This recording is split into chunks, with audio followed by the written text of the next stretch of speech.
Hey gang, how's it going? Welcome to the stream for February the 23rd. It is Wednesday, today, first stream of the new week.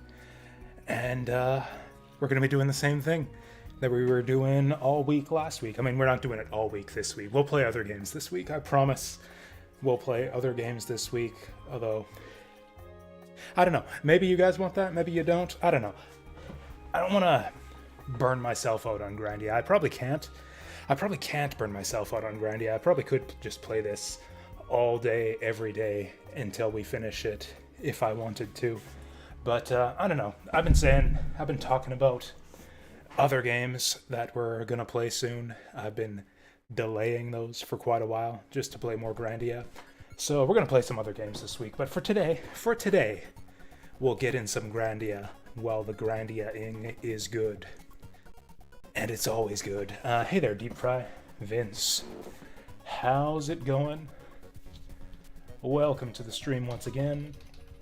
So a lot has happened in this last week. I mean, really nothing has happened. Really, Elden Ring is about to happen, and everyone's been freaking out about that all week. Which, you know, fair enough.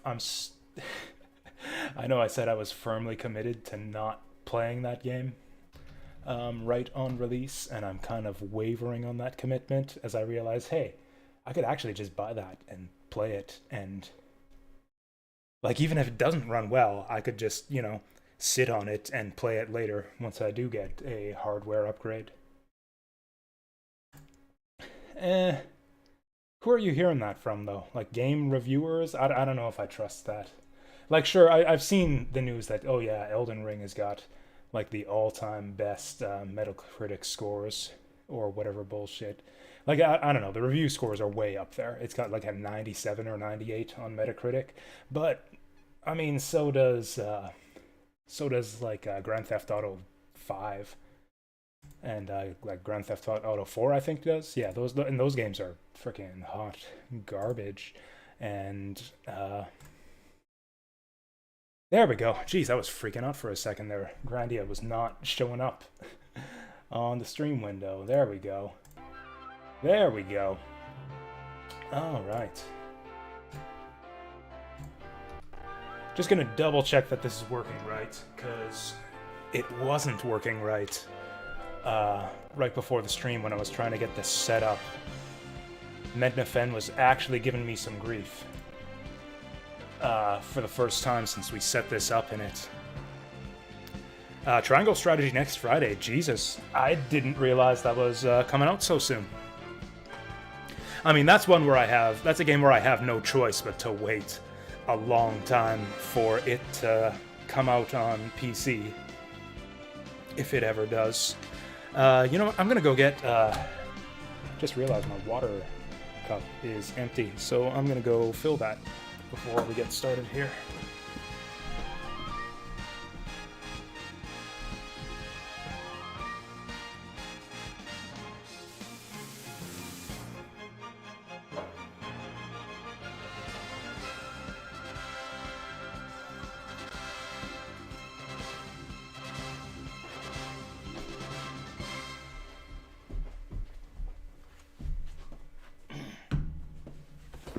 So I take it, Vince, that you're going to be picking up Triangle Strategy like day one and playing through that. How about you with Elden Souls, Deep Fry?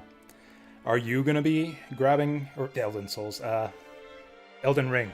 Yeah, might as well call it Elden Souls, except that game, that title is taken now. And now that they've like, I suppose that if Elden Ring does really well, they can't really make a sequel called, like, Eldest Ring. Or no, it could be, like, Elden Ring, Elder Rings, then Eldest Rings. We could have it like a trilogy. Elden, Elder, and Eldest. Waiting for DLC and stuff. That's probably the smart thing to do. Whoops. Oh god, don't tell me my controller's gonna be not working now. Okay, good. There it goes. I was just slow on the draw there. Damn right. Oh, and you got the day off. Nice. See, Elden Ring is going to be coming out Also, there's another title that you can get it confused with, which is Eternal Ring, which was a PS2 RPG, also by From Software. So there's like three different titles there to get mixed up. Elden Ring, Eternal Ring, and Eldest Souls. Okay, so where we last left off here, we're in the South Lama Mountains, which is like the road halfway to the town of Gumbo. I forget why we're going to Gumbo. Oh yeah, we need a boat. We need a boat to get across the water to the Twin Towers, I think it is, where we'll get on our next clue to the mystery of the location of the lost city of Alent, or Atlantis, or Alent. They announced Soul Hackers 2. Oh, that's why everyone on Twitter is like blowing up with Soul Hackers stuff now, because I follow a lot of like retro gaming type accounts on Twitter. Lots of accounts that just post vintage art, like box art, screenshots, ads, that kind of thing.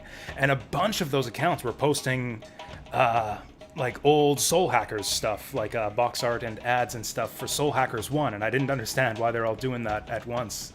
I didn't hear that there was a sequel coming out. I remember we talked about Soul Hackers on stream a while back, and I forget who it was. Maybe Vince? Probably not Vince. So I think it was actually someone else who like sold me on Soul Hackers, made that game sound really cool, and now I want to play it. And how do I get across this gondola? There we go. Monarch. I actually don't know what that is. Tactics SMT game. Wow, they're just going wild with the SMT games all of a sudden. You know what? I'd really love to get back to dodging fights all the time, but with Gadwin in tow, that's just impossible. I guess we could run. It really feels like we became massively overpowered after that last dungeon, and it kind of makes me feel bad. I need to get my bearings again, too. I forget what spells our characters were working on. I think we want Sue to learn Fire. And I think we want Fina to learn... she just learned Wind, so I guess we can get her to go for that. Only gripe with Soul Hackers is that demons don't level up. I can... that actually sounds interesting to me, to be honest. That's usually the opposite of how it goes in, like, monster-raising games. Like Azure Dreams, your main character doesn't level up or doesn't retain his levels, but you do level up your monsters. That incentivizes you to, like, rotate your team and constantly cycle in and get newer, stronger monsters. Whereas in something like Pokemon, you can pretty much just train up the first 6 Pokemon you catch and carry them to the end of the game. That's how I used to play those games when I was a kid. Oh, you were talking about Soul... Wait. Monarch is a Tactics SMT game. Monarch isn't an SMT game. It's made by Nipponichi, not Atlas. Well, okay, well now you've got me curious. When you said it was, an SMT strategy RPG, it's like, man, another SMT game? They're really churning those out, but Nipponichi strategy game, fuck yeah, I need to look that up. I need to look that up then. Monarch on Steam! It's not a Nipponichi strategy game. It's published by Nipponichi, but it's developed by a company called Furyu Corporation. Like, Nipponichi published titles tend to be hot garbage. The, whatchamacallem, the Nipponichi America, NISA, tends to have, like, really shoddy work with the, with the games they publish. Oh wait, he wasn't glowing red though, so we probably didn't, we got ambushed. Alliance Alive? Oh, I haven't played that one. The title sounds familiar, but I don't remember. Get him! Get him! Oh, nice counter. That guy didn't do nothing. He was just wheeling around in circles. Alright, Gripple. Why is my Shockwave so much more higher level than my V-Slash? Honestly, I'm just gonna V-Slash so that we can start regaining our SP. Actually, we'll do a puffy kick. We'll do a race between V-slash and puffy kick and see which happens first. And off goes the puffy kick.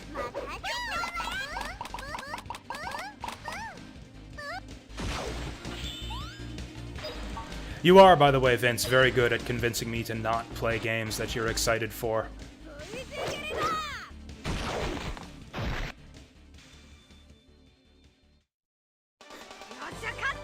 It's like, oh man, this game is so good, it's not at all like your other favorite game that you love. That's dog shit. It's like, oh, thanks. It's not at all like games I like, huh? Yeah, definitely gonna check that one out. Oh, game overs before you even get a turn in combat? Yeah, sounds real challenging. Real fun there. Definitely get around to that that one someday. Hey there, mister. How's it going? Welcome here. You're just in time. We just started. Honestly, let's just level up all our magic levels. Just get all the magic levels going here. Actually, maybe not all the magic levels. Justin needs to go for fire. So, like, I'm thinking what I'll do is I'll probably buy and preload Elden Ring on Thursday. And so, I'll be off for game night during the evening. I don't think it comes out, like, I don't think the actual release time is until the evening. So I think what I'll do is I'll, like, download and install Elden Ring on Thursday while I'm off at game night. And then I'll, like, just come back and try it out on stream for the evening stream.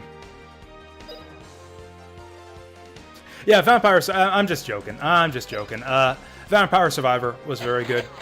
Robot Named Fight was also very good. I'd like to get back to that one. I feel like I only did, like, what, one run? Or I think it took me 3 tries. Yeah, it took me 3 tries to get my first win at that game. And, like, I haven't even gotten to see any of the new, like, weapons and areas and stuff that I unlocked from that run. So there's still stuff to uncover with a Robot Named Fight. You know what? Let's level up water. Let's level up water. That's right, Yurasenai. If this lands, this will actually be good for us. Oh god, sleep in this game is amazing. Never mind. Oh wait, what? He's sleepwalking. He's actually sleepwalking. That's interesting. So they got the bubbles coming out of their heads like they're asleep, but they're not. Anyways, Gadwin, you just look on, Gadwin. Night in the Nightmare, huh? Yeah, I might have to check that one out. That's an older one, right? Being lazy right now, mister. That's cool. Laziness is cool. I was lazy all day yesterday. And the day before, actually. I spent, like, my last 2 days at work. Ooh, Sua's learned Yawn. Nice. I spent, like, my last 2 days at work planning to do a Grandia stream in the evening. I was gonna come home and or not Grandia, Disgaea. I was gonna come home and stream and maybe finish up my Disgaea run for the last couple days after work, and I never got around to it because I felt like being lazy instead. I wasn't totally lazy. I did teach myself how to play Imperium Classics, which is like a civilization building card game. It's like a deck building game that's also a civilization building game, which has like a bunch of different civilization decks. Like you pick like whether you're going to play as the Romans or the Greeks or the like Atlanteans or Scots or whatever, and then you like build up your civilization by adding cards to your deck. It's really cool. Has an excellent solo mode too, but I do have a friend that I'm planning to play it with. Probably gotta text him to plan that out now that I've actually learned how to play the game. Okay, I think we'll just have Justin spam fire in every single battle now. And yeah, Fina can spam wind in every single battle now. She's got so much level 1 MP. She can probably literally cast Howl on every turn for the rest of this dungeon and do just fine. It's a DS game. Yeah, I thought it was something like that. DS or 3DS. One of the hardest games for DS. Is it an RPG? Fina has learned Runner. What the fuck?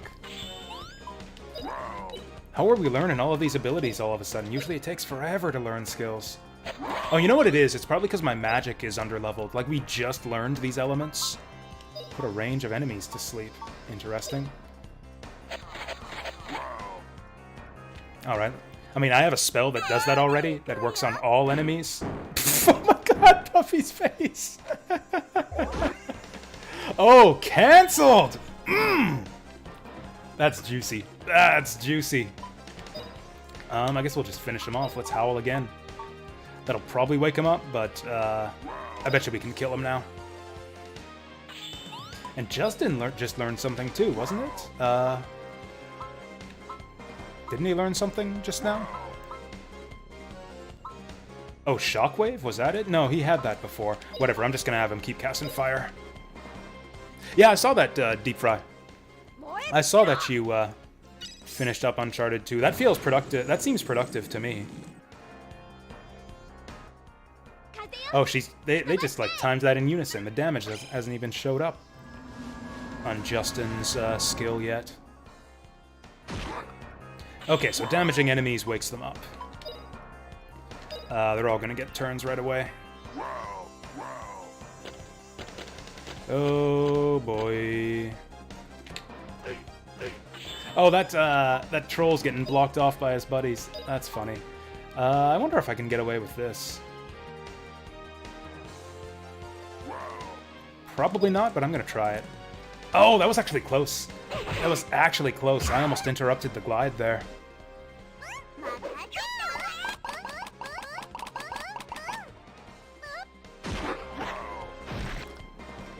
Anyways, Mister, you want to discover new game soundtracks? So a few weeks ago, you took the time to listen and analyze the full OST from Kingdom Hearts, all the games. Nice. I like to do that sometimes, or I'll just download like a bunch of OSTs and just listen. Just listen from beginning to end and pick out all the tracks that are the best.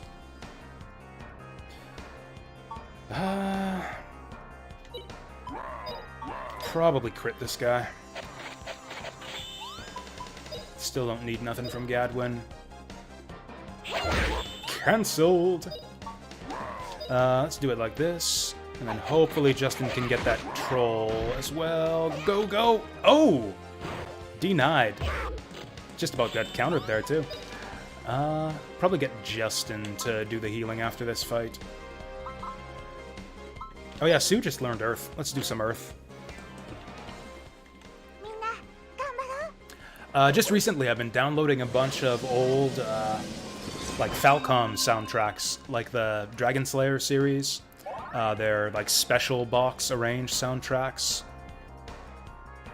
I've also been checking out OSTs for some indie games that I've streamed in the past. Like, I got the soundtrack to Prodigal. And there's actually some nice tunes on that one. Stuff that, like, I didn't know. Runner, that was the one that Fina just learned. Ups movement. Like, actual movement? That sounds bad if it's just their movement stat. If it's their speed, then that's good. Or if it's like the speed that their IP gauge fills up, then that's good. If it's just the amount of range they can move when they attack, that's bad. Found you the same for FF games? Yeah, that would take a while. There's a lot of Final Fantasies and a lot of good soundtracks among the FF series as well. Thankfully, I think I know pretty much every Final Fantasy soundtrack by now. That used to be all I listened to back in the day, actually. Like, for me, that was like the pinnacle of game music growing up, was, yeah, Final Fantasy game soundtracks. FF6, oh my god. Honestly, FF6 still, I think, has my favorite soundtrack in the series. Actually, 13 was really good. 13 had a really, really good soundtrack. I don't know where I'm going. Oh yeah, let's heal. Re-released all the Kingdom Hearts games for Switch. Yeah, I heard about that. Yeah, we talked about Kingdom Hearts a bunch back when that first happened. Oh, Fina doesn't know water magic yet. Okay, so who wants to learn what now? Justin. Actually, yeah, Justin doesn't need water magic anymore. Oh, he does. Actually, he does. He needs level 10 water magic. He also needs level 8 fire. And level 12 swords. That's actually all gonna take him a long time. But for now, yeah, he's our dedicated healer. Ooh, heal 1 doesn't actually do all that much anymore. I guess that's fine, because that just means he gets to cast it more and level up his water more. The Nier soundtrack. That's another. Actually, that's another one I picked up just recently. Was the Nier Automata soundtrack. You know, a lot of Nier Automata's soundtrack didn't sound as good as I remembered it when just listening to the OST. I think that game is one of those. It's one of those soundtracks where it's like you kind of lose some of the effect of it when it's out. You listen to it outside of the game. Because like a lot of the, I think the soundtrack just works in tandem with like the visuals and like the scenario in the game to set up a particular kind of mood, and you lose a lot of the effect, I think, with yeah, Nier Automata's soundtrack without that like visual component. I mean, there's still some banger tracks though. Like there's definitely some excellent stuff on the Nier Automata OST. I didn't like it as much to just listen to on its own as I did the original Nier's soundtrack. Would you agree with that, Vince? Would you agree that the original Nier has a better soundtrack than Automata?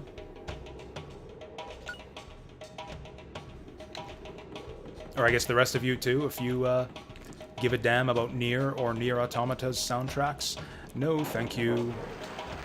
It's possible? Okay. I'm glad that my opinion is possible. Did we take a shortcut to the end here? Oh, I didn't think we were done with that place yet. If I re-enter this place, do I enter through the bottom or the... Okay, cool. Yeah, I don't think we were done here yet. I want to make sure I don't miss out on any mana eggs, because Fina is just one egg short of learning all of her magic.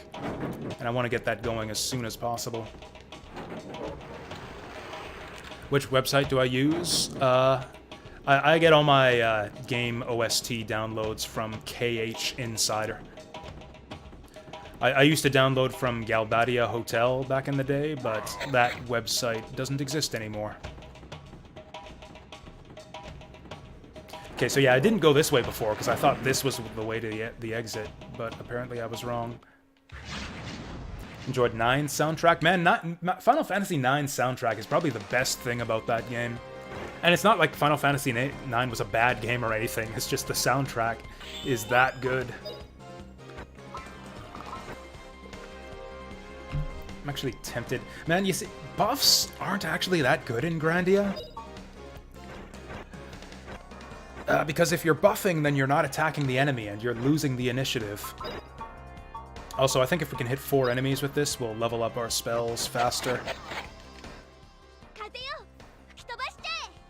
But yeah, Smash custom music, huh? I'll have to check that one out.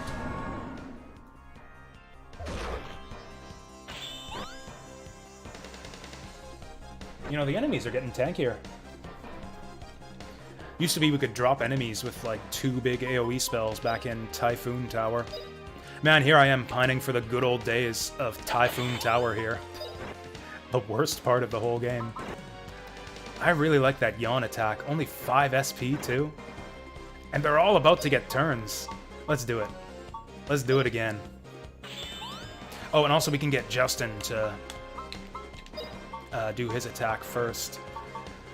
I'm gonna hit this guy. Oh yeah, 8 had a great soundtrack too. Oh, the boss music, the regular boss music in 8, I think is my favorite boss theme in any Final Fantasy game. Yeah. Do I prefer upbeat music or slow melodies? I can do both. Kind of depends on the song. I don't really have a preference for either. Depends on my mood. Depends on a lot of things. Mainly my mood.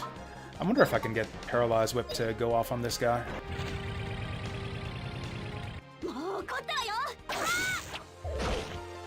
Cancelled! Oh, we did paralyze him! Dang! Actually, we're about to hear some good slow music coming up in Gumbo. Like, once we get to the next town in this game, we got one of the all-time best romantic theme songs in any video game. I'm really looking forward to it.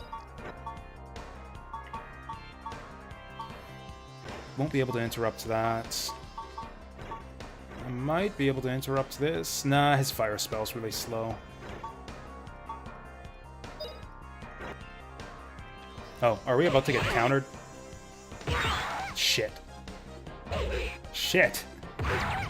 Man, Sleep. No wonder Sleep has such a high success rate in this game, because it lasts for like 2 fucking seconds. It seems to give you a guarantee to cancel if they're in the middle of charging something, though, so maybe that's the idea, is you gotta get a well-timed sleep. What do we want to do with Sue right now?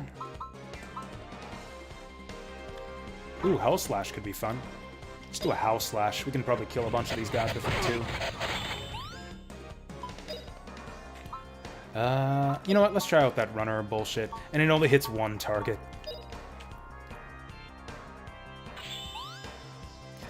Wow, Fina's animation when she's casting support magic is really cute. I've never noticed that. Oh.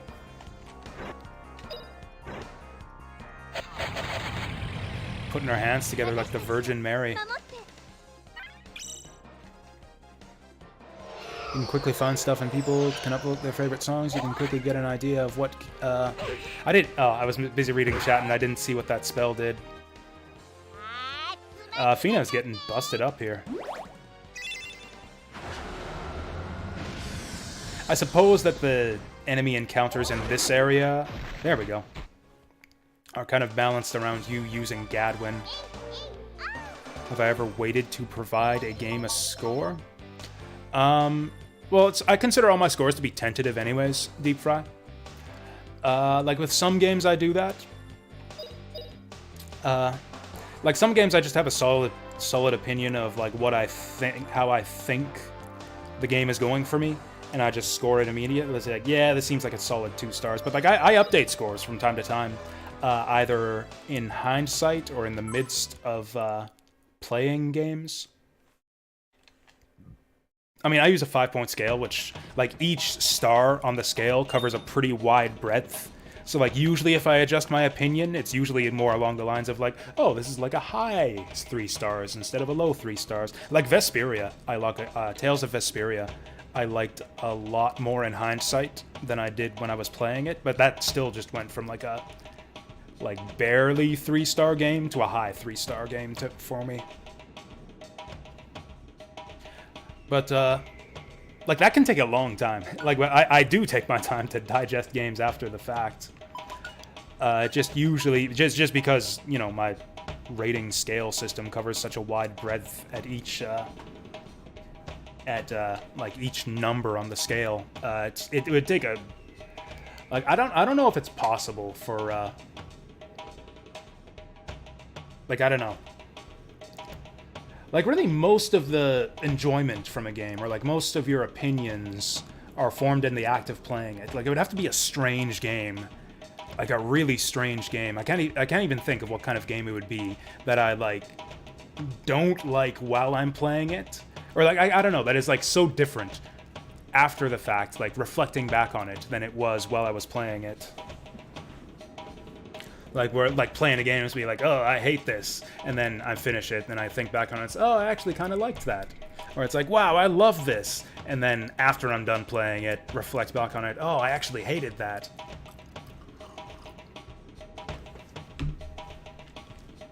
I mean, usually if I start to doubt my own, opinions about a game, I'll just go back and play it again. Justin's about to run out of level 1 MP. Yeah, I'm not gonna have him heal Gadwin just yet. How about you, Deep Fry? Have you ever been like... I mean, sometimes it's not like I always choose... And I guess you are right in that... Or like, I don't always score games immediately. Sometimes I'm not entirely sure how I feel about a game until I've either played more of it or waited a while to reflect on it. It doesn't happen that often. Honestly, Thracia, I'm still all over the place on Thracia. Like, I still am in the midst of playing that game. It's a long playthrough, just in terms of, like, dropping it for months at a time every time I rage quit. Is this guy gonna jump me as soon as I... Fuck is this guy's problem?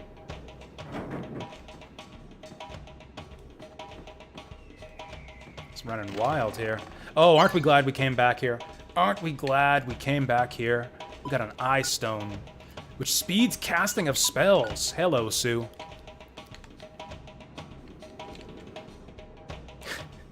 Is Uncharted 1 a better... I would rather score it right away before forgetting stuff over time. That's true, too. Yeah, that's the other thing, mister. Is, like, usually I'll, like, rate a game in haste, just based on my immediate feelings after I'm done with it. And then I'll reflect back on it and be like, I'm not sure about this. Was this really that good or that bad? And then I'll go back and I'll, like, try the game again and be like, oh yeah, there was all this stuff that I forgot. Prodigal was a good example of that, actually. Because I remember I liked Prodigal a lot the first time I played it. And I was, like, thinking so much about it in retrospect. It's like, was this actually a 5-star game? Did I actually just, like, fail to give this game its due? Just because, like, I don't know, just because it's an indie game and it doesn't have that, like, mystique, that prestige of being, like, a classic, portable title from the 90s. I mean, a lot of it is nostalgia, too. It's hard to, like, pull your nostalgia aside, I find, or at least for me, to, like, put aside my nostalgia when rating old games. Like, are all of my favorite 2D platformers on the Genesis actually 5-star games? I think they are. I try to put aside the nostalgic feelings, but, like, man, do I just feel really, really good about Dynamite Heady and Ristar. And, get a big joyous kick every time I so much as load up the title screens of those games or hear the soundtracks. So I was thinking, hey, is Prodigal actually a 5-star game? And I just didn't recognize it as such because it doesn't have that nostalgia to it. And then I played it again. Just back in January this year. And then I found, oh yeah, this game has all these problems. This game has all these problems with the dungeon design and the just wandering aimlessly trying to trigger plot flags. It had a lot of problems. It was still great. I still think it's a 4-star game solidly, but 5 stars, not quite. And I mean, hell, Link's Awakening isn't even a 5-star game for me. Link's Awakening is like honestly, I think I might like Prodigal more than I like Link's Awakening. Maybe. I'd have to go back and replay Link's Awakening. Anyways, gut feeling is Uncharted is give it a high 4. Better than Uncharted 1, which you gave a 5. Is Uncharted 1 a better game? I mean, don't ask me that, Deep Fry. Don't ask me to rate Uncharted 1 for you. I mean, if you want my opinion, Uncharted 1 is a 1. Uncharted 1 was a 1 for me.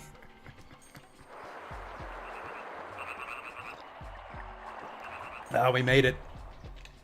We're in Gumbo. Okay, you're just vocalizing your process. It was a rhetorical question to illustrate your thought process. I mean, part of it might be franchise fatigue. Like you're the first, especially in game series, where like all of the games are very similar.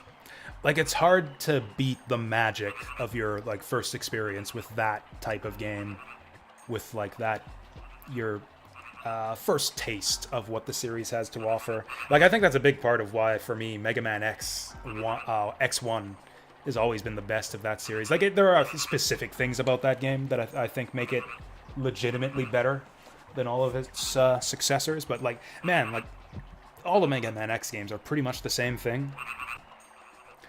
But like none of them had that wow factor. None of them just blew me away the way that the first Mega Man X game did, because the first Mega Man X game was the first Mega Man X game that I had played. Like, it was like nothing I had. It really was like the Mega Man game for the new generation. They just like punched it up in every regard. Like, just like way more secret power-ups to find, cooler boss fights, faster paced action. It's better. It just had everything.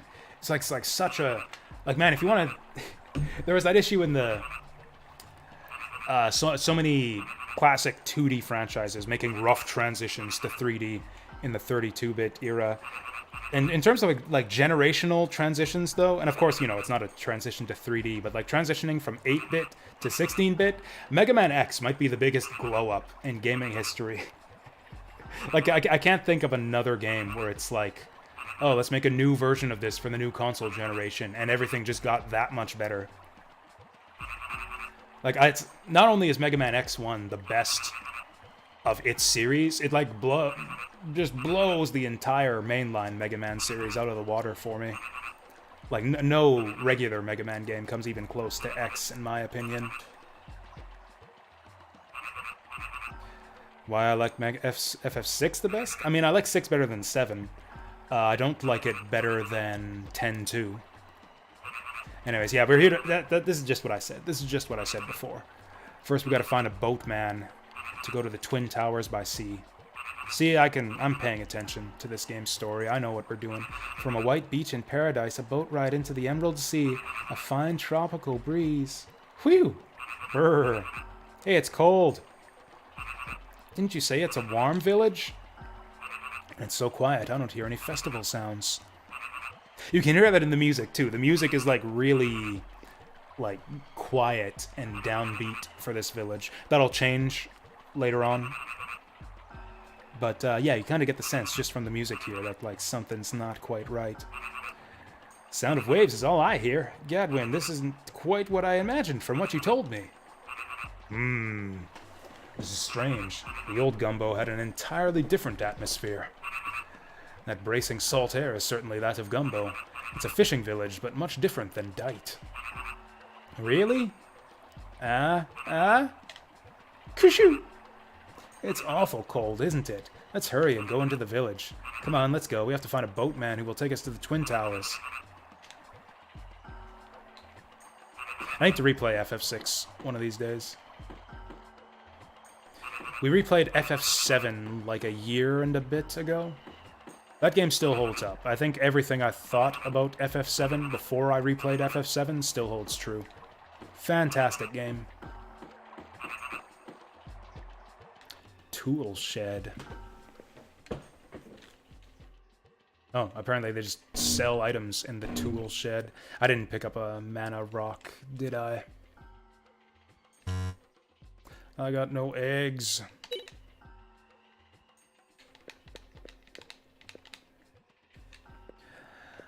But yeah, I came up with a big list of stuff to talk about for when I'm streaming Disgaea. And I ended up not streaming Disgaea. Elden Ring in 4 days. That's one discussion topic I had listed down here. Elden Ring's coming out in 4 days, except it's actually tomorrow now. Because that much time has passed since I started planning to stream Disgaea. I still haven't used any of these items. Oh, Gatwin's doesn't have anything.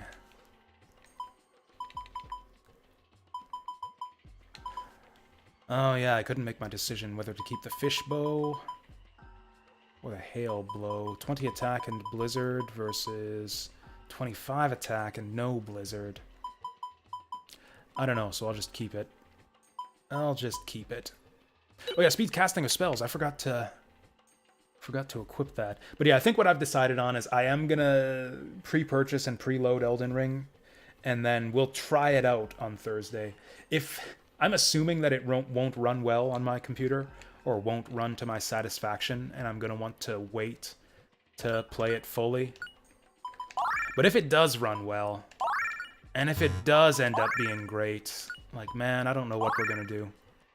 I don't know what we're gonna do. I don't know if my stream schedule can handle another big interruption. Like if I decide I want to spend 100 hours or whatever it'll take to play through Elden Ring blind on day one. Take a week off, take another vacation week off work, maybe. It's like, hey boss, can I take another week off from work to play video games? Only instead of doing viewer requests, I would just play Elden Ring all week. Yeah, that's fair. That's often how it is when I play new games. Get a bunch of people who dropping out. I don't want to put it that way, but like a bunch of people choosing not to watch because they want to preserve the experience for themselves to play later. Like we had a couple people. I know Vasil didn't watch my Tales of Arise playthrough for that same reason. And you know, I can't blame him. I do the same thing. That's like half the reason why I almost never watch Toya Hachijo anymore. It's because he's always playing games that I want to play for myself and want to preserve the experience and not get spoiled. I was watching his Valkyria Chronicles playthrough. Valkyria Chronicles 3, because I didn't think I cared about that game, because I thought the portable versions would just be shitty versions of Valkyria Chronicles 4. But actually, Valkyria Chronicles 3 looks really, really good, and now I think I want to play it for myself. So now I've stopped watching. Oh yeah, speaking of other streamers that I watch, Sacrificial Jizo is back online. He had been not streaming for quite a while, and yeah, he's resumed his Suikoden 3 playthrough. I don't know, maybe you guys don't know him. It's been a while. So it's like I was playing Suikoden 3 when I discovered him. He was doing a side-by-side Japanese and English version playthrough of Suikoden 1. That's kind of his thing. Suikoden is his series. That's where the name Sacrificial Jizo comes from. It's the auto-revive item from the Suikoden series. And yeah, he like plays through both versions side by side and comments on the differences in like in the scripts between the two different languages. Yeah, also like a bunch of cool lessons about like Japanese like culture and etymology in the Japanese script and the reasons why things got changed around. Like he speaks both English and Japanese, so it's really cool. Like really, really cool. If you guys don't know him, I strongly recommend Sacrificial.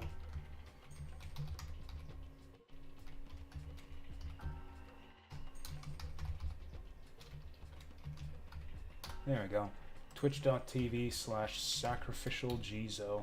Now, because he's like, he like all good streamers likes to take time to, you know, chat it up with his chat, and because he's doing like playing through two versions of the game at once and stopping to comment on like every single line in the script in both versions, they're very slow playthroughs. Like he's I think he's pretty much only done Suikoden games at this point. He's done like full playthroughs of Suikoden 1, 2, Suikoden Gaiden, and he's like a quarter of the way through Suikoden 3 now, and it's taken him like 2 years to get through all of that. But it's a really good time. Strongly recommended. He's a Grandia fan too. He saw that I was playing Grandia and said, "Hey, Grandia, that game is great and has such a great story." And we talked about Grandia a bit yesterday. So what do we have? Okay, so I have a Gust Knife already. The inventory system in this game is not great. It's a little bit cumbersome. Oh, Water Knife. We will definitely be wanting that. I don't know if we want to equip it right now. We'll just hold on to it and then decide later what we want to actually... Rain Staff, huh? Oh, I think we can actually trade that. Fire Rod? I like the look of the Fire Rod. That's a cool, like, bird bone cane looking thing. Do I need that Fire Rod? I don't think so. Nah, I'm just gonna trade it.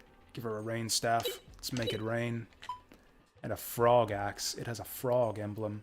I think we'll just buy that and probably sell his old axe.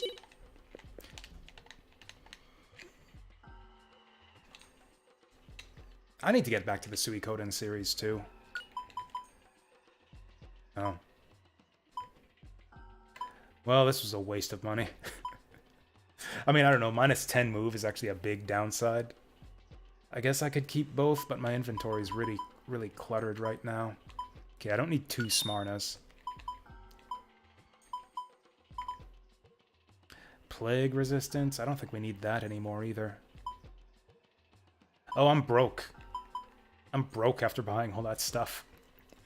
Hail bow, Azu knife. Where's my old knife? 24, 25. Barely different, but I guess we'll sell this one. I guess I could stash some of the stuff that I think I might need later. Oh yeah, the hail bow. I think we're going into a volcano next, so ice and water weapons will be useful. So we'll hold on to this for now. Fed your dog some of your shin ramen, and he actually squealed like a pig. That sounds kind of gross. Are you sure that your dog is actually a dog? Like, is he hairless with pink flesh and a curly tail?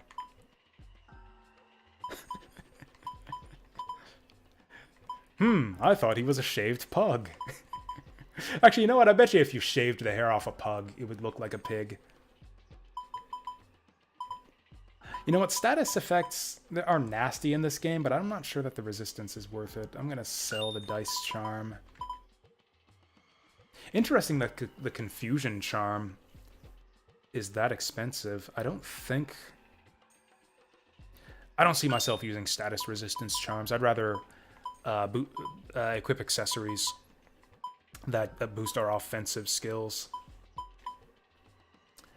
Fire resistance might actually be helpful in this next dungeon, but nah, let's sell it. Don't need any of that crap. Oh yeah, I forgot to check this. Can we fuck with Gadwin's equipment? Can I have that Himmler he's got on? Well, I guess I'd have to buy the armor first. Let's try it.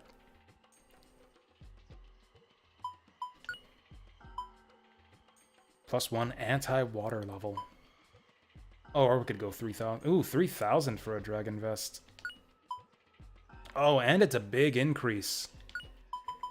Oh, they will actually let us mess with Gadwin's equipment. I mean, as usual, it's just much more economical. Oh, I was going to say to go for the non-chest armor and get the helmet and the arm, but wow, that's really expensive. It's also not that good. +4 defense for 8,000 versus +5 defense. Are these girls not allowed to wear helmets or something? Whatever. We'll trade this. Yeah, +5 defense. That seems like a good deal. Now I'm too poor to afford the Dragon Vest.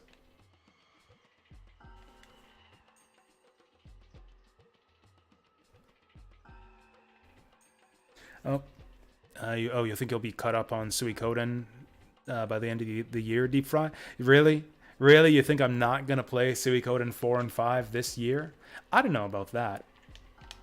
I think there's a good chance that we do manage to fit Suikoden 4 and 5 into our schedule before the end of this year, which has barely even started.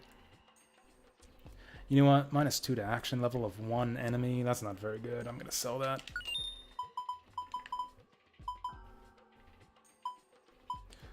Aura staff. Oh yeah, I think Justin and Sue both have staffs equipped right now. Oh no, Justin's got swords. It's pretty unlikely that I'm gonna equip that on anyone. I'm gonna sell the Aura staff to afford that shirt. Orayo! Oh, Shin Ramen is known for being very spicy. Okay, so your dog can't handle his spicy food. Hey, yeah, you're just in time, Nissan. We just finished the second half of the road to Gumbo, and now we're in Gumbo shopping. So yeah, you didn't miss much at all. Welcome here. It's already March? God, you're right. God, you're actually right. It's March already. This is barely even worth buying. That dragon vest, though. So Justin gets 6. Fina gets 4. Let's put it on... Let's put it on... Actually, here's what we'll do. We'll put it on Sue, and then we'll give Justin her old outfit. There we go. Justin will put on Sue's old clothes. Ain't nothing weird about that. For +1. For +1 defense. Actually. There we go. Take off Gadwin's armor. And now get Justin buffed up. There we go. Now we can sell that. Oh, you can't take off equipment in this game. Won't fall down. Yeah, let's go faster spellcasting. Reduces SP used by killer moves. 4 plague resistance. I love the abbreviation of WATE as WATE. I might want to sell that. Grandia, Fire Emblem and Elden Ring. Yeah, that's fair. I think there's a strong chance that I don't end up playing Elden Ring. I think I have a higher chance of doing a full playthrough of Suikoden 5 this year than I do of Elden Ring. I think there's a good chance that my computer won't be able to handle that, and I'll have to delay it for like a year. Okay, so we can sell that. Actually, here's what I can do. That paperweight is kind of worthless at this stage in the game. I'm going to take off Gadwin's accessory so that I can sell it for even more money. Now we can buy an armband. Where's that thing of Gadwin's? Ance's amulet. Ancestral amulet. There you go. Oh, I love the abbreviation. How many characters do they get in this game? Like 8? 8 and 1, 2, 3, 4, 5, 6. Yeah, 8 characters. But the items all have these long-ass names, so they all have to be abbreviated.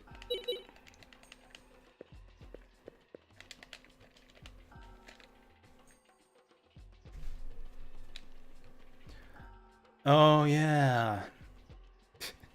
I just wanted to buy a cheap armband so that I could, like, I could have basically a piece of dummy equipment to strip Gadwin, but I can't because this thing is super expensive. Oh well, I think that's it. Out of curiosity, what do they sell for items here? Ooh, Metal Frog, magic move block resistance, critical resistance, prevents sleep. Ooh, coconuts. Oh, damn. 280 HP blizzard attack on all enemies. That's ridiculous. That's like Gadwin's King Dragon Slice in a bottle. I mean, it costs 1,600, which is like half the price of the best piece of armor they sell. And it's only a one-shot attack, but still. Wow. I think we're done. I think we're going to save the rest of our money. Your goal was to complete 30 games this year, and you're at 4. What are you doing? Pick up the pace. It's March already. You need to pick shorter games. Oh, Guest House. Pokemon Gen 2. Oh, that's like a Gold Silver? Oh, you're in for a good time then. Gold Silver was like the last good Pokemon game. Or at least it was the last one that I played. Haha, what's this frog? What's with this frog? What do you mean, look who's talking? Are you saying that I'm funny looking? Like in what way funny looking? Oh, just in a general kind of way. Oh, we got sexy girls on blankets up by the window. Can I buy one of these? I'd actually like a towel with that design on it. Like fully pixelated and everything. So young and daring. Let's not stay right now, but let's save. Crystal.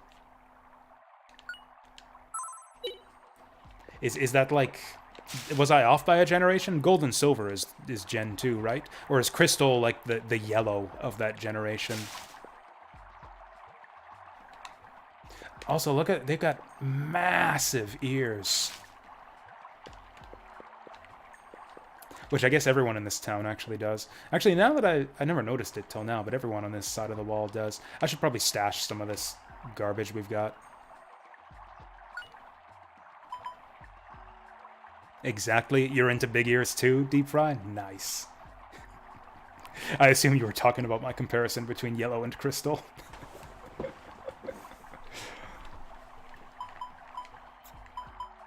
Let's stash some of this crap. I'm gonna stash the big axe. I feel bad about buying this frog axe. Maybe I should just sell the dragon axe to buy some better armor. I'm gonna stash the fishbow, the frog axe. Not only the ears? Come on, what else did you think I would be talking about? 50 HP to the whole party isn't even that good anymore. Blocks magic of an enemy. Actually, there's one boss fight coming up that'll be useful for. Roach Bomb. That's rapidly becoming less and less useful. Don't need 2 truffles. -1 defense for all enemies is pretty shitty. That would have been good for the Hydra boss fight, actually. This, yeah, 70 HP range attack is becoming kind of obsolete.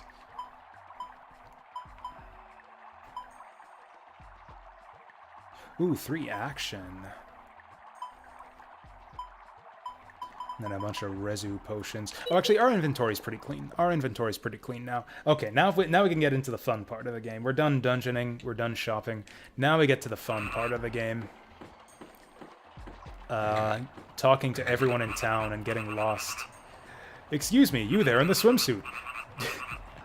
You know a boatman with strong arms? We want to go to the Twins Towers. Excuse me. Do you know where I can find some sailors? Eek! What is it with you? Don't get any closer! Jeez. This hit's a little bit close to home here. What's wrong with her? Why do women always run away from me like that? Knowing you, Justin, you probably offended her. You in the swimsuit. Where can I find a man with strong arms? No, I didn't. What are you saying, Sue? Why would I do something like that? Ah ha ha. What are you so touchy about? Ah ha. Ah ha ha. But it was a bit strange. Look, there are people over there, too. Let's ask them about a boatman. Oh, I can't step on the grass. I guess that's where the frogs live. Oh, perhaps you are a messenger of the frog god. Messenger, the frog god. I am Master Frog. Oh, from the Ku Marshes in FF9. Nice. Now that you have come to Gumbo, please extol the frogs. All right. All right, guys. Time to extol some frogs. Is that some kind of superstition?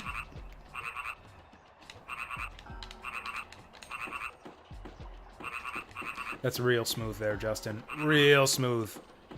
For you to call their culture some superstition. Oh yeah, that's right. We did get matching armbands from the Typhoon Tower excursion. What? No? Well, they do match, but... Oh, this is the frog sorceress. Who channels the frog god. Ooh, she tells love fortunes. I mean, not that we're a couple or anything, but yeah, tell me my love fortune. Ribbit, ribbit, ribbity, ribbit, ribbit, ribbit. What's happening? Oh, excuse me, the frog god has come. Don't worry. Alright, sorry, let me... Oh, excuse me, the frog god has come. Don't worry. Ho, ho, ho. That's my Kermit the Frog impression. It's not very good. Well, nah, I can't do Kermit. I can't do Kermit. How splendid. Suffering is where this love is headed. You are awaiting a great suffering. Up and down, but at least it won't be boring, love. Ribbit. No, excuse me. Ho, ho, ho. Ribbit. That's my frog from Tetris Attack impression. I'm pretty good at that one. Excuse me, we're looking for a boatman to take us to Twin Towers. Huh? Wow, it's an attractive girl! What? Fina's face is pretty great here. I mean, that's probably how an attractive girl would look. That's the face she would make at you in real life if you reacted like that. No! No, no, no! Oh no, it's not a girl! You're a boy! That's right, a boy! A boy, I say. Ha ha ha. Ha ha ha ha. What was that about? Ah ha ha ha. Hey, Fina, I think he mistook you for a boy. Yikes.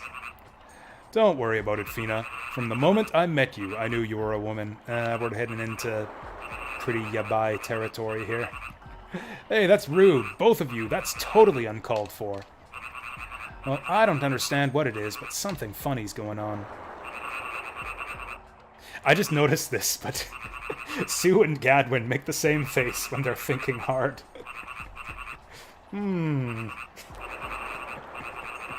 Like, it almost looks like his... Like, the transition in the portraits there, it almost looks like Gadwin's pose. It's, like, traced over Sue's. Anyways, it doesn't seem likely that we'll get a boat to the Twin Towers. I don't know. Maybe try the dining hall? Something fishy is going down in this town, that's for sure. Or something froggy, maybe. Let's go rustle the local umbrellas for information. Oh, what a surprise. I haven't seen a customer in a long time. There are no customers in here. Perhaps you're not so popular. No, the Gourmet Frog Restaurant is a favorite dating spot for couples. We used to have them waiting in line. Well, since no one's here today, you can have the whole place to yourselves. Sit down and relax. Look at that. There's like a pig roasting on a spit in the middle there. That looks cool. I want to turn that. I want to turn that spit, but I can't get behind the counter.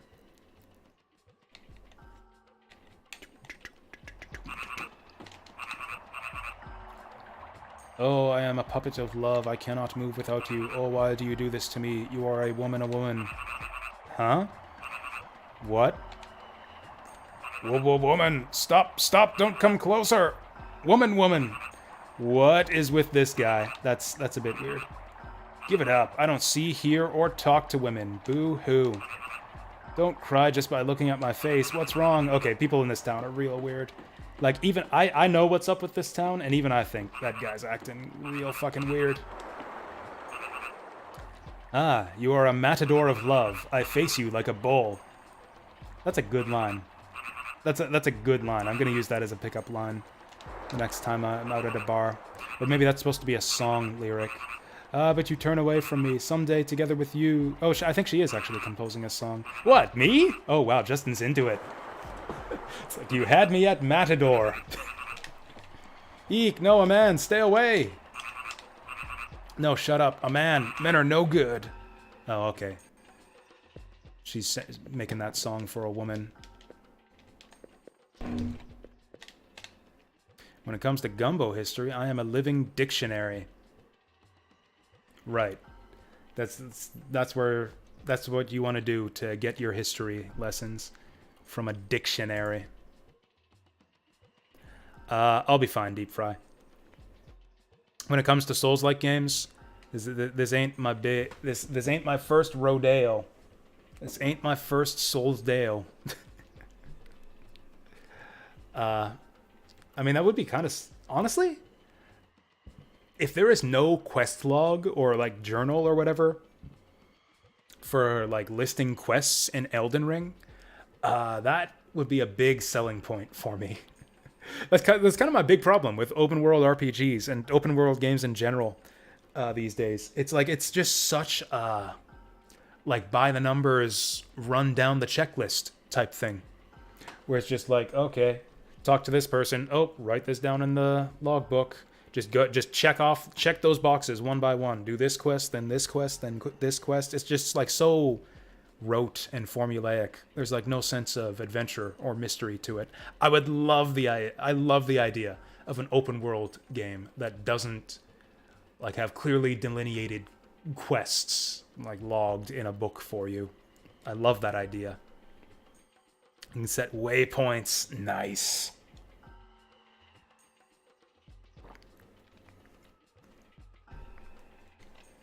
Honestly, I hope there's no map. I mean, I guess there must be a map if you can set waypoints, but still, I wish there were no map.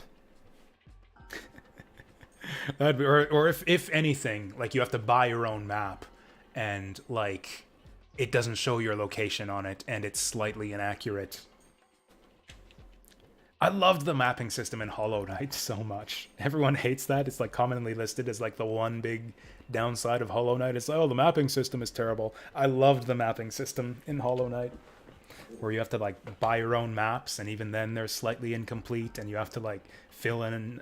You have to use up a badge slot to see your position on it, so it's all like navigation by like landmarks basically.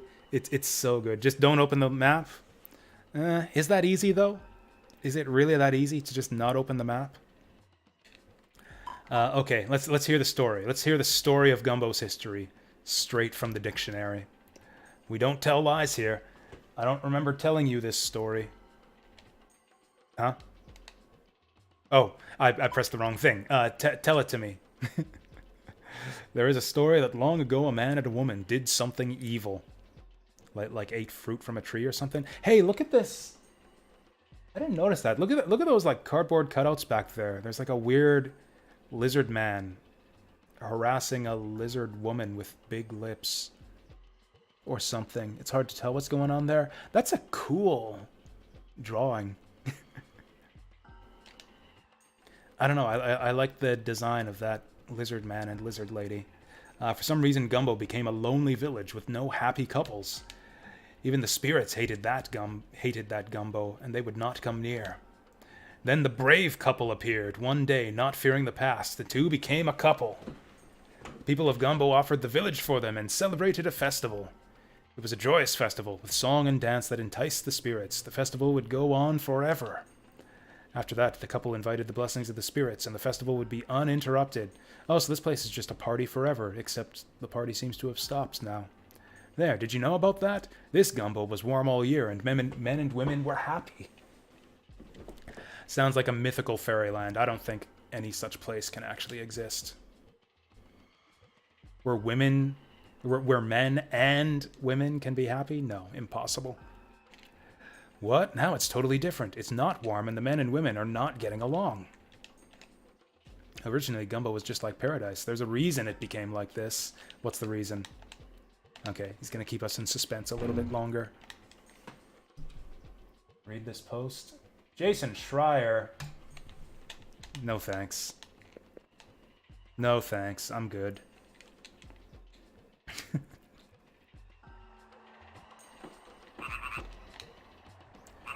My. What's that? What's the Japanese phrase that corresponds to that? Oya oya. Oya oya. Are you on a hot spring trip with your big sister? Big sis? No. Or no. Oya oya. Then are you on a hot spring trip with your mother? What? No way. Oya oya. Say, are you the couple? Truly, truly the couple? Damn, we might be. Honestly, I was talking about this the other day with, I was just talking about him, Sacrificial Jizo. How there's a real good shortage of good, strong romances in video games and RPGs specifically. And like even the games where romance is pushed forward as a core aspect of the story, like it doesn't, I don't know, for me at least, it doesn't work most of the time. Like Yuna and Tidus, Squall and Renoa. I don't know, I wasn't that into it. Didn't really give a damn about them. I think Justin and Fina may be a strong contender for like best romantic leads in any RPG. For me, I think my number one would still be Faye and Ellie. which really surprised me when we played Xenogears a couple years ago. But yeah, Faye and Ellie were like really, really, like that was an intense relationship. I was like fully invested in like seeing how those two ended up throughout our Xenogears playthrough. Cliff, get it? Seagull Cliff? Ha ha ha. Yada yada. I guess bad jokes are a part of everyone's culture. Hey, I've got one. What do you call a man who is sick? Chuck! Get it? Oh, Fina, not you too. That's a good one. I've got to use that sometime. Are these... Are they like directly translating Japanese jokes or something? I don't get it. What do you call a guy who's sick all the time? Chuck. I feel like that must be a joke in Japanese that they just translated directly into English. I'm guessing that was originally some kind of wordplay in Japanese. I accidentally advanced the text too quickly. What? Wait a minute. Stay away from me. Leave me be, please. No, I'm gonna harass you. Oh, Frog God, please don't let any men get close to me. It's a pretty horrible thing to wish for. Men and women in Gumbo don't get along at all. Yeah, that's what it is. They just don't like each other. Justin's kind of stupid sometimes. Oh, hey, these two seem to be getting along just fine. Did you see us? What? But we're brother and sister. We're not a couple. No, no, no. Say now, keep it a secret that I was alone with my brother Toto. Please promise. Promise! I mean, I don't know. Japanese anime stories that I would totally believe that they're brother and sister. Huh? What do you mean? Come on, stop kidding around. You saw us, didn't you? At most, we're like a close brother and sister. We are certainly not a couple. Yeah, we're like meeting behind the rock like this because we're brother and sister.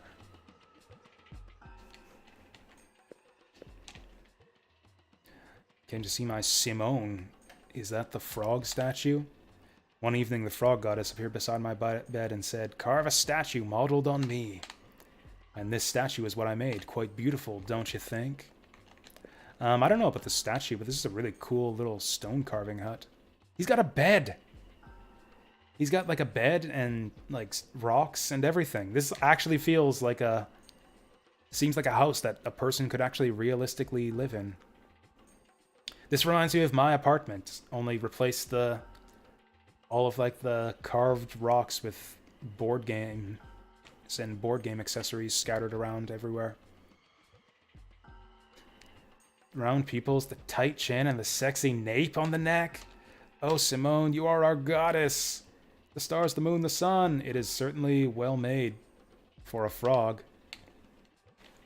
I like to imagine that canonically Suwako from Toho is actually the patron deity of this village, and that that's a statue of her right there.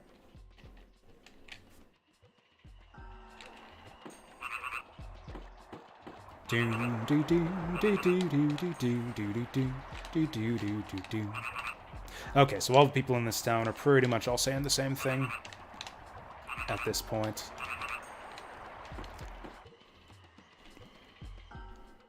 Yep. Women don't want to talk to the men, and even more strangely, the men don't want to talk to the women. It's like women not wanting to talk to men, like whatever. That's typical. Like when that woman ran screaming away from Justin. That's just like whatever. That's just what normally happens when I talk to women. But like when the men start running away from Fina, then you know that something's not right here. Oh yeah, I guess since he's a little kid, he's gonna be like, oh no, Sue is a girl. I can't talk to her.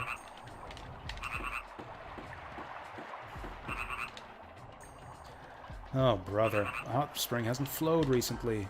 What to do?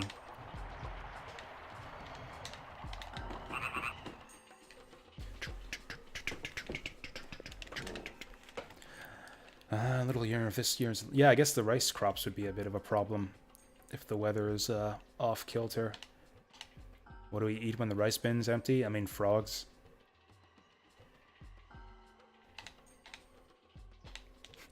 It's fine. We'll just feast on parties all day.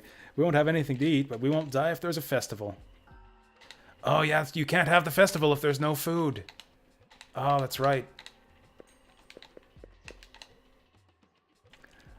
Only so much of this year's rice remains. We'll have to wait until the Moge tribal merchants come on their peddling tour.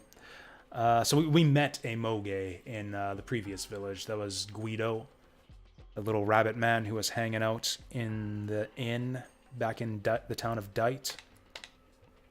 Yeah, Guido, yeah.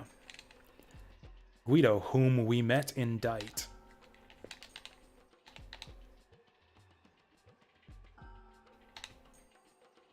Well, they've all returned home because the mermaids have come. Ooh, mermaids. I like mermaids.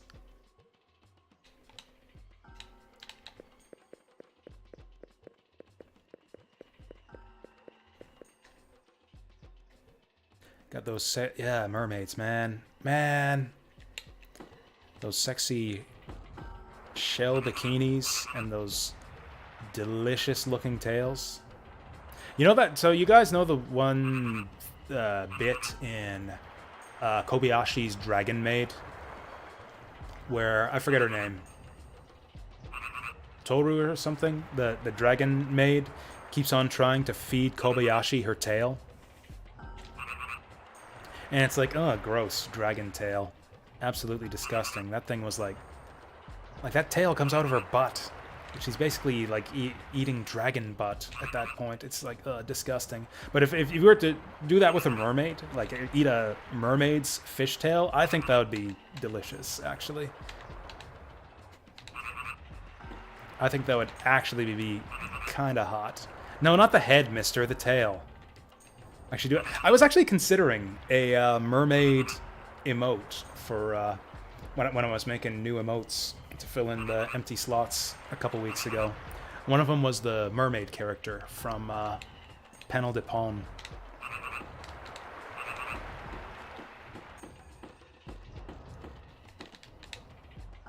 Oh, hey, this guy has a portrait. It's useless being here. You look like you've hit rock bottom. Oh, wow, that guy's got huge stone earrings. That actually looks like that would be painful to wear. Wow. There's a really cute girl in this house named Nina. Oh, so cute he's blushing. Oh, a cute girl. Justin! But I have to give up on her. Wah! Oh, well, if you're giving up on her, I guess that's my cue to move in then. Don't like seafood? Fair enough. Is this the cute girl? I mean, she looks like all the other girls in town. Oh, she is really cute, though. She is really cute. Oh boy, I think we just walked in on something. Oh, Danda, Danda, Danda, Danda, Danda, Danda! I can only think of him. I have a feeling I can somehow hear his voice.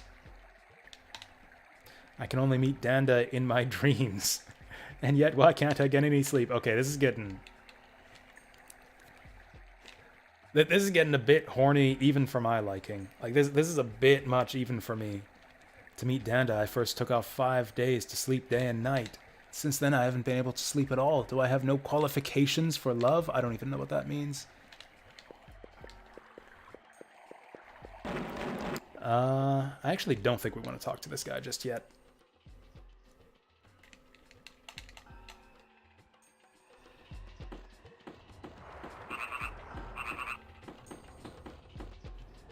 Oh, which anime was it where there was like a race of mer people? It might have been Slayers. No, because no, it wasn't Slayers. I can't remember. There was some anime where it's like there was a race of mer people where the females were like mermaids. They had like human upper bodies and fish tails, and then the males had human bodies, but like their upper body was a fish. So it was like a pair of human legs with a fish torso. It looked really funny.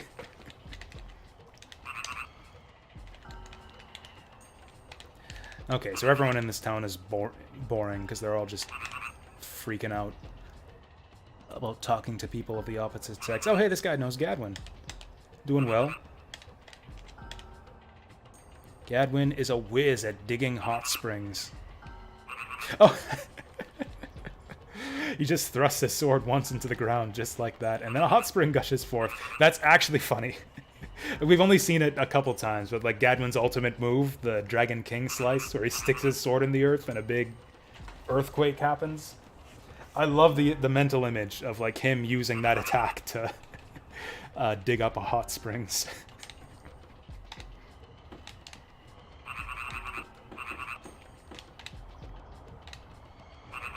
Oh shit, this kid stopped the hot springs because he was mean to the frogs. This is the curse of the frog god. He peed in the water. You peed in the frog god's water? That's gross. And probably blasphemous.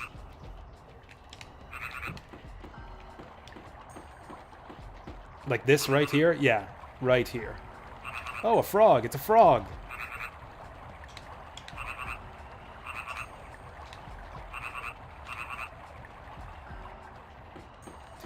So I guess that's where the water where the little child peed in.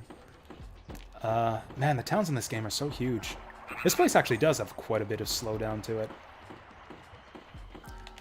Have we been here? Oops, I think we've been here. Yeah. That was the dictionary, man. Oh yeah, one other thing I've been preparing for is Viewer's Choice Day. This Friday. I said last week, like, oh, it's only the 20-whatever last week. Or no, it was like the 18th. On the last stream, we streamed on like the 18th, and I was like, oh yeah, end of the month is still a long ways away. Turns out that it's this week. Yeah, last Friday of the month is this week. We've got F-Zero GX lined up and Parasite Eve. And that's it. Only 2 takers for Viewer's Choice Day today. So, like, we could... Wait, this is a man.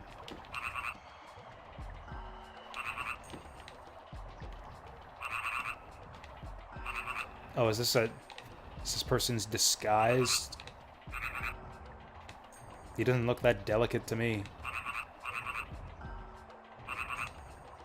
Things getting a little bit yabai now. You're a woman dressed as a man, which is to say, shirtless. Does this count as like nudity? Can we show this on Twitch?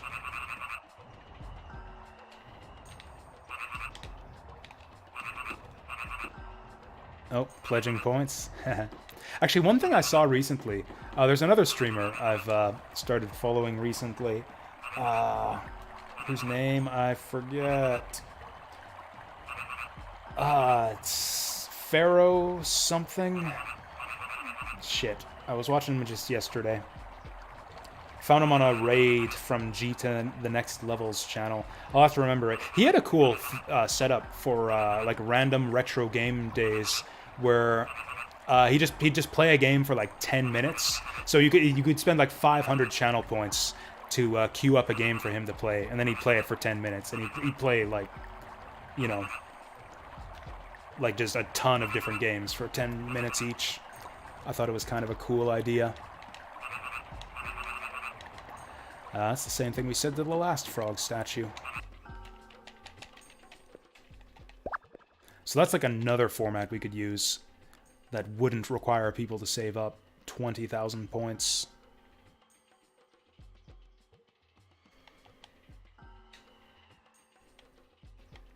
Ribbity, ribbity, ribbity, ribbity, ribbity, ribbity, ribbity, ribbity. Even if I listen closely. Oh, hey, Puffy speaks the language of the frogs. Puffy, puff, puff, puffy, puff, puffy, puffy, puff. What? That superior, melodic, soulful sound. Could it be? The long-lost true frog language? Is that so? That's Puffy's language. Ribbity, ribbit, ribbity, ribbit. Puffy, puff, puff, puffy, puff, puffy, puffy, puff. Are you two having an important conversation? I don't understand a word. You are very hungry. That's what I thought. Oh wow, Sue speaks the language of the frogs too.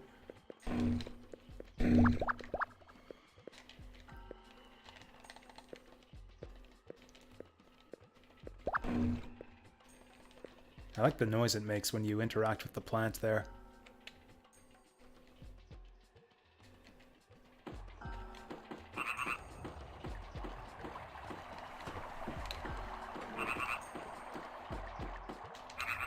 Oh, when you become a couple, something flies all around them in the air.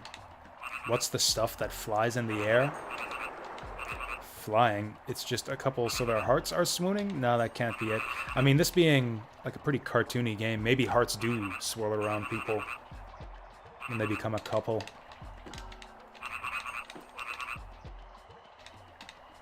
We are not a couple. Oh, shot down.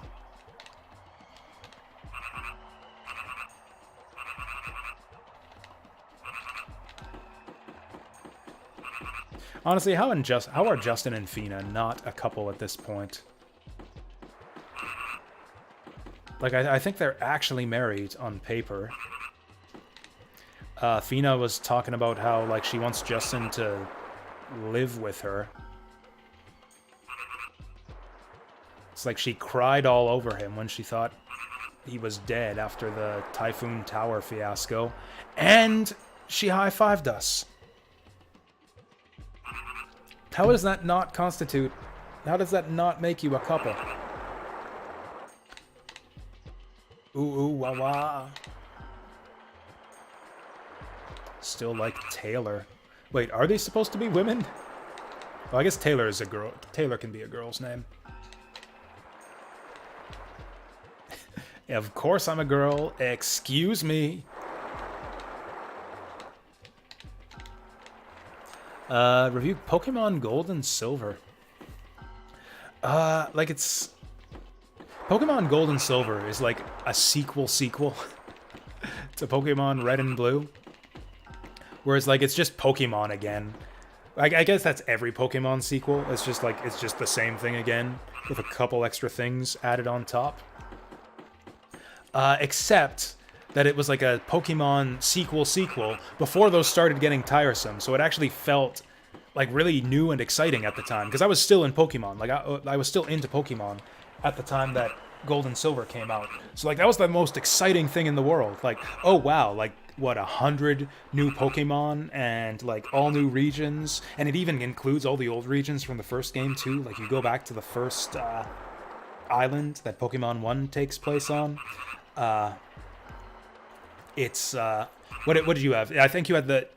Was Gold and Silver where they introduced the male and female Pokemon as well?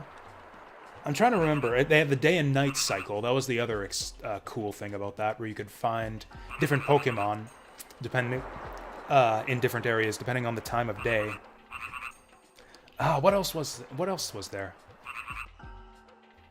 But like it was a Pokemon sequel at a time when Pokemon was still new and exciting and hadn't become like tiresome.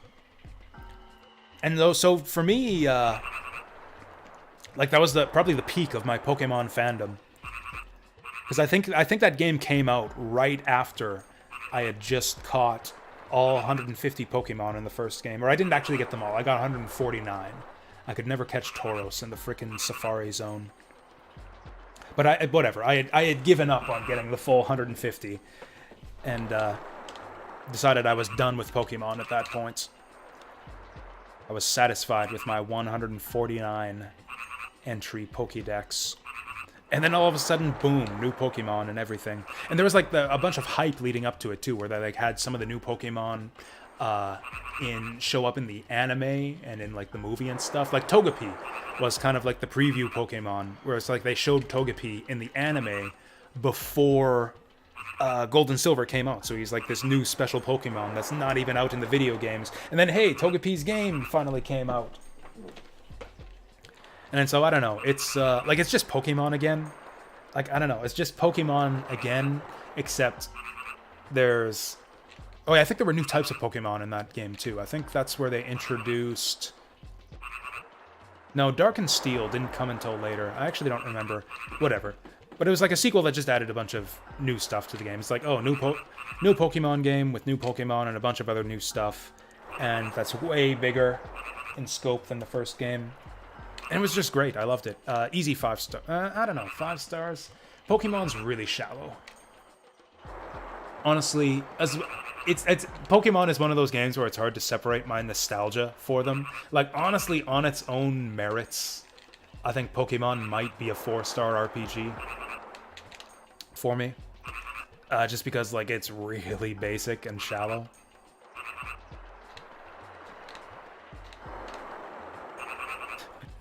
Oh, wow. I don't think we've ever seen Fina make this face before this town, either.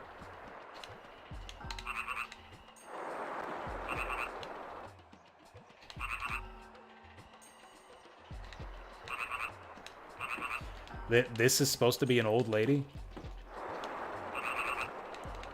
She's in great shape for an old grandma. Dark and Steel was Gen 2. Well, yeah, there you go. Yeah, I thought it might have been.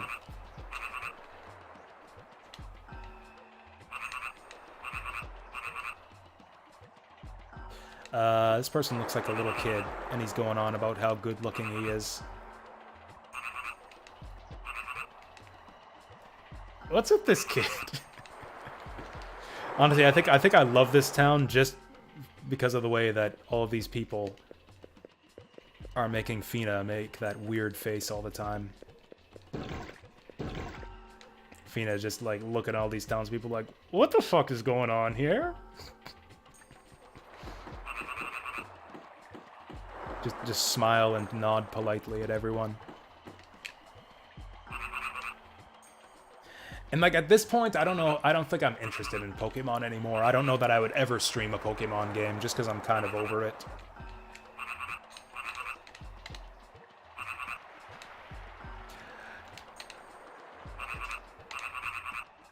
Oh boy, we got old dudes.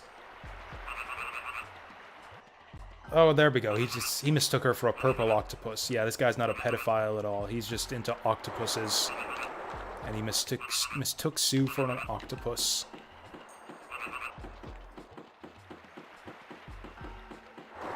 Oh wow, no wonder there's so much slowdown in this town. Goes out all the way into the ocean.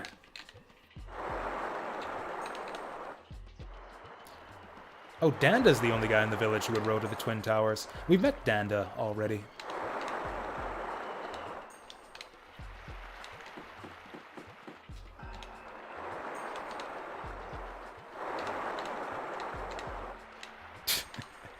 The youth these days got no spines. How old are you? I'm 20. It's like, I don't have a girlfriend, but I would risk my life for love. That's great. That's the spirit.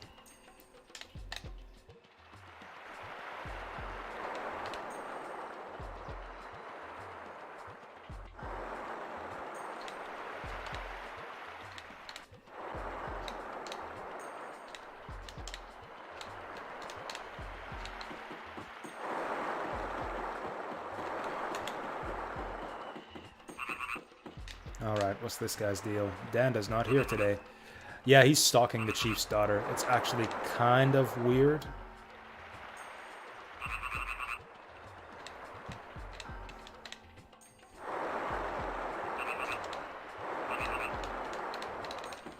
Okay, so we're gonna have to help this Danda guy with his romantic troubles, I guess, if he's gonna take us out to Twin Towers on a boat.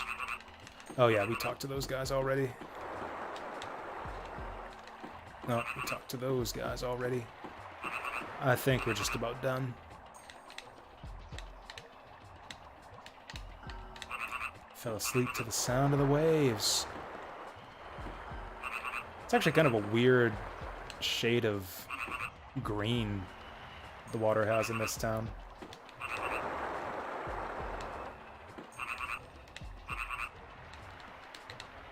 Oh, hey, that's actually the way around this whole, like, no couples thing.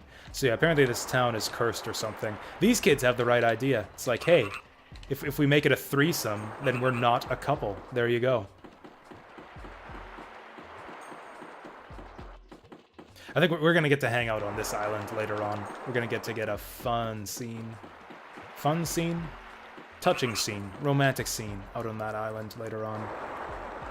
There's a legend, if you throw a coconut over your shoulder from here to a couple on that island, your wish will be granted. Seriously, there's a legend that says that you people should throw coconuts at couples just chilling on the island out there. Honestly, that sounds like a lot of fun, actually.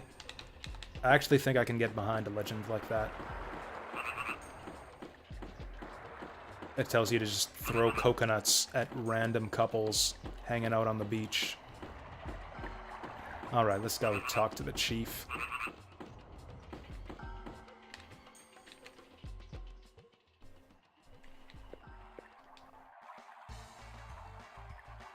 Oh, finally! The honored guests have appeared! Now the festival can get going! Yippee! This guy's got Eggman shades. What? What is this? I will come directly to the point. Will you be traveling with that young lady there? By young lady, do you mean me? No, no, the other young lady. You with the matching armband! You two are a couple, right? Love through good and bad, through suffering. Is it that obvious? I guessed right! A bell ringer! Ding dong, so you are a couple! Fina's not protesting at all here. Well then, we shall recognize you two as the brave couple. Just a minute. First of all, Justin and I are not particularly a couple. Come on, Fina, it seems to make him happy, and besides, there's no harm, right? Still, what are you saying? Now, the couple has appeared. Prepare the feast! Uh-oh. Are we the main course? Alright, cue up the cue the ukuleles.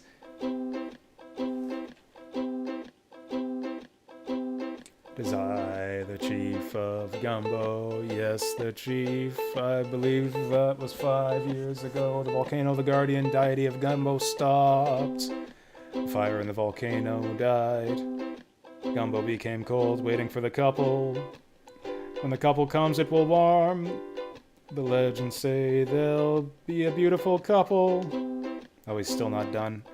If there's a couple, we'll have a festival.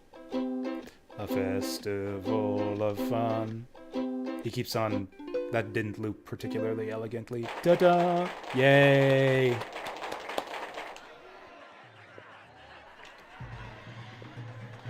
Sweet. Did I hear they added vocals to the opera scene in FF6? No, that sounds awful. Like actual vocals, not just like la la la la, but like actually singing the song. That sounds like an awful idea. I don't like the sound of that at all. I mean, I guess I'd have to hear it. I guess anything is possible. I think that like the garbled like SNES synth vocals were part of the charm of that scene. I don't think that I would want proper vocals.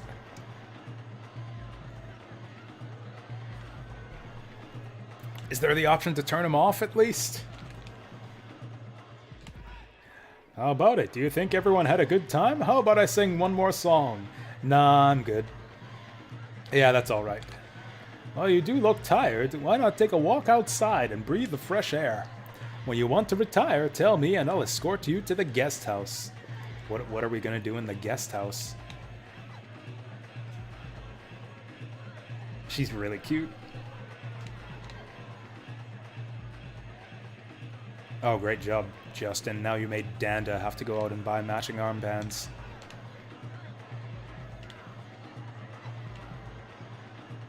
The best couple in Gumbo? You're talking about us, right? The best couple in Gumbo is definitely Justin and Fina, right?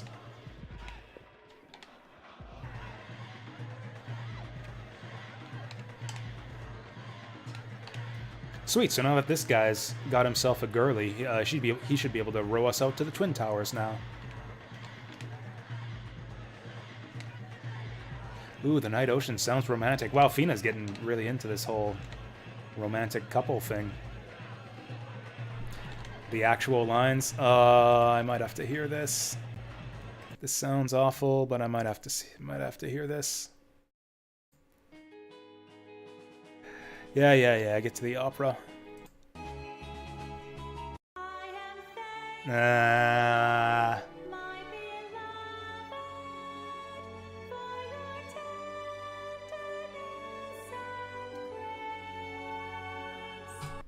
Boo. Honestly, for some reason, I think that the Final Fantasy VI Pixel Remaster... Oh yeah, turn the game audio back on. Looks like the worst out of them. Like, they really, like, just, like, brighten, or, like, softened the colors quite a bit. Like, it looks very different from the SNES original. And I don't know. I don't like it. The other... It's weird. The other Pixel remasters also looked a little bit different, but I think they kind of... I don't know. They didn't look that different from the originals. At least I didn't think so. Like, I thought the FF5 Pixel remaster looked fine. But yeah, the FF6 one just looks really different in a way that I don't like. I have no music on for Grandia. Like, is the music on now?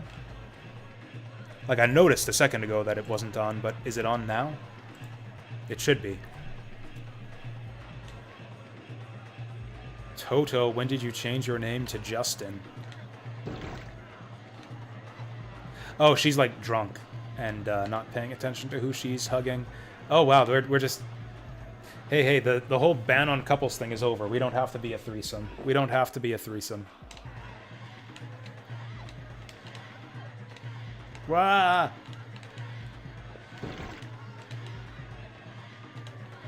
Oh, wow, Justin's about to get snoo-snooed to death here.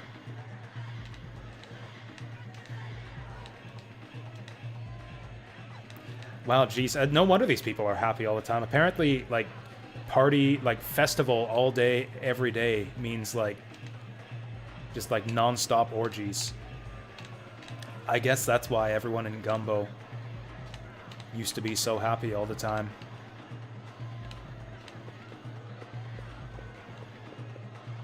Anyways, hey there, Saturn Meteor. Does Grandia have choice of audio language? Not this version. Grandia HD does. Like, the HD re-release of Grandia has your choice of either Japanese or English voices. But the originals didn't. The PlayStation version and the Saturn version were, you know, one... You couldn't switch audio. I don't think there ever was any... I'm not aware of any PlayStation or Sega Saturn game that had dual audio options. Because disk space being such a problem as it was back then, you just wouldn't have the disk space to fit two fully voice-acted audio tracks for the whole game. That, yeah, dual audio didn't really start becoming a regular thing until PS2. And even then, I don't think there were that many PS2 games that had dual audio options.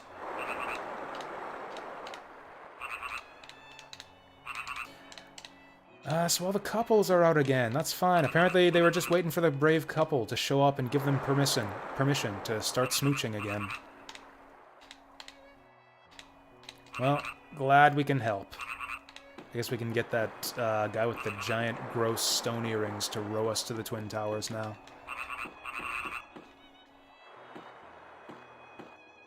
How do I have English text and Japanese voices? 'Cause I have a translation patch. So this is the Japanese version of the game. The Sega Saturn version of Grandia was never released in English. So yeah, this is with English translation patch. Came out about last year. Sometime last year.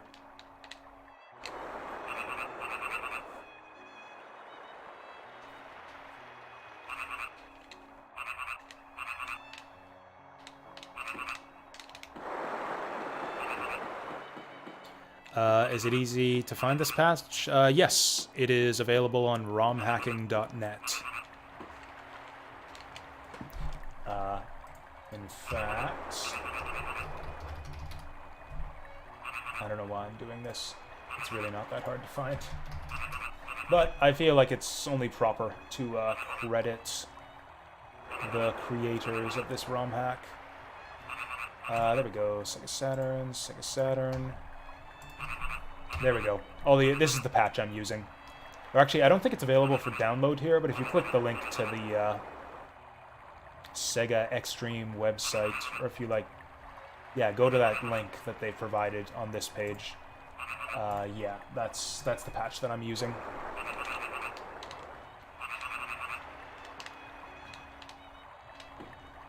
Oh yeah, that's right. So the brave couple, Justin and Fina, the brave couple showing up, gave these people permission to start fucking again, but doesn't seem to have fixed the weather at all.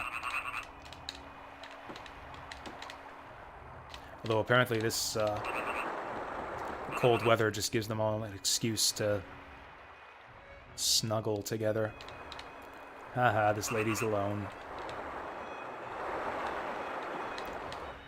Okay, so they're kind of hinting that we want to go out to the island there. Let's talk to everyone else first, though.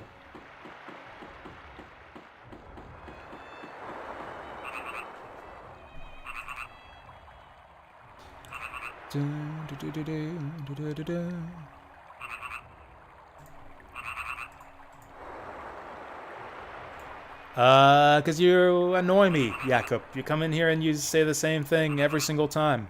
I'm tired of it.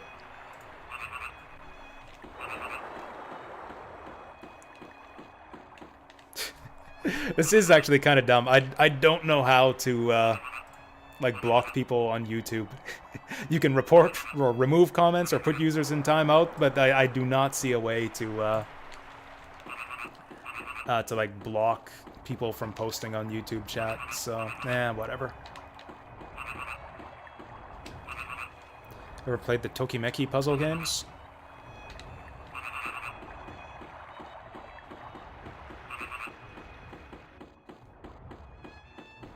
What happened? Like, what happened on YouTube chat?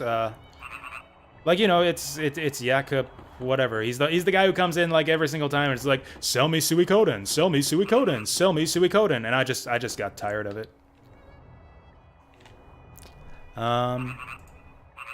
So, yeah. I'm gonna, I mean, the most I can do is timeouts and hide users, so I'm gonna do that again.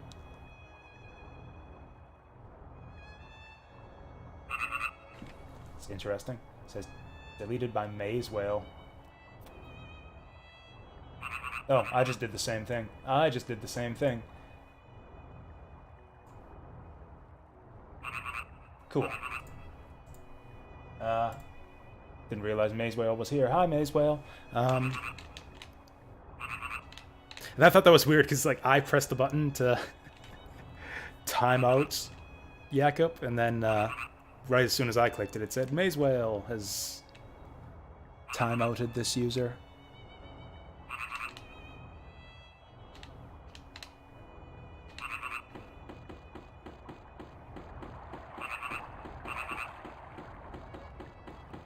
Yeah, thank you for that. It's weird, though. I'm gonna have to look that up. Like, is there seriously no way to, like, ban people from YouTube chat? That seems really dumb.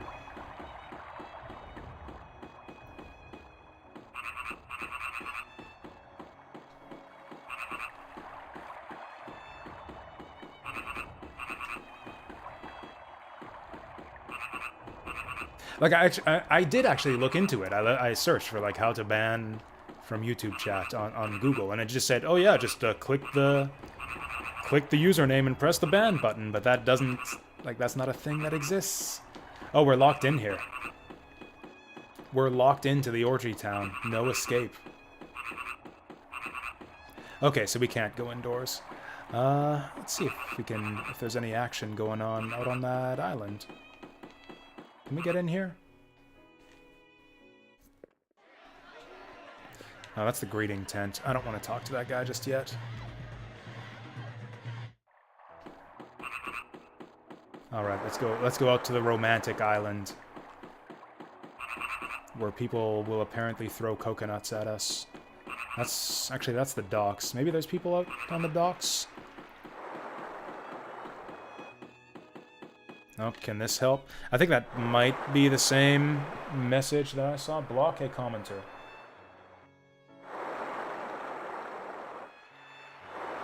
Oh, seriously? Find the commenter's channel URL from their channel homepage. Open YouTube Studio from the left menu. What? That seems really dumb. That seems really dumb. Like, I've done the block commenter thing, but it doesn't seem to work. Oh well. Whatever. We've done all we can. It's not worth stressing out about. It was just like a minor nuisance anyways.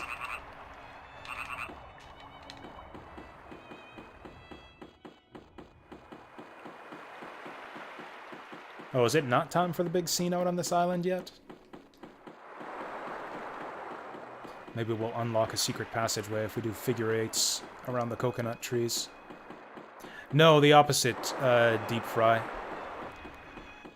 He wants to buy Suikoden.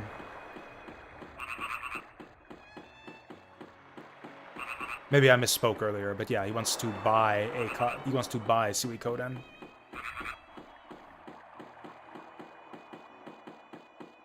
I do not own a copy of Suikoden, by the way.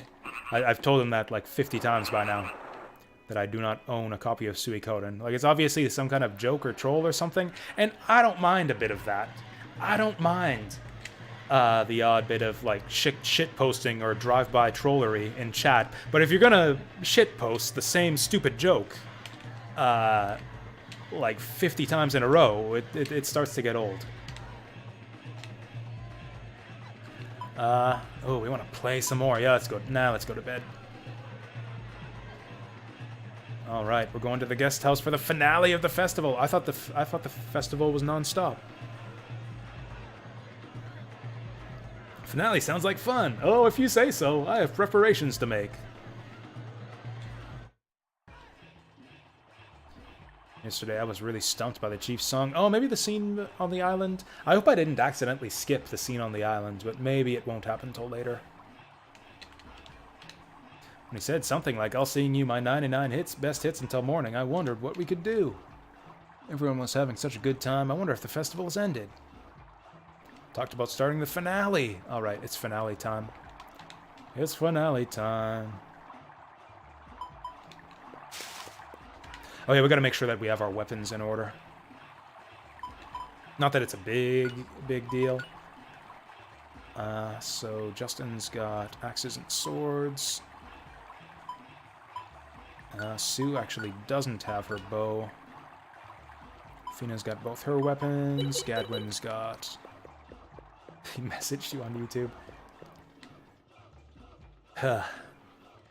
Like, you'd think it on Twitch, it's a simple thing. Like, just, yeah, ban this user and you don't have to interact with them anymore. Twitter, it's really easy. Just block this user and they can't interact with you anymore. I don't know why it's such a pain on YouTube for some reason.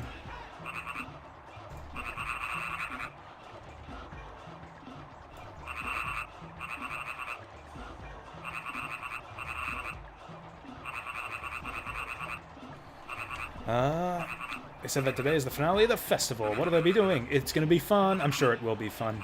Oh, Pouty, man, Fina's got the best portraits in the game. We got Pouty Fina now. Don't you think the reception we're getting is a little strange? Something's wrong. I got a bad feeling about this. All right, big finale in the tent. Let's go there.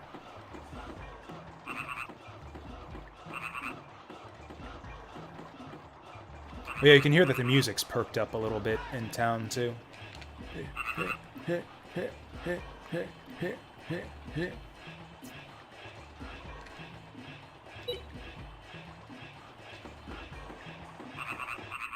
Whoops. Okay, hey, we can leave now. We're not locked in town anymore.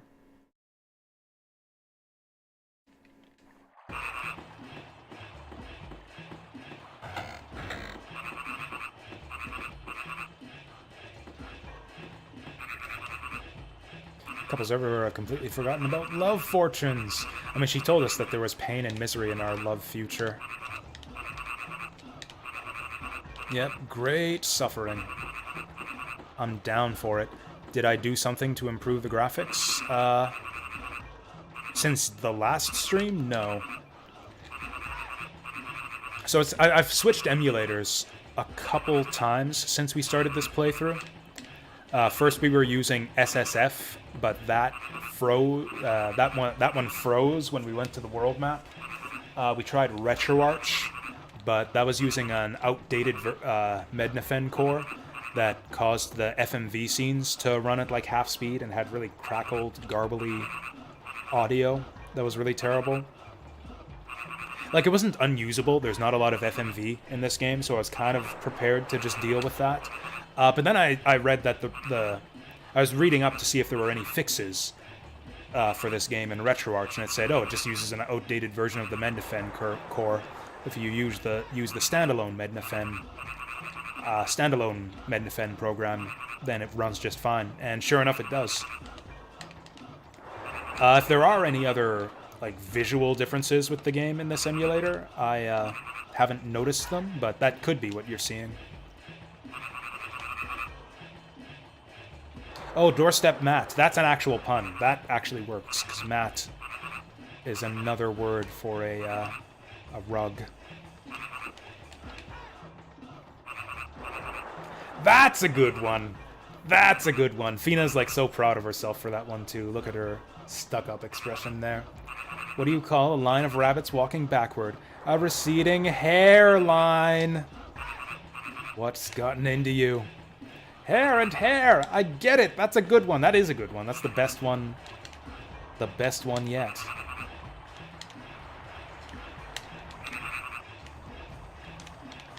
Hey, the townspeople all seem to have lightened up. They got new stuff to say now.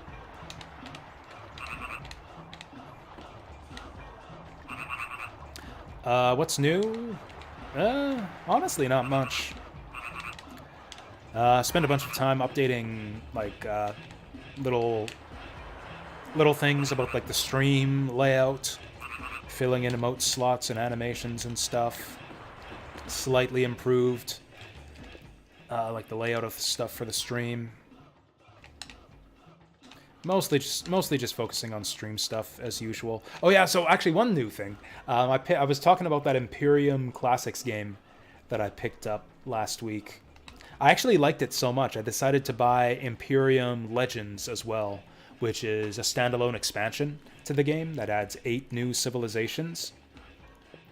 I was kind of hesitant on it because it's like, I don't know, I don't like spending too much money on games, but I liked this game quite a bit, so I decided, what the hell. I'll buy the expansion.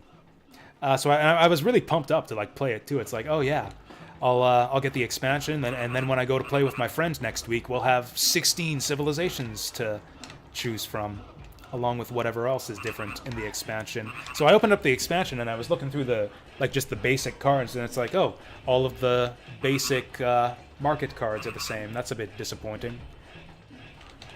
So the only thing that's different here is the civilizations. That feels like a bit of a ripoff for $60, but I'll roll with it. And then I looked at the civilizations and it's like, wait, these are the same civilizations as in Imperium Classics. All of the cards in this box are the same as in the game I have already. So it turns out that the copy of Imperium Legends that I bought was mispackaged, and so it has the cards from the original game instead of the cards from the expansion, even though the box is the expansion box. So I'm like going back and forth with Osprey Games customer service right now, trying to get them to send me a replacement copy or something, whatever they're gonna do.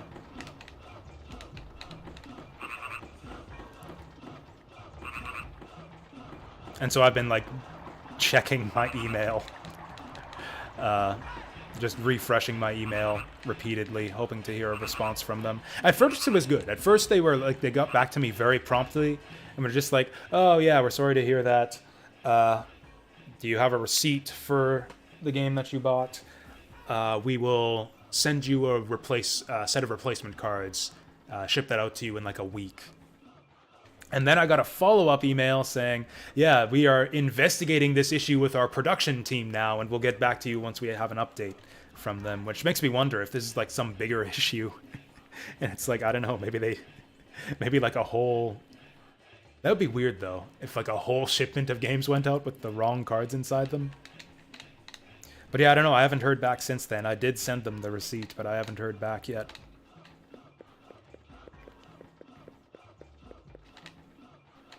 Okay, so these people are all back to saying the same thing as before. Man, La Mulana 2 DLC 2, I don't even know. What is it, Tower of Oannes or whatever? Oh, this brother and sister were secretly a couple all along. Haha, love songs, right. Haha, good one. Oh wow, everyone in this town is a freaking love poet. I don't know when we're going to be able to schedule La Mulana 2. That's an excellent question. I actually did load up La Mulana 2 just to see if I could figure out where the DLC area is. I know where it's located. There's like a new section of the starting ruins. Like, you know, at the start of La Mulana 2 where you go back through the early game portions of La Mulana 1. You go through like the Guidance Gate and parts of the Mausoleum of the Giants. They've opened up the way to the, what is it, the Sky Spring, I think it is. So yeah, the way to the Sky Spring has opened up, which was one of the areas from La Mulana 1, but there's almost nothing to do there. It's like 3 screens that lead to a dead end, which presumably is the entrance to the DLC area once you figure out how to open it up, but I couldn't figure out what to do. So I'm gonna have to like go backtracking through the entire game world, trying to figure out how to solve the puzzle to even open up the DLC area. I was thinking what I'd do is maybe I'd just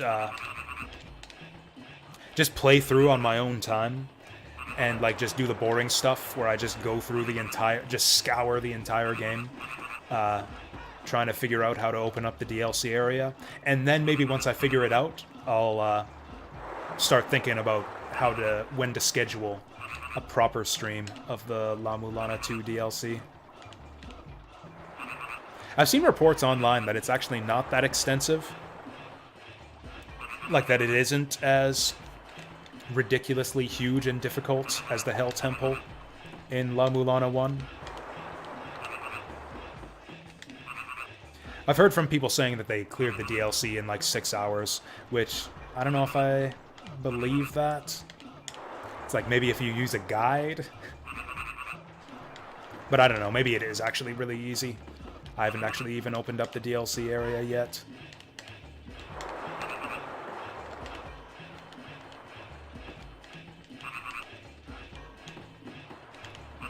Man, I thought these people were boring before when they were just all freaking out about not wanting to talk to the opposite sex. Now they're even more boring when they're just all going gaga for each other.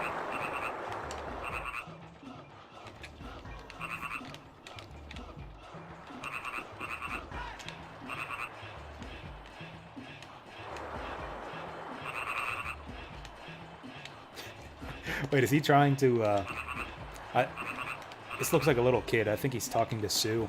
That's funny. Oh, whoops, I didn't mean to talk to this guy. Oh, it's the couple! The festival finale's finally here. Are you ready? Please wait a little more.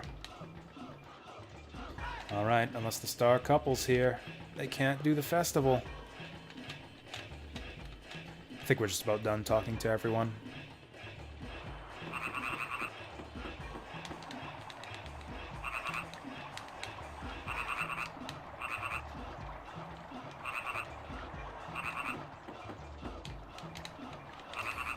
Suddenly I can't skip past text anymore.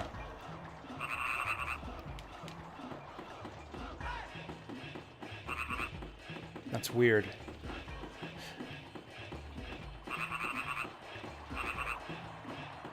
Oh, you know what? I think we're done.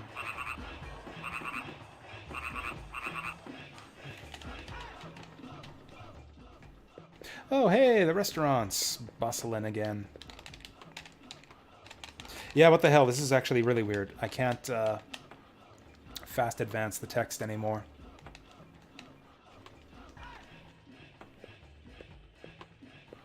Eat and drink all we like. Ooh, and there's 2 open chairs, too. One for Justin, one for Fina.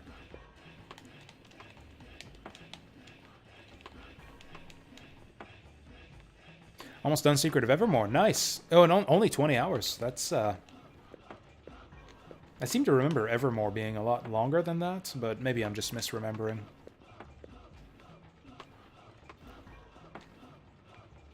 So, like, how far along, roughly, are you into it? Like, are you into the future yet? Do you have your toaster dog? This is actually really bothering me that I can't fast advance the text anymore. I don't know what we did to break that.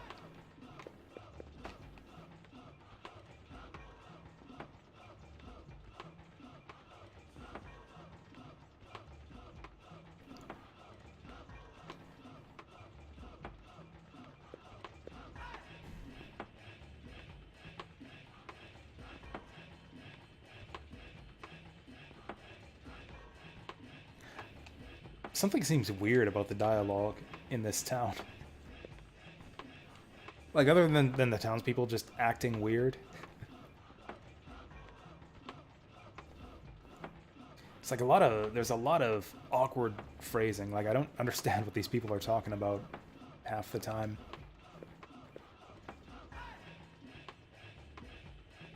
Oh my.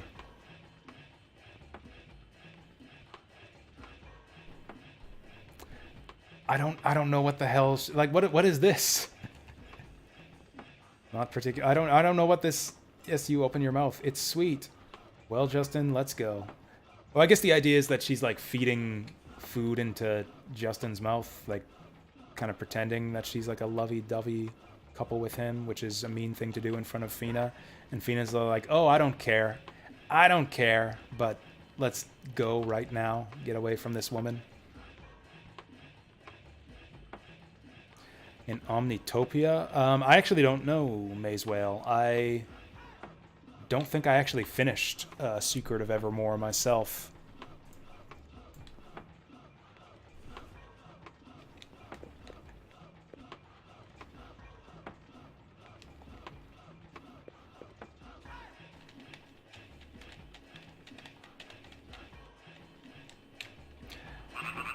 Are we done yet? I think we're done.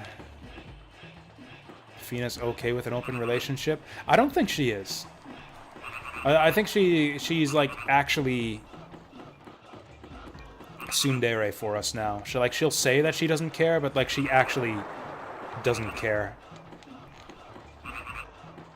Or she says she doesn't care, but she actually cares. Like she'll pretend she's okay with him looking at other women, but then she'll like go and like you know, stab that woman in the neck after the fact. Justin, don't start talking. Justin didn't say anything there. Justin was not talking at all.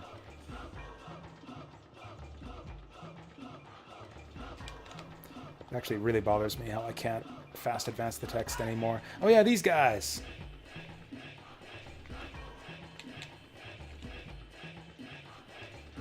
Oh, cool. He's going to be encouraging us for the finale. Even the brave couple would feel uneasy.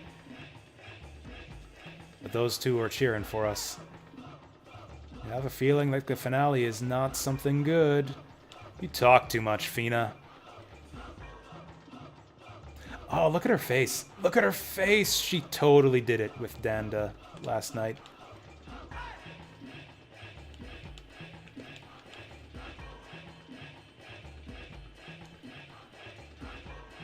Cool. I will pray for you in the finale. I'm stuck. Uh-oh. Uh-oh. Uh-oh! How did this happen? Gadwin, you're too fat! Oh no, how did this happen?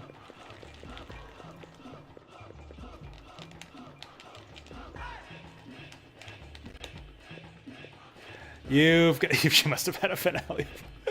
Nice. Wow, I'm sandwiched between these two. The finale is apparently so dangerous they won't, How did this happen?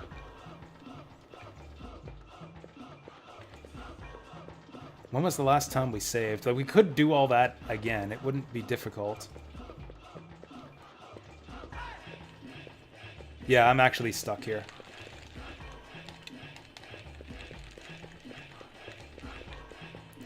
We're actually stuck. This is nuts. We saved when we first came into this town. I don't think I've saved since then, and I actually don't think I even saved after we went shopping. Oh, and also, since I've wasted so much time, I doubt I have enough real. Hey there, Davey. Good to see you. From good old England. Perfect timing. I'm stuck right now, and I'm gonna have to probably reload the game. Thank you. Oh, and thank you for the follow. Much appreciated. I don't think there's anything we can do. I've just got to reload the game, and we've got to replay like everything from almost the start of the stream. It's Gadwin. It's Gadwin somehow wedged his fat ass between these two, and now we can't get out. I was thinking I could rewind. I could rewind out of this, but I think I've spent too much time running around in here. I don't think I have enough reel to rewind. Maybe I can talk to the mayor from here? Maybe if I get them to turn around or something? Maybe if I can get one of them to, like, turn the other direction?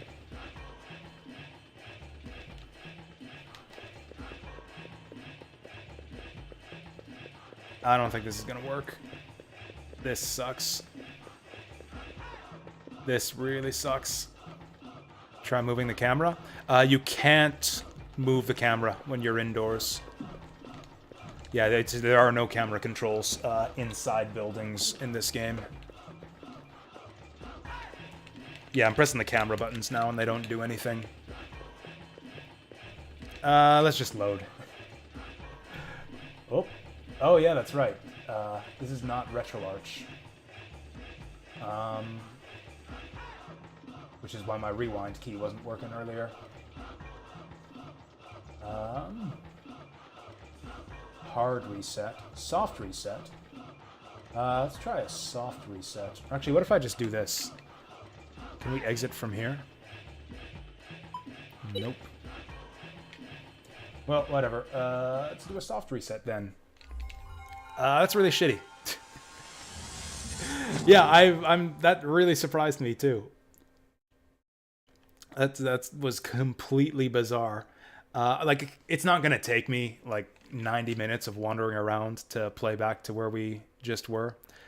Like, if once again, I waste so much time talking to NPCs in this game. We can cover like 90 minutes of gameplay in like 10 minutes if I just go and do what we need to do. Shopping might be a bit of a pain in the ass. If I have to redo the shopping, that might take us a few minutes.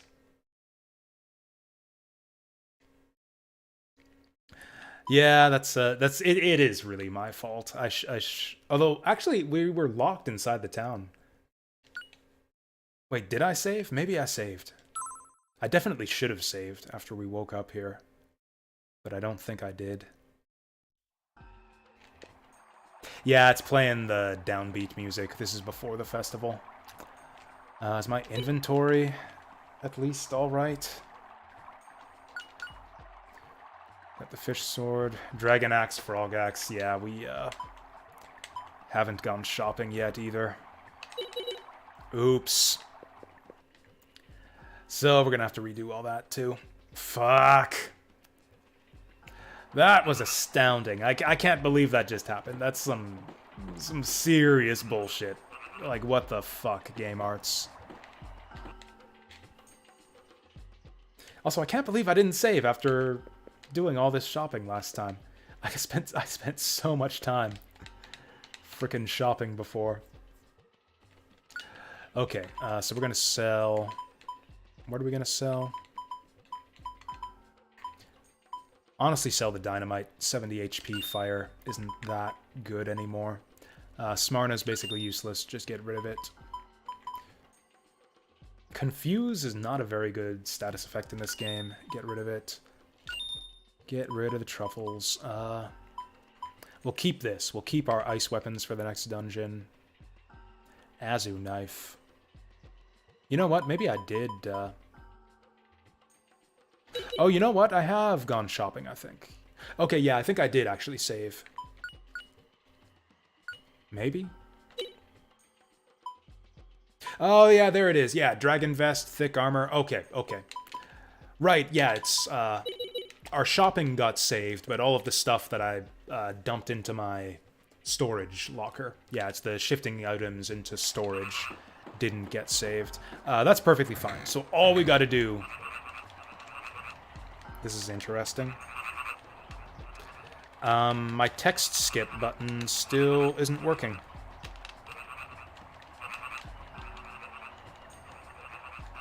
That's really weird.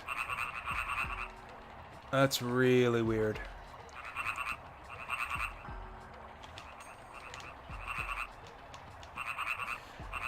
So it's like you press the run button to quickly advance. Okay, maybe it's just some conversations. Because, yeah, some conversations in this game you can't skip through like that.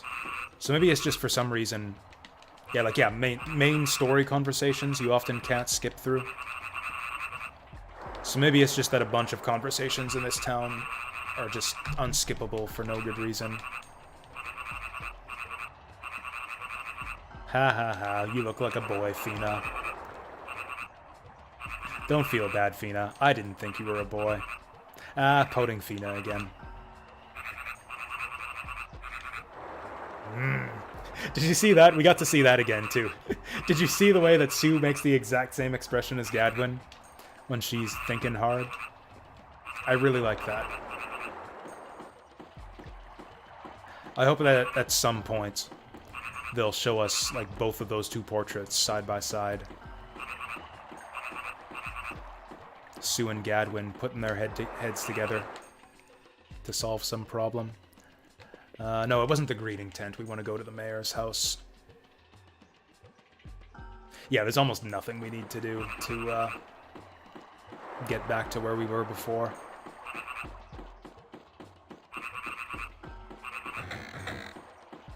Wait, this is the wrong way.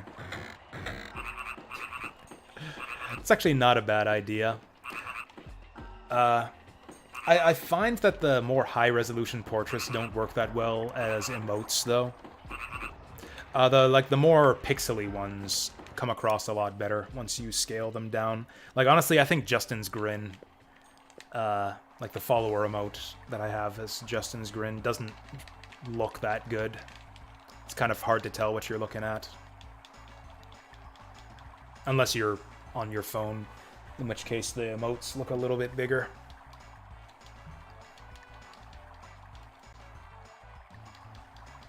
I am totally interested in that, Davey, actually. That sounds really cool. Can you link that? I am like 10,000% interested in that. English? Or, I'm assuming English, but if it's the Japanese voice actress, that's cool too. You know, I actually thought that Sue had the best English voice actor in the English dub. I actually think she was the only one who was consistently good in the English dub.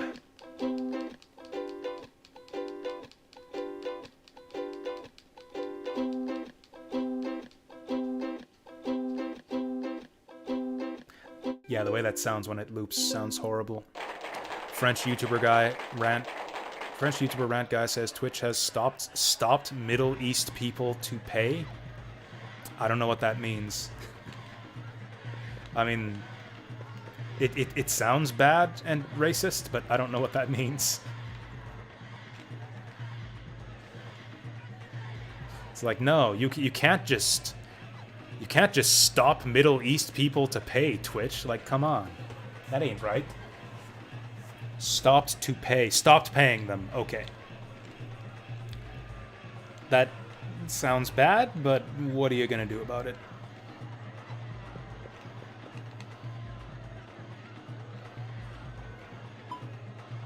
Yep, time to go to bed. Yeah, we just skipped, like, an hour of town NPC dialogue. Yeah, why the hell didn't I save? Why the hell didn't I save? Once we woke up in the inn here. There we go. Oh, nice. Yeah, I'll bookmark that and watch it later. Thank you for that, Davey.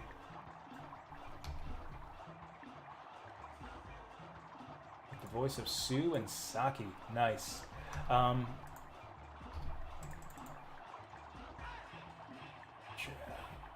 there we go. Bookmark that for later.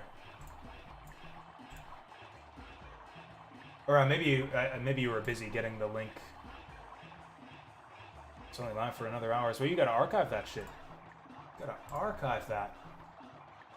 If you clip it, if you make it into a clip, Twitch can store it permanently.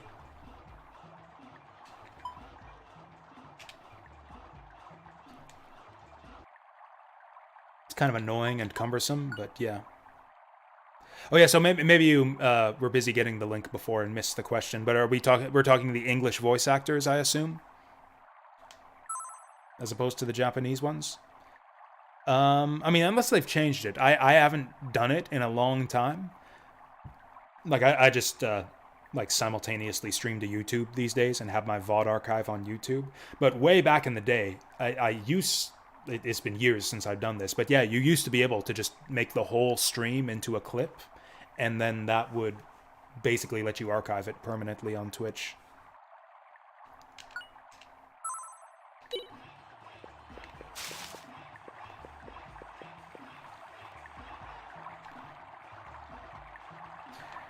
Liete and Milda too, interesting.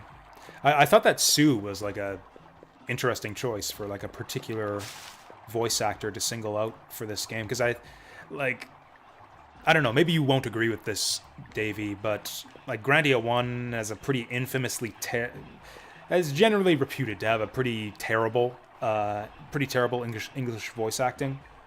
Like it's kind of has that reputation. And I kind of agree with that. I really dislike the English voices for the most part in Grandia. I think Sue's voice is actually the exception. I really like. I think Sue's voice actress is like the only consistently good one in the English dub for Grandia. Right, so this is the one thing we didn't save last time, was getting our equipment straightened out.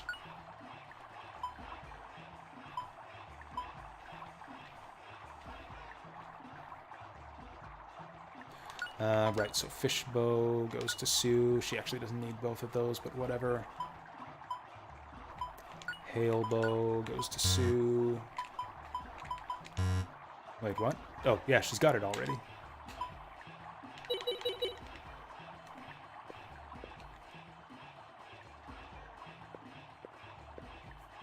Liete Mill was the natural progression? Was Sue and Saki? Interesting. I'm not sure I understand why that's a natural a natural progression.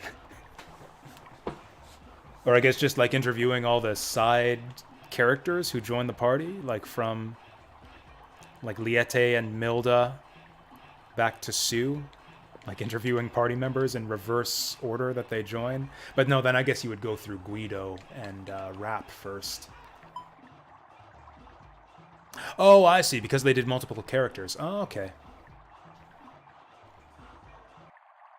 Also, going through their voices in that, and I didn't actually pay attention to like who voiced who. That's funny that Milda and Liete have the same voice actress. I actually didn't know that.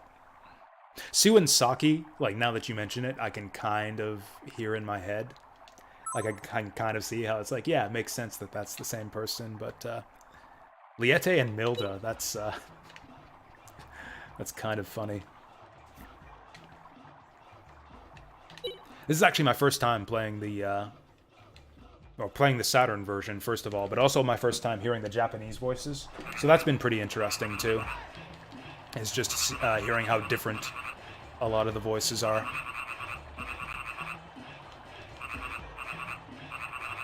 There seems to be a lot less voice acting as you get later in the game. Like, there's a lot more voice-acted scenes early in the game, I think. And then that kind of stops once you get out of Parm. Oh yeah, that's cool. Lurk away while you do Yeah, whatever you gotta do. I'll be online all day. Is there anything else we had to do? Oh yeah, I was gonna stash a bunch of items. You know what? I'm gonna go back and do that, because we'll probably pick up some new items in the next dungeon.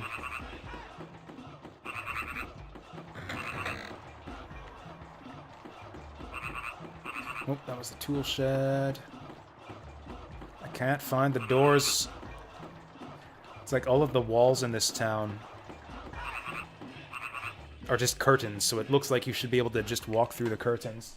Also, that's a nice, is that Liete? That's Liete. Nice.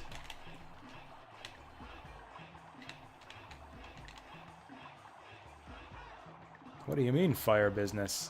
What did he say about fire business? Give the finale your best and forget about the fire business. I guess that's your hint that you're going into a fire dungeon next. Get your anti-fire gear ready. Okay, we're gonna stash the dragon axe. We're gonna stash the fishbow. And that's it. I guess there was less stuff to stash after all. We probably could have saved ourselves some time there. Not doing that, but whatever. Okay, so I think we want to go to the guest tent now. Row.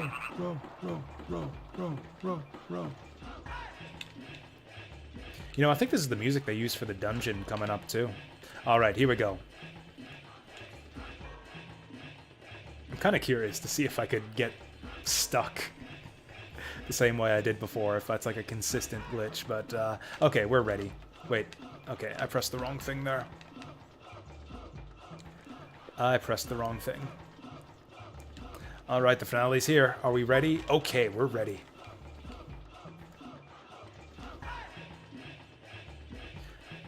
You said that like 4 times now, Fina. Let's do it, Fina. You don't want to offend the villagers. What will they do? I'm excited. The finale of the festival shall begin. Now, certainly you were told that the village is worried about the fire of the volcano going out. Well, the chief did sing to us in a loud voice. Great, okay, the volcano got that way owing to the fire dragon which appeared at the summit. As told in the village legends, a young couple of a man and a woman are to be offered in sacrifice. To the fire dragon. Were you two told this? No. Oh, hold it a minute, we haven't heard any such story. What, truly? Didn't I actually say that to you? This won't do. I tried my best not to forget. I've gotten forgetful lately. Well, now everything has been said. You two embellish the finale as the brave couple. I think he means embody, but whatever. Gadwin, little help here? Gadwin, we're about to be sacrificed. Do something.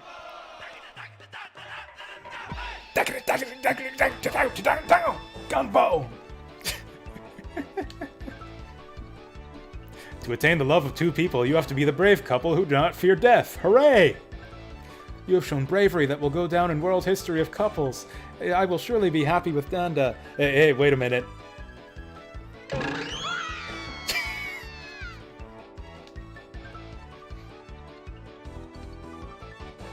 Just a minute. Isn't this a bit much? Mr. Chief? You can't say defeating a dragon is impossible. Still, it's fine if they are eaten for us. What a dick. That's not a problem, I suppose. Yeah, the dialogue suddenly got all weird. Like, they're saying weird stuff that doesn't make any sense. Oh, I guess that's not a problem if Justin and Fina get eaten by a dragon. This is terrible, Gadwin. We gotta chase after those 2.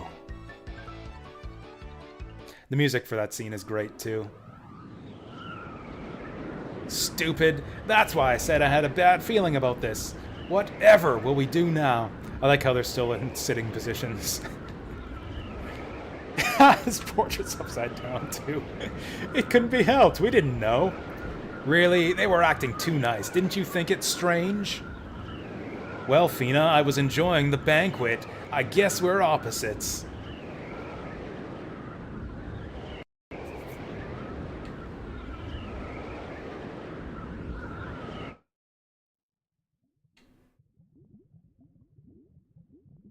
It's fine. Nobody ever dies from falling in this game. Youch! I hit my fanny! Oh no, not Fina's fanny. Fina, are you alright? She's fine. She landed on her fanny. And Justin landed on his head, which is, like, well adapted to hard bonks from the serving tray. So this is what it's come to. Justin, don't you feel a little bit responsible for this? Yeah. I know, it's all my fault. At any rate, we can't go back now. If we beat the fire dragon, there won't be a problem, right? Oh, sure, change the subject. But I guess you're right. Let's go, Justin. I'm sure the fire dragon is at the summit. That's the Fina I know. Right, let's go. I love the intro to that song. Gumbo! Alright, we got some health weed. Justin's on full-time healing duty here, too, now that Sue's gone. Also, we're back to a two-person party. Which means that we can avoid battles much more easily. Probably should save in an alternate save slot while we're stuck here. Okay, if the enemies are gonna frickin' teleport out of nowhere, we can't avoid battles.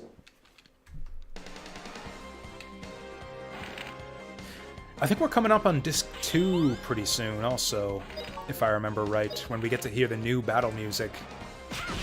So that'll be exciting.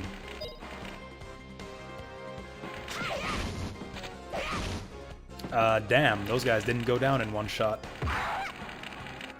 Fina's getting roughed up a little bit.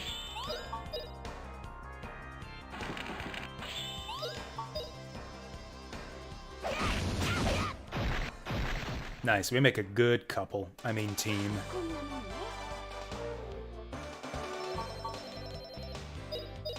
Still only getting 80 XP from these scrubs. Honestly, the fights here aren't even worth my trouble.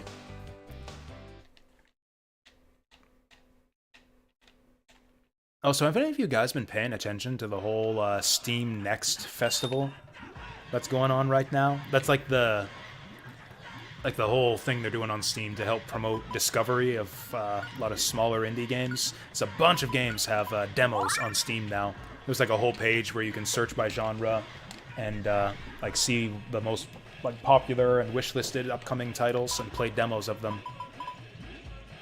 I browsed through and picked out a bunch that I'm kind of interested in. I think last year, at last year's Next Festival, I just downloaded a bunch of demos and did a stream where I showed off all the games that I thought had the coolest looking demos.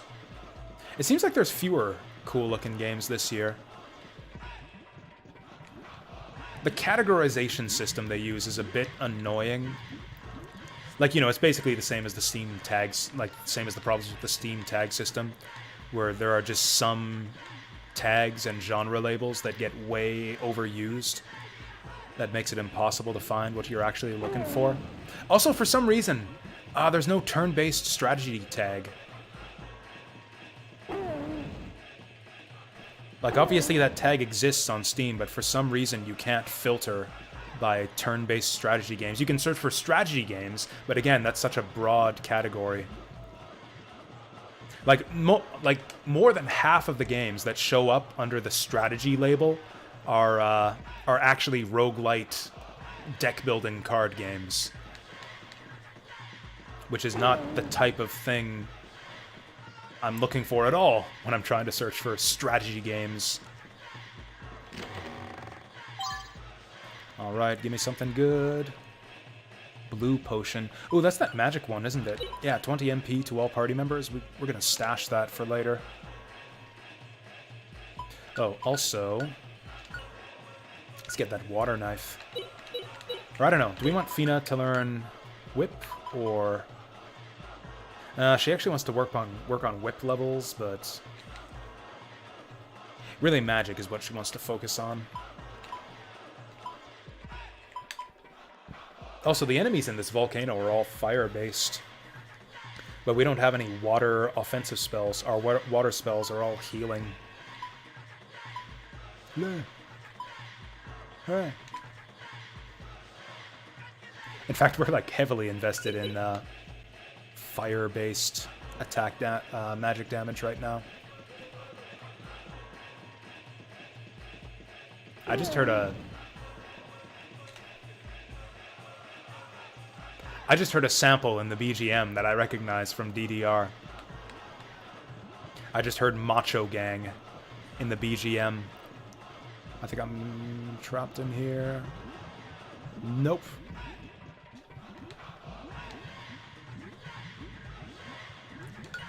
Yeah, we're gonna stash that blue potion we just got, because we're not gonna need that till the end game. Also, don't need the silk orbs until later. There we go. That'll do. We could abuse... Oh, there it is. Yeah, that one bit where it goes... Yeah, that's Macho Gang from DDR. Actually, you'll hear that in a lot of Japanese video games and anime from the 90s, where there were a couple popular like libraries of generic sound samples that a lot of video games and anime used for their soundtracks. It's a bit narrow here. I think we have to fight this guy. DDR used a bunch of them. Oh yeah, enjoy the Secret of Evermore. I think he's gone. I don't think that guy's going to be a problem anymore. Oh, these are actually fire dogs. I think we're just going to kill him, but... Yeah, right. Yeah, right, may as well. We'll do a trade. I'll trade my copy of Suikoden 2 for your copy of Secret of Evermore. Wait, are you actually playing that on original hardware? I just kind of assumed you'd be emulating it, but now that I think of it, I don't know that for sure. So Fina's got a water dagger. Emulated? Well, there you go. Flame Howl. I don't think I want that to happen. Oh, damn! I hope he kills him with this one so that Fina can dagger the other guy. That'd be a sick combo of just Howl plus 2 Fina daggers. Oh, nice! It does it. That's perfect.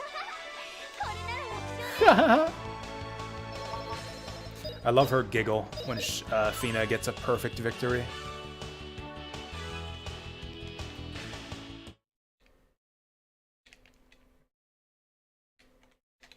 Looking ahead to Viewer's Choice Night on Friday. Got a couple options there. So I could just do like 2 hours of... ooh, let's use this. Vitality, huh? Vitality doesn't even show up on our stat sheet. I guess I'll give it to Fina. Let's give it to Justin. Justin has some one-on-one fights coming up later in the game, so I'll want to jack up his stats a bit. So, like, I could just, assuming that nothing else gets added to the list, we could just do, like, a few hours of F-Zero GX, and then, like, 6 hours of Parasite Eve. Or we could do, like, 2 hours of each, and then play Elden Ring for the rest of the night, if that ends up being a game I want to add to the queue. So that's a point of no return. I don't think we can get back up there now. Maybe that's fine. Or maybe we've just gone around in a circle. We've just gone around in a circle.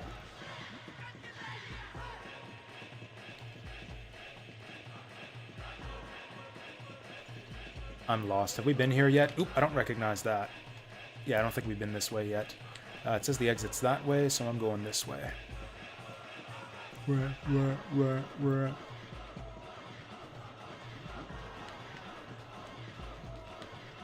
Just reminded something about Viewer's Choice. If you ask for a certain game and pay the points, but there are technical difficulties that make it impossible to stream, it's basically your choice. You can either request a different game for me to play, or I can just refund you your points. Like, that's actually something that I know how to do now. It's pretty straightforward to just refund points. So it would be your choice to either just pick a different game or to get your points refunded.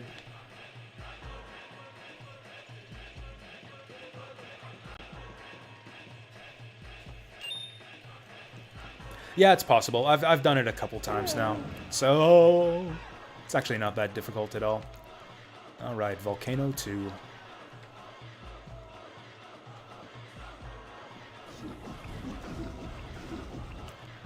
Something's making horrible noises up in here. Gumbo gumbo!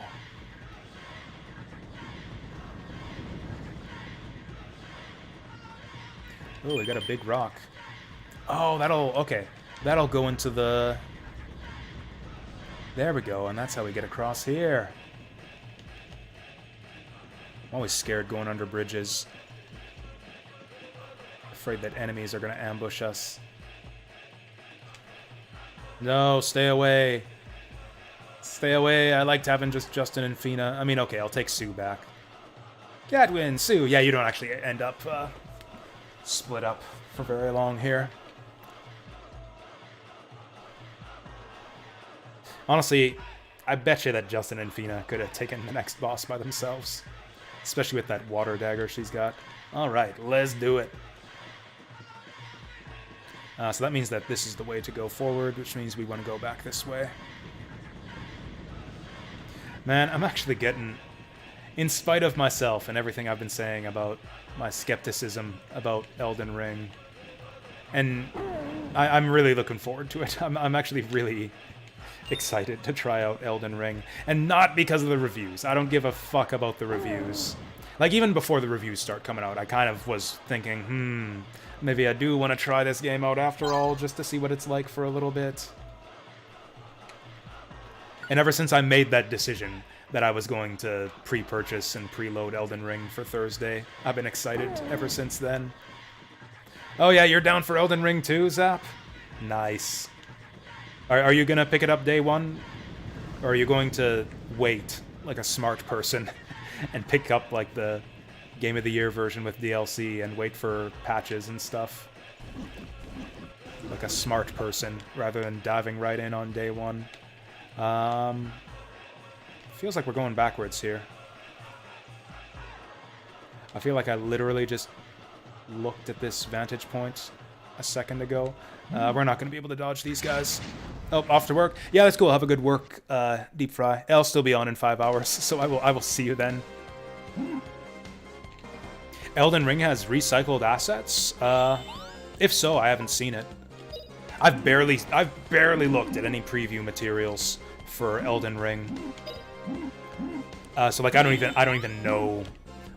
I don't think I know what hardly any of like if I did watch any trailers, it would have been years ago that I've seen anything. Like I don't remember what any of the bosses or characters or environments look like. Like I'm gonna be going into that completely blind, which is a big part of the excitement of it for me.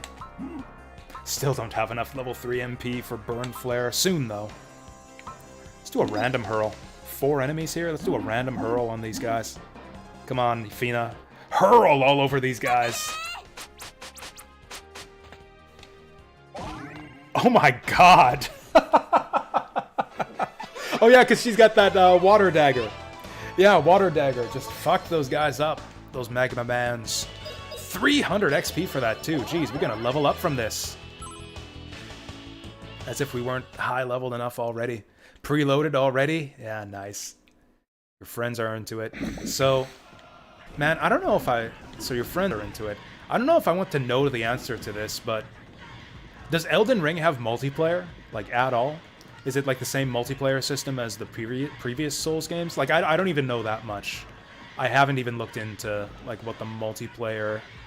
Can we dodge these guys? I bet you we can. Damn it. What's even over here? Why did I even want to go through that gas vent? Damn it. We're gonna have to fight him. It does have a bunch. I guess we'll see. Honestly, it's been so long since I played Dark Souls 3 that if it does have reused assets, I probably won't even notice them. Hit him with the whacker, maybe? What are we trying to build up for Sue again? Honestly, Sue's been building up all of her magic for quite a while now. I think we can get away with a snooze. Oh yeah, does Fina have the MP to, or the SP to knife hurl? Or to random hurl again? She does. I think we'll just do that. Exact same co-op and invading mechanics? That could be fun. I had a ton of fun with multiplayer and invading and stuff in Dark Souls 3. That was actually the one Dark Souls game where I got the most into multiplayer. Like, I did a bit of it in Dark Souls 1, and almost none in Dark Souls 2. But Dark Souls 3, I actually really got into, like, multiplayer and dueling and stuff. I avoided the co-op stuff, but I invaded a lot in Dark Souls 3. Some of the maps were really fun for it, too. Like, I'd go for the swamp, or the catacombs was a good one, with, like, the rolling skull rocks, like the rolling skull boulder, and, like, all the arrow traps and stuff in that dungeon. Like, a lot of the Dark Souls PvP fanatics, like, it's like they're almost like Smash Bros fans in that way. It's like, oh no, just 1v1, Final Destination only. Like, they want to set it up so that there's no interference from the enemies or environment and stuff. Not me. I loved to, like, just try to do cheesy shit with the environment and traps and enemy locations and stuff when invading in Dark Souls.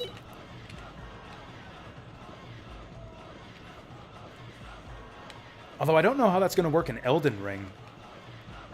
Because, yeah, Elden Ring's more of an open world, isn't it? Like, I don't even know what that means. Is it big open fields? Are there even going to be dungeons in Elden Ring? I don't want to know the answers to any of these questions, but, like, it's kind of interesting to me. The idea... Okay, so that's the exit. The idea of having, like, a big open world Souls-esque game. Like, how would that even work? Because Souls-like games are traditionally dungeon crawlers. Like, by definition. It's, like, almost not... Well, shit. Oh, wait, Volcano Base. It's like the exit of this place. I don't want to go to the base of the volcano, although there might be some items over here. Oh, yeah, good plunging attacks.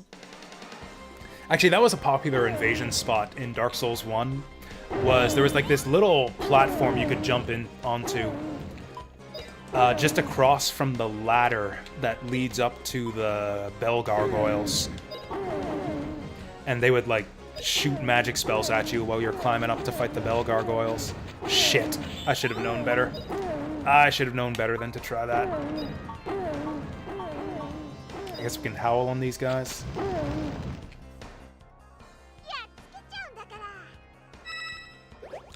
Ça va être du réchauffe sans savoir, is what Saturn Meteor has to say about Elden Ring. I think I agree. I think I actually agree with that. In fact, I think that's one of the most sensible things that Saturn Meteor has ever said in chat before. Really? I don't speak French. I don't speak French, Saturn Meteor. I have no idea what that shit means.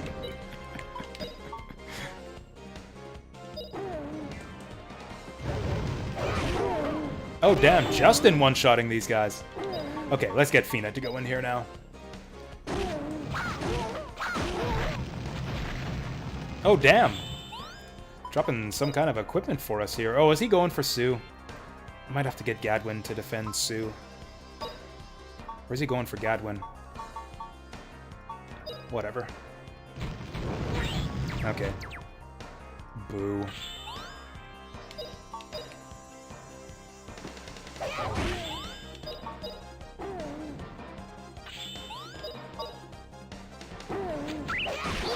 Man, Justin jacking up those sword levels.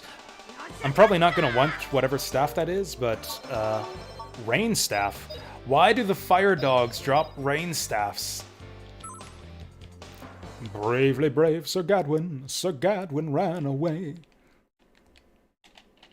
Yep.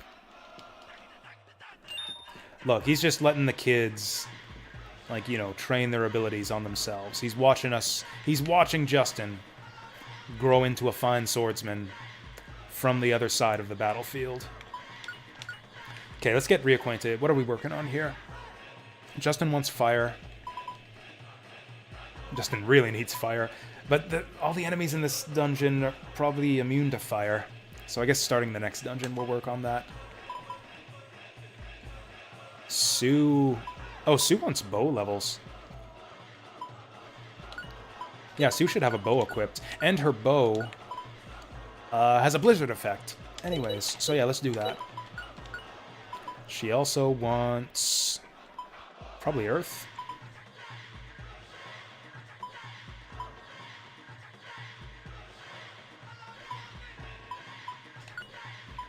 Whatever. Fina wants fire and wind. Yeah, we're working on Fina's wind. Fina wants wind and whip, but we'll stick with the knife for now. We're going completely the wrong direction here. Why did I do that? Why did I fucking do that?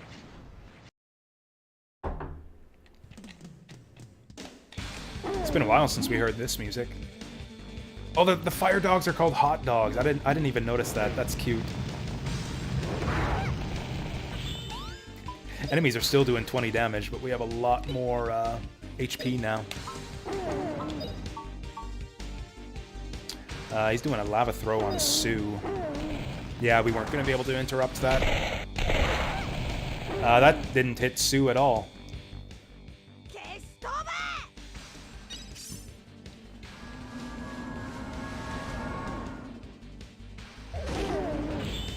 Oof, that didn't do much. Guy's about to lava throw us again. Man, I hate to waste Sue's turn, but we don't really have any choice here.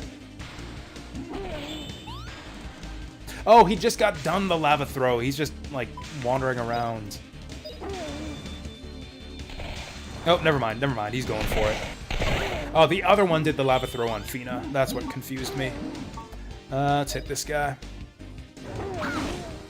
Justin learns an ultimate attack from Gadwin. Kind of.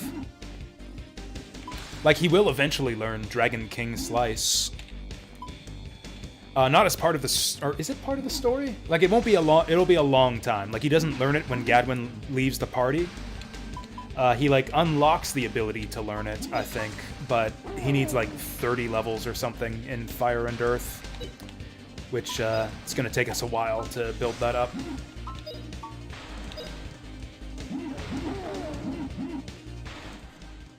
In fact, in the English dub, when he uses it, he says, "Gadwin's secret move." That's what he says whenever he uses Dragon King Slice. Gadwin's secret move, Dragon King Slice. Man, even with the elemental bonus. Even with the blizzard effects, Sue's attacks don't do that much.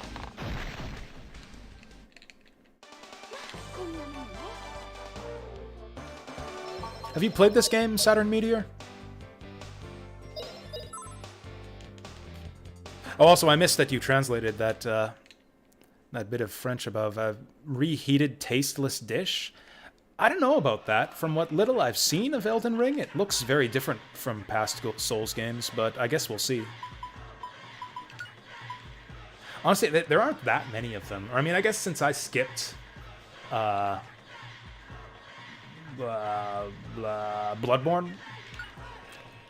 like, I don't know, like, there's been, what, like, 3 Souls games in the last 10 years? That doesn't seem to me like they've overtrod old ground. Doesn't seem to me like Souls games are worn out just yet. Like, they're definitely samey. Like, Dark Souls 1, 2, and 3 are all extremely similar to each other. But, like, I don't know, one Souls game every 3 or 4 years? That doesn't seem excessive to me.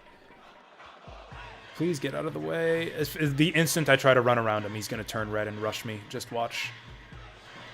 Oh, never mind.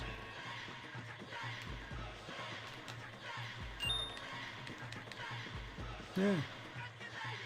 Why are we even going this way? To the base of the volcano? Nah, let's go back. Because I'm pretty sure we're going to have to walk out of this dungeon anyways. Thought I saw something shiny there. You know a thing or two about Grandia? Nah, that makes sense. Now I forget which direction we were going. Let's try over here. We're not going to be able to dodge those guys. I guess we could start running from fights if I want to avoid becoming over-leveled.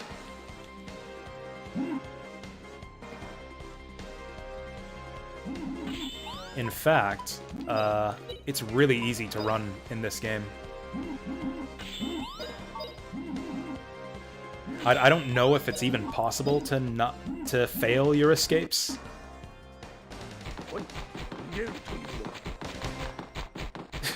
Oh, Gadwin's like shit-talking us. Like, what are you telling me to run for?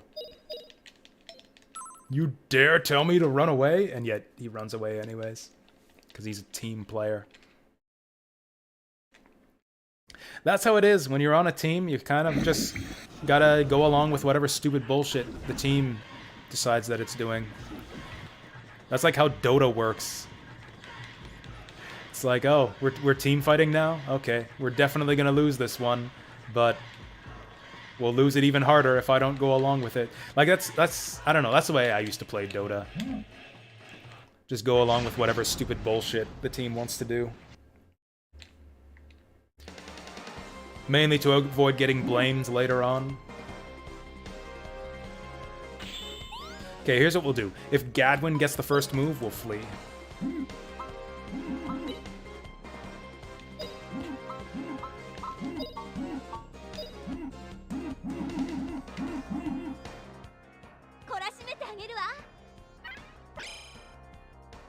Finally starting to get some enemy variety up in this game, too. Like, yeah, on the other side of the wall, it was like the same, like, spiders and centipedes and slimes in every area. There were, like, just 5 different enemies that were all recolors of each other. And now that we're over the wall, there's, like, a new, like, 4 new enemies in every area. It's great.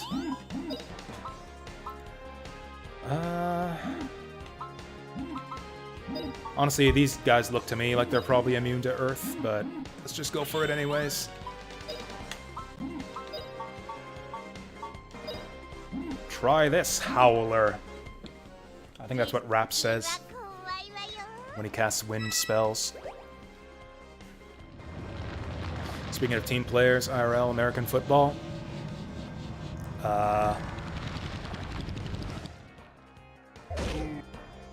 Well, they're not immune to Earth, but that didn't do much for us. Ikuzo! Ha!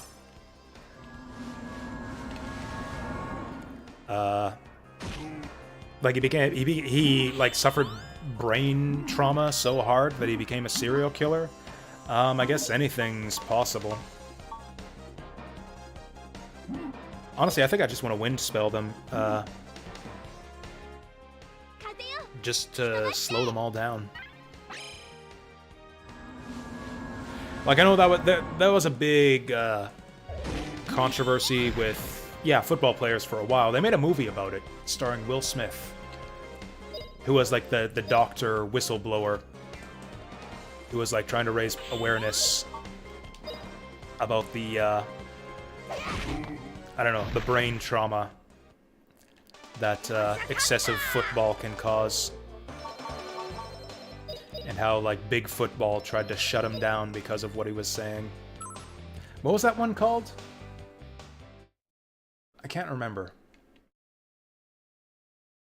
If I don't see my teammates in league, they're throwing in the game. If they're joining the team fights, you start and dying, then they're throwing. Yeah, pretty much. It's like, oh, you weren't there for the team fight. It's your fault that we lost. Oh, you were there for the team fight.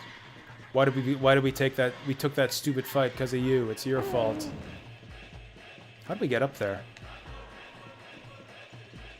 Like, I don't see an upper platform for us to drop down from. Oh, we gotta crawl in from the other map. We're gonna have to do that too, because that's a mana egg.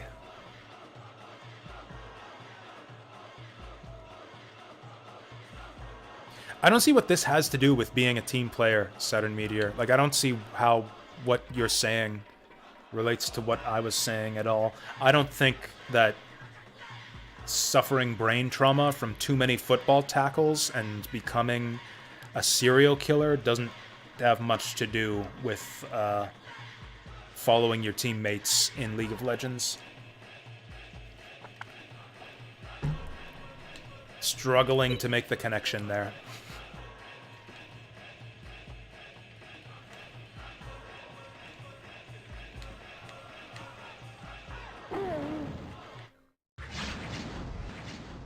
Also, repeated chalks? I assumed that you were misspelling that, or I assumed that you were mistyping that. Oh, shock! Shock. Do you mean shock? Is that the word that you mean? That's the way that's spelled. If that's the word you mean, that's the way that's spelled. Oh, you're right, it's shock. See, to me, I thought you were, it sounds like you're, like, abbreviating chocolate. So it's like, oh yeah, he ate so much chocolate that he became a serial killer. It's like, damn, I'm gonna have to cut back. Because I have, like, a Snickers bar every day at work. I'm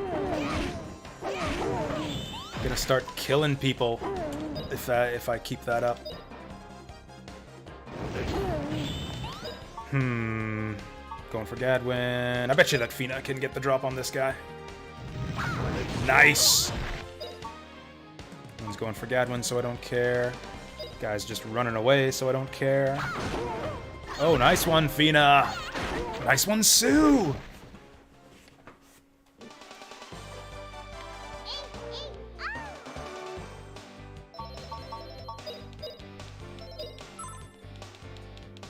Yeah, Sue's gonna get some bow levels. We're actually at risk of her leaving the party before she learns her final skill.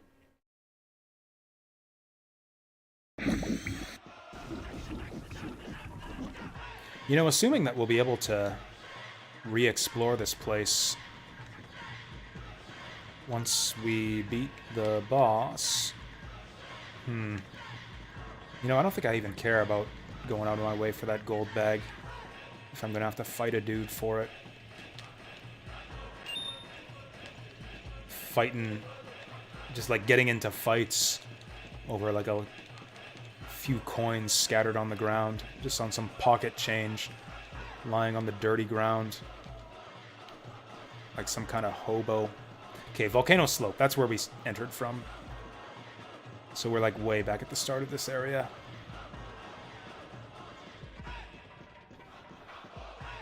It's kind of cute how they're circling around that tree there. They're dancing. The flames are dancing. Okay, and that's the bridge that we just crossed. Oof. How much damage did we take there? Like none.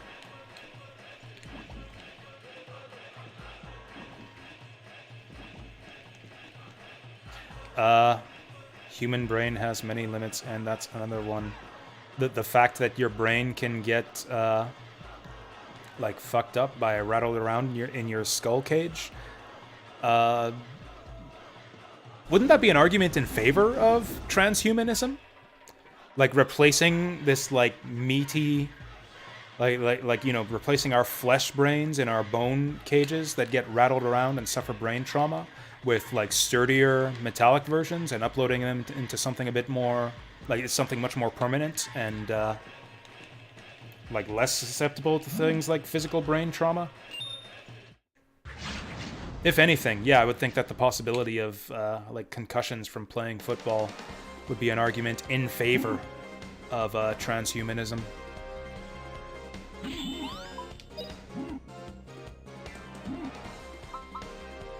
Oh, hey, yeah, let's fire away.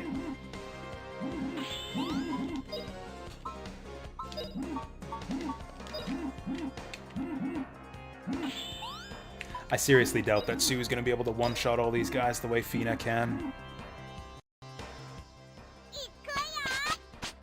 That's actually the same animation as Fina's.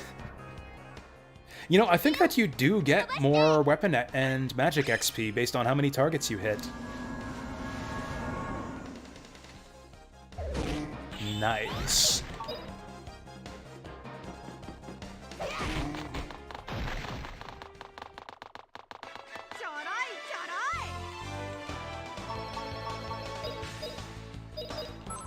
Soulless copies? I mean, I have bad news for you already, Saturn Meteor. There's no such thing as a soul. That's something that religious crazies made up in the Middle Ages. We don't actually have them. There is no such thing called a soul. Oh, maybe this will take us to that cave I wanted to crawl through before. We're already soulless. Might as well just take the next step and become machines. Oh, it's a dragon scale, not a mana egg. What does this do? Prevents damage below 10. Like, most enemies do damage below 10. Not to sue, but 10 is a big number at this point in the game. Like, prevent damage below 10? We're almost invincible at that point. What do I think of the point of view that, well, if you're gonna believe in everything that has no proof that it exists, then I don't know what to tell you. You can go ahead with that. I have no counter-argument to that. If you want to go around believing in every single thing that has no proof for its existence or non-existence, then go right ahead. See where you end up with that. Get him! Can't believe she didn't one-shot him with that. Alright. You know what? I'm gonna puffy kick these guys. Oh, too fast. Puffy kick is way too fast.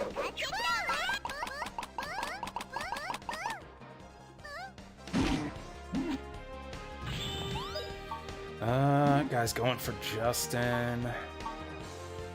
That guy's going for Gadwin. Don't really care about that. Let's just kill this guy.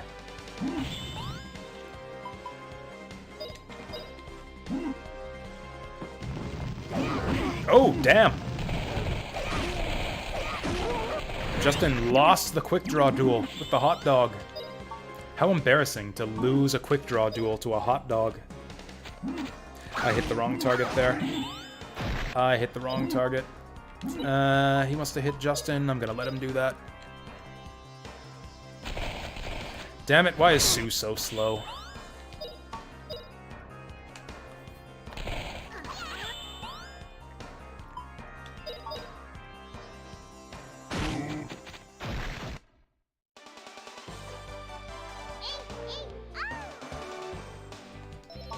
Really unhappy with the lack of a high five sound when Sue high fives Puffy for her victory animation.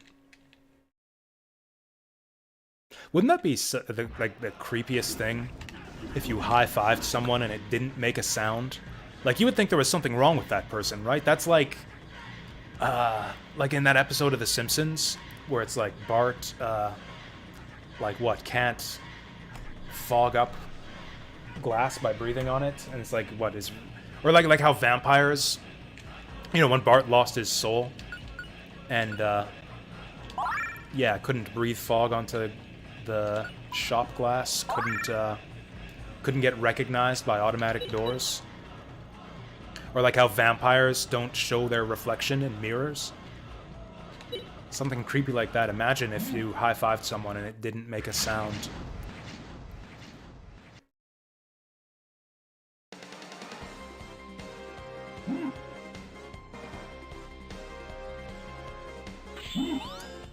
Tempted to just run from this fight. Kind of sick of fighting these dudes. Does Sue have enough? See, I want her to gain enough SP to fire away. I think I'll have her do one attack. Just does she still get weapon XP? Let's find out. I know you don't get XP if you flee. But will we get weapon XP if we flee here? And if so, how much does Sue get for attacking once?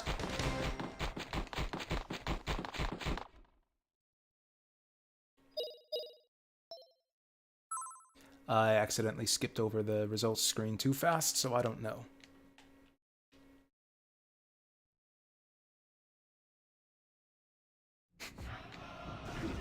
You know that you have soul if you post pictures of smiling emojis of soulful video games and anime characters. Video game and anime characters. I think we just went backwards there. Gonna have to run from these guys again. Humans don't have souls, but fictional characters do. That's how it works. Justin, Fina, Sue, brimming with soul. Actual human beings in real life, not so much.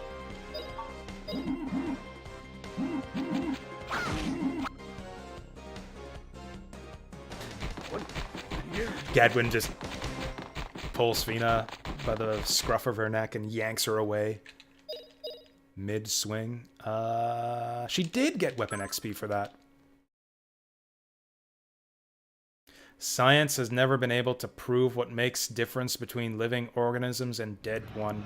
I'm gonna go ahead and press Y to doubt that one. Oh yeah, we did get the thing here already. It was a dead end. Whoops.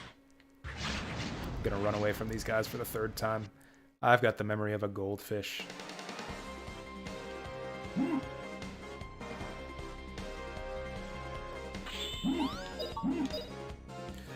I'm just gonna have everybody attack. I'm gonna have everybody attack, and then Gadwin can just pull us all away on his shoulders again.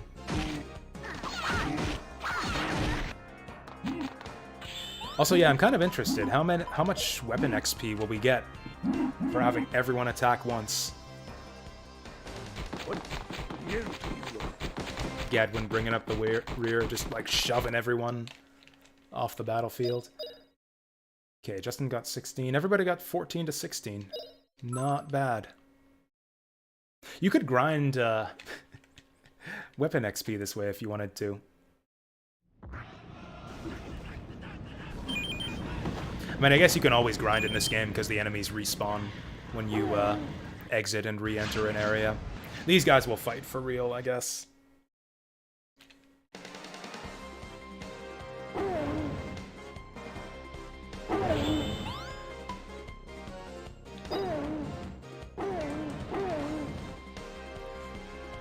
Do we need to random hurl here? I don't think we need to. I think we need to keep leveling up our wind magic is what we need to do.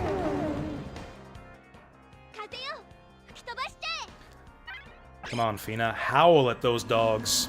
Oh! It's ironic. Howling at a fire dog. Oh, damn. Justin's out of level 1 MP. Gotta do the level 2 spells now.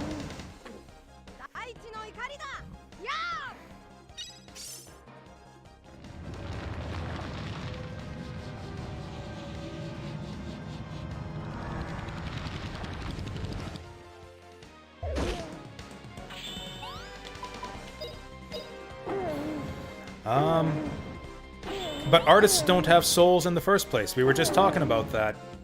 How actual living human beings don't have souls. So how can an artist imbue a fictional character with his soul if the artist himself doesn't have a soul to begin with? That don't make no sense. We're just gonna earthquake all these guys to death.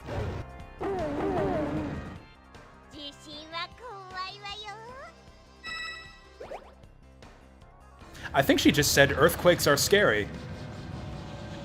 Which is what she says in English.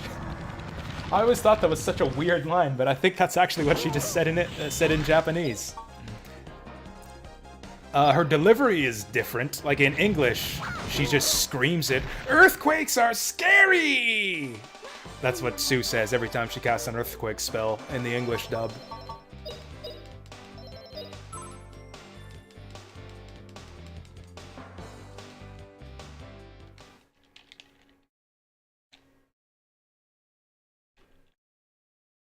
Man, I kind of wish that we had dual audio, actually. That'd be the one reason I'd be tempted to play the HD version of this game, so I could toggle the voices back and forth, so I could show off some of the terrible lines from the English dub. I wonder if these guys are weak to water. Looks like no. Let's do a puffy kick, because I think that levels up her weapon skill. As much as we have Sue set up as a magic caster right now, the main thing she wants to level up at the moment is actually her bow skill. What is it like to attribute souls to everything? Is that a Shinto thing? I don't know. Hironobu Sakaguchi. That's what it's called. Even objects have souls? Yeah, that's called Hironobu Sakaguchi. Oh shit. Okay, not gonna bother with those bags of change on the ground. Not gonna bother with that weed there. Oh hey, recovery point.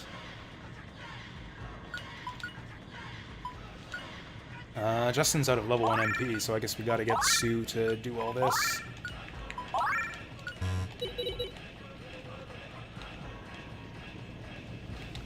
I hope they don't warp us back down the mountain. Hey, they stopped giving us combat hints. We're finally out of the tutorial. Okay, we kind of walked all over the last boss. With Gadwin's Dragon King Slice. I might regret this, but I think I'm gonna try to have Gadwin not participate in the next fight. I don't know, is there even any point, really? Nah, we'll go all out. Do I even have my gear lined up correctly here? Hailbow seems good. Azu Knife. Himmler. Actually. Oh, the fish sword is actually better than Catwin's sword. Never mind then.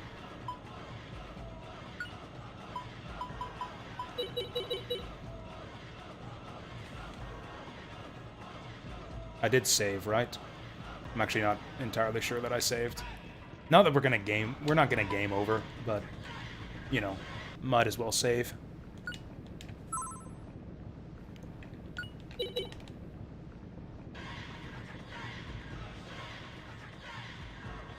Like, I know the type of thing you're talking about, Saturn Meteor. I don't know the word for it either. Actually, that was the part of the premise of the plot of my favorite Toho game, Double Dealing Character, where it's like the spirits within objects, like, basically came to life and revolted against their owners. Wow, it's hot! It looks like a fire dragon. It's a cool-looking dragon. This game has some cool-looking bosses. And it's headed right for us! Which boss music do we get? Oh, yeah! Oh, it's a maw dragon. That dragon is someone's mother.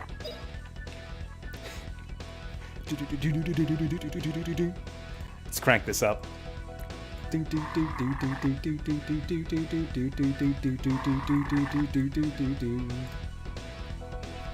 Okay, what are we gonna do?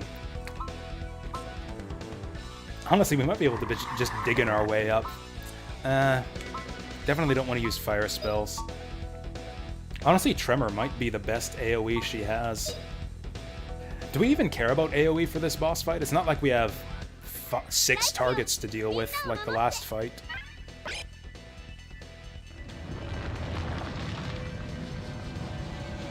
Oh, also, that dragon's flying in the sky, but he's still getting hit by our earth attack.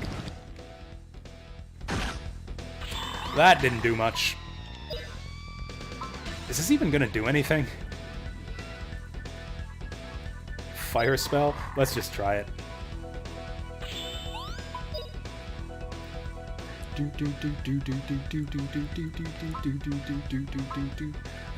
Zap's probably not gonna work. Oh, let's hit him with the crackle, obviously. Yeah, let's just go all out here. I don't care about grinding weapon XP or anything like that. Let's just, oh yeah, hit him with the ice.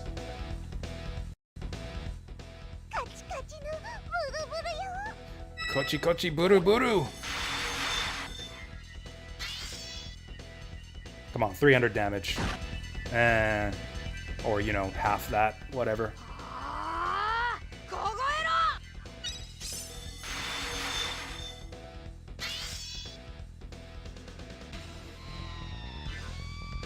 Oh, hey, double teaming them. We got the ice and fire antipode attack coming in here.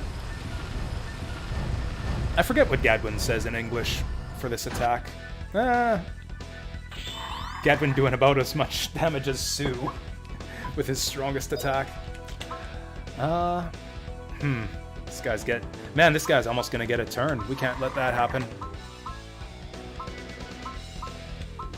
Oh, honestly, random hurl, yeah.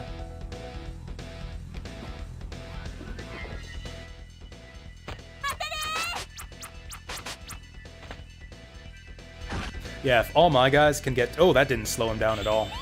Can we cancel this bitch? Let's try to cancel this bitch. Whew, that was close. No! I forgot that you have to run up before it comes out. Oh, we're about to get countered and maybe countered and maybe cancelled. Oh, Jesus. Oh, God, we're actually gonna die. Oh, wow, we're actually gonna die if he does that again. Okay, no putting Gadwin on the bench. Can't let that head get an attack again. Holy crap. Let's do a rah-rah. We need to heal that back up so we don't get killed. Go, Gadwin!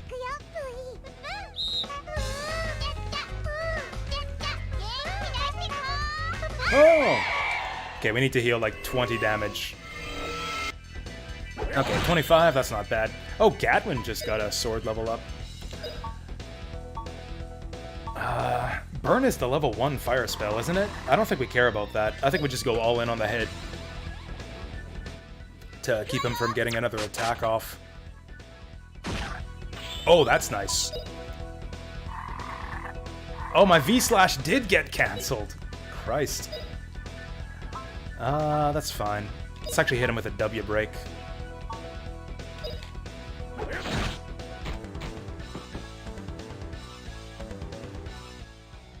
Honestly, Sue should be fine with this. Okay, that was not fine. That's nice. Got a new record for damage. Okay, he's doing something we can't even see what it is.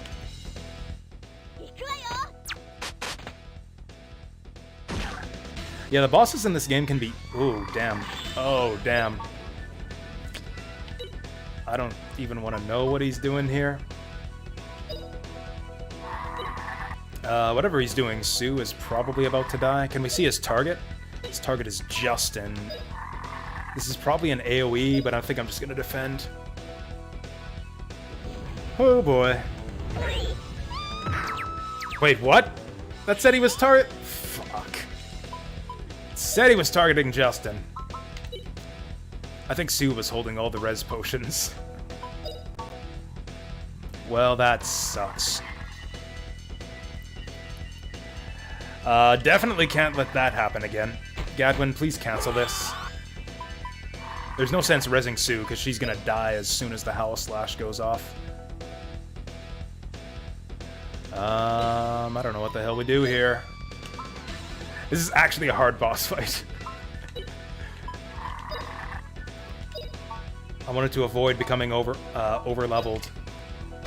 And I would say at this point, mission accomplished.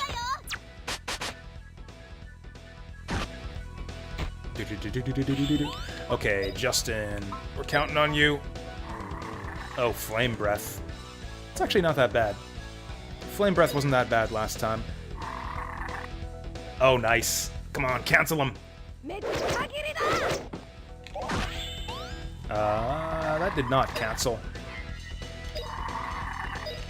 For the knife hurl. Woo!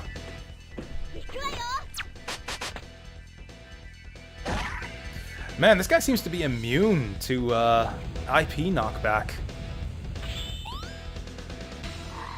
Oh, that's like an AoE attack that doesn't that's like the squid's laser. Doesn't actually target anyone. Everyone's safely out of the way. We've almost killed this guy, but I want to make sure that Sue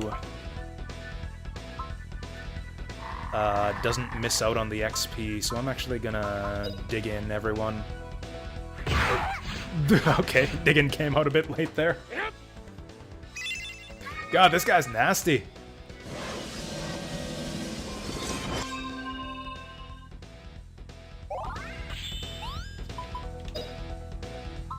Oh, we do have a Resu potion. Okay, good. Ooh, items have a charge time too, though. Oh, also we're about to die again. What's this guy doing? Stand by, stand by. This is a little bit risky. Let's do an all heal. That way, whatever he does, we shouldn't all die.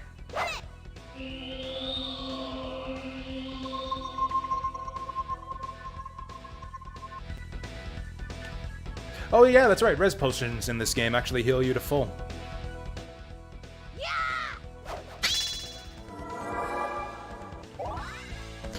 Oh, 40, huh? That wasn't that great. Oh, he's healing himself. That's actually fine for us.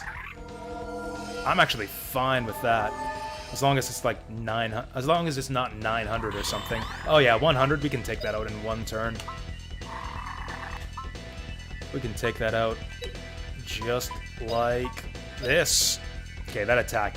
Attack is actually one of his nastiest attacks. I do not want that to go off.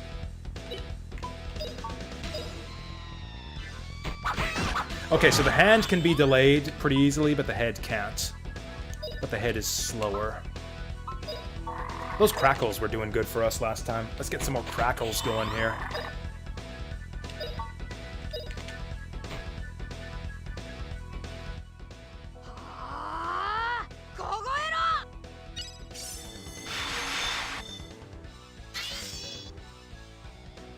And dead.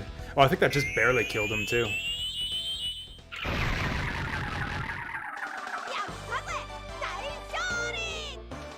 Daishori, man, that was an intense fight. Oh, and we're gonna get 3,000 XP.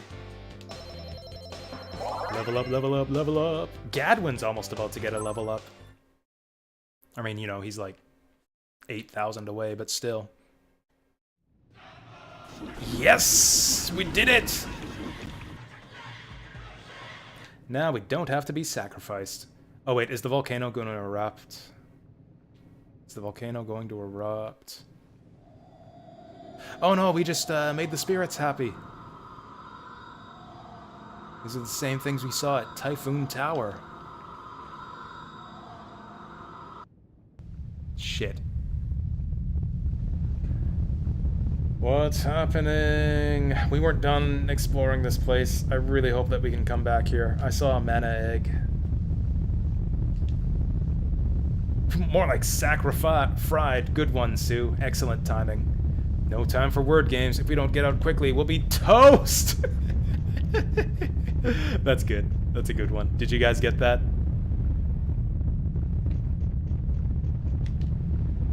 Did you guys get Fina's fire pun there? Okay, we gotta get out now. We gotta get out the hell out. But before that...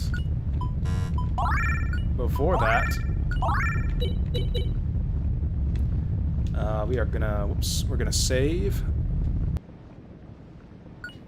I mean, dragons are known to hoard gold. Like, for what reason? Clearly because they eat it. So that actually makes sense for there to be gold in the belly of volcano dragons like that. So anyways... the volcano is going to erupt any second, apparently. Hopefully they'll let us re-explore the dungeon on our way out. But before then, we've been going at it for, wow, 3.5 hours already. Doesn't feel like that long at all. But I think now's a good time to just take a little break here. Nice little jazz break.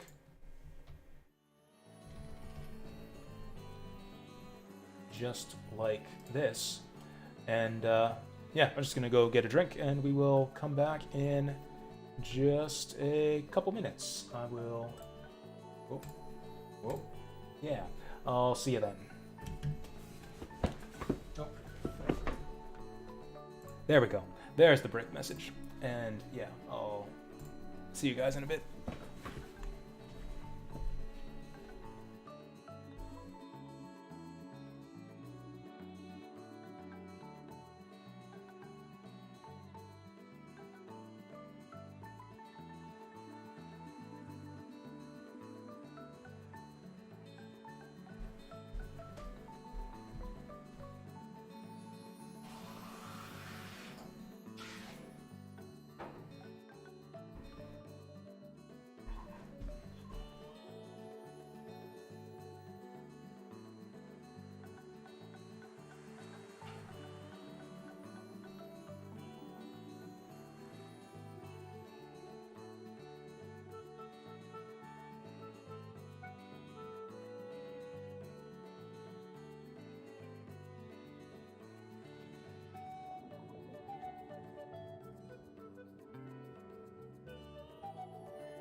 It's 6 o'clock, guys.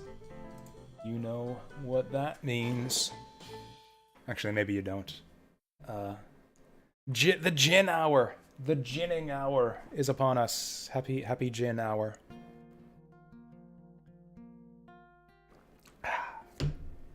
Apparently only alcoholics drink in the middle of the afternoon, so I always make sure to only get my drink on starting 6 o'clock sharp. I'm almost out of gin, actually. I'm gonna have to go to the liquor store tomorrow before the stream. Anyways, that's enough jazz break for now. Let's get... Oh. There we go. Shit. Sha. There we go. Alright, let's get out of this volcano. There we go. Yeah, let's get out of this volcano. You know, as much as there's that rumbling in the background, I don't think we're actually timed to get out of here at all. You know what? Let's just fight the bastards. Let's just fight our way out of here. I am fully recovered.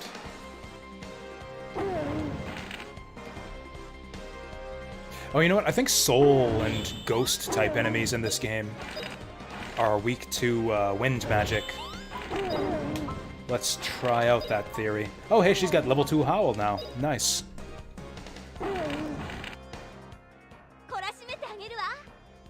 Does the game freeze whenever I click outside the window? Oh, it does. Okay, that's bad. I need to stop doing that.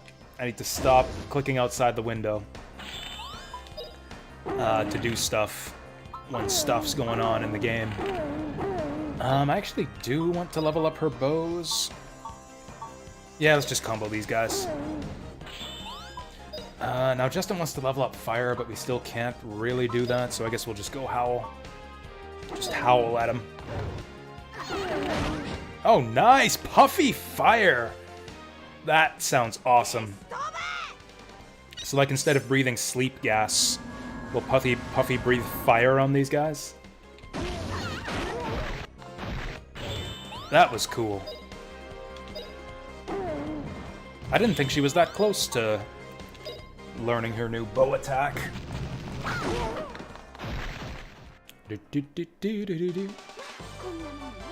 Wait, how come we didn't get the perfect victory music? You know, I think the conditions for perfect victory are different in this game, or in this version, than on PlayStation.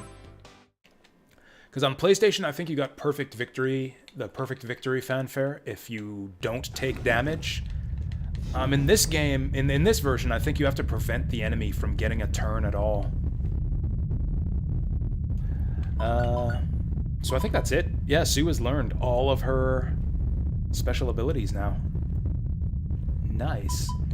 I guess we could go for spells now. We could go Earth. We could go Fire. Probably Earth. Yeah, we'll have her spam Tremor from now on. And then Justin... it doesn't really matter. Justin wants to learn Fire, but he can't.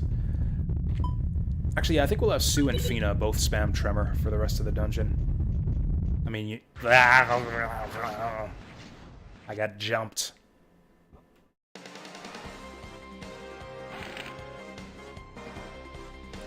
Honestly, these guys aren't even... Or, you know what? Let's try out our new Puffy Fire. Let's try out Puffy Fire.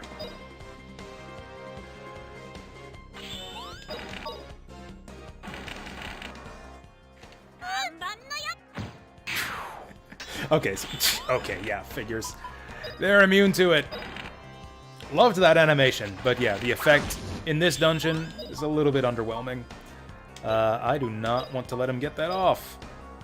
You can do it, Justin. You can do it, Justin. Whew, nice cancel. Oh, he almost didn't make it. He almost didn't make it.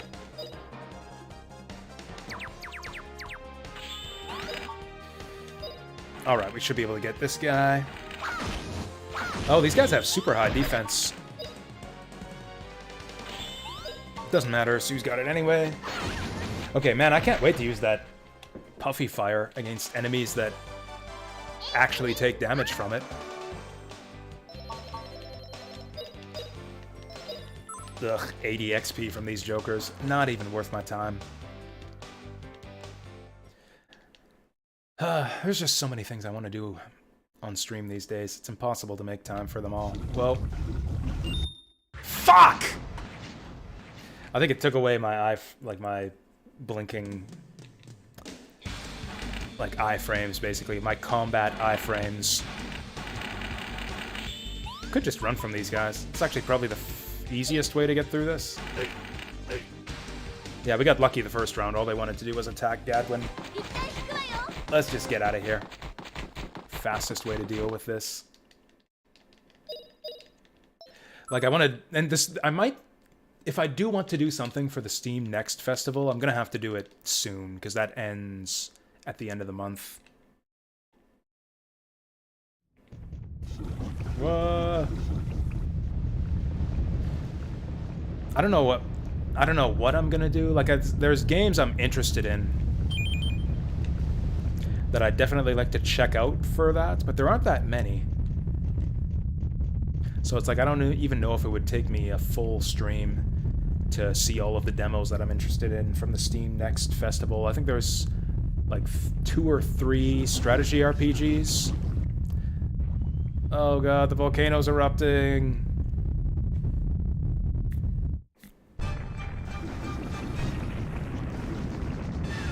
This is the same music it was playing, I think, when they launched us into the volcano. Oh wait, no it wasn't. No, it wasn't.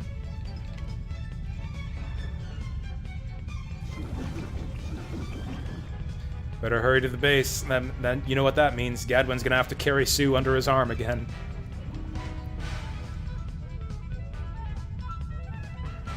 Does this mean we're not going to be able to come back to this dungeon, and that stupid mana egg is gone forever?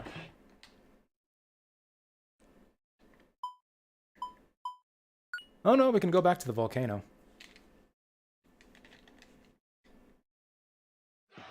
That was a kind of anticlimactic escape sequence. Okay, there's only one thing that I care about here, and that's crawling through the little secret tunnel to get to the mana egg. Once we get that, we can get out of here. Wherever that was. Or maybe the volcano erupting opens something up? I don't know. So do SMT games not let you run? That sounds kind of awful. Or is it one of those types of games where like the success rate for running is so low that it's not worth it? That's what it's like in Dragon Quest games most of the time. Most Dragon Quest games, you can technically flee, but the success rate is so low that it's not worth it.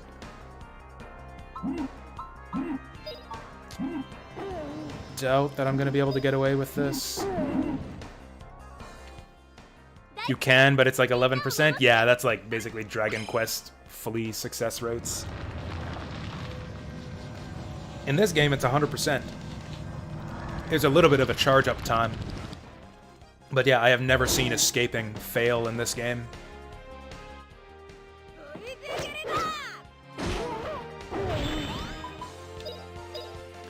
I think I'm gonna have Sue random hurl on these guys. Oh no, after that stupid puffy fire, I don't have the SP for it. I guess we'll Tremor?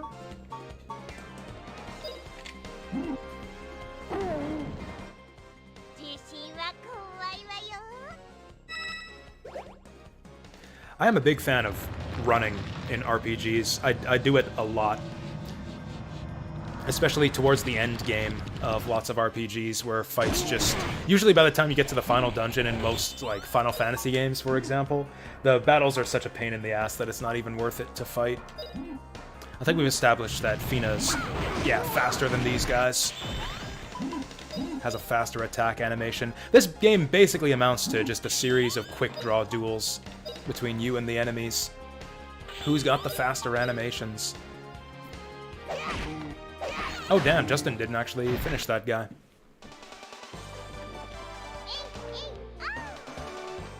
I really love that about the combat system in this game. It's like so unique in that way, where it's like things like the timing of your character's animations and like the way that your attacks play out in real time on the battlefield is actually a huge factor. Like that's central to the whole battle system. Ain't nothing like it. God damn it.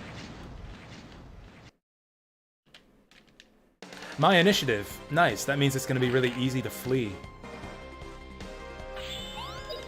Honestly, I'm just going to have Gadwin help take these guys out too. It'll be almost as fast as fleeing. Honestly, Gadwin's not even that strong anymore. Our characters have leveled up a lot since he joined. He's actually doing about the same damage as the rest of them.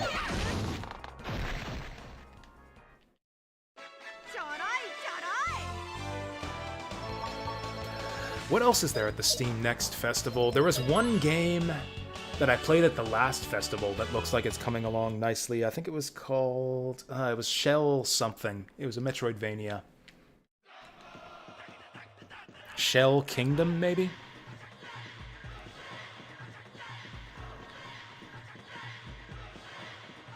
I don't know if I'm going to play the demo again or not. If it's a new demo, I might go for it. If it's the same demo, then obviously I'll pass. Yeah, I don't get it. I don't get it. Because, like, they break up the link, so if you really wanted to check out what the fuck Ver Life is, like, you'd have to copy-paste the text.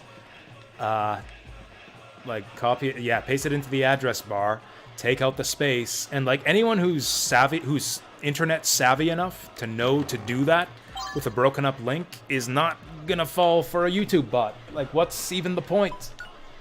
What's the end game? I don't get it. Oh, actually, combo attack chance on Fina could be really good for this dungeon with her water attack. I wish I'd have found that earlier. That would have been really good for the boss. What accessory does she have right now, anyways? Ooh, SP reduction? Yeah, let's go for combo.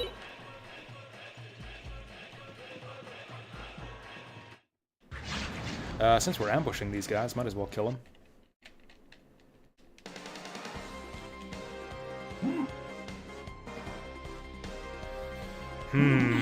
Yeah, let's just spam attacks. Spam attacks all up in here. Nice start. Oh, she got it already. She got the triple. Sue's attacks. Actually, I think I want to do this just to delay all of their IP so that we get an extra turn before they do.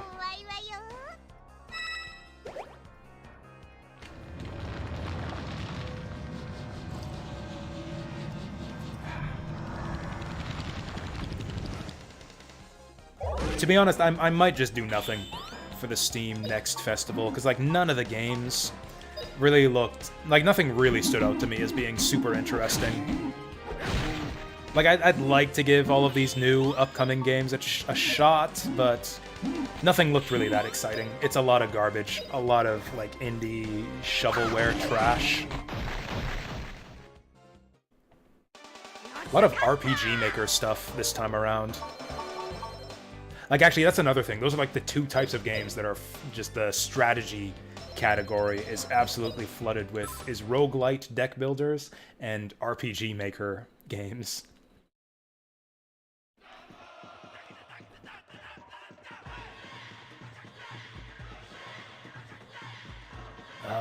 It's so hard to navigate.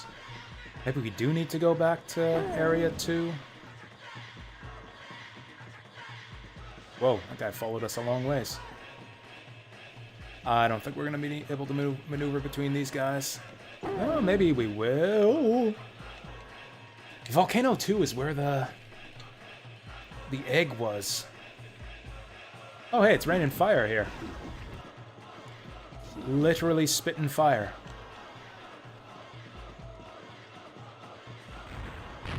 Oh, hey, it's raining rocks now. How fun. Okay, that was close. There was like a little tunnel, like a little crawl space leading to the mana egg, so maybe there's just a random wall somewhere with a hole in it that I missed.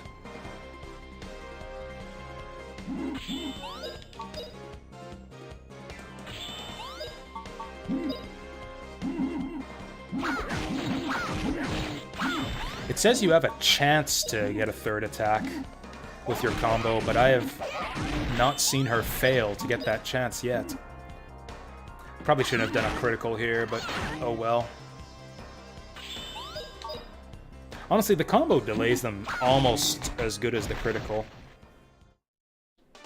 I think the critical is mostly for when you want to cancel an enemy's attack.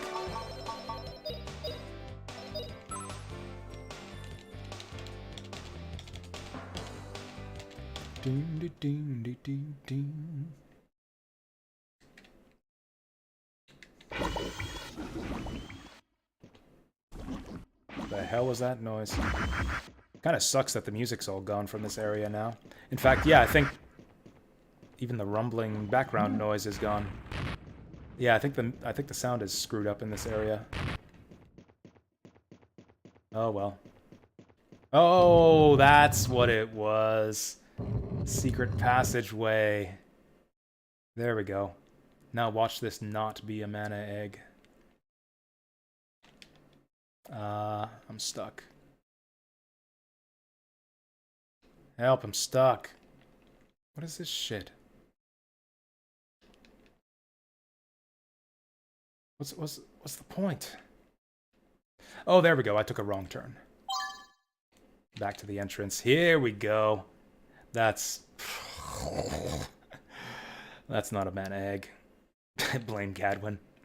Yeah, Gadwin. You fat ass. Always getting me stuck in places that I can't get out from. I guess we can sell that fire charm for 1,000 gold, but that's not that exciting.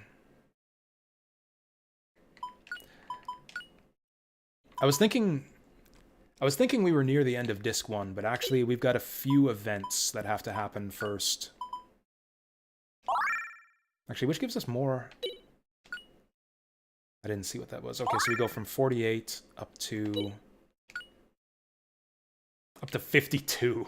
Yeah, we get way more magic XP for casting the single target heals. Hey, Dracodan, I do dare run away. I'm very daring like that. I am you'll find me to be a very, very daring Grandia player in that regard. Watch me dare again. Watch me dare again right here. I really hope that this battle fixes the sound. I mean, we're getting out of this dungeon right away anyways. Okay, we'll get Gadwin to escape. And I guess Fina might as well get in a couple swings. I should have attacked a closer enemy, but whatever. Yeah, nice job. She changed her mind.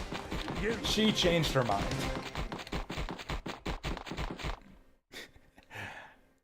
How bold of you to run away from combat.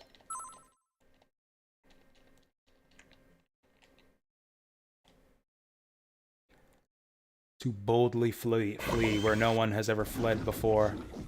It's the adventurer's spirit. Which way is the exit? I've lost track of which exit is which. I think this is the exit that leads back to the map. I wish we had a escape rope.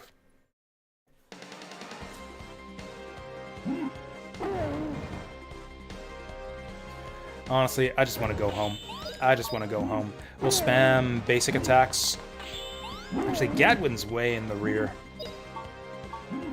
Not a fan of that. Maybe we'll just fight these guys. We're not in a good position to flee here, so maybe we'll just fight. Gadwin's the one who always wants to run away. Gadwin's the only one daring enough to run away, fight after fight. But if he's going to be the last one to get a turn, I guess we'll fight.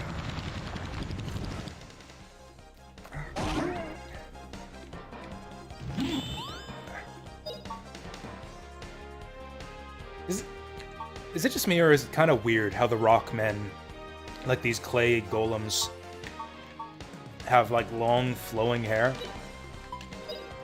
Like you wouldn't expect that from a rock man, you know? You know, we haven't seen this one yet. Let's get some previews. Let's preview some spells that we're not going to learn for a long time. Let's boom these guys. Bakuhatsu! This will do 0 damage. Underwhelming.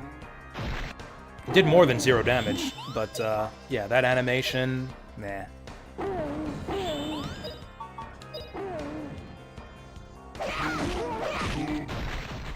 Oh. Somehow Sue is the only one missing SP right now. Alright, that's because she did that stupid puffy flare before that didn't do anything. Yeah, the more I think about it, the more I think I'm just gonna not do a stream for Steam next. Just cause, oh damn. Just cause none of the games really jump out at me, and like, Elden Ring, you know? It's like, oh, do you want to play a bunch of bullshit, crappy-looking indie games that might be better than they look, or do you want to play Elden Ring? Like, yeah, I think we'll do some Elden Ring this week instead. I'd love to hit that guy. Nah, we gotta do the AoE here. That's what we gotta do. Can't let the dog get that flame off. Here we go. I'm gonna Mamote Mina with this one.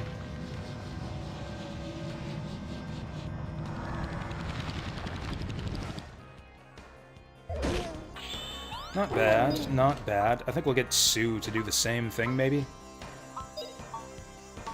There we go, just earth attacks all day, every day. It's the volcano. The volcano's still, like, rumbling. We got, like, volcano aftershocks here. That's what's going on. Wouldn't that be a horrible effect? If, like, while the volcano's erupting, just, like, everybody takes earthquake damage or fire damage every combat round. It's like that one... Ooh. That one area in Saga Frontier Oh, shit. Oh, shit, that went for Justin, too. Okay, he didn't get canceled, but they're gonna split now. Oh, God, this is like burger time all over again. Oh, no, we still got him. We still got him. Pack is still tight. They didn't split. Justin's got 99 HP. Damn.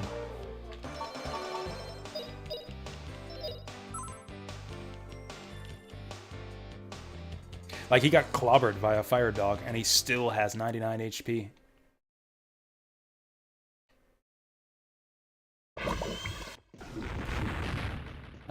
I don't know which way to go.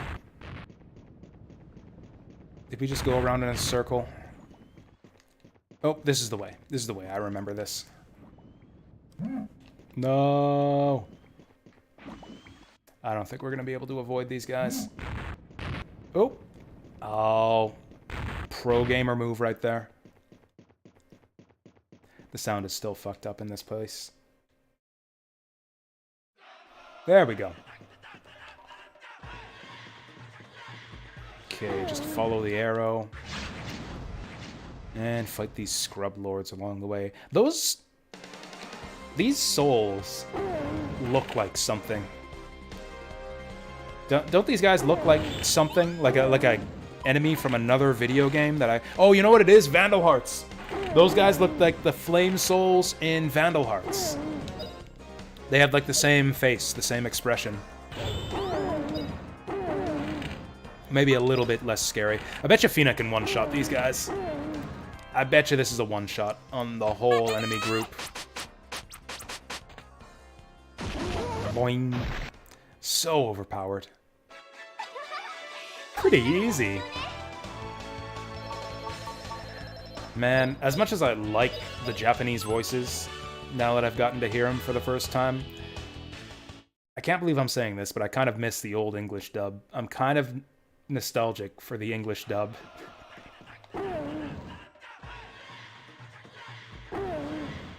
Like, it's not the battle voices that I thought were really bad in the English dub, to be honest.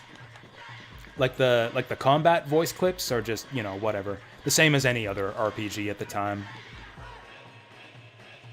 Like, Lunar had battle voices, Star Ocean. Like, it sounds no worse than any of those games. It's really the big dramatic scenes is where I think the English dub of Grandia really falls flat. I'm gonna get that money. I'm gonna get that money and there's no golems. Whoa! Okay, mana egg alert. How do we get over there? I think we gotta go under that bridge.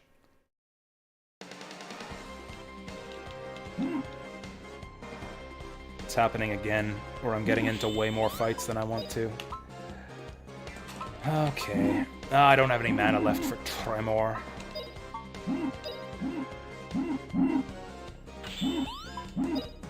You know, Gadwin was able to damage these guys with an explosion attack. I wonder if fire will work. No, I tried this before. Right, the explosion attack is earth and fire, so the earth component got through and damaged them. Yeah, this is gonna do 0 damage.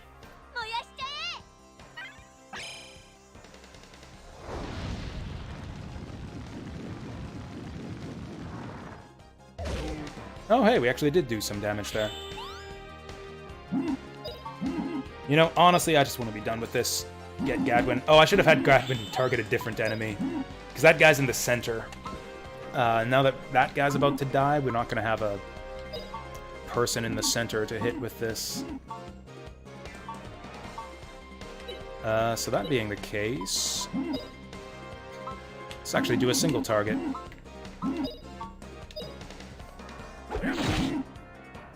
Ooh, Crackle comes out so fast.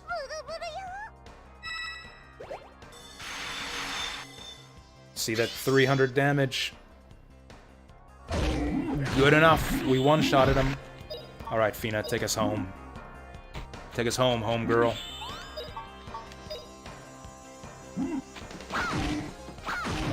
Oh, wow. Showing up just in there. I thought we'd get like a nice coordinated teamwork attack at the end there. Fina just cleaned up on her... she didn't clean up on herself. She cleaned up by herself. Yeah.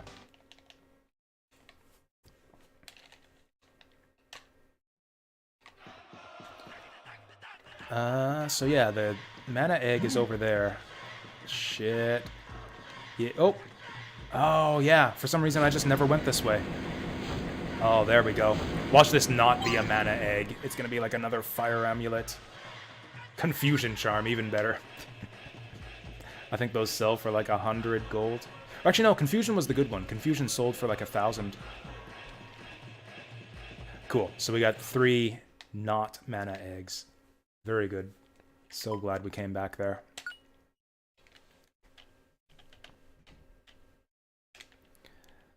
We got a fun... if I remember right, we've got a lovely scene coming up. Lovely scene with Justin and Sue. Not Sue. Not Justin and Sue. That would be... I guess not that weird since they're like... both kids.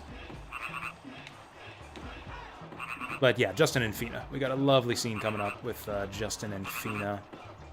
Actually, let's go shopping first. Let's sell off all the crap that we got.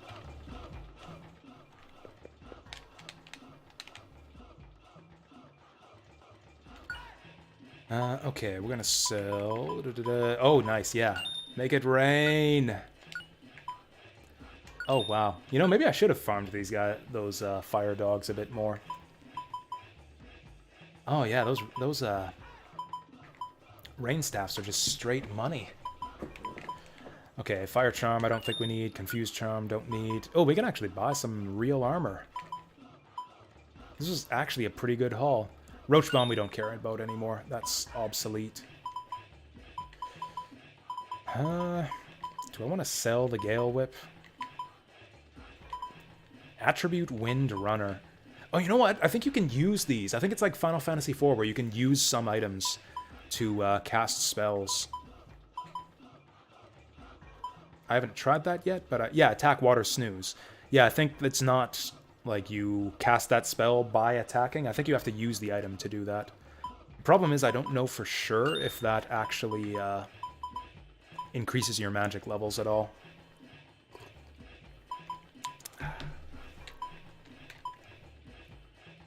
Honestly, Yellow Pill's not that good either. I guess we could always use it just to get a free SP attack off. Probably don't use that in combat, but maybe between battles. There we go. That pretty much cleans up our inventory.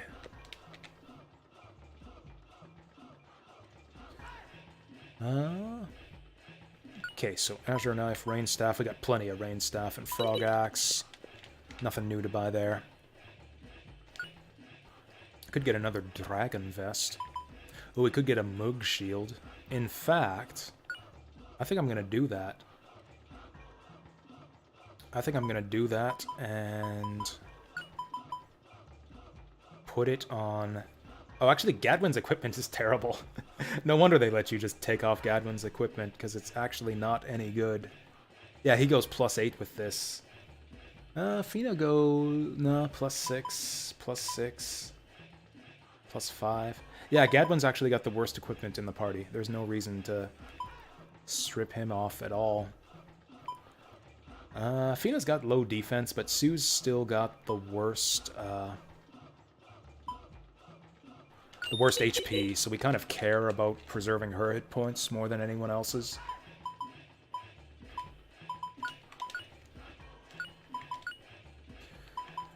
That's actually an improvement for Gadwin. Oh, Sue actually had the worst shield equipped. Escargot shield! I'd never actually noticed that it shows you the full name of the item on the top right. Somehow I've never actually noticed that. Okay, so S shield, snail shield is escargot shield. That actually makes perfect sense. Are there any other mind-blowing revelations that can be... Oh, the tree amulet isn't just a tree amulet. It's a tree god amulet.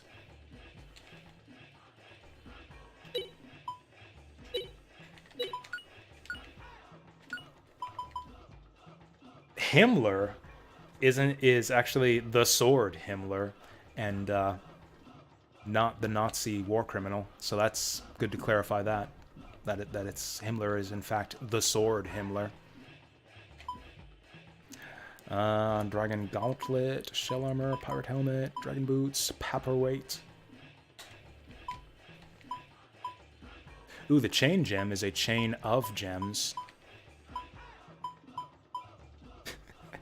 Oh, the magic shield is actually the magic mirror shield. You'd think they would want to go MR to emphasize the mirror as opposed to the magic.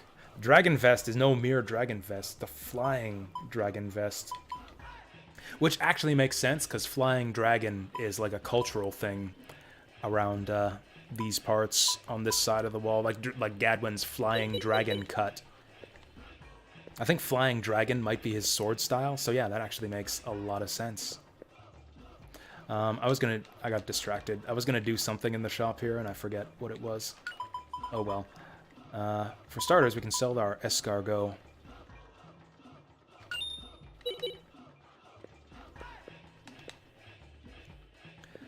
Is there anything else we want to buy? I think I want to just save my money for the next town. Yeah, money's actually tight in this game.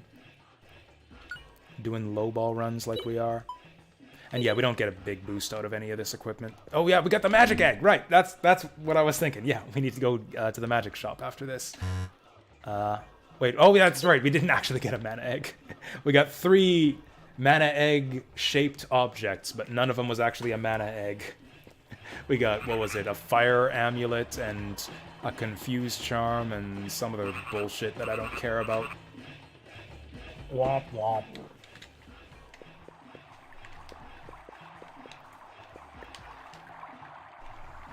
That's a cool looking statue. I would put that statue in my room. Fountain and everything. Whoa, whoa, help me! Monsters? Where are the monsters? I don't know what he's talking about. Oh, I do know what he's talking about. Where are the monsters at? I'll show them.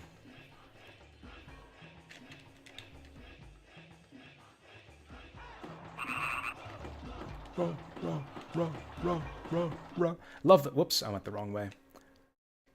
I love the BGM for this whole area of the game. That chanting is just infectious.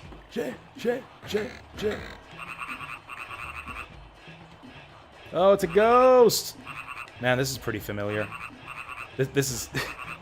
Why, brave couple? Why?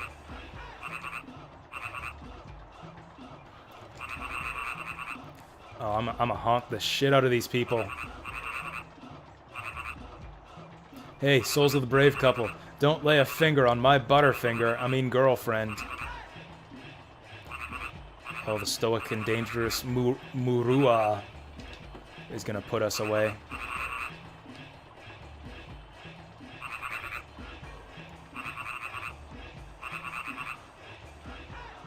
Wow, these people are actually happy that the sacrifices didn't get sacrificed. Oh, there's gonna be a festival tonight! Man, these people will just throw parties for anything. It's like, oh, hey, gonna sacrifice the brave couple. Let's have a festival about it. Oh, the brave couple didn't actually get sacrificed. Let's have a festival about it. Fina's surprisingly forgiving, considering that she was the one who was the most pissed off to be sacrificed. Oh, hey, new ukulele song. Wait, where's the ukulele? Jalala. I am ripped off. I feel ripped off right now. He's playing the ukulele, but there's no ukulele sounds this time.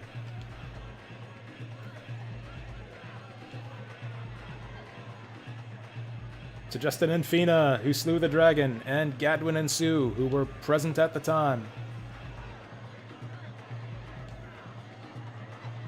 This is like the second time we've been officially married now. We got, like, officially married at the church in New Parm. And now we're officially, like, we're the legendary couple, the legendary brave couple of Ganbo. Like, come on, Fina. Take the hint.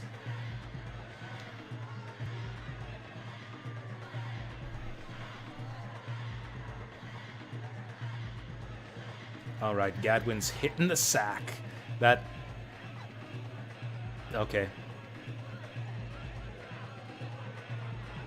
I don't know, that just seems like a weird thing for Gadwin to be saying. I feel like Gadwin speaks more formally than that most of the time. Okay. They're doing this on purpose. Also, you'd think they would be a bit more wary of sitting up on that platform. You think they'd be like a little bit, at least a little bit reluctant to sit up there on that platform after what happened last time. Gadwin and Sue will soon be gone. Soon. It happened already. Fina, what are you drinking? What do we do, Justin? We have to kiss in front of everyone at the very end of the festival. What? Really? No, not really. She just made that up. She's just looking for any excuse to get in Justin's pants. It's a lie. Usoda. This is like the third time she's done that. Hey, Justin, want to live together? Haha, just kidding, but not really kidding.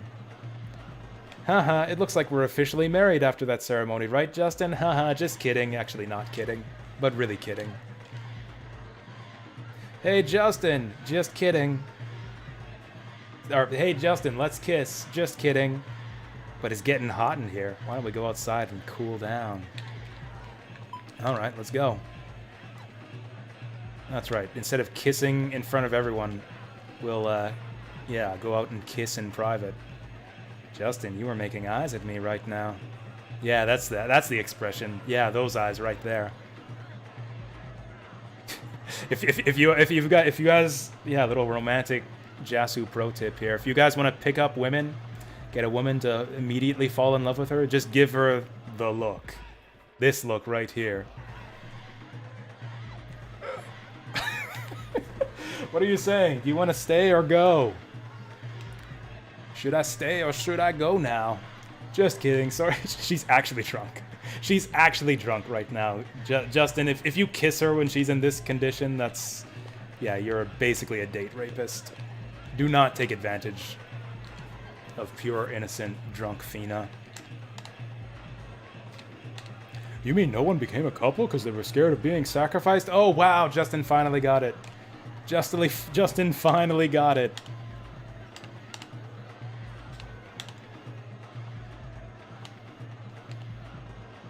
So that's right. Did you guys ever think of maybe just killing the dragon? Did that never cross your minds to just kill the dragon? Ooh, Tom Tom. It's no good. I can't listen.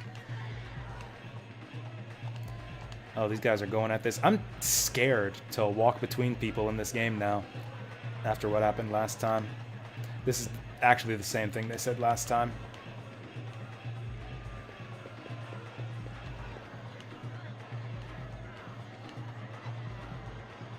They're daring, aren't they? Wow, Fina's into it.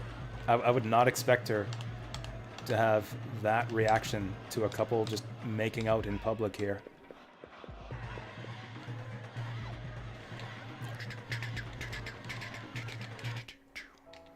Oh, here we go.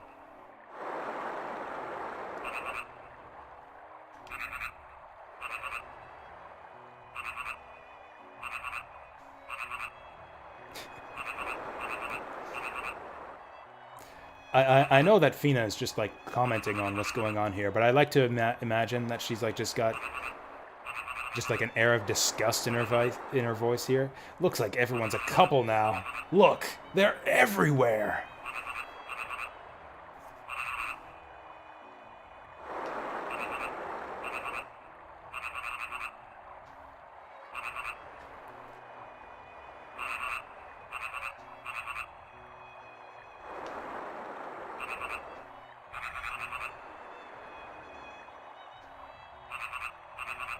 Anyways, oh, I thought we were about to ask for that boat ride. Instead, we need to go find some place that's cool. We go to the pier or the isolated islet. It'll be cool and we can relax. The isolated islet where people throw coconuts at couples. Yeah, that sounds like a fun time.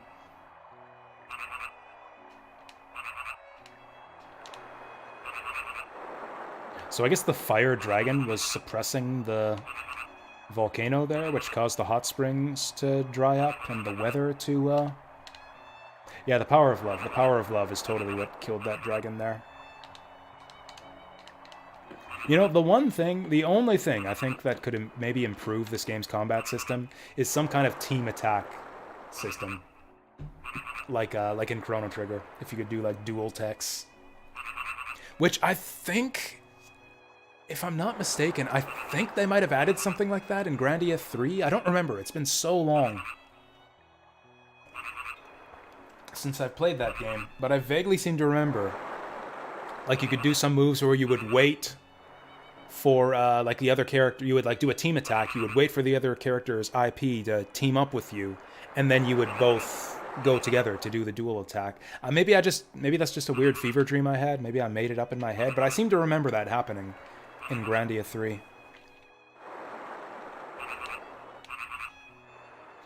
Everyone's dating madly. They've been dating since noon. Wow, that's a long date. It's like a Jasu stream tier date in terms of just epic length.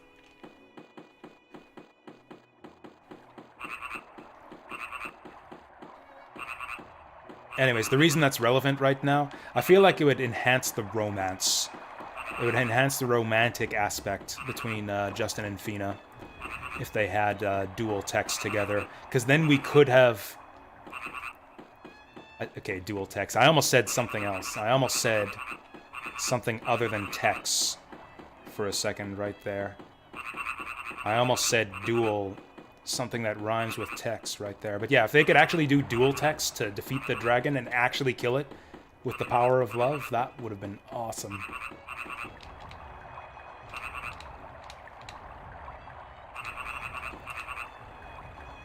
I don't even understand what that kid's talking about.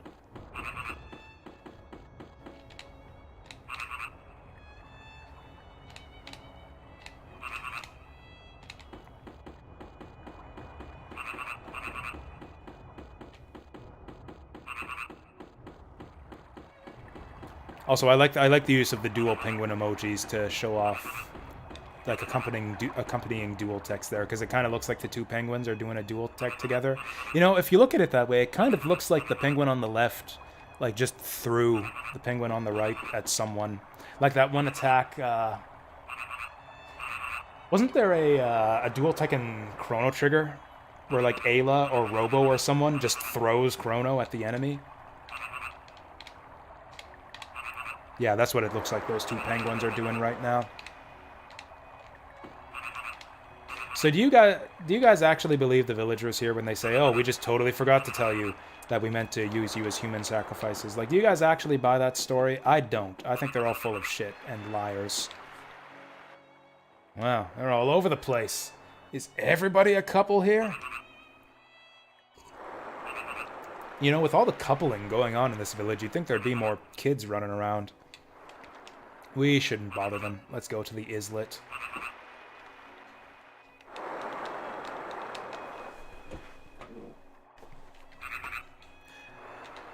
I guess we don't know how long this fire dragon problem has been going on.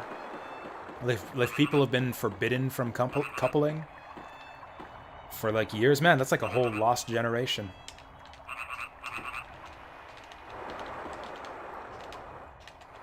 I think this is the same thing they were saying last time.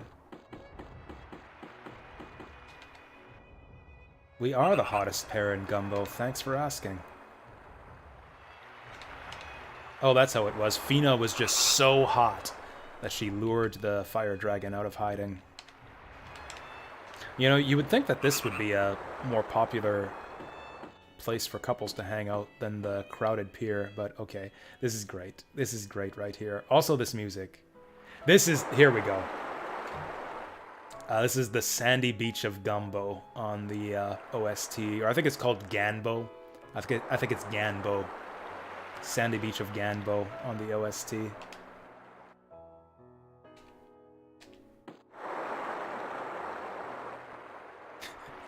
Maybe. For me, it feels like noon.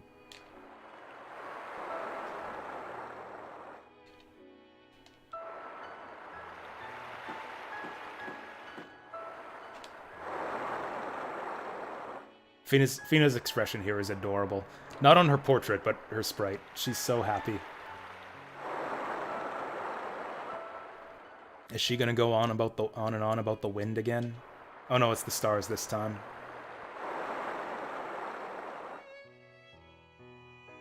Is this why Fina became an adventurer? Is to just say like weird, vaguely poetic things about scenery?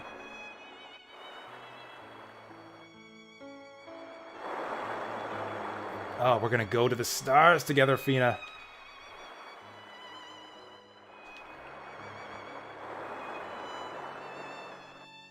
Really? He just said something nice?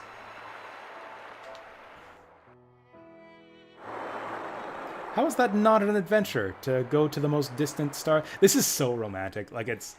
I mentioned earlier in the stream how Justin and Fina are, like, my favorite... among my favorite romantic leads in any video game.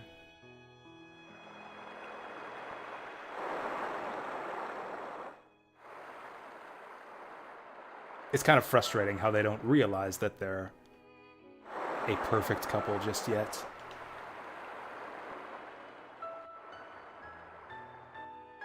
It's like they share common interests, they're both into the adventuring thing.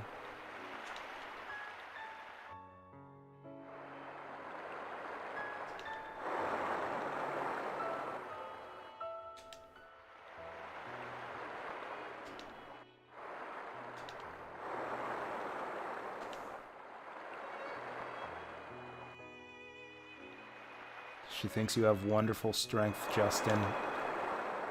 Sha-la-la-la-la-la, don't be scared. Come on, kiss the girl, man.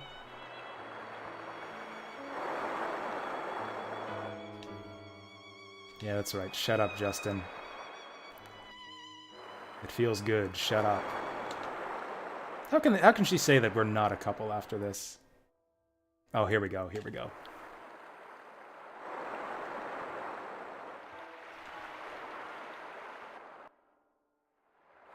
See, this pairing is blessed by the spirits.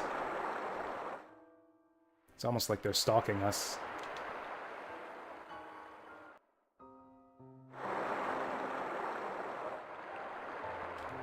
This is right up there with the scene on the beach with Link and Marin for me.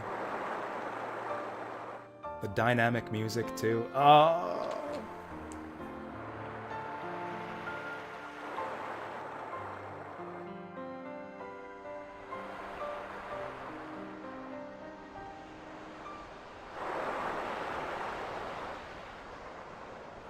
I wish there were more scenes like this in this game.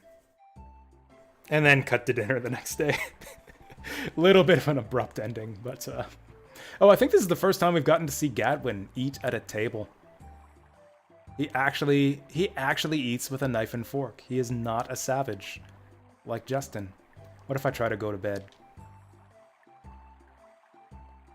Oh, Gadwin's not finished eating. We ate around the campfire. We ate around the campfire before, but this is the first time we've seen Gadwin eat at a table. That is a mountain of food over there. Ooh, it looks like we got, like, ribs here, too. I was complaining earlier about how it's, like, no matter where you go, like, your characters have the same food on their plates. Like, it's the same steak and peas and carrots, it looks like, on their plates. It's nice to have the, like, stacks of food in the center of the table, at least. We got, like... what look like plantains and a enormous mountain of curry rice, I'm guessing. And, yeah, ribs.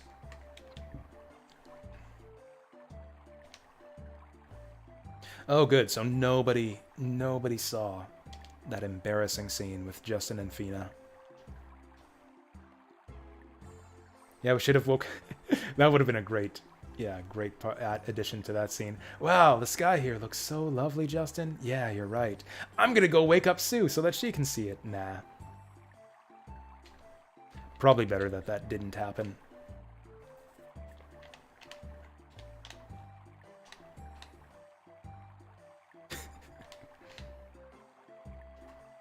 Ooh, Fina and I, you say. Oh, I thought Sue would have some comment on that. Cool, we'll just leave it at that. Just, like, right in front of everyone. Last night was truly beautiful. I'll never forget it, Justin. Giving everyone the wrong idea.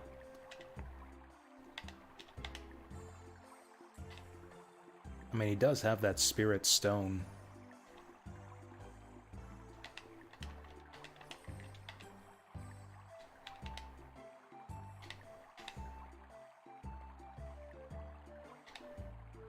Yeah, how does like a ball of light intend anything?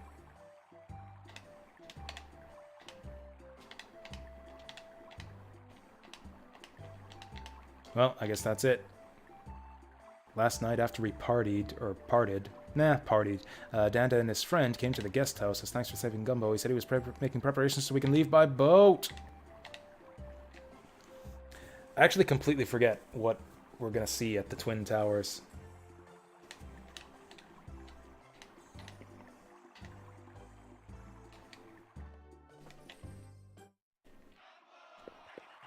Good stuff. Alright, let's save and get going.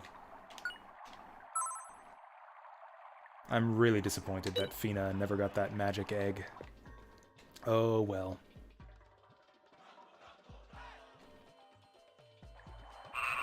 Oh yeah, I've got to keep an eye out for the bonus dungeons too. I don't think that they're going to show up for a while. Like, I think that Sue is going to leave the party by the time we see the bonus dungeons.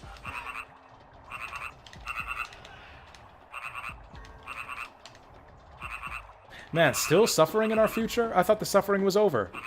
We got launched into a frickin' volcano, and there's still suffering in our relationship ahead?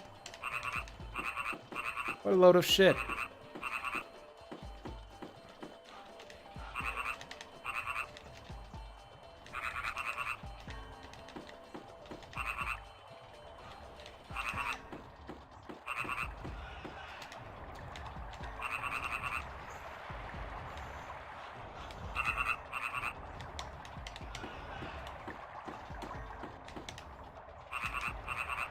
Oh, hey, we can take a hot springs trip. Yeah, hot springs scene. You know, if this were a modern JRPG, we would totally have a hot springs scene.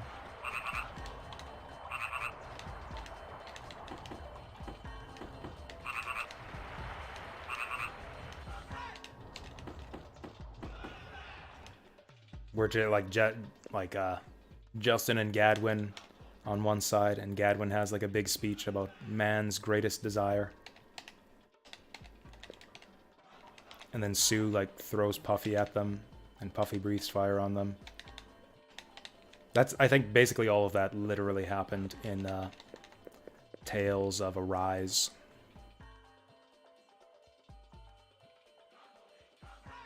Holy crap, it literally did, too, the more that I think of it, because I think it was Hootle who ratted them out when they were trying to peep on the girl's bath. Yeah, so actually that basically happened in Tales of Arise. Yeah. Hootle blew them up.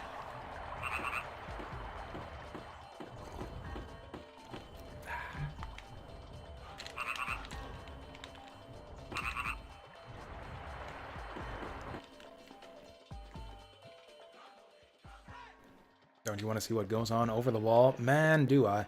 You know what's funny, too, is that, like, we, the player, do get to see what's going on the girl's side of the bath, and it's pretty mundane.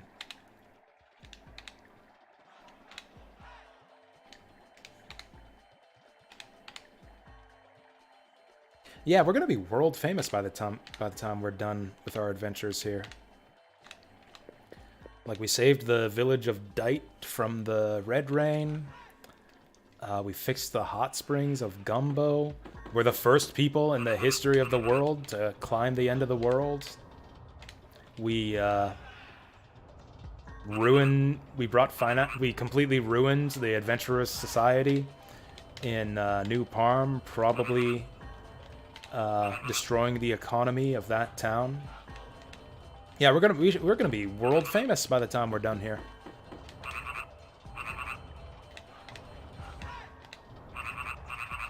Oh, I thought he was gonna say, like, hey, looks like the frog god's happy again. I can just go pee in his water anytime I want now.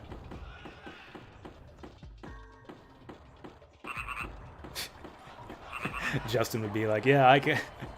in a hypothetical hot springs scene, I can see Justin being like, yeah, I made it over the end of the world. This wall here, dividing the baths, should be no problem. If I can climb the end of the world, I can climb the wall to the girls' baths. You know, Lunar actually does have a bathhouse scene with actual nudity. I mean, not actual nudity. Lucia's got her hair hanging down over her nips. But other than that, basically full nudity.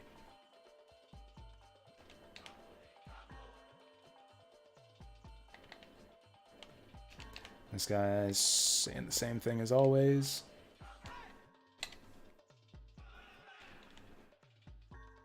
Honestly, playing this game makes me want to just do like a full-on series where I play every Game Arts game.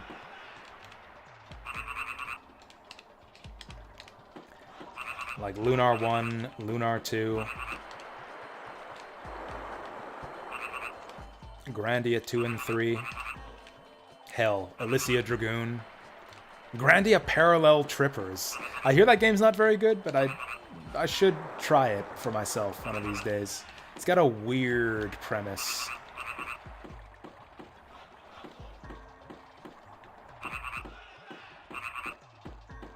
I think I can't remember. It's something like the main character gets like isekai'd into the world of Grandia and ends up getting involved in an adventure with Justin and Fina. I'm not sure if it's exactly that, but it's something like that.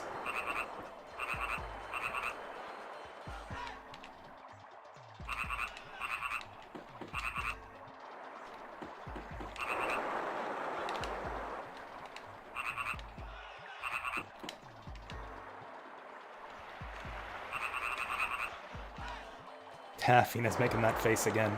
Is Bobby... Is this supposed to be a little girl? Because she ain't got no shirt, if so.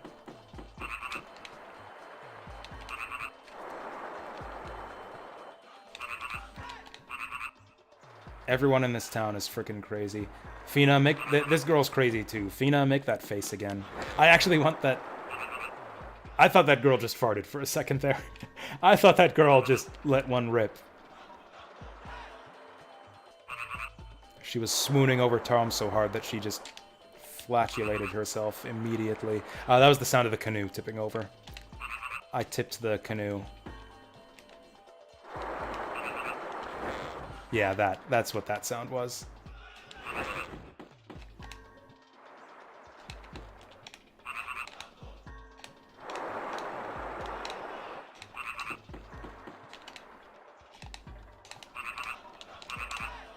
Well, this place is all happy now. That's good. We gotta go find that boatman, though. Okay, greeting tent is done. Man, Gadwin's sticking with us for a lot longer than I remembered. Like, I thought he was gonna leave us after the Typhoon Tower. I thought he was gonna leave us after this place, too, but I think he's gonna stay with us up through the Twin Towers as well.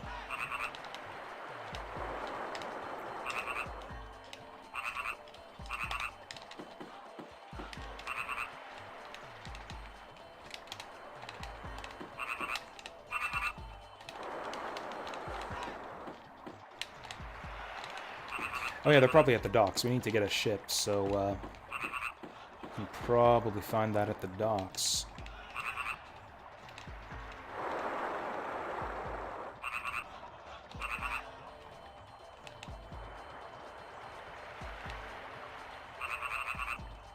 It's a weird story.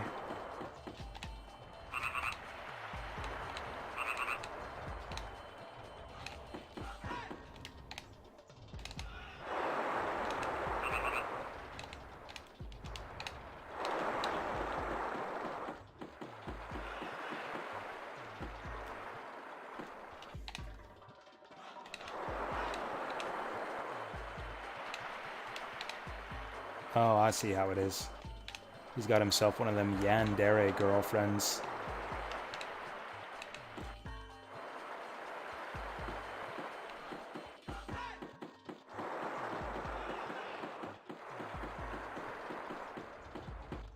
Let's Let's just take a second to appreciate Sue's running animation again.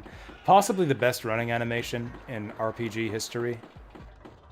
So adorable. It's like 3 frames. It's like I think she actually has fewer frames of animation than the other characters. It might even be 2 frames. It's just so adorable. It's like everyone else runs like a normal person, and then Sue's like over here running like Super Mario in the original Donkey Kong. Just go. Just legs flying straight out.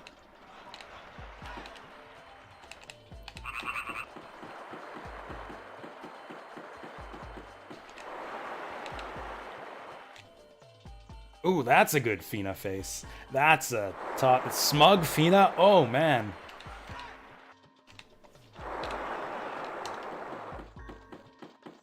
I should just replace all of my emote slots with different Fina faces. Just start my own collection here. Here we go. We're not going yet. Great, let's go. Alright, get in the boat.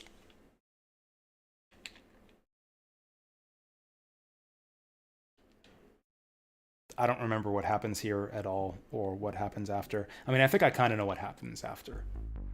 Like, after we get out of Twin Towers, I'm pretty sure I remember the sequence of events right to the end of Disc 1. But I don't actually remember what happens here.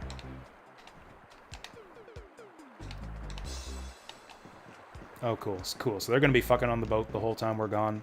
So, yeah, let's take our time.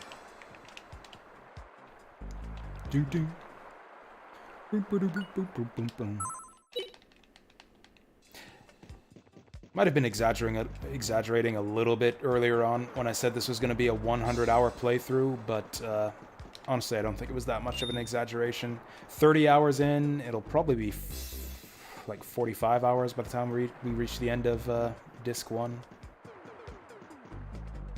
We're in this one for the long haul, fellas. Get comfortable, get out your seat cushions or whatever it is. Whatever it is you comfort yourselves on. 1 wit. I think I'm actually going to give that to Sue. I'm going to regret it in the long run, but 1 wit doesn't make that much difference. Also, is it true that wit is your speed stat? Let's actually see if that checks out. 63, 60... No. Because Justin's a lot faster than Sue.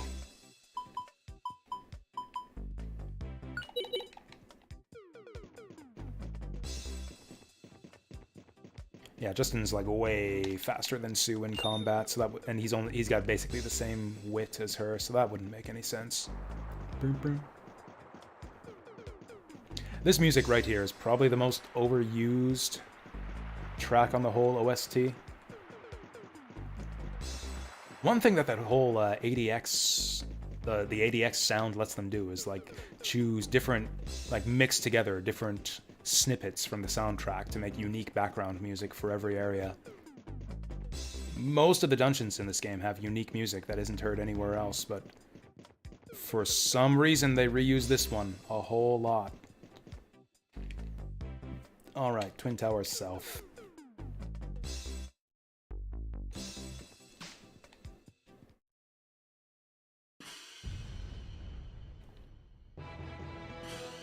Oh wow, 2 tanks from the Garlisle forces.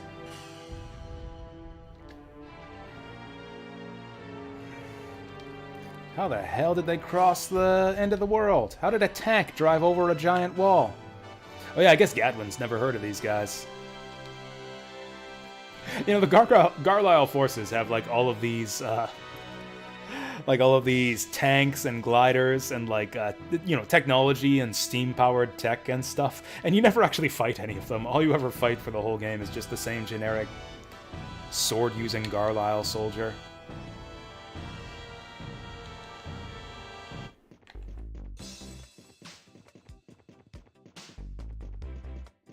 Ooh, we are starting to get like more layers in the BGM here. Whoops. Do we want to go east yet? I don't think I'm ready to go east.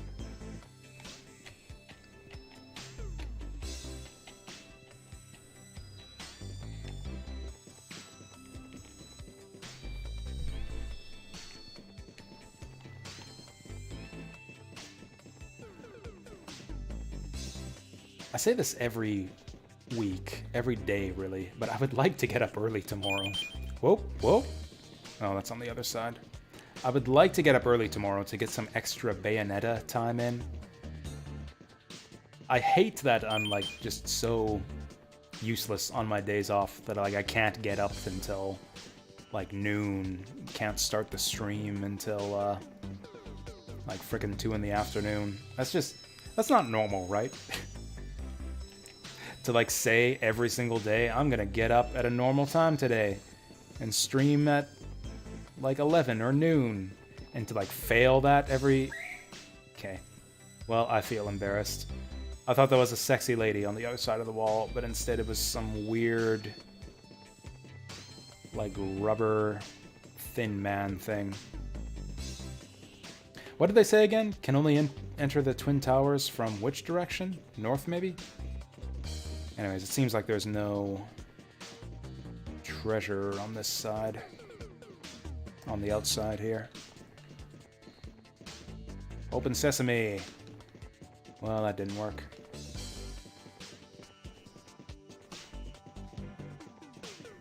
Did we actually have to solve a puzzle to get in here?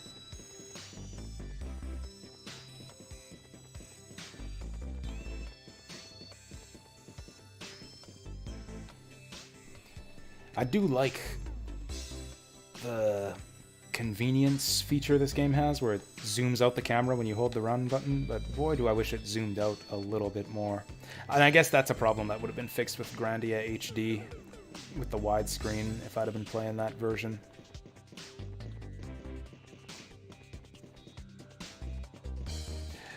Yeah, I guess we can only enter from the south. I don't know what... Oh no, we can enter from the east!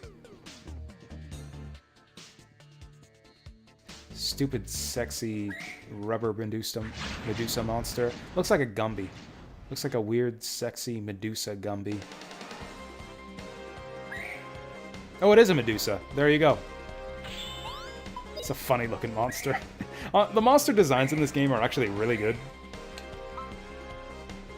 Oh, this is Gadwin. We don't give a shit about Gadwin. Keep defending, nerd. Just watch us handle this. Oh yeah, we can start using fire magic again. Fina still wants to go wind. Oh, that guy's just defending. So... can keep going for the earth. Oh, I really like that we got that spell charge up reduction time. Spell charge up time reduction on Sue. That's really handy.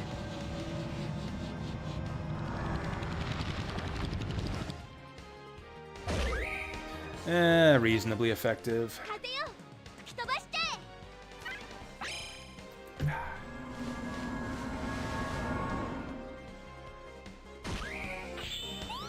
That's a rather provocative pose that they've got there when they get knocked down. Okay, Justin's got chump level fire magic. We gotta fix that. Oh damn! I can't believe that didn't hit the others. Interesting. They're gonna block my magic, even though they seem highly resistant to magic.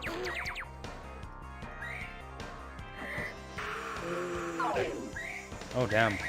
Gadwin getting sucked off there.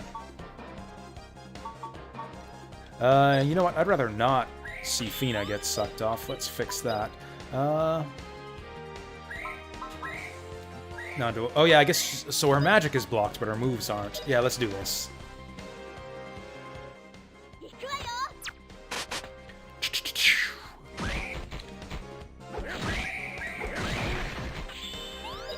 Wow, these monsters are a pain. Okay, we should get the counter hit here. We did, but that actually didn't help us that much. Our magic's blocked already, so I don't care if she gets that off.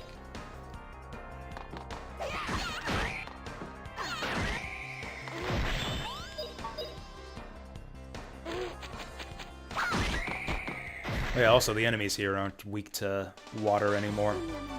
We should change up our equipment.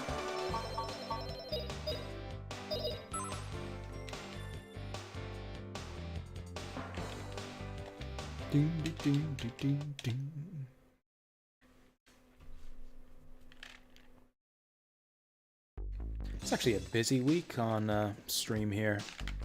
Between the, like what, we're starting up Bayonetta again, we're trying out Elden Ring. I'm never gonna stop wanting to call that stupid game Elden Souls. We're gonna try out Elden Ring, we're gonna do Viewer's Choice Day on the Friday. All kinds of stuff going on here. This really sucks. So our magic is just blocked permanently, and I don't think we have a way to fix it without finding a recovery point. That's pretty lame. And they teleport. And the Medusas teleport. Oh, this dungeon looks like a massive pain. I completely forgot about this place. Ooh, maybe this will unblock our magic. Nope.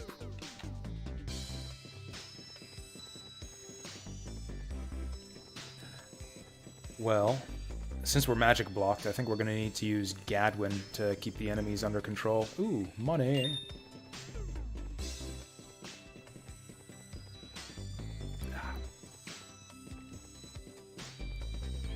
They seem to teleport away when I run close to them.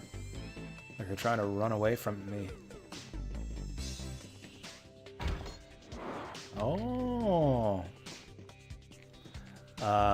Cool. So we got like a bunch of pictures of dancing naked women in the center here. Good stuff. Oh, I got distracted. That was a cunning ploy right there. Although it's my initiative since I guess that was a random teleport. My moves are still blocked, so I guess we'll just spam attacks.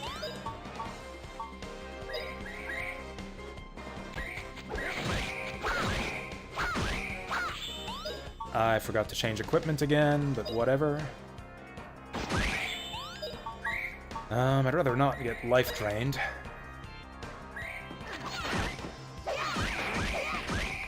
Ooh! Ooh! These bitches are tanky. That's not good. Oh, they're laughing at me. Okay, let's stop her. Oh, damn. I don't know if this is gonna work. Okay, yeah, they attack really slowly. We should be able to handle this.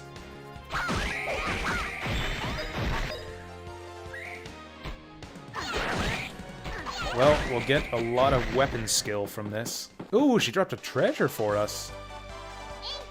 I hope it's something that unblocks magic. Block charm. I don't know if that's gonna do it.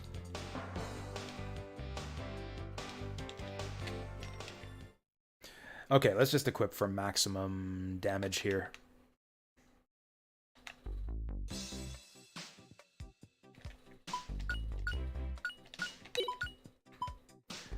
Okay, so Justin's maxed out already. Oh, Rain Staff was water too. Rain Staff was also water. She could have equipped that back in the volcano and been just fine. Ooh, Hat Whip.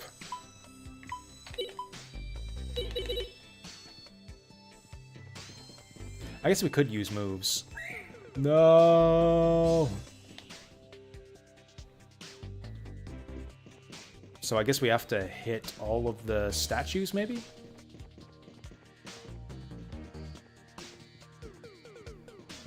Which way did we come in here? I mean, okay, so we entered from the east.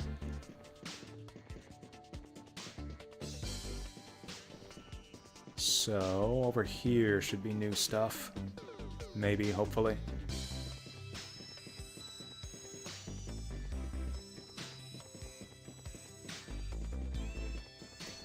This dungeon already seems like a huge pain in the ass.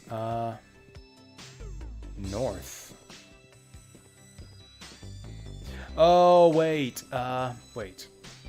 Wait, what? Is this where we came in from?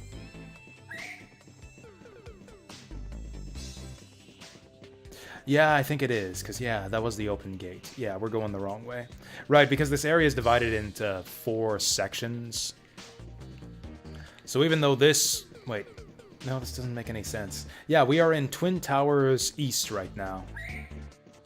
But apparently the entrance into the east side is on the north side of the east side? I don't know. I don't know. This place confuses me. Or maybe I just have my directions mixed up and we're actually on the west side here. Wait, no, because yeah, this switch here, that's how we entered this center portion. Was with that switch.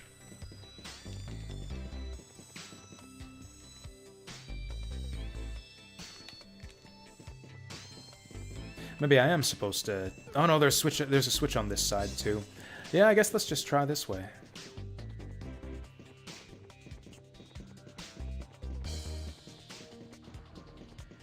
Oh yeah, this is new already. This is new already. Cool, so we got a Crusher with a Medusa standing guard. Zoop. Oh wow, yeah, Garlisle tanks just making a mess of this place. No respect for history or culture or archaeology. You know, I bet you that Ball actually does have respect for history and archaeology and stuff. I bet you he had that soldier executed. What done drove his tank through the ruins here. Treasure! How about a new weapon? How about a new weapon for Sue? I should have checked to see what that actually does. Oh, is this revival accessory? Is this a sacrificial Jizo? Did we were just talking about that guy earlier. Is this actually a sacrificial Jizo we just picked up? It is. It actually is. Well, that's a shame.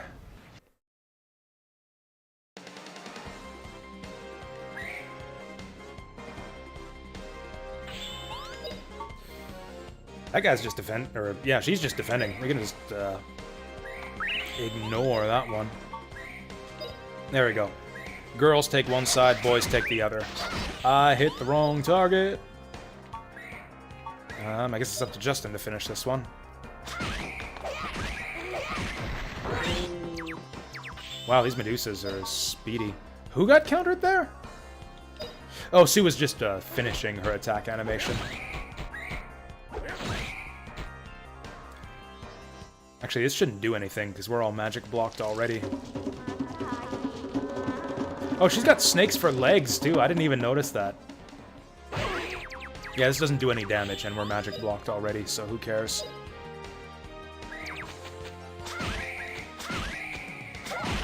Fina's actually a badass. She might actually be the strongest of the 3 non-Gadwin party members.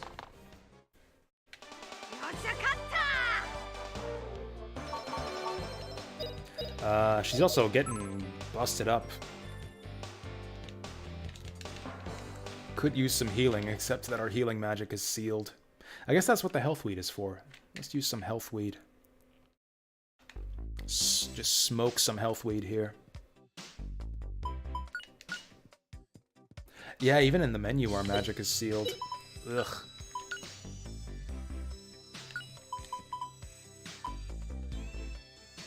Hey there, Dalek. You don't have to apologize. You can, you can show up whenever you got the time for it.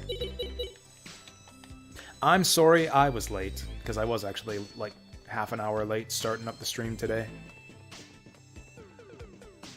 Hey, hey, hey, hey. Yeah, exactly.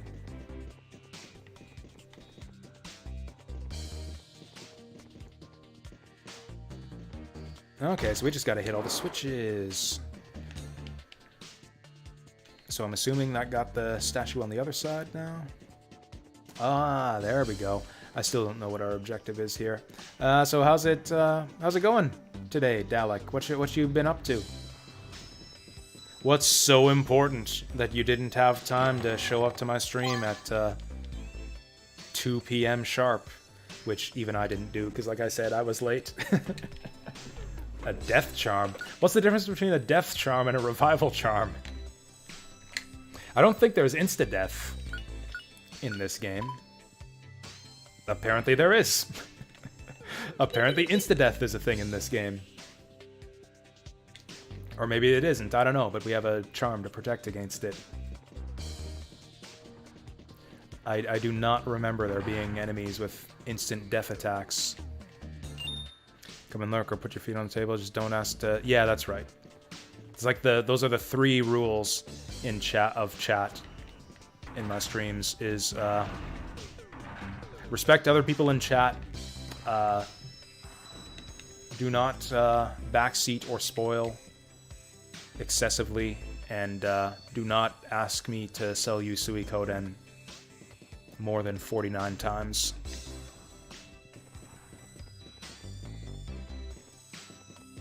Oh, helping your mom. Well, that's good. You're just being a good son, then. Ain't nothing wrong with that. Or are we gonna have to fight these guys? Oh, wait, we're just, come on, think of something, Justin. Show him your... show him your letter from the museum curator. Oh, wait, no, the 3 girls ripped it up. Yeah, we're guides. Our boss told us to guide you. Wow, that actually worked. Is this not the entrance? Yeah, it looks like you don't need my help. Let's get in there quickly.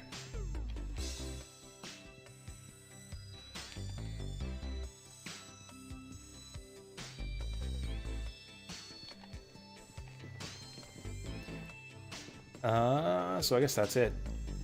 Was there anything to find in the other portions of the tower there? Ooh, we're in the vestibule. Vestibule is the bestibule.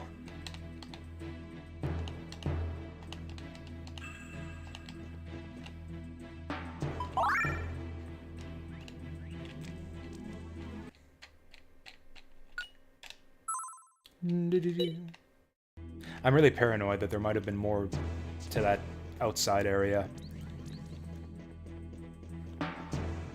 In like the northern and eastern, or the northern and southern sections and whatnot, but oh well.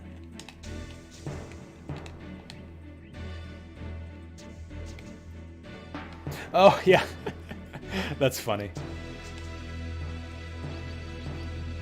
Right, because if Justin's pretending to be a local guide, that means that like he's pretending to be from the other side of the wall here, which means he should have pointy ears and a tail. So it's like, okay, show him your tails, guys. Drop your pants.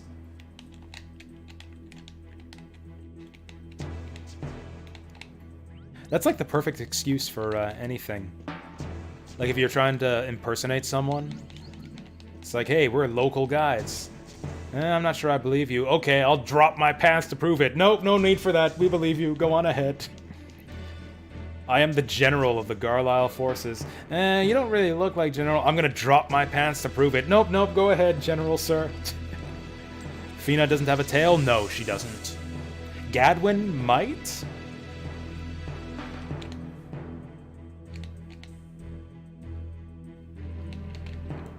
I'm actually not sure. I didn't actually notice. Now that I think of it, do the townspeople on this side of the wall even have tails? I'm not sure that they do.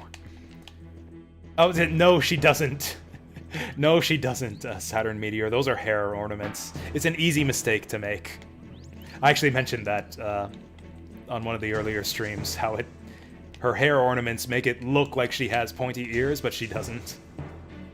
Actually, if you look at her if you look at her portrait there, you can see her human ears in front of those weird hair dealies. She's got, like, cones on her hair for some reason. But yeah, on her portrait, you can clearly see her human ears between her hair ornaments.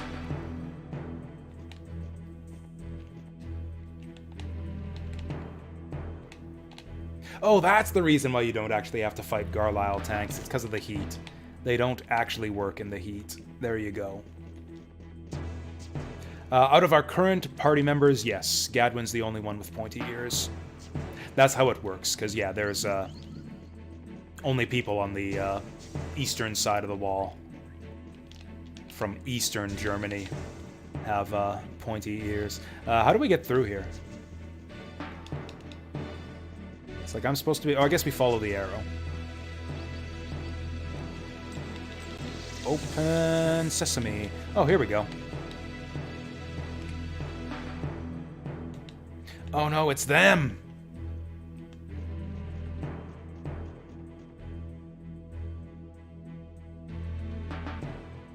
Ooh, it's them.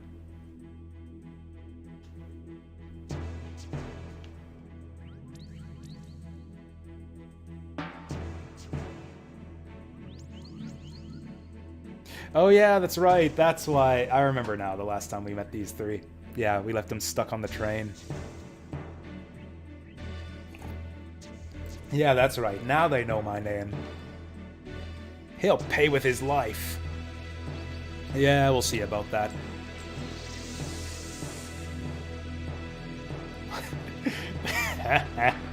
Looks like you got women trouble.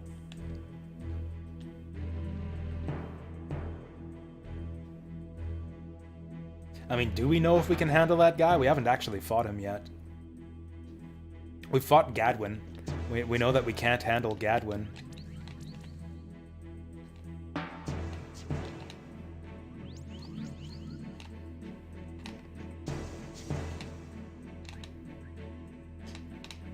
I mean, I don't know what we think. Oh yeah, we definitely have horns under our hats. Here, everyone drop your pants to show him your horns.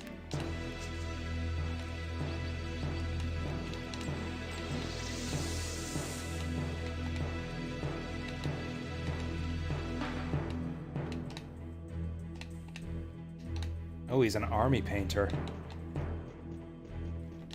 I was thinking we could... Graffiti. Graffiti's bad. You tell him, Sue. I'm just kind of curious if we can see those three women hanging around here somewhere, now that we saw them exit that building.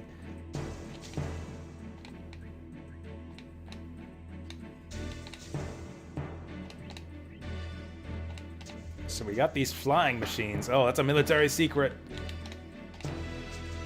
I don't think it's that easy to keep giant flying machines a secret. Like, you'd think people would see it just flying across the sky there. Like, we saw it in that cutscene. The Grandia is pretty damn big. I guess you can come up with some cover stories. Like, no, pay attention to that. It's just a big bird. Just a big bird that flies across the skies sometimes. So those are free, kind of, but they only work in my chat. You can't use them in other people's channels. The Room of Temptation. Ooh, sounds sexy.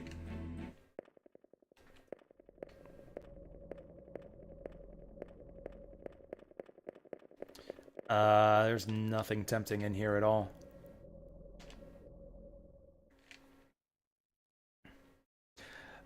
Like, yeah, it's like, I'm kind of open to suggestions. I chose what I thought were the best emotes to be subscriber emotes.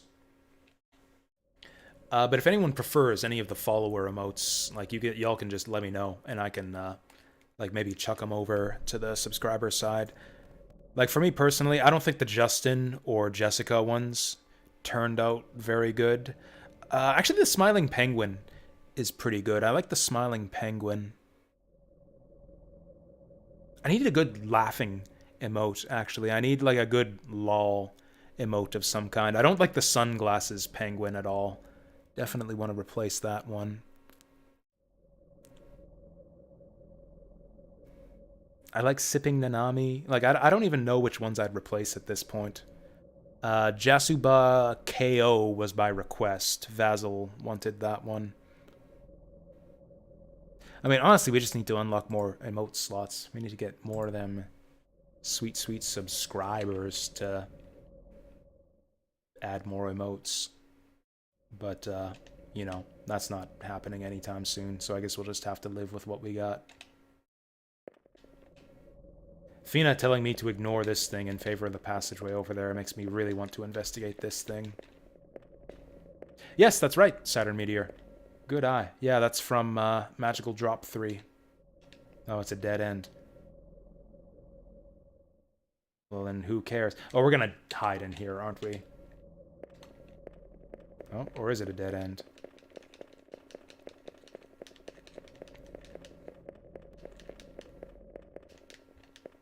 Then what's the point of any of this? Yeah, we're gonna hide in there. Like, yep.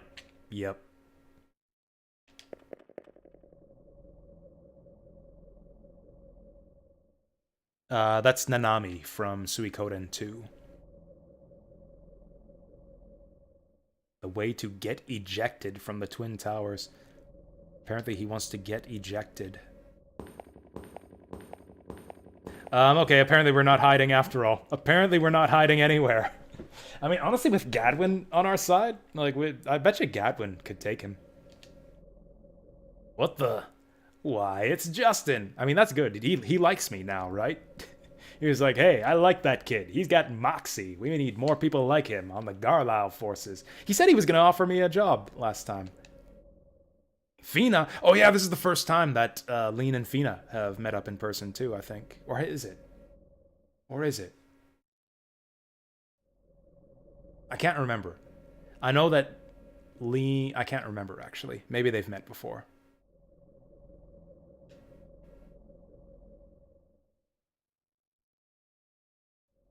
Oh, yeah, that's for him, that would be impressive. He just flew over in his big airship. Yeah, we climbed that thing with our bare hands. You bet we did. We walked and climbed over it. Actually, we mostly just rode a series of elevators, but still, he doesn't need to know that. Walked? That's amazing. You kids are really something. Don't make fun of us, you jerk.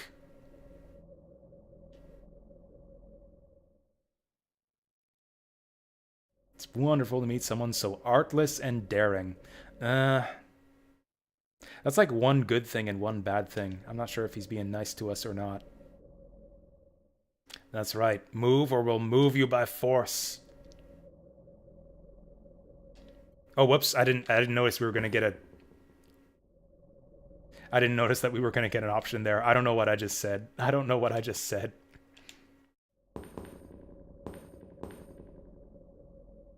Gadwin? Little help here? N-O.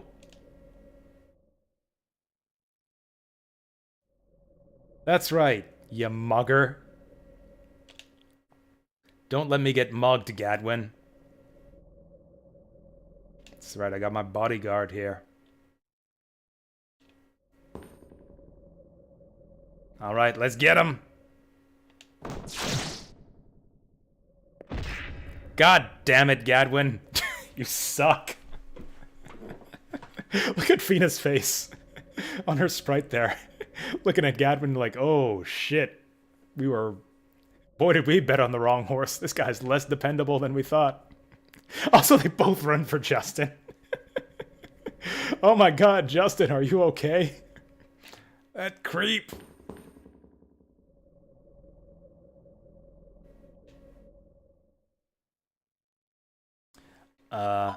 No way. Jose! That's exactly what I expected. Just what I expected from you. I expected you would call me Jose. Alright, let's give it everything we've got.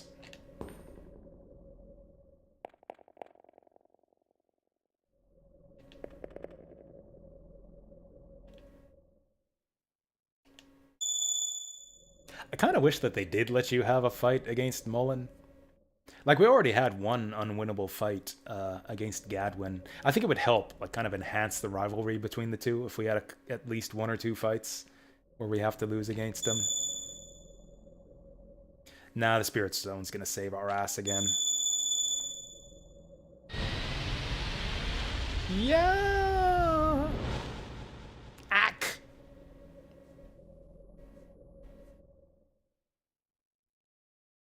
Oh, dang. Gadwin and Sue getting left behind here.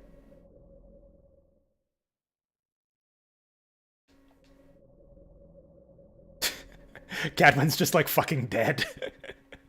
Gadwin's just fucking dead in the corner there, and nobody cares to check on him. Oh, poor guy. I guess they assume he's fine. Like, you know, he's like the big, strong, level 30. They assume he's fine. Man, I forgot how much alone time Justin and Fina get at this part of the game.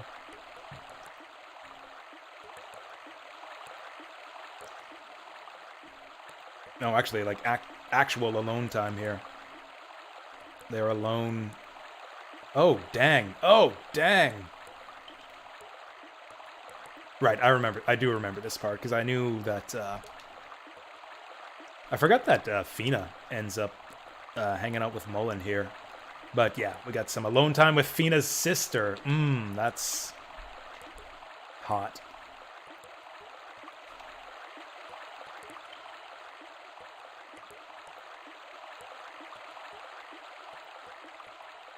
I mean, did anything bad really happen to Luke Village? I guess we broke their statue.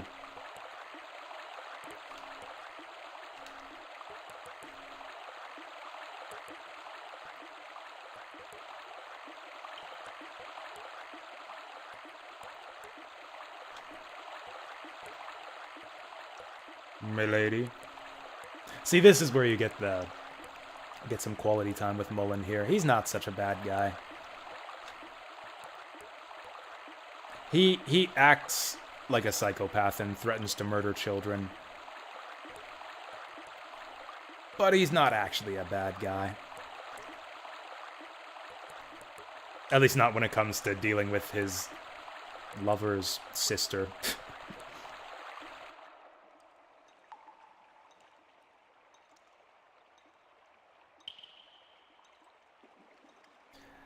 That's right, Saturn Meteor.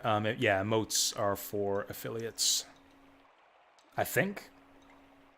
I'm not positive, actually. Maybe you can make follower emotes on a non-affiliated channel. I don't know. Since, like, none of, like, follower emotes didn't exist when I was non-affiliated.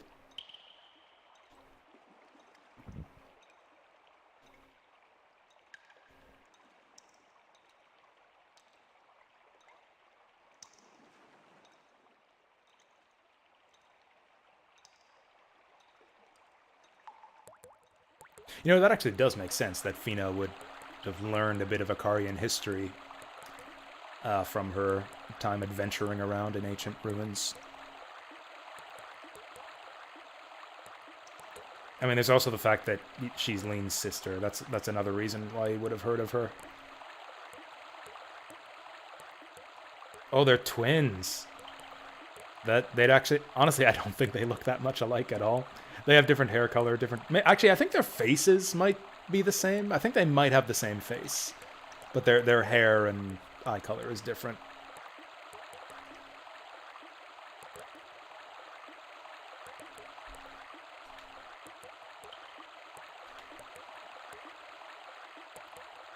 Yep, it's good that you're healthy enough to get mad. This guy... Mullen's such a smooth talker. That's a good line. For when someone's getting angry at you. It's good that you're healthy enough to get mad. I like that you're angry. It shows that you're healthy.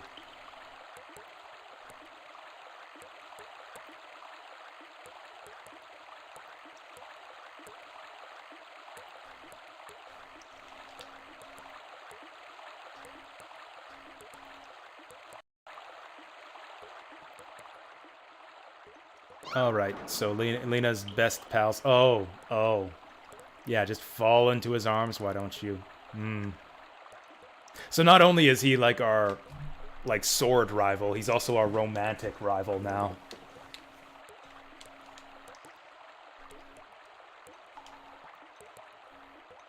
Only, you know, we're gonna be hanging out with Lean in the meantime, so like that's kind of a fair trade, to be honest. Like, Fina's still best girl, but like she's not best girl by that much. I'd take Lean.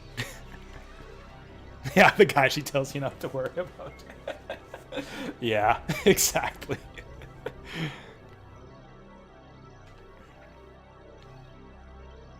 Oh, and of course, yeah, they get stuck on the room with, like, just a little bit of, like, leaky pipage. Just a little bit of water puddling around the bottom. Meanwhile, we get stuck in the hedgehog room. Oh, excuse me. Justin gets stuck alone in the hedgehog room.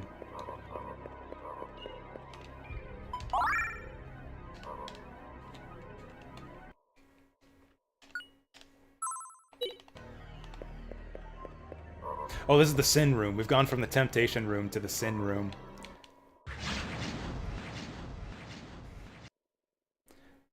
Honestly, this is gonna be really bad if we get attacked here. Like if 4 of these horned toads get the initiative on us. Like Justin's just gonna get destroyed. Are you fucking kidding me? They've got sleep attacks. Okay, they don't do that much damage. We should be fine. So you have separate animated emote slots. So you get a number of both, like, static and animated slots, depending on the number of subscribers you have. I have 2 animated slots right now, so I only get 2 animated emotes, and I think it's like 5 regular ones. Are you kidding me with this shit? Are you kidding me with this shit? Actually, you know what we could do is just fight one of them, run away, and use the iframes to run past the others. Oh yeah, we got initiative too. Yeah, let's just get out of here. Let's make like a tree and get out of here. Oh no! I didn't know that was possible. 26 damage. Oh wow, we're gonna die. We're gonna fucking die. Okay, this is an emergency. Let's do a shockwave and hope it kills both of them.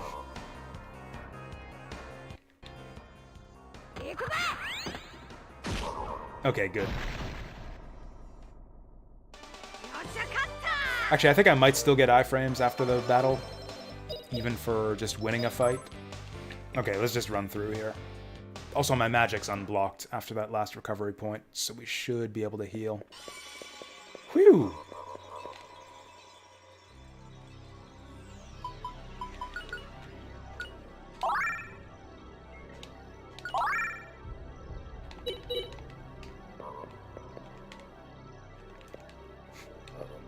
Now, if you were to ask me, so yeah, it's... I know the benefits that you get from getting, well, affiliated. If you ask me about the difference between getting partnered and affiliated, that I have no idea. I have no idea what the difference is between being partnered and being affiliated. Oh damn, we got a boss fight coming up against 3 hedgehogs. Oh, she's crying. She's crying because she's got to fight 3 hedgehogs. Lean, are some monsters after you? Oh no. Oh, how terrible. I'm so sorry that this has happened to you, Lean. I love that it's playing the boss music for 3 frogs here. I hope it plays the full-on boss theme for this next fight. Yeah, all of the subscriber emotes you can use on other people's streams. That's the benefit of being a subscriber.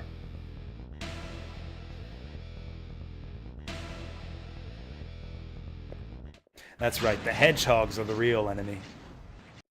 Does Lean even know how to fight? How did she get to be, like, what, the third highest ranked person in the Garlisle military?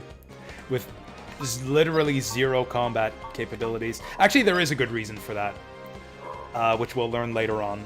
Ball was referencing how she has a... He was talking about how she's an important part of their plans, and we'll see what that means. Although maybe not for a while yet. Maybe not for a while yet. Will we learn about Lean's secret? I have no idea what FFZ or BTTV is. Seriously? Seriously? You can't fight 3 hedgehogs? And you can't... And you think you can fight me, the slayer of 3 hedgehogs? Come on now.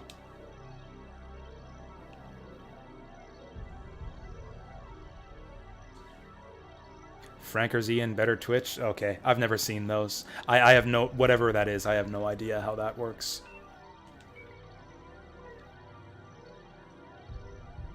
You know, this is actually just like how Mega Man met Tron for the first time. When he saved her from that dog, this is just like that. Maybe Lean will fall in love with us here. Although this isn't the first time meeting her, actually. Actually, the first time we met Lean was when we were hanging from that rope in the jail cell, and she slapped us and spun him around and made him sick. That was a funny scene.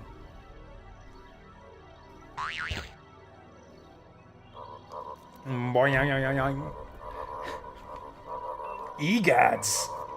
It's a lot of frogs. Can you imagine if this happened in that scene in Mega Man Legends?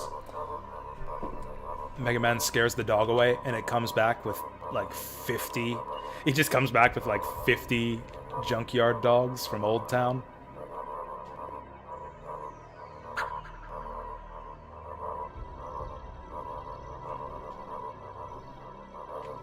Honestly, we could one-shot all of these guys with a shockwave. Justin, what are you doing? What are you doing, Justin? You better have a good answer for this. You better have a good answer. That's actually a pretty good answer. That's a pretty good answer. I think a better answer would just be to bulldoze Lean here and throw her to the frogs, but okay.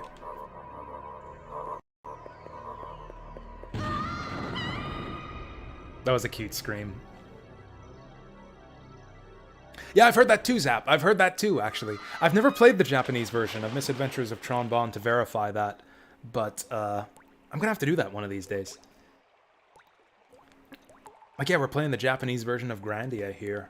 I should do that with Mega Man Legends. Also, Mega Man Legends, I also haven't heard most of the Japanese voices. I've heard Mega Man, Tron, and Roll, because they're in the Japanese demo of Legends 2. I actually have no idea what any of the characters sound like in Japanese. Oh, did Fina twist her ankle too? That would be funny. She looks like she's barfing or something.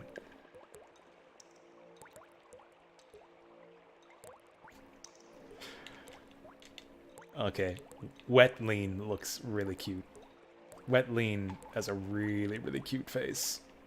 She maybe rivals Fina for cute character portraits.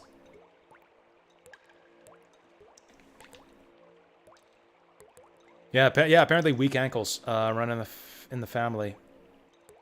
Did I misname her? Sorry, I meant Lean.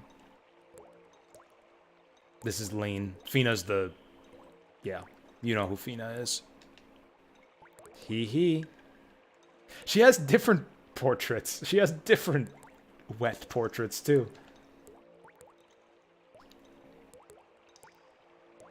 Yeah, Lean rivals Fina for adorable character portraits in this game.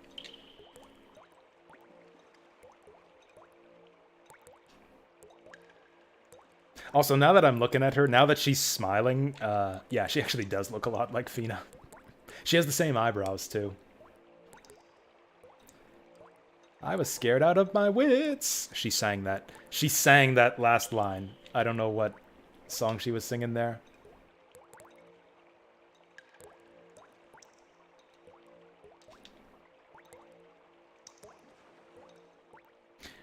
Now that she mentions it, we have fallen from high places like 5 times throughout this game so far. There was the time we were going after the statue, and the statue blew up, and we fell into the woods. We fell off the top of the end of the world. We fell down here. We kind of fell, sort of, I assume, after the Typhoon Tower. Didn't say I'm a great adventurer because I fall from places. That's a decent definition of a great adventurer. Is a person who falls from a lot of different places. Oh, look at that. He's already trying to get her out of her clothes.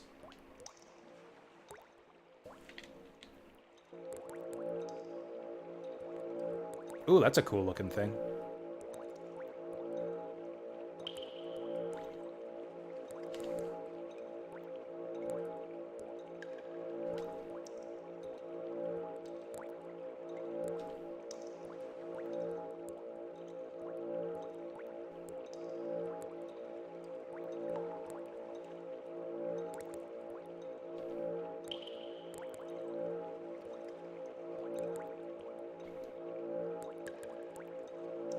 Okay, so I guess we've heard that a few times over the course of the game, that the spirits abandoned the Ikarians and turned their backs on mankind.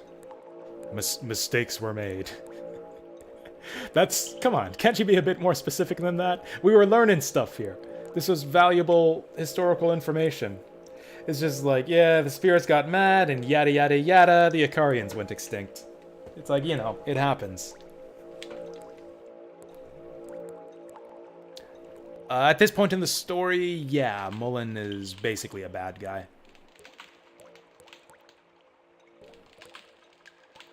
Do they not teach you how to start fires from using sticks in the military? Lean is a terrible military officer. Also, we've barely seen Lean smile at all in this game. That's actually kind of interesting that she's just all smiles as soon as she meets Justin. Almost like she likes him better than she likes Mullen. Oh, you got such a pretty smile. Okay, smile stopped right there. Yeah, see, this is just what I was saying.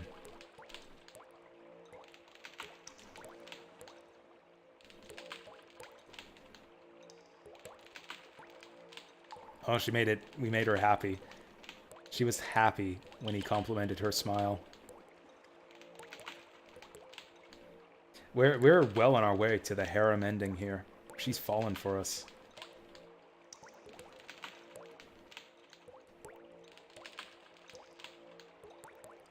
That's a good question. We have no idea what the hell the Garlisle force is about here.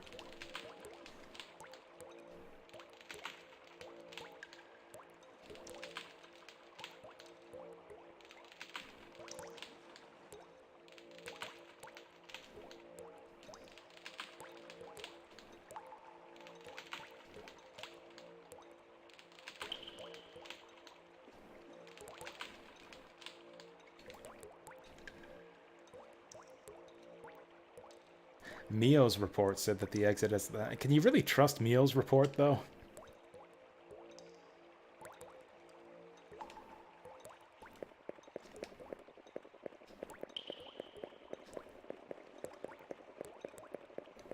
So, Mullen's not the main bad guy, I should clarify.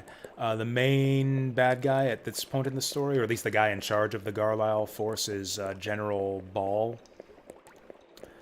We've seen even less of him than we have of Mullen. Like, Justin hasn't even met Ball yet. We don't even really know what his plans are, other than that, I don't know. He has evil-sounding theme music and is pretty ruthless, so he's probably a bad guy. But we actually don't know what his goals are, other than it has something to do with the ancient ruins and the Angelo civilization. He wants to, so the reason we're in conflict with the Garlisle forces is because Ball is looking for the Spirit Stone as like the key to unlocking whatever it is he wants from the Angelo ruins. Look at the way that Lean's hair gets all frizzy when she's running around. That actually looks kind of funny. Look at that, her hair is like, it's like she's suddenly having a bad hair day. As she's running here. It's not even like it's blowing in the wind. It's like frizzing up. It's like she just gets like sudden static. Maybe she's got, I don't know, staticky shoes or something. You know, it kind of does look like she's wearing slippers or sandals or something. But yeah, so Ball and the Garlisle forces are after Justin's Spirit Stone. And Justin wants his spirit stone so that he can like go on his grand adventure to uncover the Angelo civilization, or to, I don't know, meet up with Liete in Alent, and something to do with Angelo. So he wants to keep his... So that's basically it, is they're competing over the MacGuffin. That's all it is over this... At this point in the story, it's just Justin has the MacGuffin, and Ball wants the MacGuffin, and so we're in conflict with Ball for that reason alone.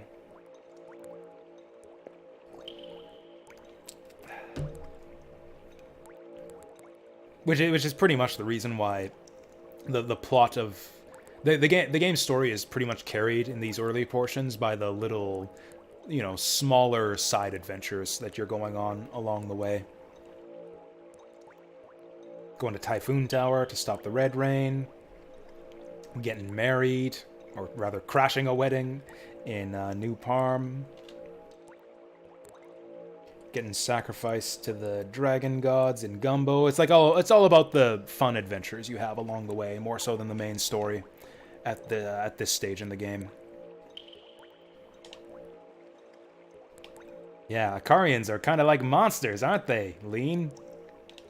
I suppose. She looked real sad when he said that. She looked real sad when he compared Akarians to monsters for some reason.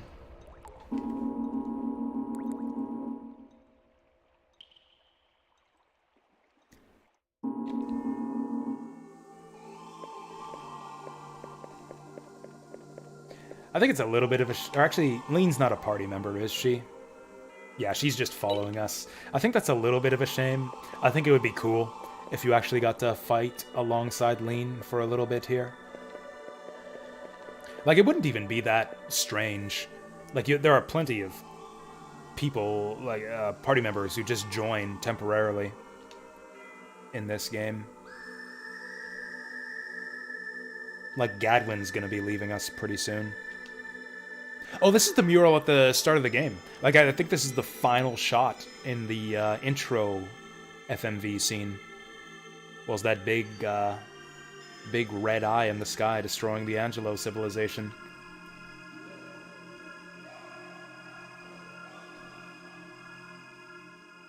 Do I think the past civilization was so wonderful? Well, they're all dead now, so they must have done something wrong. Yeah, that's right. That's what I said. Stop copying me, Lean. But alas. What are you alasing about, Vince?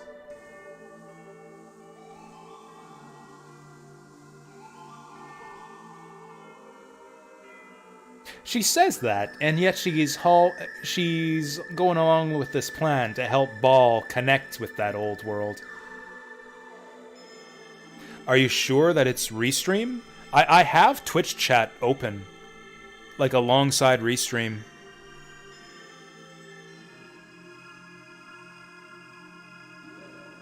Like, the last message I have from you on Twitch is, like, a long time ago. YouTube bots are weird. I don't see any messages from you on Twitch before but alas.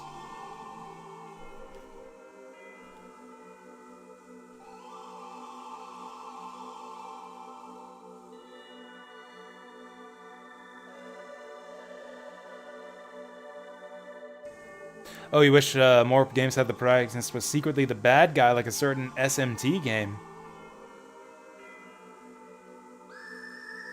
That's okay. So yeah, you copied that apparently. Yeah, that's weird that doesn't show up in my Twitch chat. Because yeah, I do have Twitch chat open. Does anyone else see that message? This is kind of strange.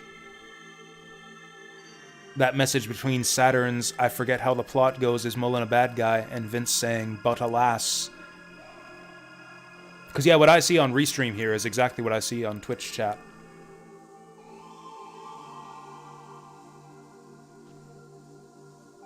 No, keep pursuing this line of questioning, Justin. Why is the Garlisle Force after this horrible ancient world, and why are you going along with it? These are good questions. Yeah, that's weird. It sounds like you're maybe having an issue with Twitch here, Vince. I don't know.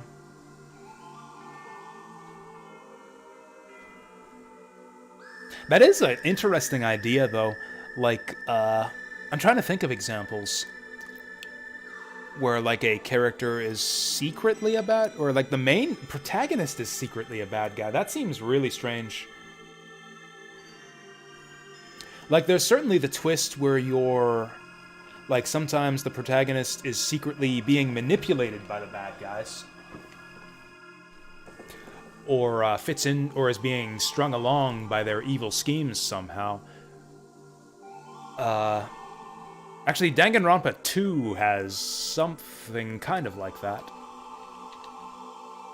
Actually, Danganronpa 3 has something a little bit similar to secretly being the antagonist, too. That's the only example I can think of right now, though, is Danganronpa. I mean, no, that sounds like a huge spoiler, so no, I don't think I do want to know the game. What's with that? Oh, of course. I was gonna say, what's with that bridge up there that we can't get to? You know, he looked up the... We talked about the painting before, but they didn't actually zoom out to show the whole thing.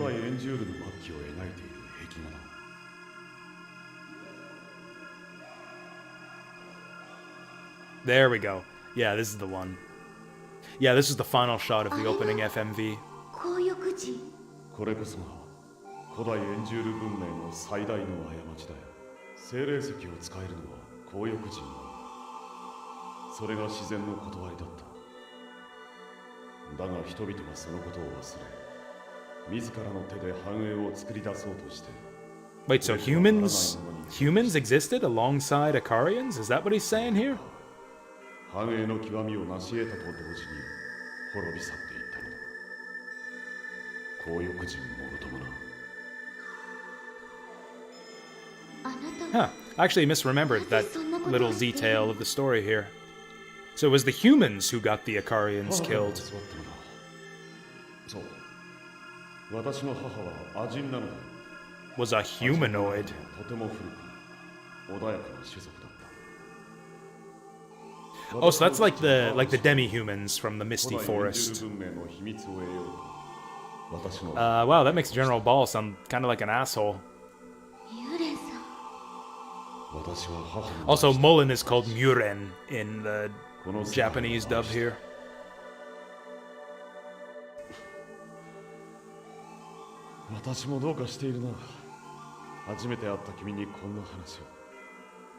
Probably because she reminds you of Lean. Yeah, that's right.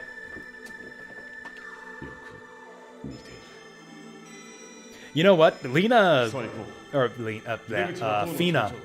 I'm just like Used to be I was just calling one by the other's name. Now I'm like merging them together into one name. Lena. No, Fina. Like, Fina dresses a lot more, we'll say, flamboyantly than Lean, too. Like, assuming that they are twins... this is probably, like, the best look that, like, the closest Mullen's gotten to, like, seeing Lean in a risque outfit. It's, like, probably, in a sense, like, hanging out with Fina is probably the best look that he's gotten at Lean's body up till now. That would actually kind of make sense that he likes her better than Lean. Oh, hey, are we gonna... That's one of the things... That's like one of the eggs that... The light eggs that Liete hatches from. Are we gonna get to talk to her with Lean here? It's a gizmo to talk to Akarians.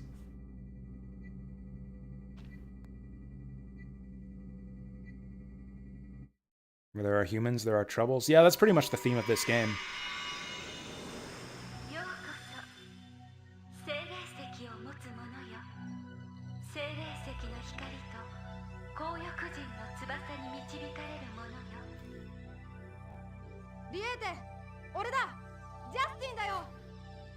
They really reuse this opening FMV scene way too much.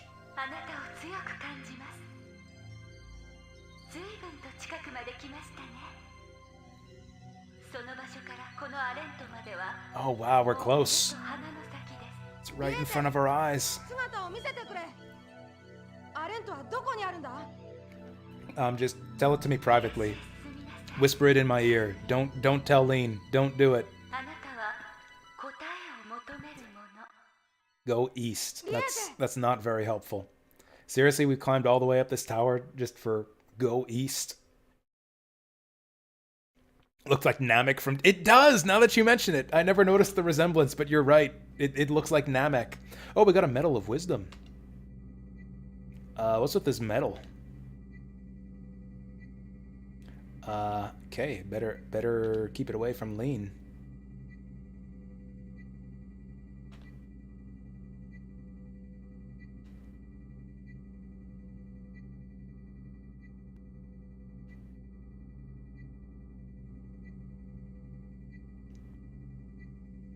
So I don't know what assumptions you guys are like making about Liete at this point in the story.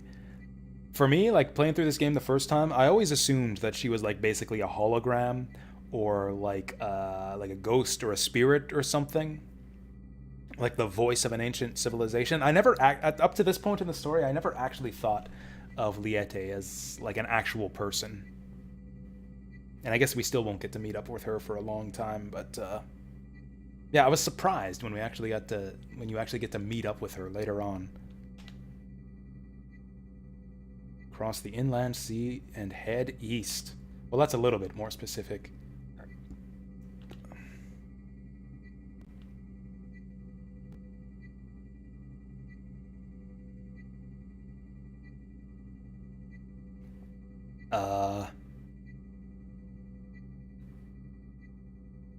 That's a quote from Dragon Ball Z. I don't remember that one. I don't remember that. I don't remember that part of Dragon Ball Z. That does sound like something that Piccolo would say. To be fair.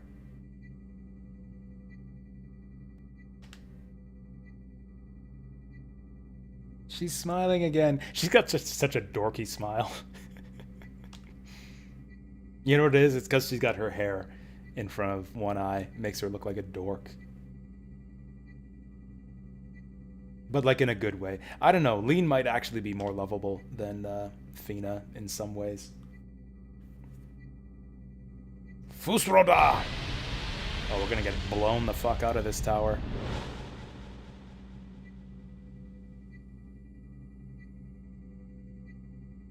Ice Queen in need of a good humping, huh? That's gotta be from the Chronicles of Narnia movie, then. Yeah, I think I remember that scene. Oh no, Frozen. That's the one. Frozen. Yeah, the villain says that in Frozen. Yeah, I remember that. Movie called Evolution. Is that an anime? Is that like Evolution? No, I'm thinking of Origin. Never mind. No, I don't think I've seen that one. Don't think I've seen that. This is where we say goodbye. Make sure to get the Spirit Stone back, Justin.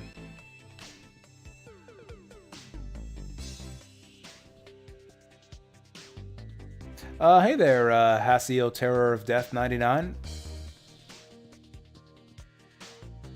How's it going? Welcome back to Grandia.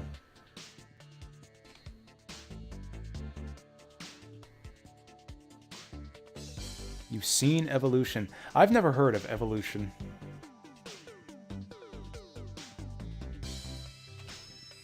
What year is it from? Because I kind of stopped watching movies like 7 or 8 years ago.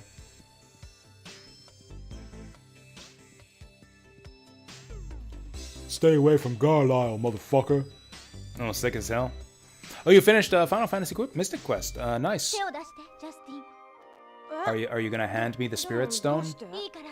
A cute girl is asking you to hold her hand. Just do it, Justin. Hayaku. Oh, nice. She actually did it. なぜだ? を手に入れるためなら何かを犠牲にしても構わない。そう思ってた。でも今の私にはわからないの。それが本当に正しいことなのか。Her neck is really long. これはあなたが持っていて、私はツインタワーの中であなたとは出会わなかったし、精霊石を手に入れることもなかったの。わかったよ。ありがとう。I mean, really, Justin could have just taken it back by Nee, force anytime he wanted 最後 to. にこれだけは She 教え could て just say that too. あなたにとって精霊石って何なの？え難しいこと聞くな。俺にとって精霊石 Do we actually get to answer this one? I hope we get options for this. Oh. 冒険者の魂さ。 That's actually a good answer. That's a good answer, because it was like given to him by his father, and his father also had the soul of an adventurer, and he presumably got it by going on adventures. No, that's a good answer. That's a good answer. Fuck you, Lean. Stop laughing. ごめんなさい。 She actually... おかしくて You know, the way the voice actress does it here, it actually sounds like she's やっとわかった気が belittling する him. Belittling him with her laughter there. あなたと一緒にいるそのわけも私があなたに出会ったことの意味もあなたのことずっと忘れないと She's like, oh my god, you're so stupid. What a dumb answer. I'll never forget you, ジャス Justin. ティン Good scene. I forgot about this whole part where Justin gets to hang out with Lean for a bit here. That was good. I enjoyed that, hanging out with Lean.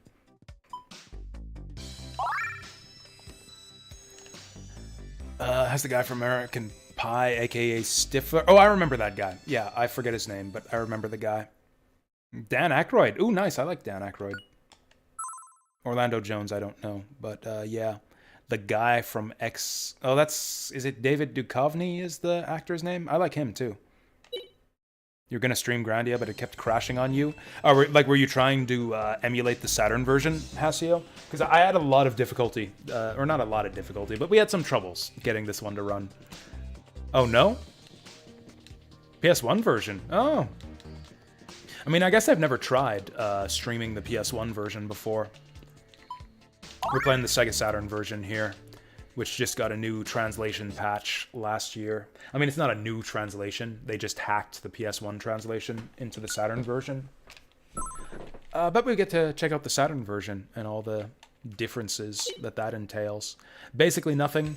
Basically it runs a little bit smoother and some of the graphical effects are a little bit different.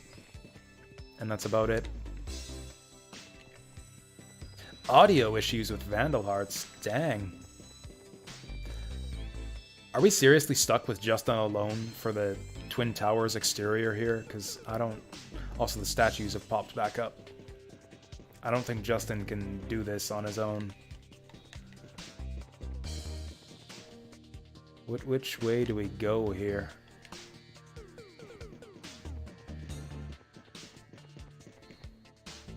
Justin... What if we had gone the other way? Lean. No, wait, that's Fina's voice. Audio issues, that's interesting. Which emulators do you use? Because I've never had any issues with, ever since I switched to DuckStation. PS1 games have worked perfectly for me. When I was streaming the Saturn version of Vandal Hearts, I had all kinds of problems with, like, color palette issues with some of the sprites. So there's Fina, but where's the rest of them? I thought we promised to keep it a secret that we were hanging out with Lean. Oh, also, this means that Mullen must have let her go. Oh, and then she's going to talk about how she was hanging out with Mullen, and now they're going to get jealous of each other.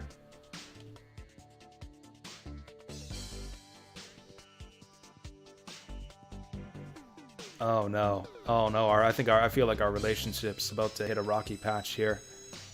Like, Mullen, like, cut us and threatened to kill us. Mullen's a pretty bad guy.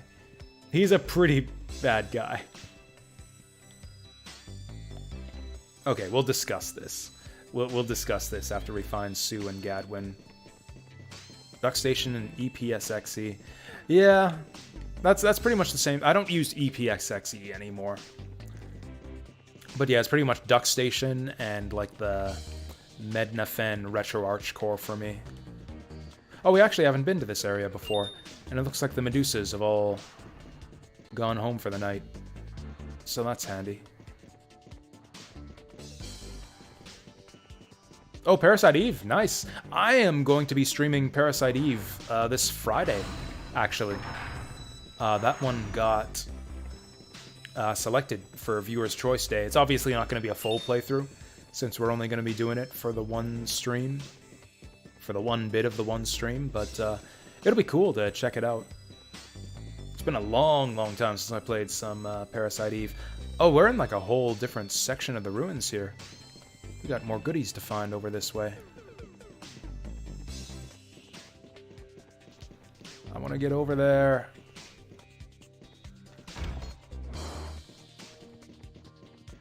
Let me in.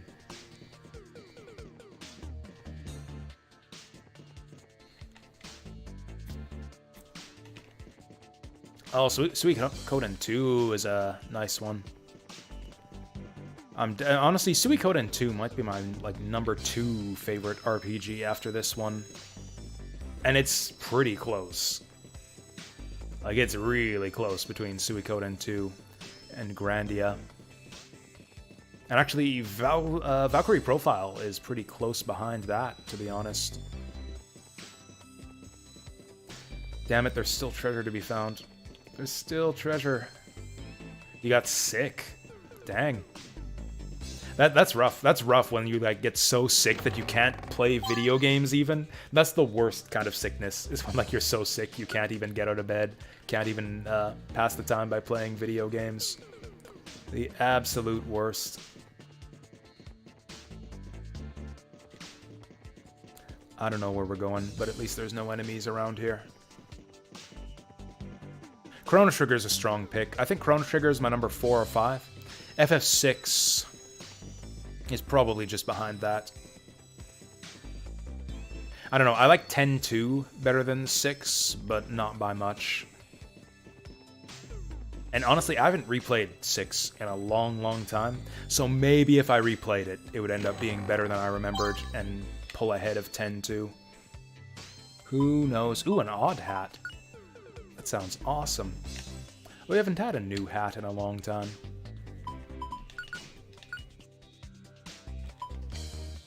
Actually, probably give this to Fina, since, yeah, she's lacking for defense. What did that say?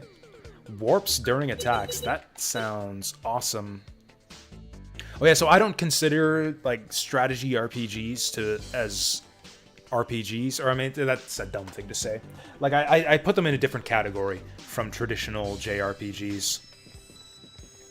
Because I generally prefer strategy RPGs over traditional JRPGs. Like, if I were to make my top 10 RPGs, including both strategy RPGs and traditional JRPGs, it would be like 10 strategy RPGs all the way down. It would be like Vandal Hearts, Final Fantasy Tactics, Langrisser 2, what else? Front Mission, Shining Force 3, Disgaea. Yep, Disgaea would be on that list.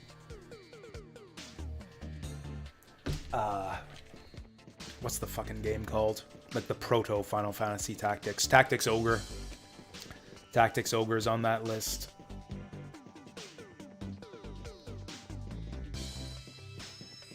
I think we gotta go back this way. I'm totally lost.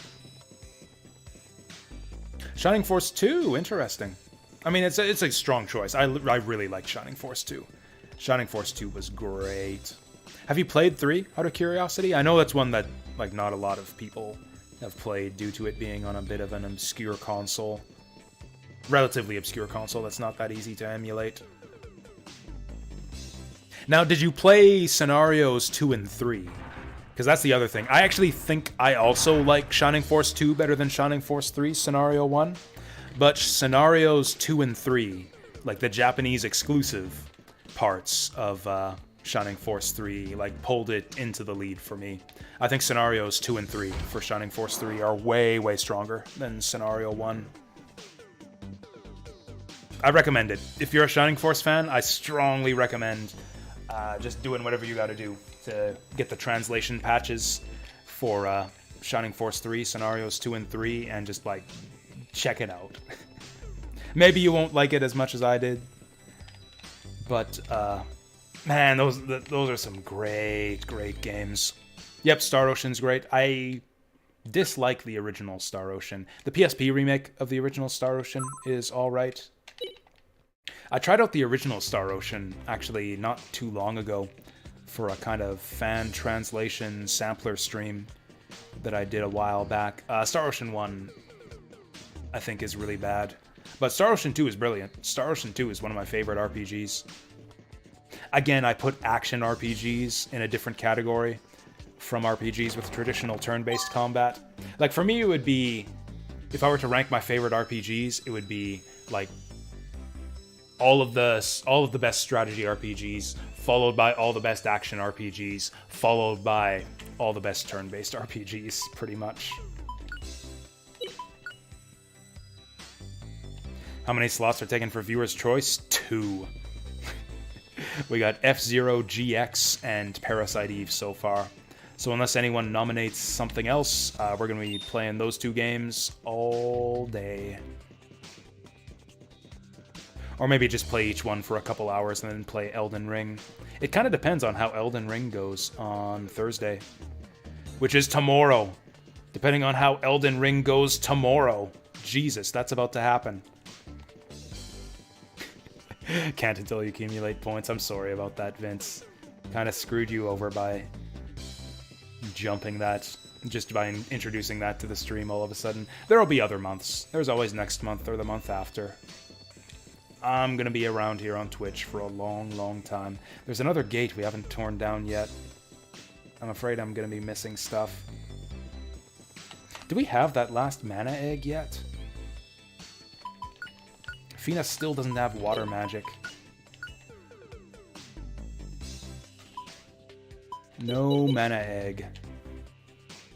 I mean, if it's only for a couple hours, or like 1 or 2 hours, I don't care. I can stomach any game for 1 hour. I didn't start to hate Eldest Souls until well after the first hour of gameplay.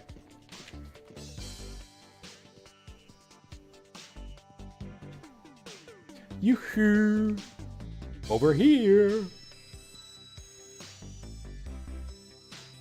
I mean, action RPGs, Hasio being like any RPG with action-based combat, like Star Ocean, I would count as an action RPG. Any of the Tales games.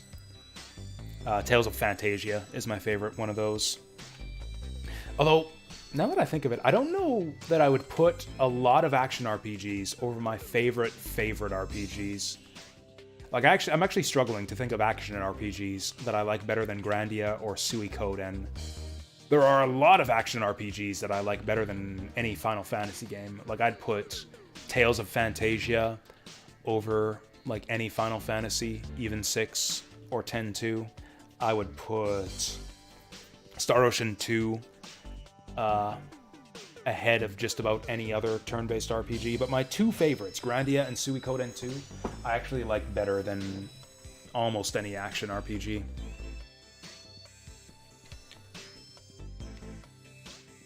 I still haven't played Illusion of Gaia. I mean, I've played it, but I never finished it. That's one that I'd like to go back to. Oh, if we count stuff like Illusion of Gaia, Terranigma. Terranigma would be way up there for me. Maybe my number 1. No, it wouldn't. I replayed that game a few years ago. There's a lot of stuff I love about Terranigma. That game is just magical in so many ways. It's also got a lot of problems.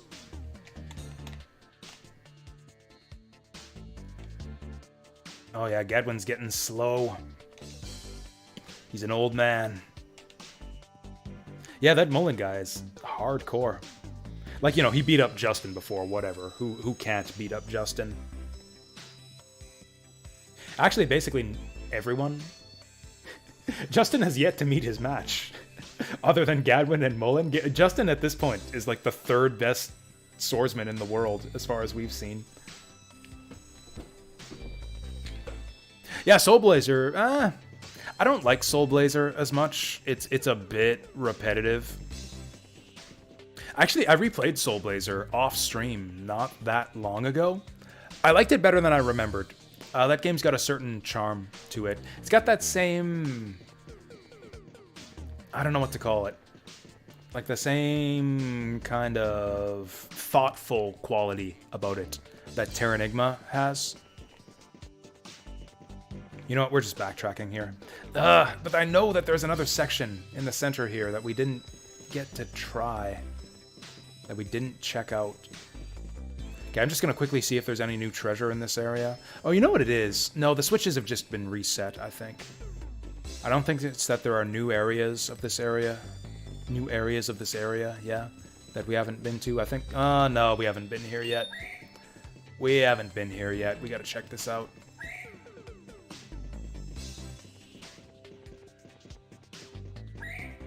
Medusas be teleporting away from us when they see us.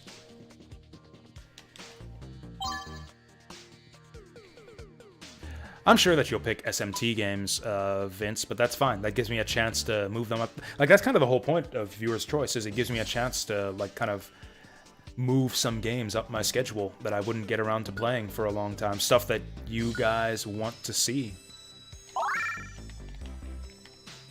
Me getting to play SMT games soon is an upside, not a downside.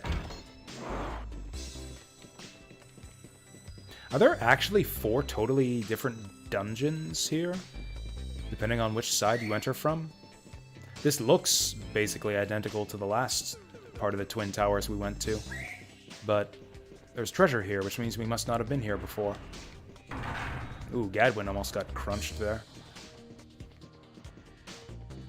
More treasure.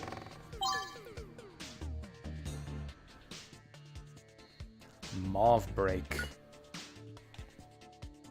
Something nuts happened during your Illusion of Gaia let's play. Collected all 50 red jewels. I've heard about that. Something happens when you do that, right? I've seen that, so it's not a spoiler for me. You fight like a super hard version of the first boss from. Wait, no. Or is that yeah, you fight the first boss from Soul Blazer, except he becomes really tough. Why can't I press this? Gadwin, help us out. Why is this not working? Metal Mantis? Nice. Also, apparently you have to be kind of a jerk to... That's the other thing I've heard, is that apparently to get all 50 red gems, you have to, like... There's a few that you have to do, like, kind of shitty things to get them. Like, there's one where you have to, like, track down an escaped slave and bring him back to his master, is one of them, or something like that, I think I've heard. Oh yeah, we got fully recovered here, so let's just level up our magic, I guess. Yeah, I still want to play Illusion of Gaia.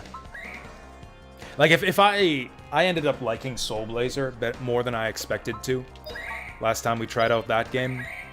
So I'm sure that Illusion of Gaia will have, you know, something for me to enjoy about it if we try that out. It's pretty low on my priority list right now, though. Got a lot of other stuff I want to get through in the near future. I just wish I had more time to stream. It's the eternal problem. There aren't many RPGs you're a fan of? It sounds like you're a fan of quite a few. Like, we've got, what? Illusion of Gaia, and Secret of Mana already, and Final Fantasy Mystic Quest. Or actually, you did. I guess you said you streamed that. You didn't say if you liked it or not. Are you a fan of Mystic Quest? I know that's a bit of a somewhat unpopular Final Fantasy game among the fans.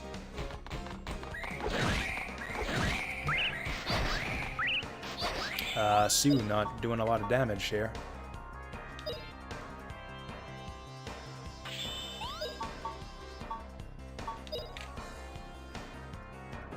Oh, Fina's got this. Ba-boom! 1-2 punch.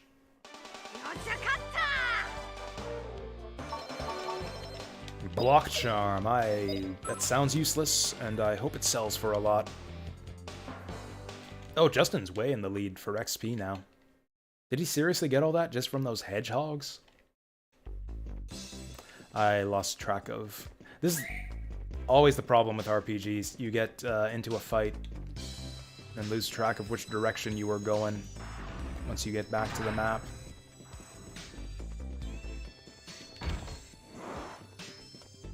Okay, so that's that.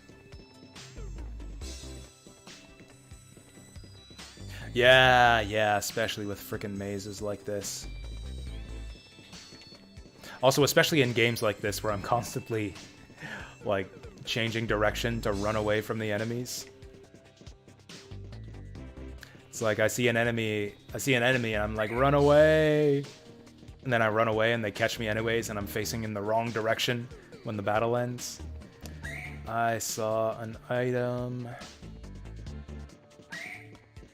I saw an item through this way. Paladin's Quest. I don't even know that one. Lennis 2. Yeah, I haven't heard of that. Sound... What system is it for? SNES? Is it, is it an official English release, or is that a fan-translated one? I have not heard of that.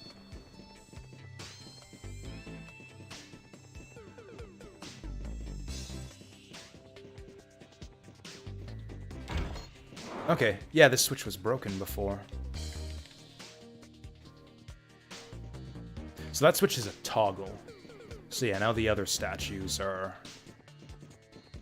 raised up now.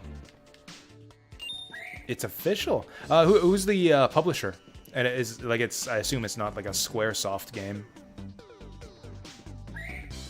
Maybe the publisher is no one I've heard of. Ooh. Oh. Oh. Well, that just locks us in over wherever this is. Oh, this took us back to the start. This took us back to the frickin' start. Okay, so don't do that next time. You don't want to do that next time. Oh, it's an Enix game. Okay. What's bad about it? I mean, there's a lot of stuff that can be bad about like old RPGs like that. Slow, high encounter rates, slow, shitty battles. It's a lot of bad RPGs from back in those days. See, for example, pretty much every RPG on the NES. Okay, it played the sound like it hit the Switch, but it didn't actually hit the Switch.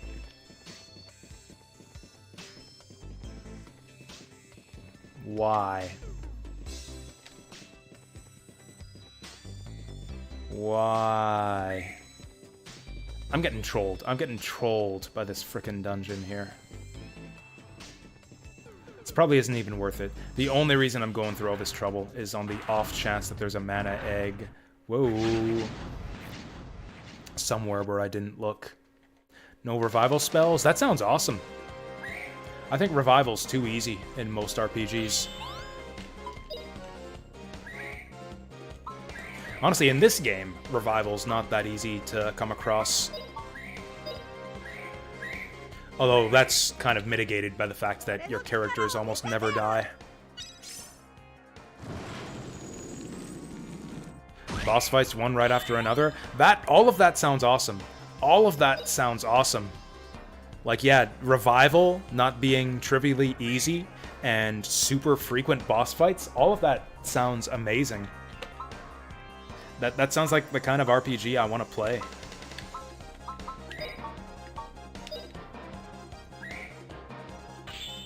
Honestly, I'll get Gadwin to help these guys out here.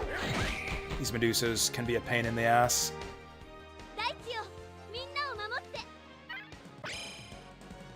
Use HP to cast spells? That's interesting. You're like the anti-Just Say Vince. Where it's like he tells me about his favorite games and makes them sound like shit. You tell me about your most hated games and make them sound awesome. Yeah, you're like the anti-Vince.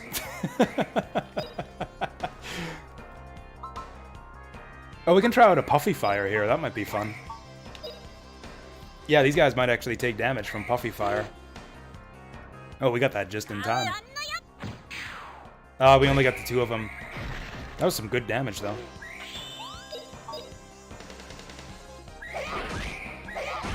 Nice counter.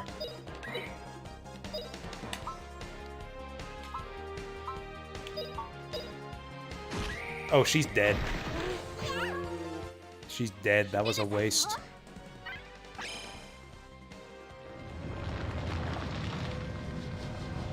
Actually, one SNES RPG I had never heard of that I've had my eye on is a game called Energy Breaker. There's a YouTuber who covers a lot of strategy RPGs. In fact, he deals exclusively with strategy RPGs. He's trying to play every SRPG ever made. He goes by the name of Harvester of Eyes. I've got some issues with his videos and his approach to game criticism, but I watch his stuff. He's a decent content producer and an excellent source of obscure game recommendations. He did a review of Energy Breaker a while back and gave it a glowing recommendation, and I thought that game looked really interesting. And then lately, Peebs on Twitch, who is a Twitch streamer I follow, who's trying to play every SNES game ever made. He's playing through Energy Breaker right now. So I've actually gotten to see like some live, like uncut gameplay footage of Energy Breaker, and it looks awesome. The ones is like shot straight up to the near top of my list of priorities to try out now. You know what? Fuck this. There's nothing important here. If there's a mana egg somewhere, we'll find another one somewhere else eventually. Oh, first two front missions are games that I still need to play too. I loved Front Mission 3. I liked Front Mission 4, but I loved 3. And still haven't played 1 and 2. I think both those games have fan translation patches. It's on my list of fan-translated games. Instead of doing any of this stuff, instead of like experiencing all these awesome-sounding new games that I've never tried before, we're playing Grandia for the 5th time instead. But, you know, that's how it is.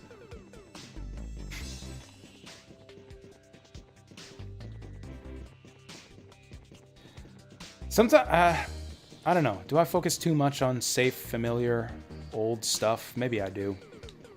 But man, was I in the mood for this. That's just what we've been doing lately. Is a lot of safe, familiar favorites.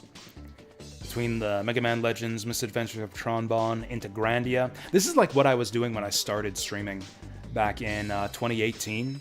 That was like, man, like the golden age of streams for me, where I just played all my favorite games, one after another. A lot of the same ones that I've been playing lately. Like back then we did Chrono Trigger. It was Symphony of the Night, Chrono Trigger, Mega Man Legends 1 and 2, and Misadventures of Tron. All the greats, all the best games. And like I kind of went through all my favorite games eventually there. Like I kind of got to the point where there's no more favorite games left for me to stream, so I've been checked out a lot of new stuff for a while, replayed a lot of the shorter favorites, but yeah, now we're back to those golden days of playing all my favorites. Grandia, Mega Man Legends, all that good stuff. And like I'm kind of really, really happy about that. It's been a really great time, even though I've circled this stupid fucking tower 5 times now to make sure. Maybe the reason I got some issues with the dungeons in this game, but I think the issue might not actually be the dungeons. The issue might actually be me and my obsessive compulsiveness about not wanting to miss items. Because if you're willing to not try to 100% all these dungeons and make sure you find every last item, like you can get from point A to point B pretty quickly.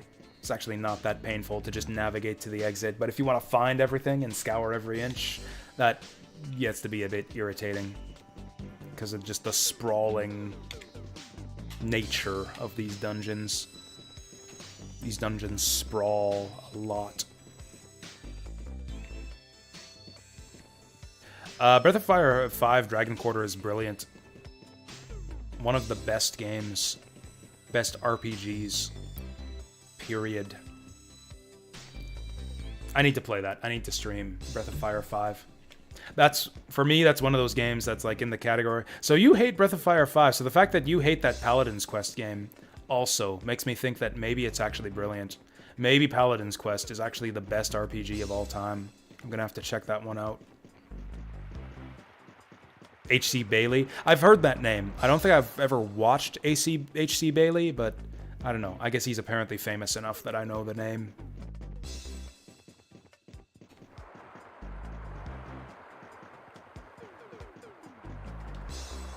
Actually, can we scab some magic levels here? Oh yeah, we can. We've taken some damage. Alright, that's good enough. 10-2? I think you were here earlier on when I said that 10-2 is my favorite Final Fantasy. I'm gonna have to write that down. I'll say Paladin's Quest. I know that you're not the only one who hates it. I know that you're not alone in being a 10-2 hater, but I love it. Paladin's Quest. Recommended by Hasio, Terror of Death 99. There. I will put that on the viewer suggestions name. Viewer suggestions list under your name, Hasio.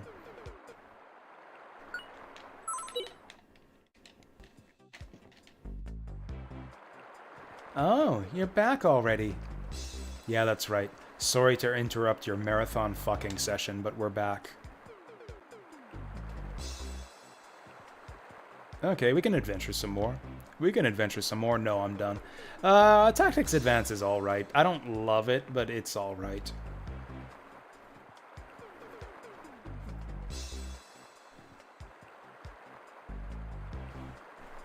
East of Gumbo. For go east, there's only the Sea of Mermaids.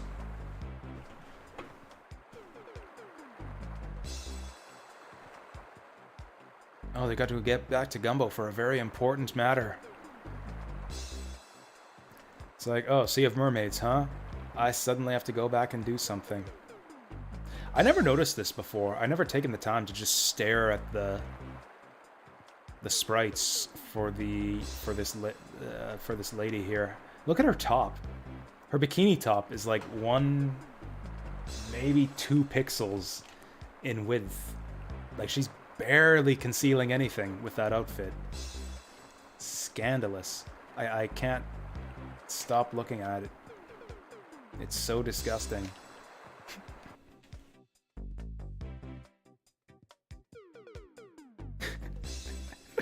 That's actually really funny, Hasio, because I thought that Tactics Advance had a garbage storyline, but I really liked the battle system. Like, is it just the judge system? You didn't like the whole red card, yellow card system and the restrictions in battle? Because that's the thing a lot of people criticize for that game. I didn't love it or anything, but I thought it was fine. I get why it's there. It's to promote variety. And make it, like, you know, they put all these jobs, all these different jobs and skills and all the cool different ways to, like, customize your army. And yet, in the original Final Fantasy Tactics, you'd pretty much just stick with the same 4 or 5 characters, same few classes, same setup, and get through the whole game. So, like, the judge system is there to encourage variety and experimentation with the job system, which is how I like to play those games anyways. So, like, it didn't affect me much. It's like, oh, we've got, like, no magic rules. That's fine, because I've got a bunch of fighters on the bench. Like, I tend to want to experiment with all the jobs and have a bunch of different characters anyways.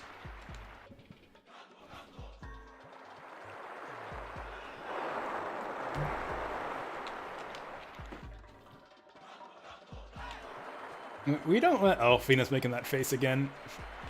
We don't want to disturb you two. Let's go. I haven't played Thousand Arms. That game was like a holy grail of of RPGs for me for a long time, because I saw preview and review articles for Thousand Arms in magazines for a long time, but that game wasn't available anywhere near me at the time. I never saw a physical copy of Thousand Arms where I lived. So like it wasn't in the rental shops, it wasn't in the game stores, like that game just wasn't anywhere to be found. And I thought it looked so cool. And I really wanted to play it. I love the sound of it, the idea of like... It's basically a harem RPG. It's like you've got a male protagonist and you romance different ladies to forge different weapons with them, and they'll like support you in combat better depending on how deeply you forge your bonds with them. And the girls are really cute. The girls are really cute. And I just loved the style of that game. The visual style, too. It looked great. But I've never actually played it. It's just, you know, there's so many games. There's so many games like that I'm interested in playing, that some of them I just never get around to. But yeah, I've never actually played Thousand Arms. And I've kind of faded... My interest in RPGs in general has kind of faded over the years. It's kind of resurging a bit now that I've been playing RPGs here on stream. So it kind of... I don't know. It turns out that these are good games for streaming. I find it's actually more fun to play RPGs and experience them with other people than to play them alone. Like if I play these games alone, I find a lot of them to be a little bit boring. But if I can like comment on the situations and kind of the silliness of them sometimes, and like, you know, chat with you guys during the boring parts, like, it makes these games a lot more enjoyable. I think RPGs make for excellent stream games. So I've been playing a lot of them here on stream. Even though I say all the time that, like, this is not my favorite genre, and I like so many other types of games better. Action RPGs, strategy RPGs. I keep coming back to these traditional JRPGs because they're just so much more fun to stream. Dalek, you have a recommendation, but won't... Oh, you have a surprise recommendation for me? You have a surprise suggestion for me for viewer's choice. That's vaguely ominous, but I look forward to it. That's actually something I've been thinking about. Is like I kind of set up the whole viewer's choice night thing to remove the looming obligation of gift box games. Because, like, if people gift me games, it's like, oh, I guess that means I gotta stream it, and I gotta, like, find time for it, or decide how I'm gonna handle this on stream. But if we do this viewer's choice system, then it's just like, okay, if you really want me to play it, spend the points, and I'll play it right away. Like, kind of just makes it easier for me. Kind of shifts the burden off of me to schedule stuff, and onto you guys to decide which games you really, really want to see played. But now it makes me think, it's like, oh, if you guys are gonna, in order for you guys to be able to save up 20,000 points, that actually does put an obligation on me to stream more. Like if I just stop streaming, then you guys can't earn points. So it's like the more I stream, the easier it is for you guys to earn points. So it's like I've now created a new obligation for myself to make sure that I am consistent with my streams, so that you guys have chances to earn points and nominate the games you want to see. Which is not really a problem at all, because I like streaming, so I like having the extra incentive to not miss days. Yeah, mermaids in this game are kind of monstrous. We'll get to see a mermaid later on. Kind of an unusual concept for mermaids that this game has.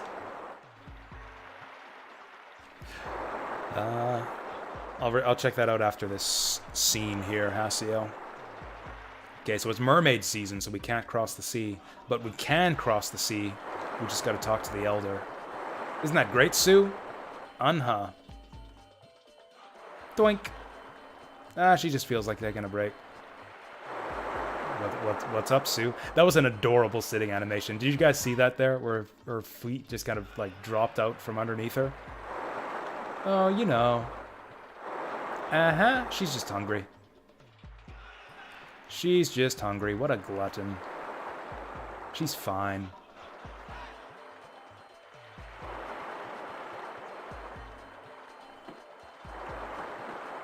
Fina's just worrying about Oh, is Danda actually not the best? So apparently we've gone through our most dangerous trial of all now. Surviving Danda's boat. Okay, so explain how the battle system works. 3 characters can be brought into battle, but only the front character fights. Yeah, I heard about that. I liked that idea, actually. That, like, you have one person in the front and the other one supports from behind. It kind of enhances, like, the dating and romantic aspects of things, where you've got, like, your lover girl supporting you from behind. There's an issue. If you switch characters, you can't switch characters during the entire battle? So, like, you get to switch characters once, and then never again? That sounds weird. Ooh, Smug Fina. Smug Fina again.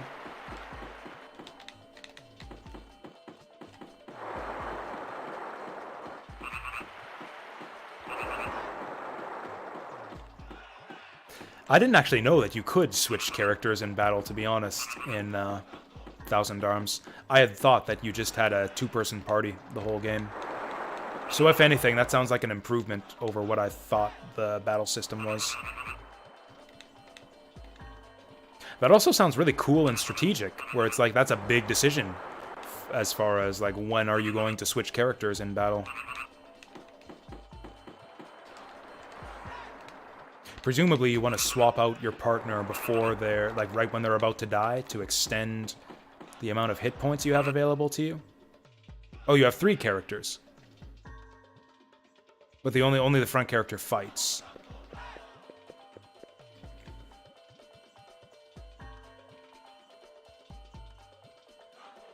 When you say switch characters, do you mean, like, switch positions? Like, do you swap which characters you're using? It's like, oh, my middle character, you go to the bench and we'll swap in this other character. Or is it like you swap your characters' positions? It's like, you in the back, get to the front. Like Final Fantasy X let you swap with your characters on the bench. I really liked that system. Really, really liked the FF10 system.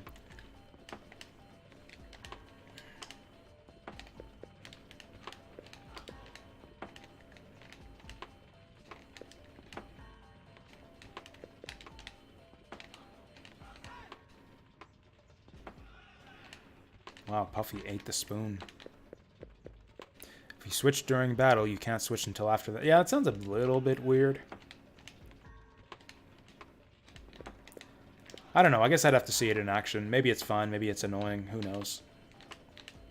I mean, isn't that still better than like, most RPGs, though? Like, most RPGs don't let you switch characters at all. Like, surely, even though it's a bit limited, it's still better than an RPG that doesn't let you switch characters in combat at all, which is almost all of them.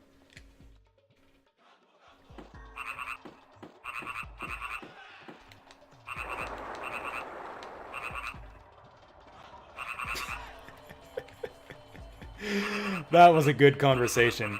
Wow, this summer of love will be followed by a summer of children crying. Huh? What do you mean, children crying? That's the way it is! Ah, Justin's so innocent and naive. Fina's not. Fina knows what she's talking about.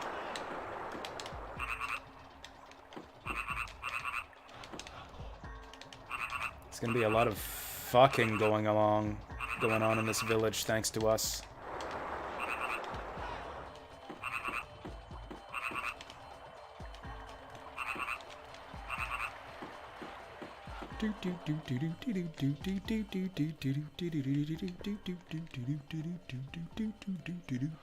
I didn't think it was going to take us 6 hours to get through Ganbo Village. I mean, I guess it's hardly surprising. It took us, like, what, 10 hours to get out of Parm? Oh, damn. Oh, damn. Ooh, Fina's his hot spring now. She certainly is hot.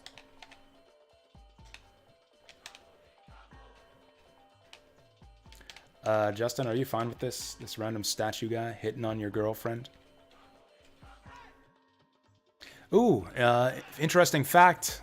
Intro theme to Thousand Arms was performed by Ayumi Hamasaki. That's actually quite interesting. I don't know who that is, but Oh wait, I might actually. I might. She was super famous back in those days, right? I don't know any of her songs, but I remember back when I was in the rhythm games community, in the custom DDR song community, there was lots of Ayumi Hamasaki floating around in those days. Oh yeah, did she do theme music for Drakengard 2 also? Maybe she didn't. I think I downloaded a song from Napster from Drakengard 2 that was mistakenly attributed to Ayumi Hamasaki. Or did she actually? Did she actually do music for Drakengard 2? I didn't think it sounded like her.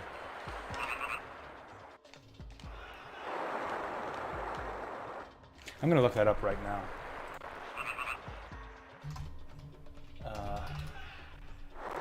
Yes, she did. Yes? Okay, I'm not gonna look it up right now. I'll take your word for it.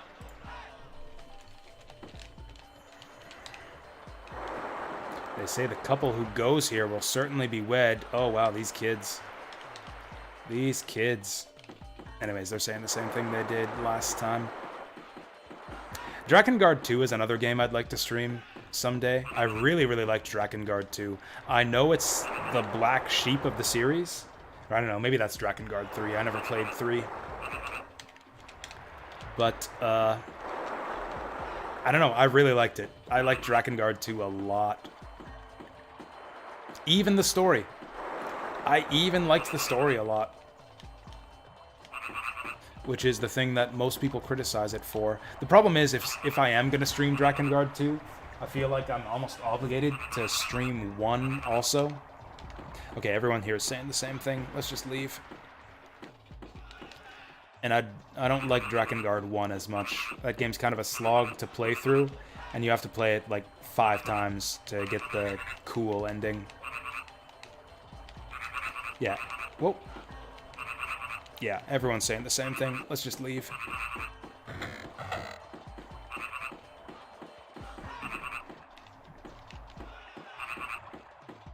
I can never find the entrance to this place.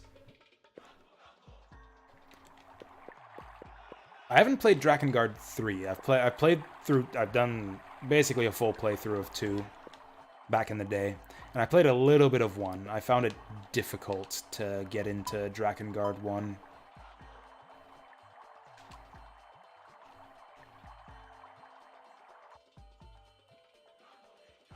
Oh, no meal.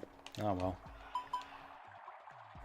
2 hours to finish your last Mystic Quest stream. Main reason, forgot to turn.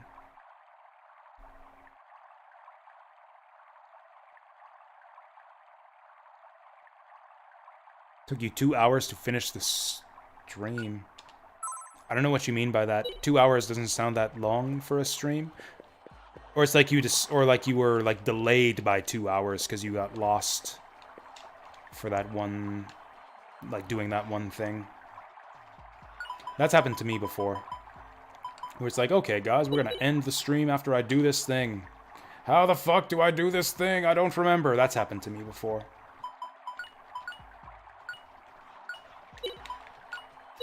Is cowboy hat an improvement for anyone? Nope. We'll sell it. I've never played much of Mystic Quest, so I don't know what any of that means. Oh, second and final boss. Oh, wow. Okay, so like right near the end. Combo, combo.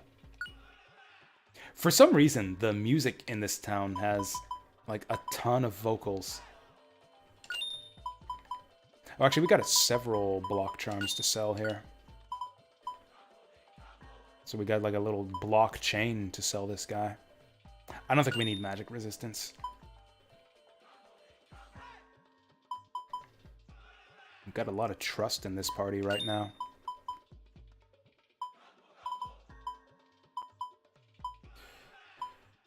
Death charm. I'm gonna stash that. I doubt that death attacks are gonna be an issue.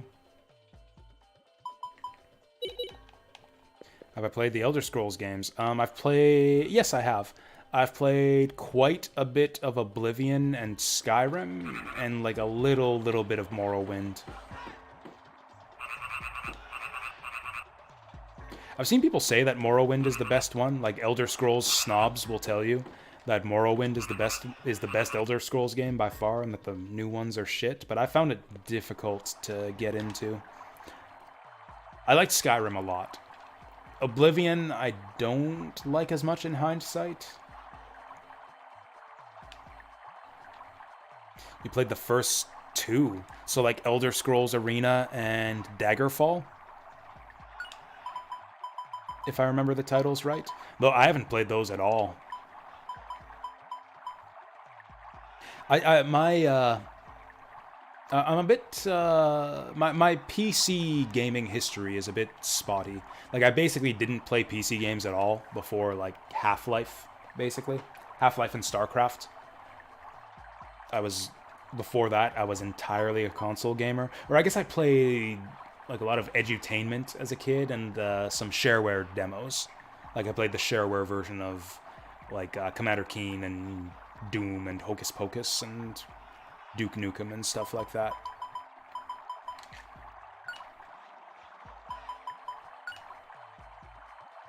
But like I didn't really get into real PC gaming.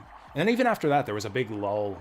Like I got into Half-Life and StarCraft and played a ton of those, especially custom games and mods and stuff. And then I kind of went back to console gaming for a long time until StarCraft 2, basically. I bought my next gaming PC for StarCraft 2 and then never bought another console ever again after that. Oh yeah, we were gonna stash that death charm. That's why we're here.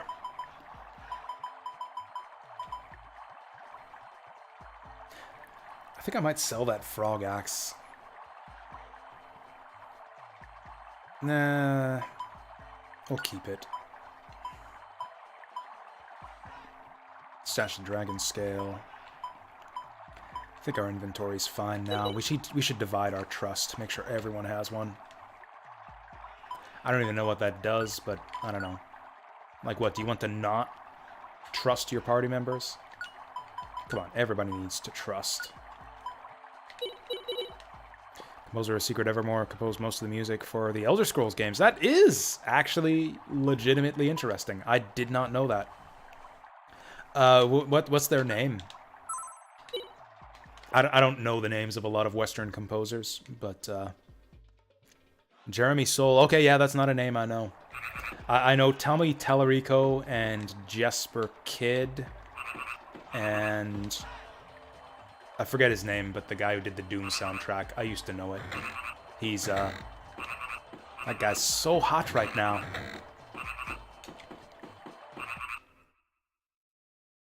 So we're going back to Dite to, yeah, they said we're going back to Dite to inquire about some way for us to cross the ocean, apparently, even though all the boats are in Gombo.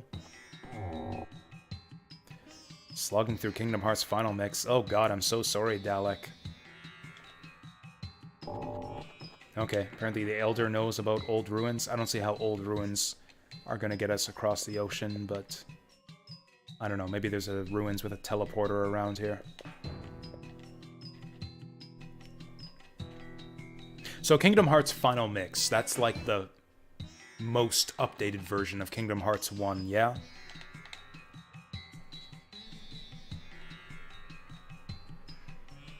Is it as much of a slog as, like, just playing through vanilla Kingdom Hearts 1? Like, did they not improve that game at all?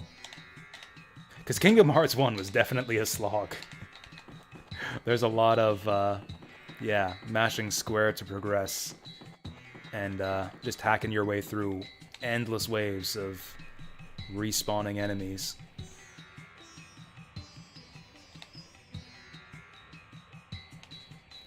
What? Yeah, Gadwin had to get used to females? Did he have something against women or something? He's at a marriageable age, but he's only interested in training. Are you saying that Gadwin's an old maid? The rest of us are kind of worried about him. Starting to look kind of gay there, Gadwin.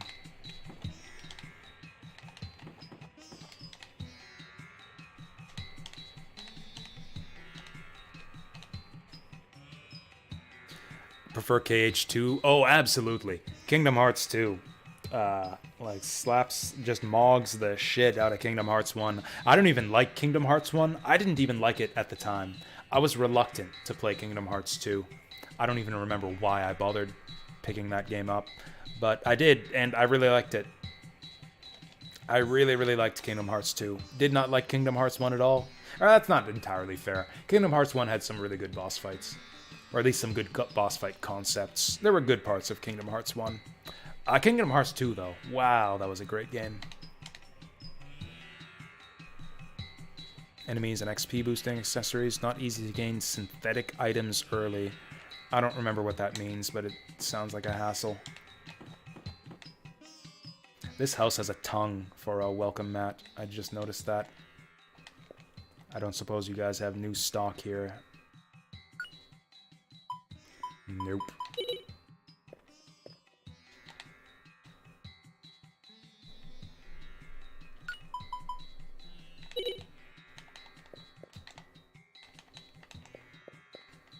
Oh yeah, there was... Remember? Or I guess you guys remember because you've played Kingdom Hearts 2, Kingdom Hearts very recently. What about that gummy ship, though? What about the gummy ship? What a weird thing for that game to have. Was that in both games? Was the gummy ship in Kingdom Hearts 2 as well? It's like such a weird, like, throwaway little side game. Like, it's got so much depth to it, like putting all the parts together and like upgrading your ship, customizing your shots and stuff. There's like so much to it, but yet it's just this worthless little thing that you do between stages that you could remove from the game. Like, it's just needless clutter, just needless filler that they put so much effort into. I almost feel bad for not liking it and wishing that it weren't in the game.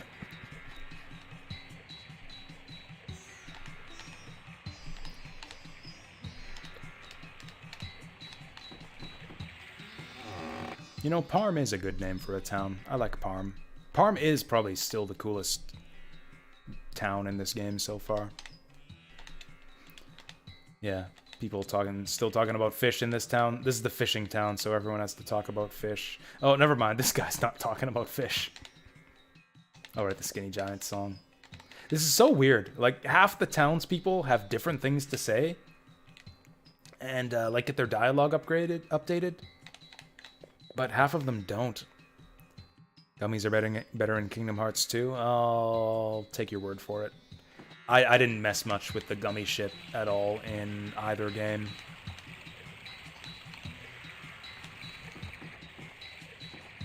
Wait, can we talk to that turkey? Nope. You know what it is? People in the houses tend to not have new things to say.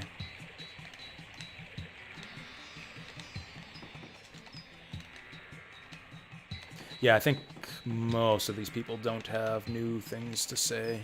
Let's just go talk to the elder. You're not the elder.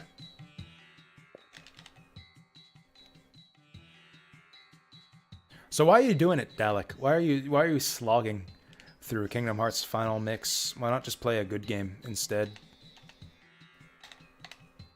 Or is it like a prerequisite? You want to get caught up before you play the other good Kingdom Hearts games? To be honest, I understand how that is. I would probably do the same thing. If I were to decide that, hey, I'm going to stream Kingdom Hearts 3, I would probably play 1 and 2 again. Especially since I haven't played Final Mix, so I'd be interested to see the updates and how it's different from the original.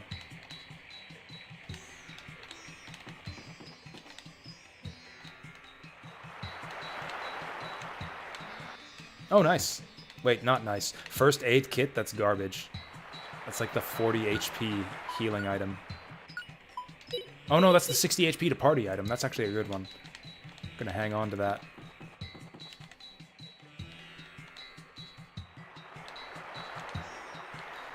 Actually, now that he mentions it, how much longer is Gadwin gonna keep hanging out with these little kids? Nostalgia? Oh yeah, fair enough. So if you love the series, so have you played Kingdom Hearts 3? Are you replaying it, or have you held off on playing Kingdom Hearts 3? until now for some reason, despite being a fan of the series. I mean, I am the same way. I delay playing games in series that I love for a long time for often no good reason.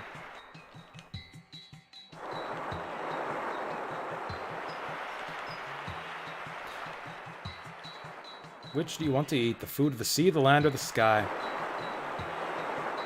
That's a good question. That's an interesting question. Chat, what's it for you? The food of the sea, the land, or the sky? What would the sky even be? I guess just birds. Just eat birds forever. Eat dragons, maybe. That might be cool. Like, for me, it's the fruit of the sea. Like, hands down. Not even close. Fish forever versus, like, chicken and beef and pork forever. Like, yeah, hands down. Fish forever.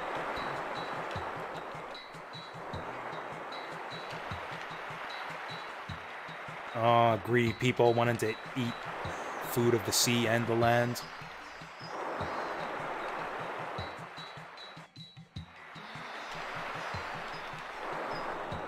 Man, when you put it that way, whales have it so good. The food of the sea just like swims right into their mouths. They don't even have to work for it. Ah, the life of a whale. Oh, that sounds like a sweet deal.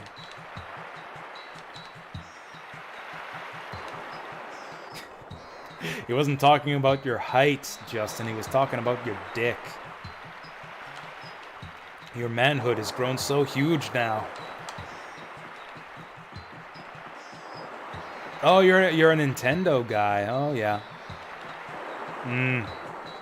That must be rough. Must be rough. Playing on Nintendo consoles. Missing out on all the good games. Yeah. It's too bad. It's a real shame. Says the guy who, like, bitches all the time about not being able to play Three Houses and Mario Odyssey and Breath of the Wild. Longs for the day that I'm going to be able to play all those games.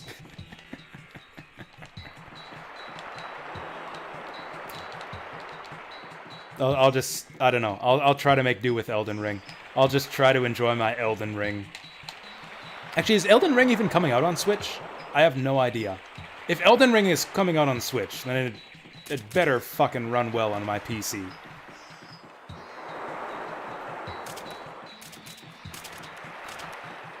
My PC is like not the best, you know, well-spec'd gaming PC or anything. Really needs a GPU upgrade, which is obviously impossible right now. But I should be able to outperform any dang old Switch any day of the week. If the Switch can run Elden Ring, I should be able to run Elden Ring.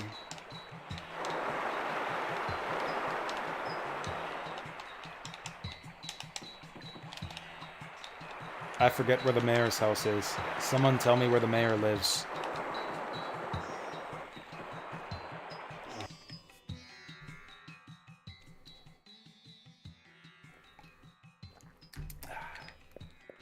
I'm surprised how little progress we've made today. I thought that we would get to Disc 2. I guess we might get. It's not like the stream's almost over. We still got a good long while. Good long bit of stream left for us today.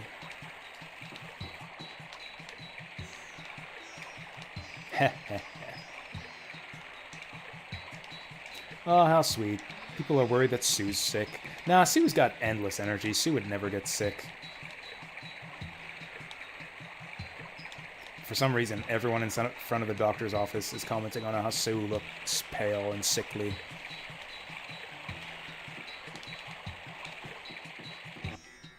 Forget Elden Ring. Switch has to rely on cloud versions for Kingdom Hearts 1. That's funny. Thanks, Zap. Thank you for making me feel good about my decision to not get a Switch or any console ever again. The girl there. Who, me? Everyone talking about how Sue looks worn out. It's kind of insulting. It's like, hey, you look like you're in rough shape. Are you okay? You look like hell, man.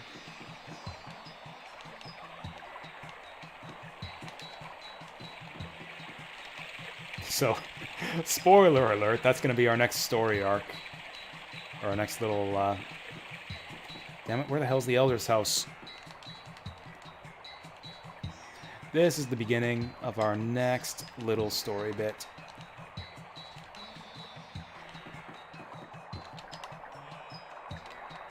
Whoops. Someone named Jajan. Ah, that's pretty close. Pretty close. It's Jasu, not Jajan. Who ever heard of a Jajan before? That should have been my name this whole time. I should have been Jajan Bakuhatsu.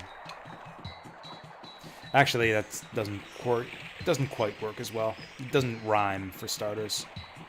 I guess Tsu doesn't really rhyme with Sue either. Where the fuck is the mayor? There he is. It's the house of the big archway. Can't miss it.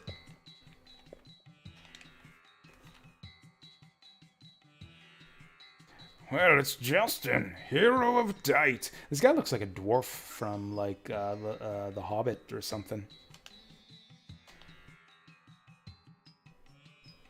It's been a long time, Elder. Hasn't it been, like, not even a week in game time?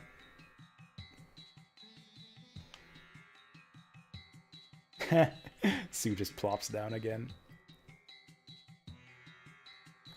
There's an old ruin that can send you anywhere you want to go. Why the fuck didn't you tell us in the first place? That sounds amazing. It's an ancient gizmo that can send you anywhere. Oh, you gotta get a teleportation orb.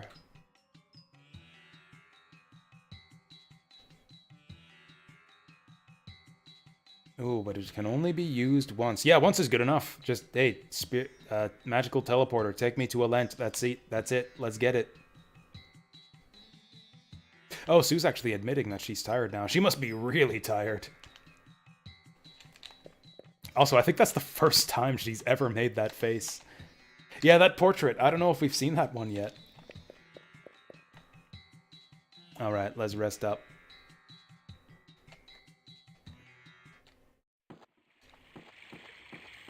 Well, hopefully we can run to the end without Sue falling over. Uh-oh. Uh-oh.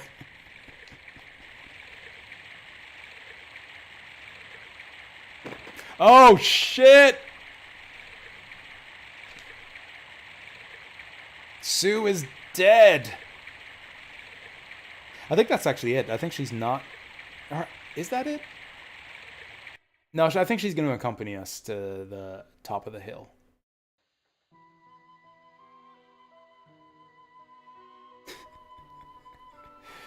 So I don't mean to spoil you or anything, but this is another one of my favorite tracks on the OST. I forgot that they played this music right here.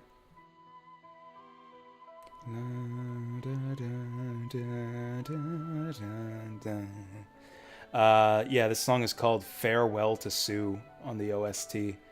Sue is gonna die right now, right before our eyes. Say farewell to her. That's why this music is playing. He's all worn out. This little girl has been on a very demanding trip. Has she said anything to you about being tired? Not really. Oh, she's just been hiding it this whole time. To think, Gadwin! To think that you dragged this 8-year-old girl along with you on these dangerous journeys. How foolish. Shame on you. Yeah, shame. That's right, it's not Gadwin's fault, it's Justin's. Oh wow, that's actually what he's saying. That's actually what he's saying.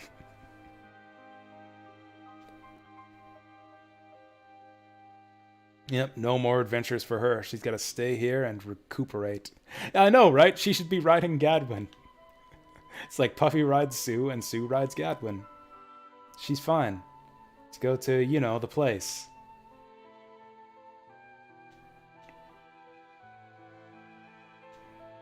Yeah, we'll just take it easy.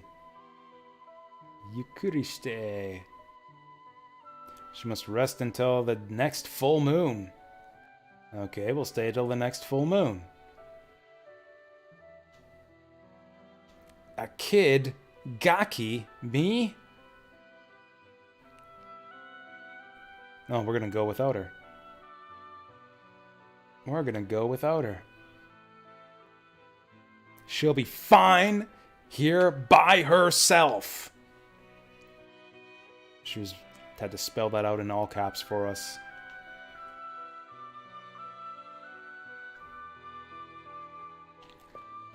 So I guess... Wow, she really does look sick on her sprite there. That's a sick Sue right there. Wow, I actually feel sad for her right now. She's really sad.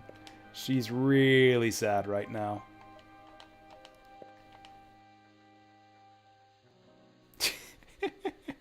Just let me take care of her, but you should know that her exhaustion is due to you, Justin. This is all your fault. Taking this little girl on this long, dangerous journey across the entire world on foot with you, what the fuck were you thinking? You fucking idiot. This is all your fault, Justin.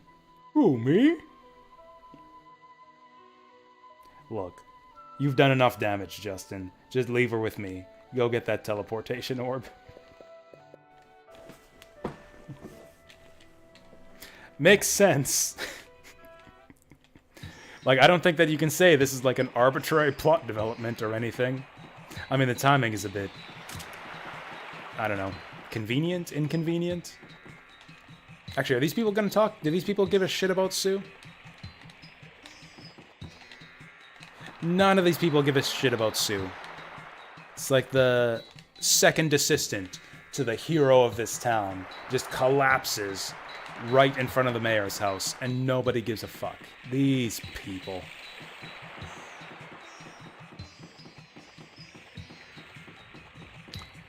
Now I need to find the exit. There we go. Exit to this town. Oh, she took her inventory with her, didn't she? I hope she wasn't carrying anything important. She was carrying our mace. So, Justin can't use a mace until she comes back. Yeah, she just needs the energy herb. We just need to get her some, what's that? Some coca leaf. Get her some coca leaf, which is the main ingredient in cocaine. That'll give her some energy.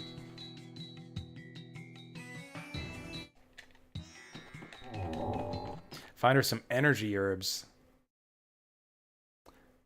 Mysterious Vanishing Hill, that's where they said to go. I mean, I said I wanted Gadwin to leave, but now that Sue's left, it will be easier to dodge enemies. Oh, this is the same music they used at those ruins earlier on, except with added bass. Life Seed. That would go really good on Sue. Let's give it to Justin.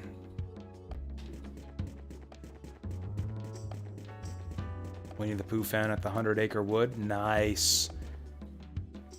You know, I can't remember exactly how Kingdom Hearts handles the 100-acre wood. I remember that, like, it's not like the other areas. There's no dungeon. Or, no dungeon. There's no enemy encounters, from what I remember. I don't remember what they have instead there, but I remember liking the idea that, like, oh, this is a peaceful little place with no battles.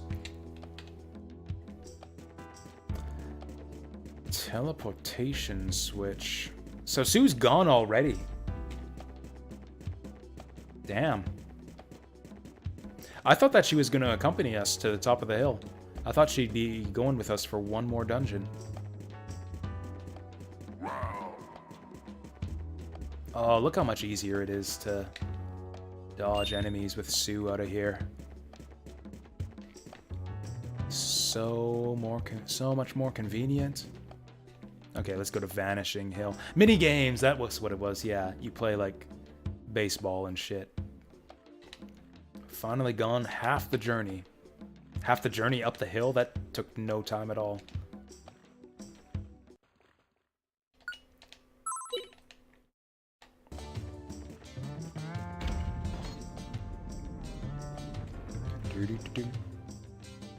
Maybe it was a bad idea in the long run to give Sue that last mana stone.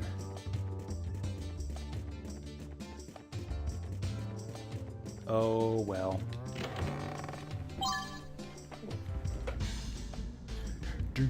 Ooh, silver key. Key to the Hill of Teleportation. Man, this is a real short dungeon at the rate we're going here. Oh, more hedgehogs. Purple hedgehogs.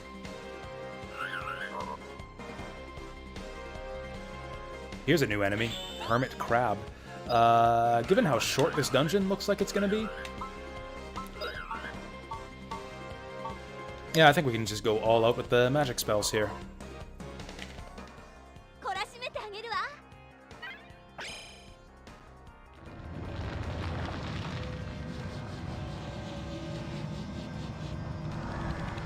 I actually really do miss Sue. Especially, it's okay, so we're gonna have to... wow! Wow! Look at the double exclamation point there. I love the way that's punctuated. Fina has learned wow! Quotation marks, exclamation point, close quotes, exclamation point.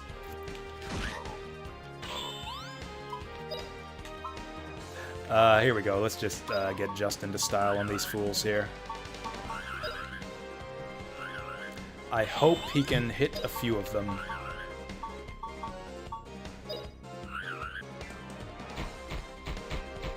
God damn it, Gadwin, you slow motherfucker. Ah, we only got the one. Oh, and it didn't do anything. Well, this was all horrible. Ah, never mind. Gadwin's fine. Wait, Fina's got a fire whip. Well, that's a shame. That's a shame. I guess we're going to want to unequip that fire whip. We'll let Fina finish this one.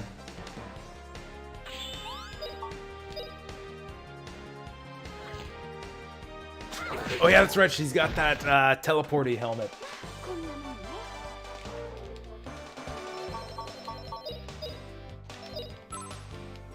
Ooh, we're on the verge of a level up here. Better stop fighting.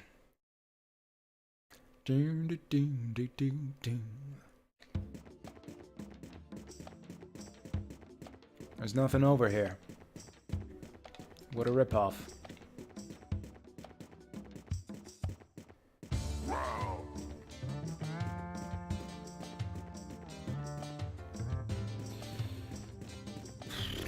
Seems like I should be able to do something. Looks like a switch I should be able to step on.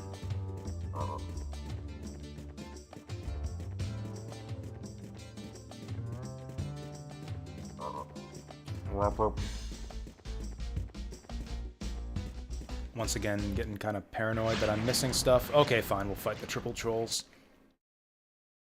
Oh, my initiative, somehow. This is a nyam a lot. Alright, let's just clobber these guys. We haven't used Fire Whip in a while. That's a good trick. Yeah, I might as well use up our SP so that we can get it back.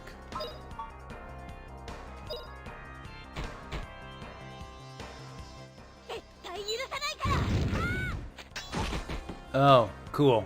So just everything in this dungeon is resistant to fire. Yeah, we gotta change Fina's gear. 41 damage. Christ. Should have gone for the other one for the counter hit. Oh well.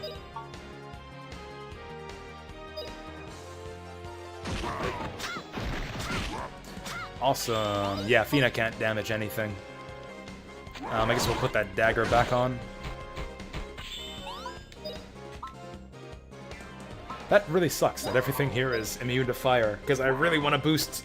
Man, I really want to boost Justin's fire magic levels, but every frickin' thing in the last 3 dungeons has been immune to fire. Should have fired those Medusas a lot more in the last dungeon. Or those hedgehogs. Barbecue some hedgehogs. Honestly, Justin's really lacking in MP levels. I should try to boost his magic levels in general. Across the board here. Really don't want to fight these guys. No, we're gonna have to do it. We're gonna have to do it. Okay, so no fire, and Fina's attacks are worthless.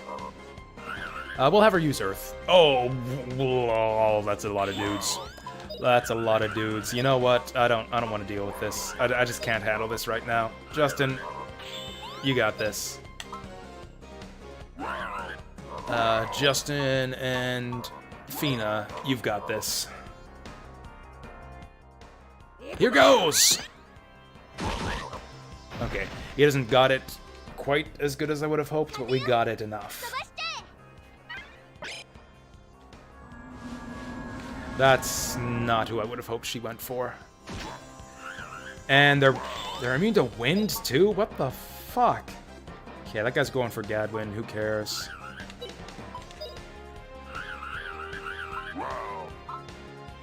Whoop.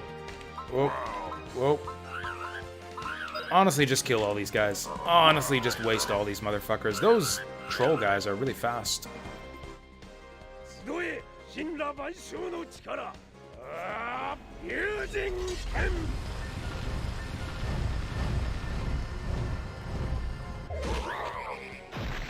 Yep, that worked. Ah, those guys were Zako. Oh, Fina's almost got the level up now. We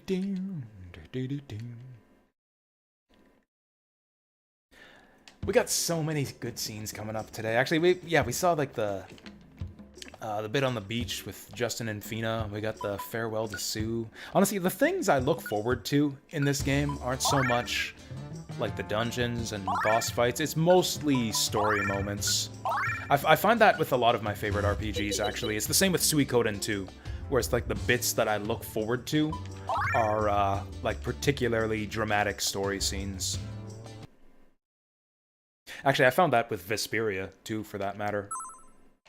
Like when I was watching Toya Hachijo played Tales of Vesperia not too long ago. Or I mean, like, I don't know, it's been like 6 months or something. But, like, the parts that I looked forward to watching him play that game were the particular story scenes that I thought were really cool and interesting.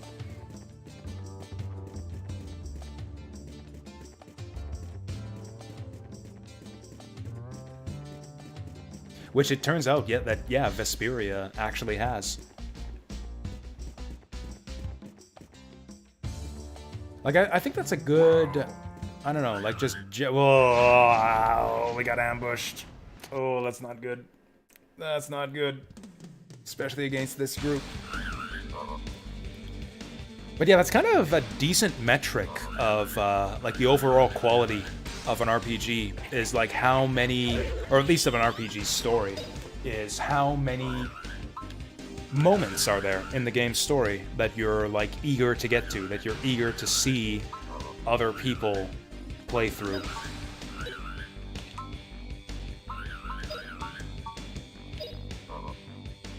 How many cool, memorable story bits are there that you look forward to on replays or really want to see other people react to? Now they're all split up. Now that the frogs have attacked, we're not even going to be able to get, not even going to be able to get a good AoE off here. Haha, that guy just ran around in circles. Fina... I keep forgetting to unequip that fire whip.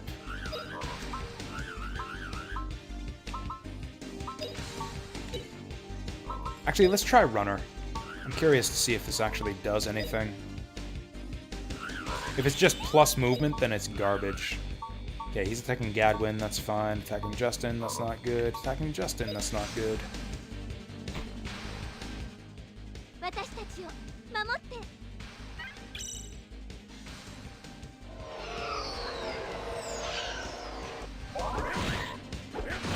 Yeah, movement.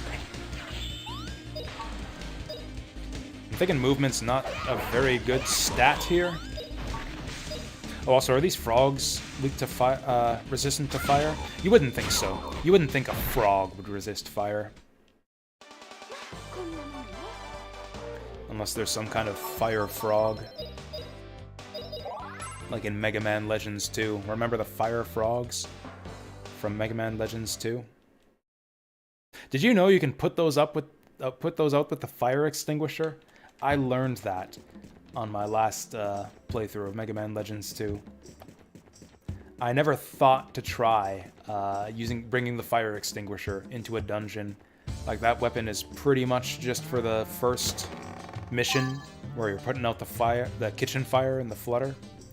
But yeah, you can actually use it to put out the fire frogs on Manda Island. Pretty cool. Ribbit. That's a lot of manta rays.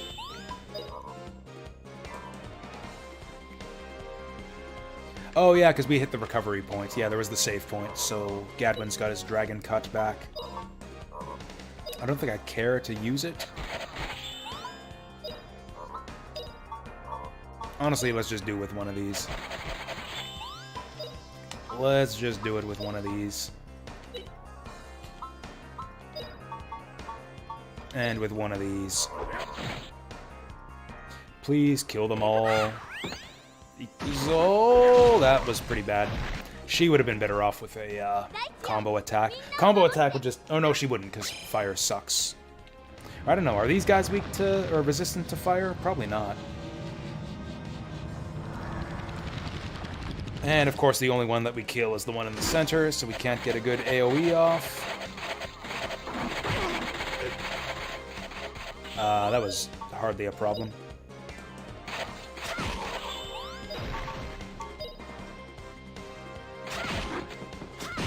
That barely did anything. There we go. Justin will show us how it's done. Yoshakata. What did we get out of that chest? Was that even anything useful? We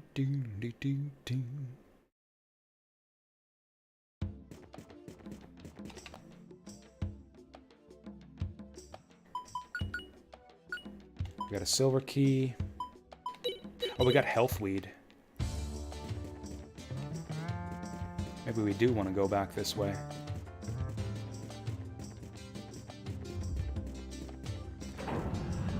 Oh yeah, we could get through the center door now.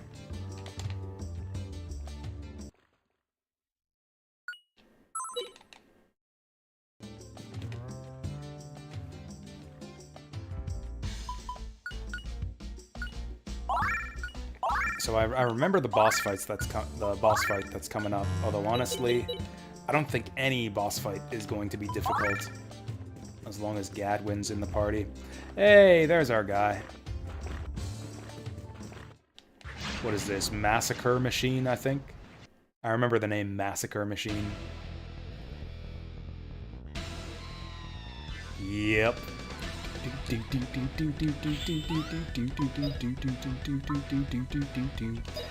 this guy's got 2 targets. Same as before. Did we want to buff up for this one? This guy, I don't think this guy has elemental magic or anything. I guess we can see. Is he a cheat character? A little bit, kind of. Although your other characters catch up to him pretty quickly. Like, he's actually not doing that much damage anymore. He's practically invincible, but like if the rest of your party dies, he's gonna get overpowered pretty quickly. Like, he's slow, so the enemies will just knock him down and prevent him from ever getting a turn. I hope this guy's not resistant to fire.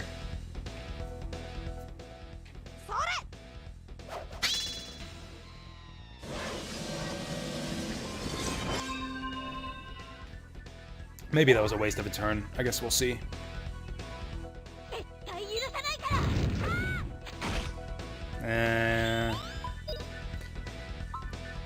Actually, we've only really got 1 target here.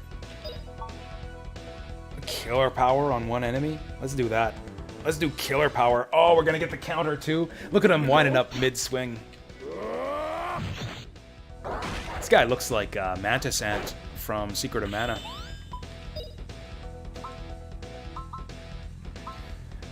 What do we want? Actually, honestly, I think I want Justin to just spam fire attacks. Oh, he does have magic. He's got Burn Flame, which means he probably... Ooh. Ups attack power of one friend with heat.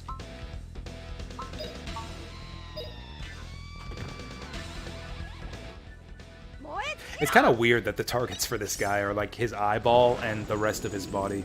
You'd think the arms would be a target. You'd think that big mantis... We are really not doing a lot of damage with the magic.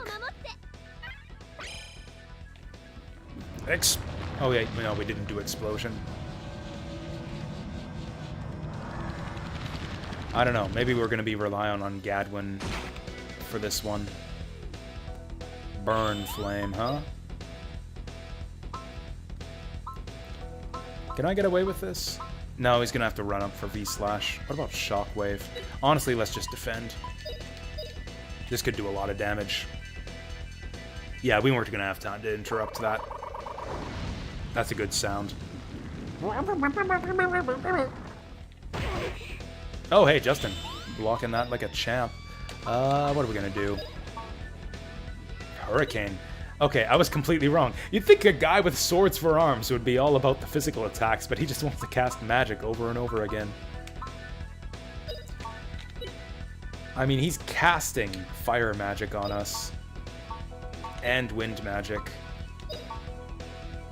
Let's do the Tremor.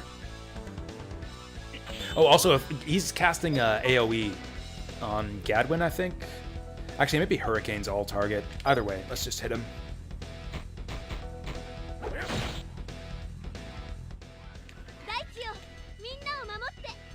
If this is an AoE, then Gadwin can run up and make sure that Justin and Fina don't get caught by it.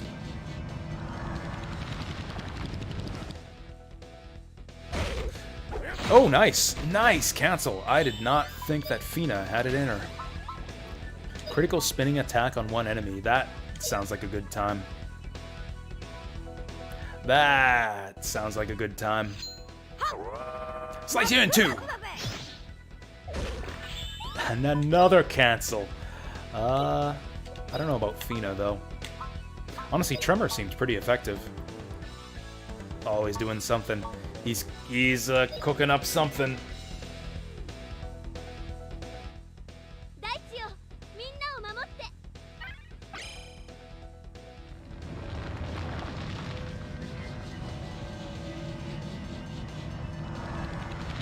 I barely even remember this boss, except that he looks kind of cool.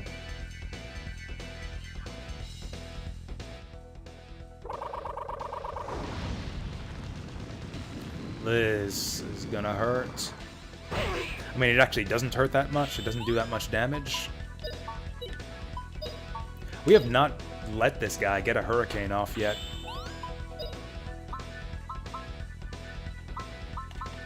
I really want Justin to just spam fire whenever the opportunity arises. He needs to get those fire levels.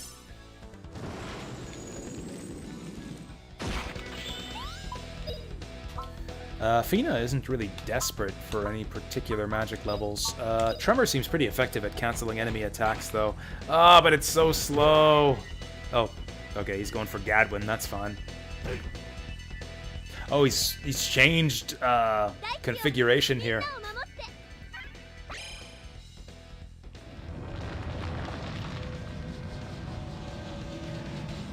This guy looks like a Pokemon. This guy looks like Scyther is what he looks like.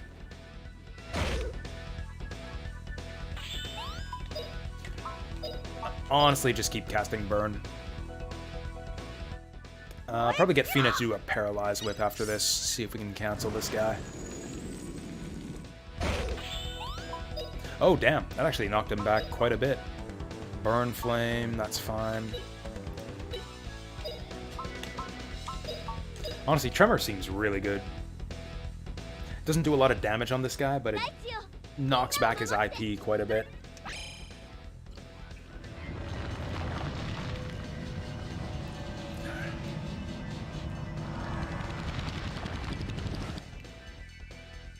Boom.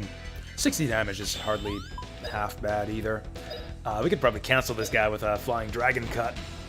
Ah, he's gonna get countered. Oh, no, he's not. He's still mid-stride. Actually, we've taken like 3 burn flames now. Oh, shit. Gadwin got cancelled.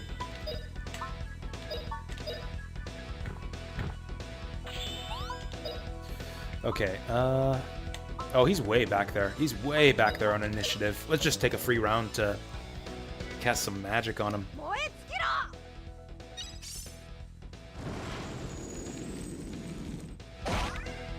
There it is. Okay, fire level up. Oh, he didn't learn Burn Flame, though, so that's probably only fire level 2 for him.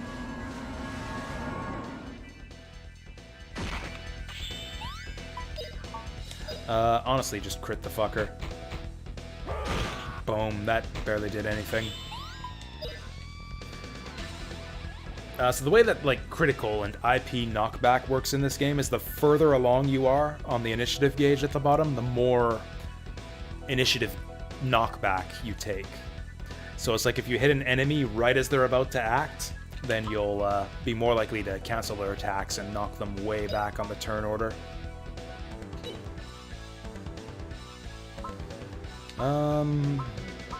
Honestly, just kill this guy. Honestly, let's just finish him off. Maximum damage.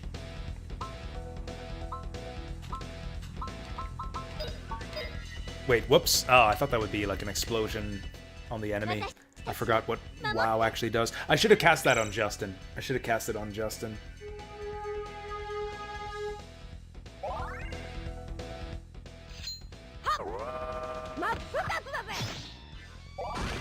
Boink. That was a lot of damage. We would have actually killed him there if I would have cast the attack up on Justin. Gadwin tanking like a champion. He's been basically the only one getting hit during this fight.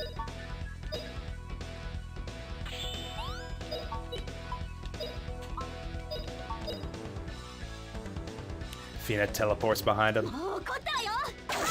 Nothing personal. That barely did any damage.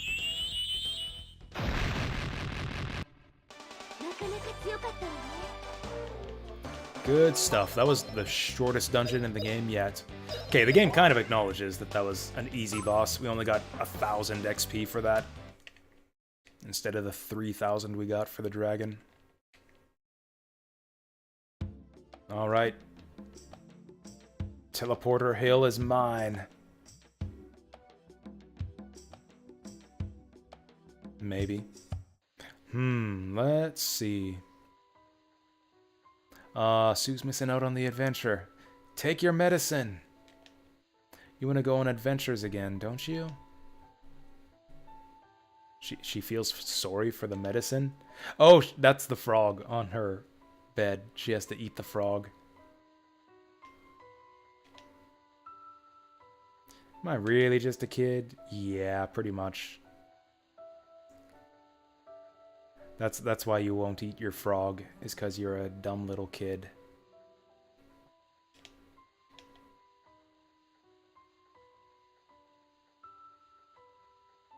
I mean...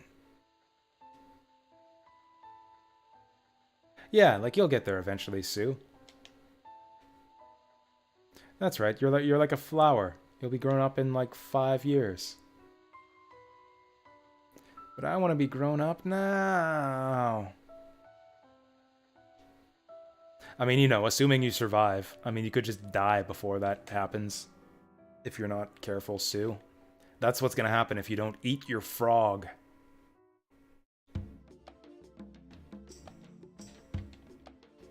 Alright, let's go. Yeah, there really wasn't much to that dungeon at all. Oh, he just learned something. What did he just learn? Oh, did we actually learn that sword skill that we were working towards? What the fuck did Justin just learn? Level 7. I thought it just said that he learned an ability. I guess he didn't. Actually, if he gets wind to level 6, he'll get a new snow ability.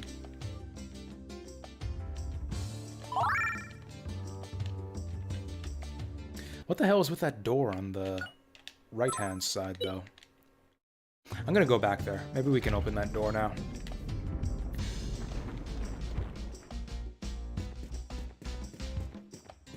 Do-do-do-do-do-do.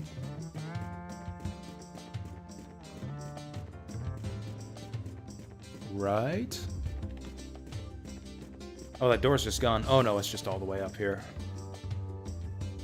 Open sesame. What? Okay, I guess we'll be back there later.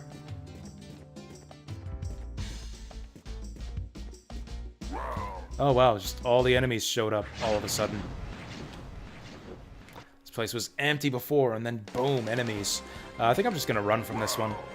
I'm kind of sick of these guys. Also, they're all spread out, so we can't hit them with the AoEs.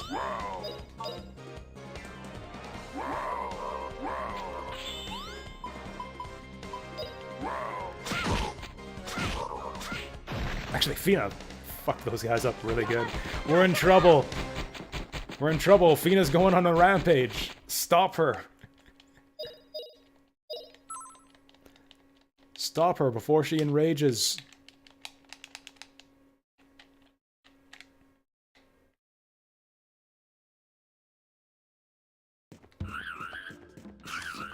Whew, that was close.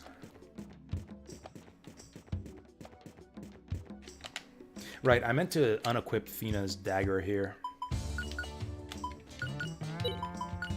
Or her whip, rather. Yeah, we lose 3 attack, but a bunch of the enemies in this dungeon are immune to fire.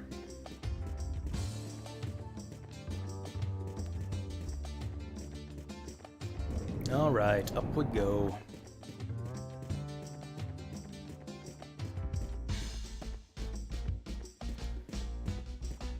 Was that even the end of the dungeon? Do we still have more dungeon to go after this? It looks like this dungeon is still going.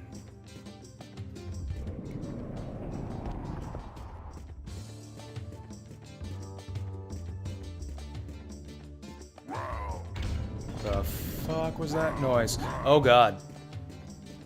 Oh god. So I apparently hit the wrong button. Can I get that key down here?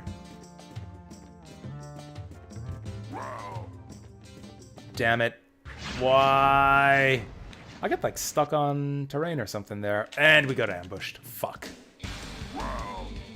There's only 2 of them though. There's only 2 of them. This might actually be fine. I'm gonna V-slash him. Oh, I didn't realize he was doing a special move. Son of a bitch. Oh, Action Yamalot. I mistook his name for his action or whatever. Okay, Fina. Intercept. Protect your husbando. Now I'm really mad. Oh, wow, the paralyze actually went off there. It's amazing. God damn it, Gadwin. Okay, Justin. Set this guy straight. These guys are pretty tanky.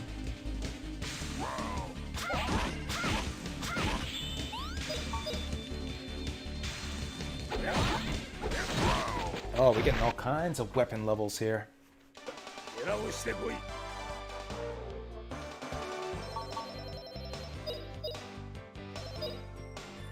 Was he? What does he say when he... What's Gadwin's victory quote there? Yara ushte, boy. I definitely understood boy. Because that's what he calls Justin. Boy.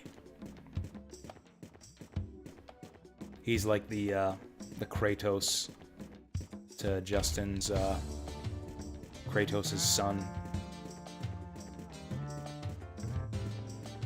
Get in the boat, boy. Okay, now we can get the key. I guess that'll open up that other door on the other side of the map.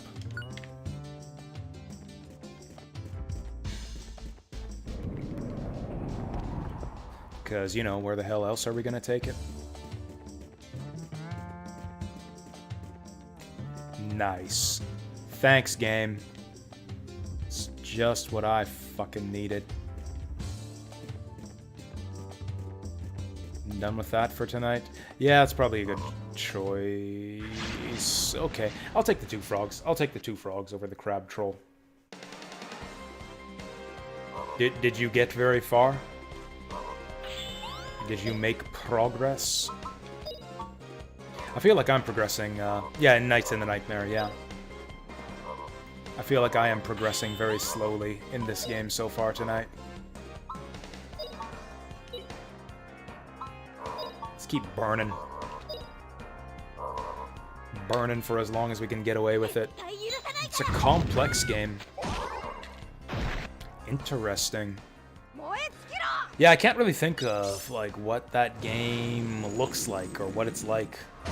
I know I've heard of it, but I don't know what it's actually about. Let's just kill him.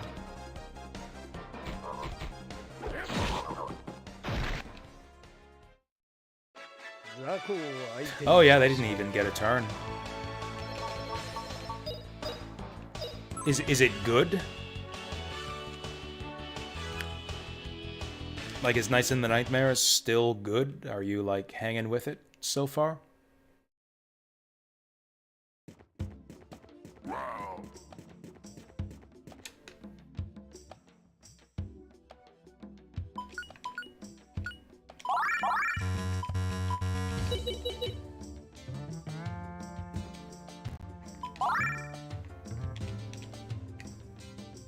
Short trailer? I can check that out right now while I'm saving my game.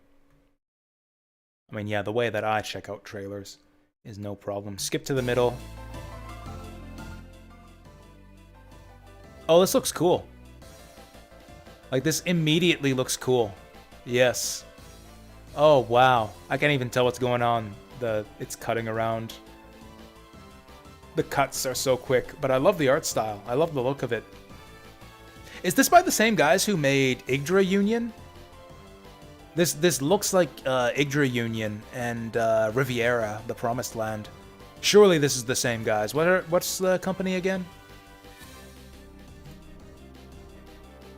Oh, it's Atlas. Okay, that's not those guys. I don't think.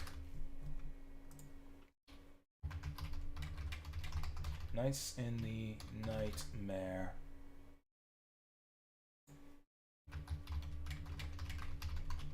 Nights in the Nightmare. There we go. Nope, I was right. Yeah, Nights in the Nightmare is published by Atlas, but developed by Sting. Yeah, that's the same guys who made Riviera and... Oh, actually, yeah, that's right. I forgot about that connection. And Treasure Hunter G. I forgot about that. Yeah, we learned on the Treasure Hunter G playthrough that Sting were also the guys who made Treasure Hunter G, and then would go on to make... yeah, Riviera, the Promised Land, and Yggdra Union. Oh, I gotta play this. I have to play this. Yeah, I am obligated to play this game now. Man, yeah, that looked so cool.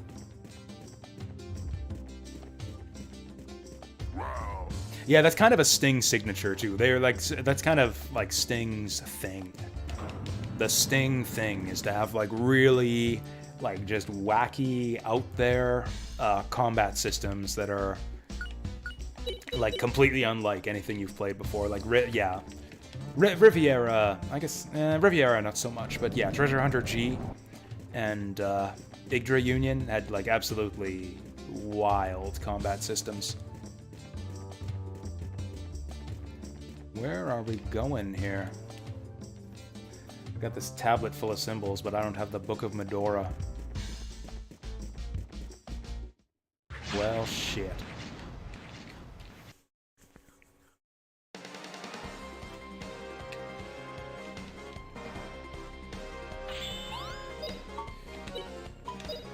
Well, we got basically a free turn here. Let's burn them. Man, Fire Whip is so expensive.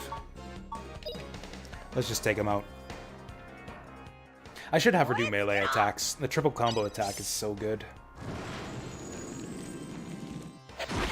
Burn is so bad. We gotta get Justin some fire levels pronto so we can start burn flaming. Although he doesn't actually have all that much level 2 MP. Bomb away. That sounds like a bad time. Gadwin, we need you to handle that. God damn it, Gadwin.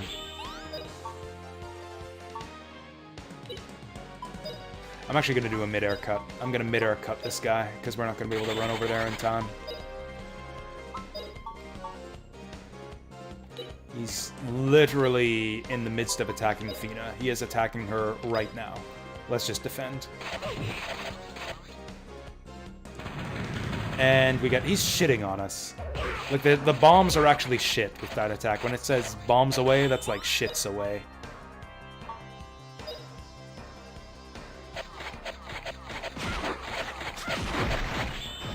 Wow. Oh yeah, Fina's doing wind damage now.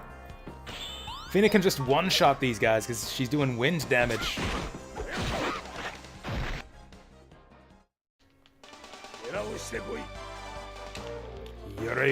Boy. We get hardly any money from these fights. No wonder I'm broke all the time.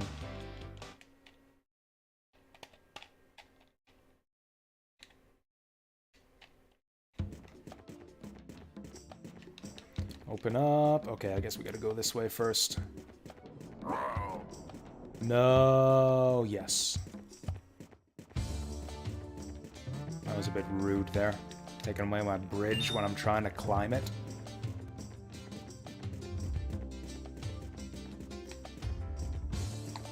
Whew. Dense enemy formations here. Alright, what do we get? What do we got?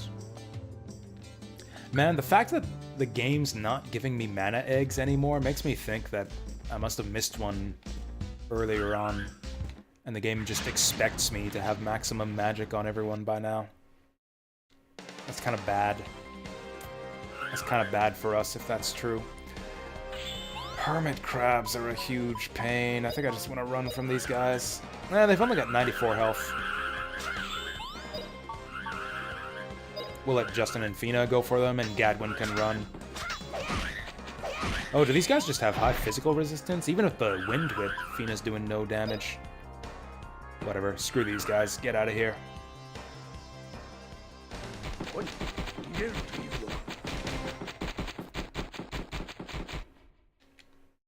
He just phases right through that crab there.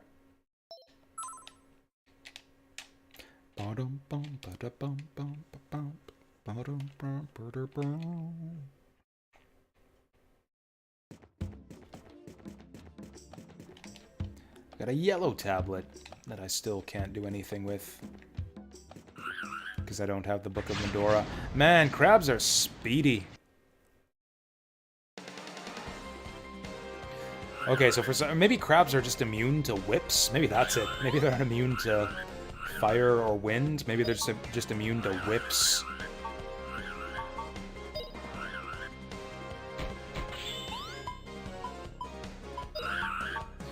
Well, we can kill one of them. Yeah, let's just kill these guys.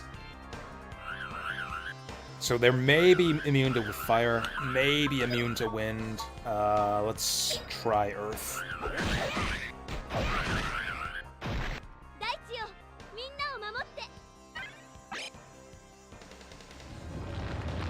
You'd think that a crab would be weak to fire, if anything. I think you could just, like, sear him up and eat him after you apply some fire damage. That earth was so effective, I'm gonna hit it again.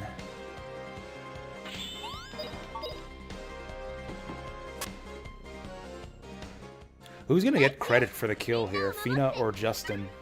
They're both kind of mid-swing.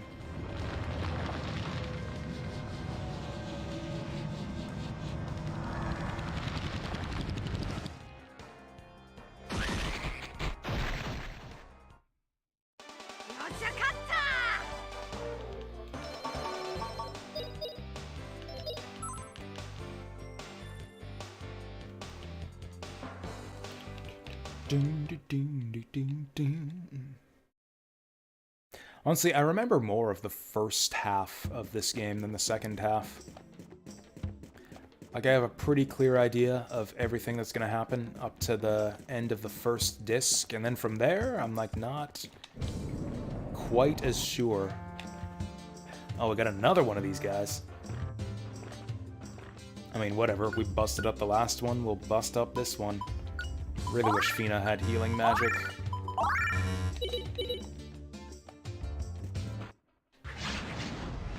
Like, whatever, seriously, you're gonna... Okay. Guy just phased out of existence for a second there.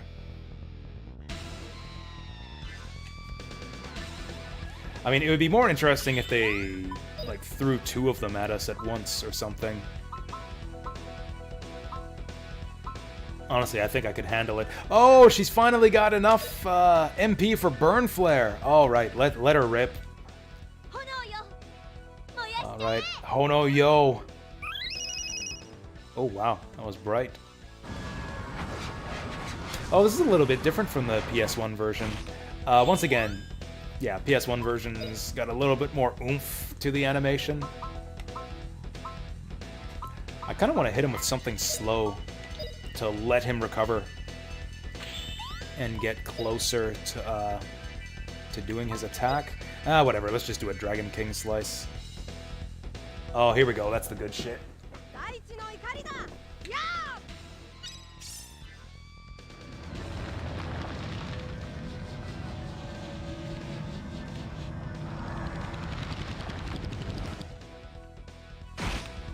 No cancel. This should do it. If this doesn't cancel him, nothing will.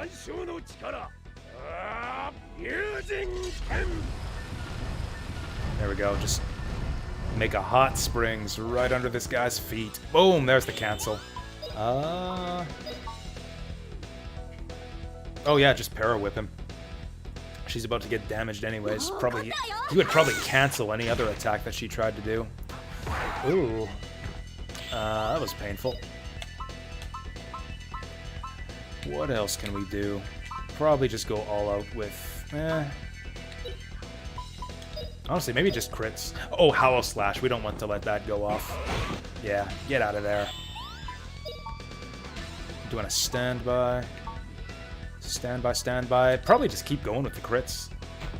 Just free attacks. For as many of those as we can get off. That was Fina's last Burn Flame. No Burn Flare.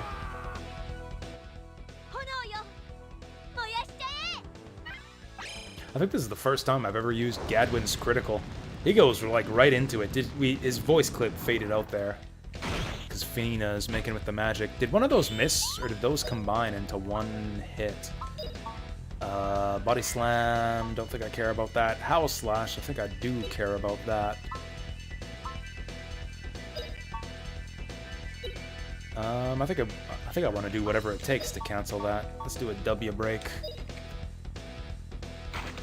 Oh wait, I hope Justin doesn't get hit by this. Shit. Oh, this is gonna be a bad time. This is gonna be a bad time. Oh no. I let that happen. I should not have let that happen. Might not be a bad time for a first aid kit, to be honest. Okay, that was a good hit. Who has the first aid kit? Might as well use that. Ain't no time like the present.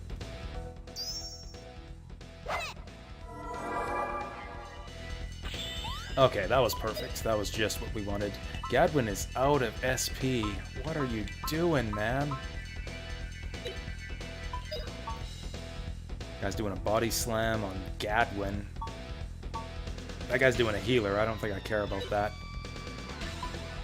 I'm afraid Gadwin's gonna get cancelled if I try to do anything. Honestly, let's just go digging. That's the only thing I'll have time to do before the enemy turn. This will defend us against the body slam, too. Oh, nice. I thought that Justin and Fina were both gonna get hit by that. We lucked out there. Even Gadwin taking 20 damage from that. I don't think I care to cancel healer, to be honest.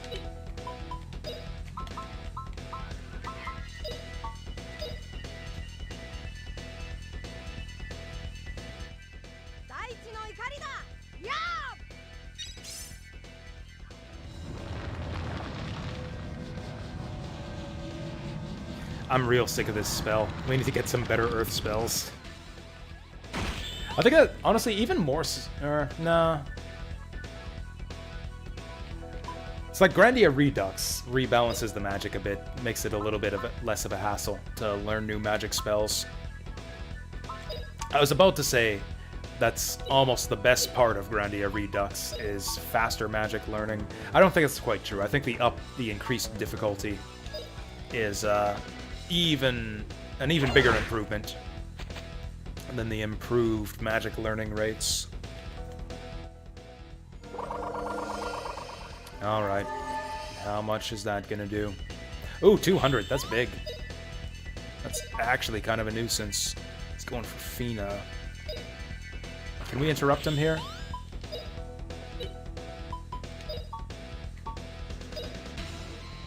Or at least get the counter? Ooh, I think we're gonna get both. I think we're gonna cancel and counter. We got the counter, but not the cancel. Paralyze ain't gonna work here. It's Tremor. Real sick of seeing that animation. Real sick of this animation, but it works.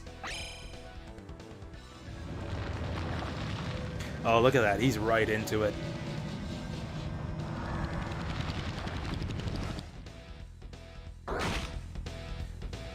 Is that his tongue sticking out there? Is this guy just like an eyeball and a tongue?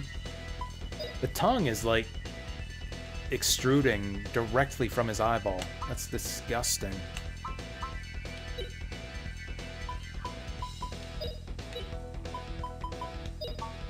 Let's just make with the crits. There we go. Keep this guy smacked down. The eye is on standby. That makes me nervous. Howl Slash. I should have known. Let's go for it. Okay, cool. Fina's whip is just completely ineffective against every monster in this area. Fantastic. That's just what we wanted. Can't let that Howl Slash go off. What are we gonna do to him? Burn Flame him.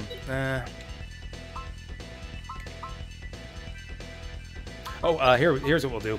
We'll do the WoW on Justin. Give Justin the WoW. This'll finish him.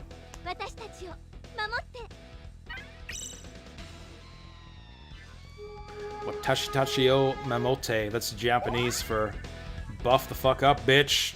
Here goes. Slice you in two. Okay, that was a little bit less than I was hoping for. I guess we'll give... Well, I don't want to get Howl Slashed, so I guess we'll give this to Gadwin. We'll get to hear Gadwin's boss victory quote. Ooh, big money. Epic.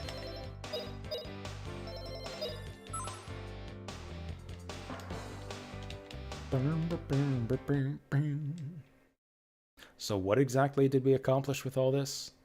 We're trying to find that teleportation orb.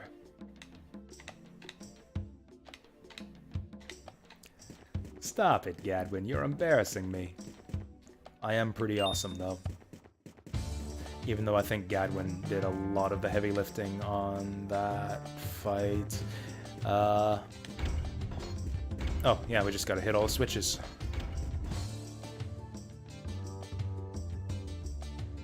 Uh-oh.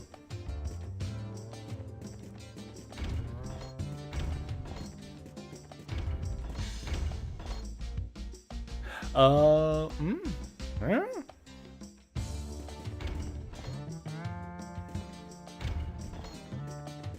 I don't get it. Okay, so low step, high step, middle step. This is low step, high step, middle step. Or is that how it works? No, that's this one. This one. I don't... Okay. June. So that's... How does this work? Okay, so this hits... Okay, so low step. Like, we're just gonna want to go right to left, huh? Like, no matter what? Like, no matter what, we want to go right to left. Low, middle, high. There. Nope. I do not get it.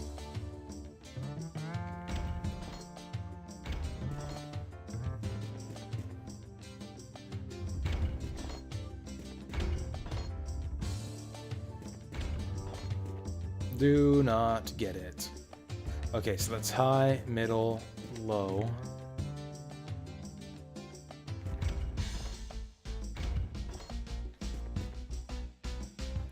Okay, high, middle, low. No. Ah, I forget already. I need to write this down. So that's wrong already. I don't understand this puzzle at all. Okay, so I think what we want to do is we want to set it up so that the low platform is on the left and the high one is on the right.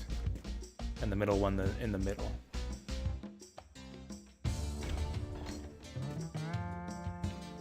There we go. That's it. That's the configuration right there. Boom. Easy. Okay. Maybe that's not all there is to it. Or do we hit the button again? And then that solves the puzzle, maybe? Oh, it does. Okay, perfect. Okay, we solved it. Teleport orb. Teleporb. Nice. Let's go back quickly. Oh, this is gonna be so good. Gonna skip the whole journey. We're just gonna teleport straight to Alent. Is it alright to continue our adventures like this, though?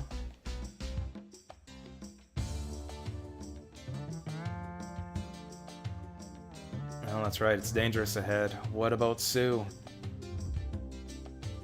I mean, we could just leave her to hang out with the fishing village people for a while. The doc can take care of her. Yeah, we just leave Sue in a place where there's always a doctor around. This is Sue's new home now.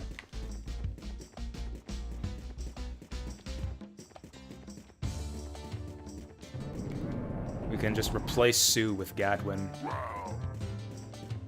Man, what an awful trade. What an awful trade that is.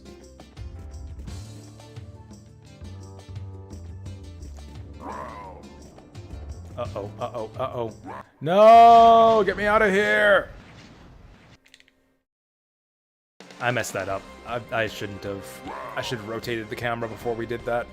Oh, I forgot to heal everyone after that last fight, too. It's fine. It's all fine. We'll be fine.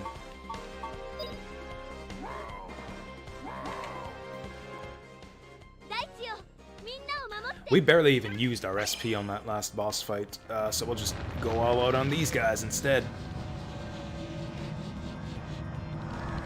I wish the spell animations in this game were a lot zippier. They drag on for a little bit too long. Never mind, we used all our SP on that last boss fight, and all of our MP. This is kind of bad. We're about to get Meow-motted. Okay, hopefully we can kill these guys. I don't know if we have the damage for it. Ah, that was close. We got the one of them. Oof. Big oof. Oh, wow, these guys are fast as fuck. Holy shit. Okay, Fina can't even damage these guys.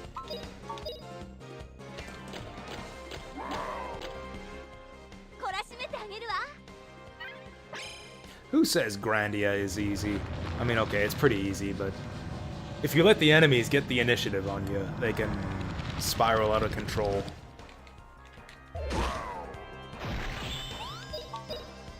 Alright.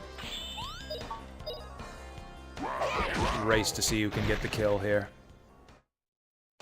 That was a rough fight. Why the hell are these regular enemies doing 40 damage when the boss of this dungeon did, like, Barely 20. Okay, we gotta get out of this stinking monster pit.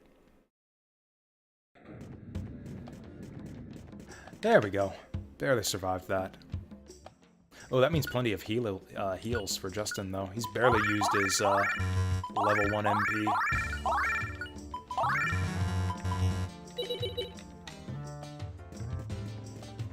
I kind of dislike, well, how they make you walk out of the dungeons in this game, to be honest. Also, what's with these stone tablets? I don't get it. Why do we keep zooming in on those?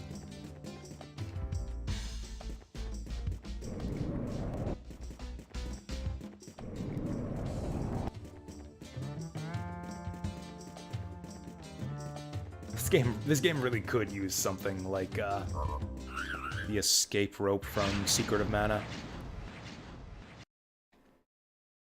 Oh, we got initiative on this guy. You know what that means is... Oh, they've got us surrounded, though. But yeah, what that means is that it's going to be really easy to run.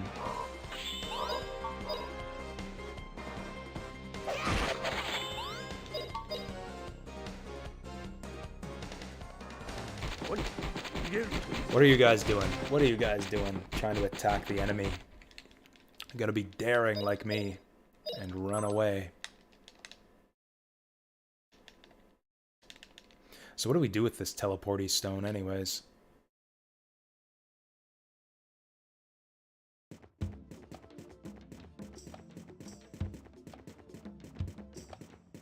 Why do you suppose they call this the mysterious vanishing hill anyways?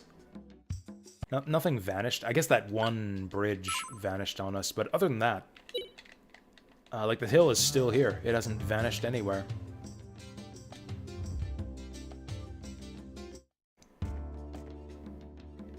Oh yeah, I forgot about this part. I thought we could squeeze by there. It's just one group of stingrays. We should be fine. In fact, I'm gonna have Gadwin sit this one out. Fina's got this. Fina's got this. And if she doesn't, then so does Justin. I forgot to hit the recovery on that save point. That barely did anything. Holy shit. Gadwin, save us! Okay, I don't want to get bombed. But we're gonna get bombed. Oh god. Just covered in shit. The shithawks are swooping down. The big, dirty shithawks. Swooping down and taking people back to their shit nests.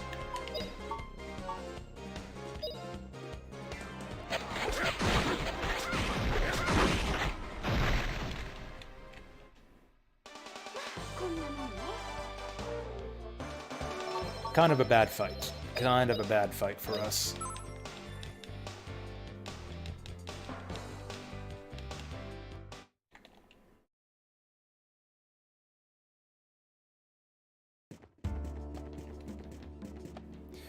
Please get out the way.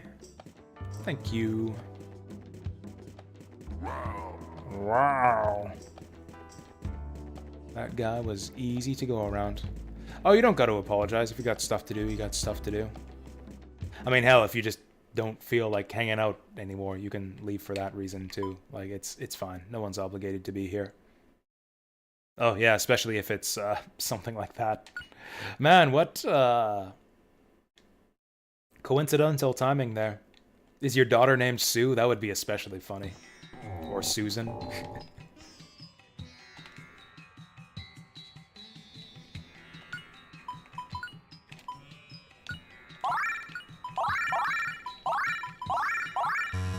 Big ups. Oh, Rachel. Yeah, that's not a Grandia character. Though I guess that's probably good that you haven't named your child after a video game character.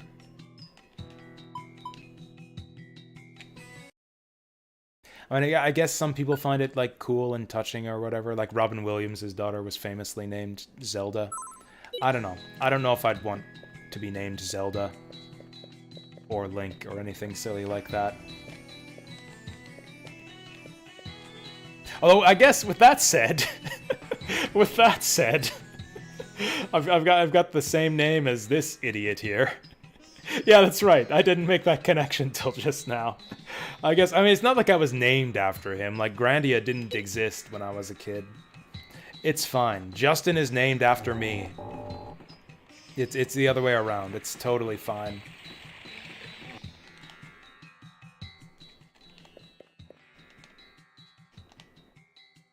The legend is true. We gotta put the orb in the old teleportation gizmo at the bottom of the hill. Well, that's convenient. We won't have to climb all the way to the top.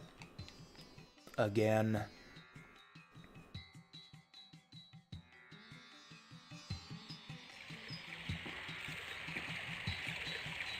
Oh, that's, you know. I mean, I guess you gotta do what you know. I guess that's just what you do then, if you can't have kids of your own, is just, yeah, you gotta adopt.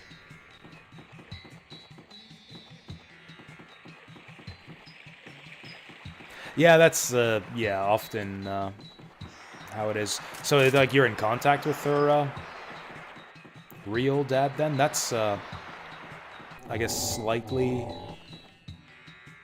Or I guess it depends. I guess there's all kinds of circumstances why kids get, given up for adoption. Where the hell was the clinic?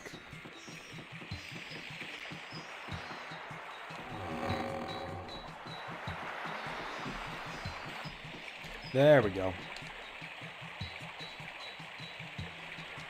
Oh yeah, I guess, okay, this guy's commenting on the fact that Sue got, taken to the sick house.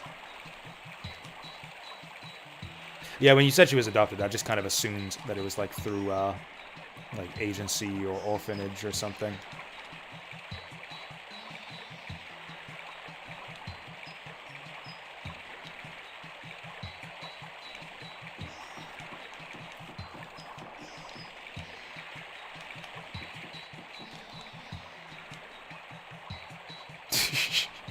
Oh, wow, that story's really getting around town, isn't it?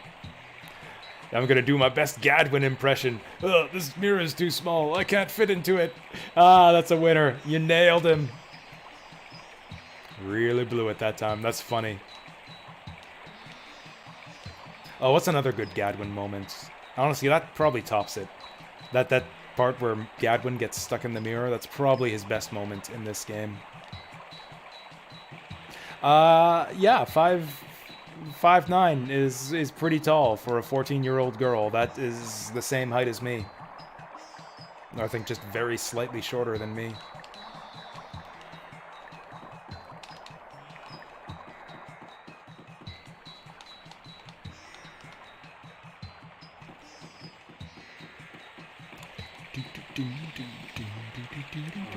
Kind of tempted to walk around town and see what everyone has to say about Sue. We're back, Sue. Are you ready to go adventuring again? That's kind of selfish, Justin. We're back, Sue. Are you all better now? Are you ready to go cross the dangerous sea and go trekking across another continent again? This is a medical clinic. Keep your fucking voice down, moron.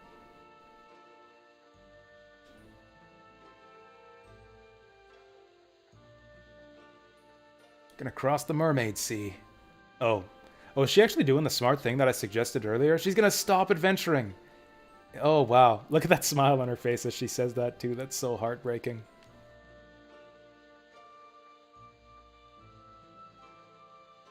You don't get it, Justin. She's recovered, but she's just gonna get sick again if she goes adventuring. Honestly, I still say Gadwin piggyback is the way to go.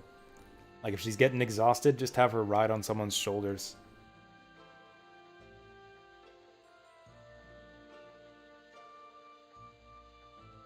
That's... yeah, that's a pretty tall family. My dad's taller than me. I don't think he's 6 feet. He might be... I've never actually asked him. He's probably like 5'11".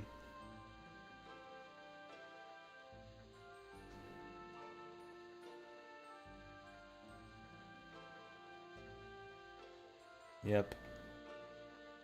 Big jeans. You got the big jeans.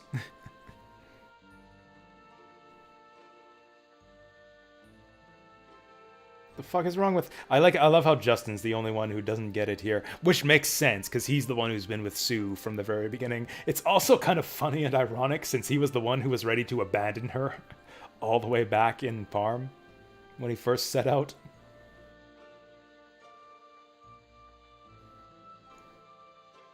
I'm not going on adventures. Heart.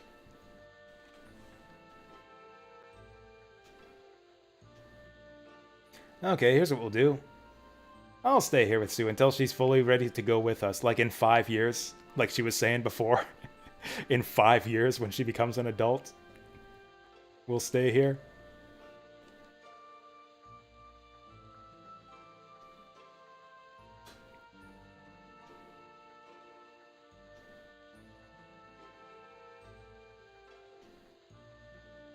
Actually, I'm gonna look this up. Because I'm actually kind of curious about what Sue's age is. I think maybe she's meant to be 8 years old. I keep saying 8 years old, but I thought maybe she was supposed to be like 11, which would make her only a few years younger than Justin.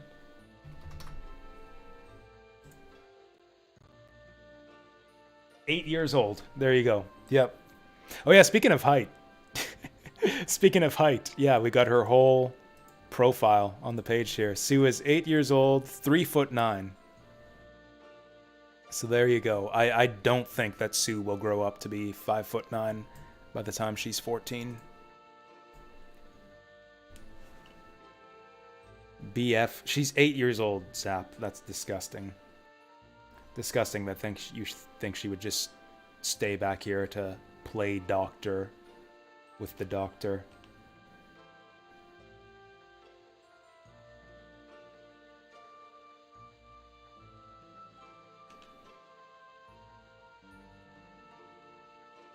Indict, we believe it's best if those who are sick go back. Yeah, I mean, that would be the best thing to do, but we're literally half the globe away from her hometown, so what are you going to do about that?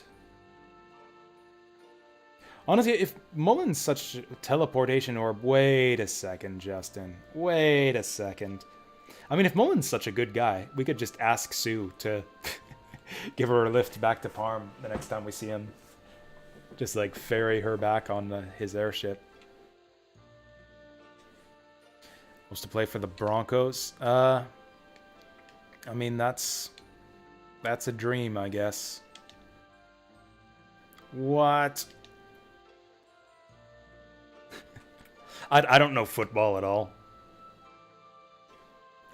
The only thing I know about the Denver Broncos is from that one episode of The Simpsons where Homer becomes the owner of the Denver Broncos thanks to Hank Scorpio, which is maybe my favorite episode of The Simpsons. It's not the Dallas Cowboys, but it's a start.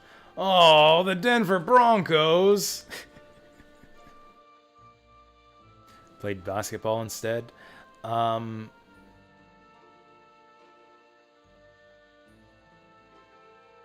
I don't think 6'4" is actually that tall for a basketball player.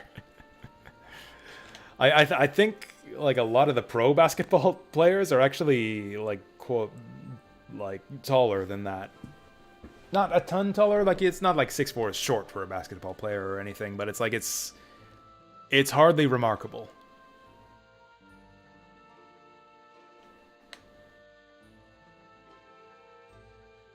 I don't know basketball either, so I don't know what a point guard or a shooting guard is.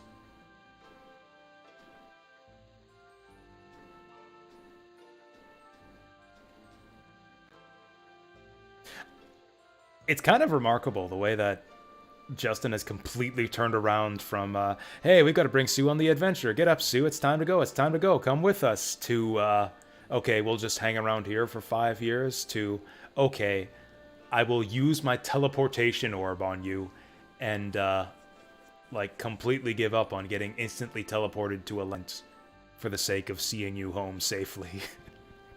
Like, that's a fast turnaround.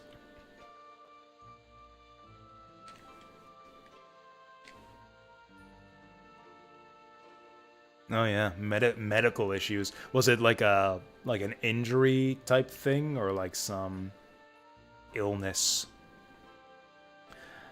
So you're hearing about all the awful things that happen to athletes as far as like injuries and like, I don't know, just getting all like busted up and worn out by the time they've hit their 30s. It's like, I don't know. I don't like, obviously I'm in horrible physical shape myself due to complete lack of exercise and sitting in a chair for 12 hours a day, 3 or 4 days a week. But I'm still in, you know, better shape than some former athletes who get like completely fuck up their joints and muscles and shit by the time they're 30. Blew out your kneecap after getting shoved going for a dunk. Yep, that's a common kind of outcome for a aspiring pro athlete. Actually, that's a good point that Justin just made here. It's hardly surprising that he would not want to take the easy way out, take the easy shortcut to a Lent, and take the long journey on foot instead, because he's a true adventurer.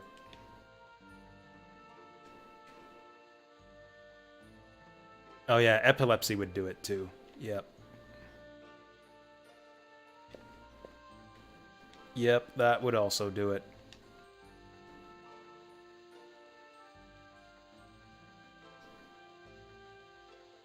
Wait, Gadwin's just gonna leave us too? We're gonna have 2 party members again. It's gonna be just me and Fina. Actually, maybe that's fine. Maybe that's fine.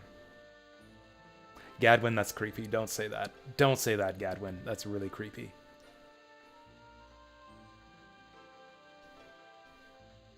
I'm not actually sure why Gadwin has to stay behind here, except that,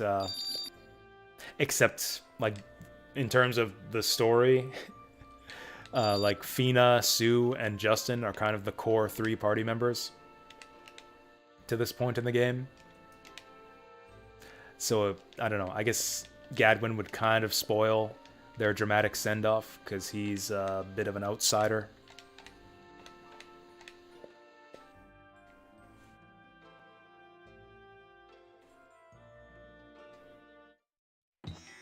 Still do weightlifting and yoga. I've never done yoga. I've never done serious weightlifting either, to be honest. No bench presses or nothing. I've got a set of, what is it, like 15-pound weights at home.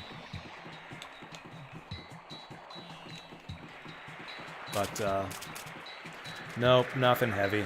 I mostly just, jump around and do sit-ups when I'm trying to, you know, keep my blood flow up for right before a stream.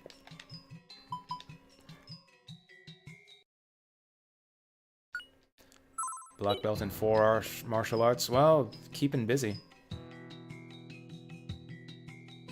Which ones?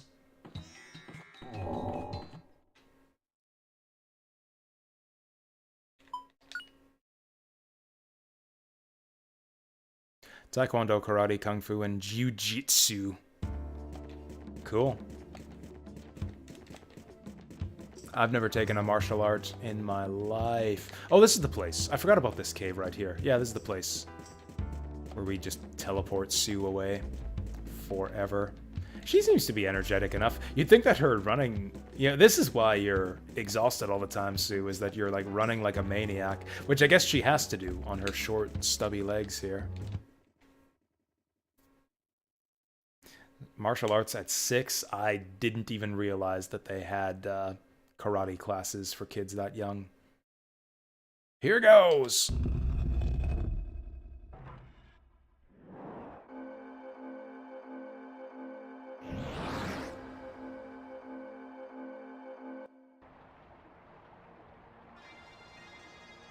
This is like the start of the game.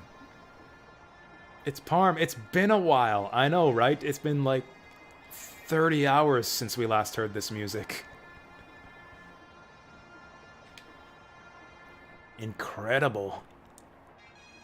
Oh, there's the seagull restaurant right there. That old fountain with all the coins in it.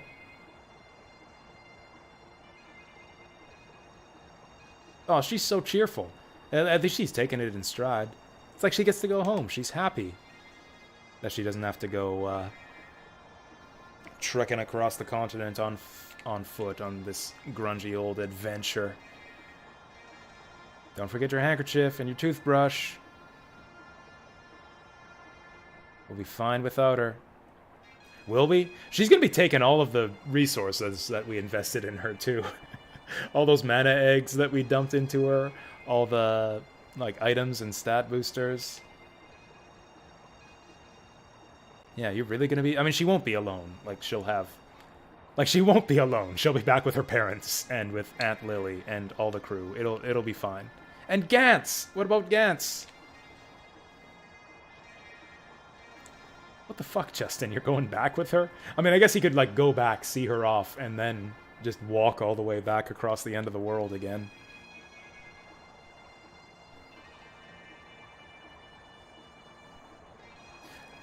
Yeah, if it seems like Sue's acting weird here and that this isn't a dramatic send-off, yeah, Sue, you act like nothing's wrong, but, it's not like that at all. That's right, we gotta cue up the sad music. This is a sad scene. This is a sad scene.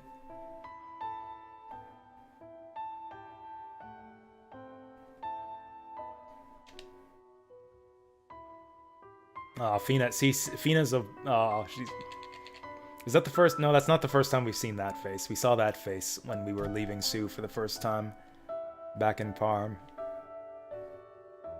She just didn't want to cry the last time we see her face. And so... She didn't want to, but now...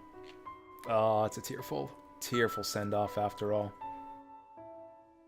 That is so sad, the way Fina brings that up. It's like, nah, she was gonna hold it in and then cry alone in her room once she gets back to Parm. The crying sprite looks a bit messed up, but we only see it for like a second.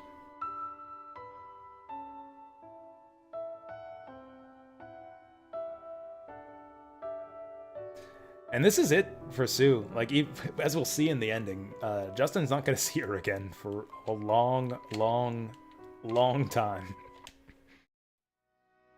It's fine. We'll see her again someday.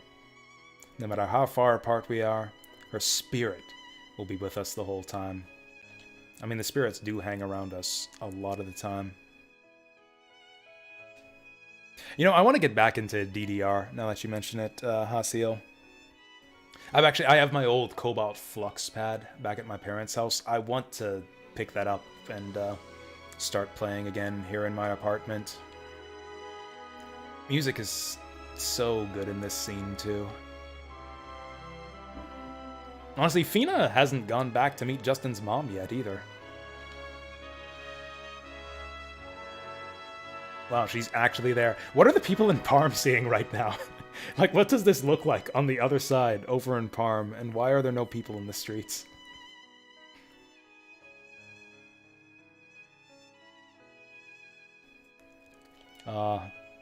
Protect her smile.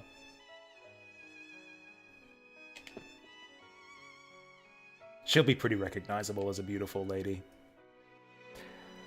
That's an uncommon portrait, too. Follow your dreams and you will find Angelo. Bye. This is maybe the best farewell scene in any RPG ever. I'm sure you don't mean DDR, but DDR is the only exercise I ever got while gaming.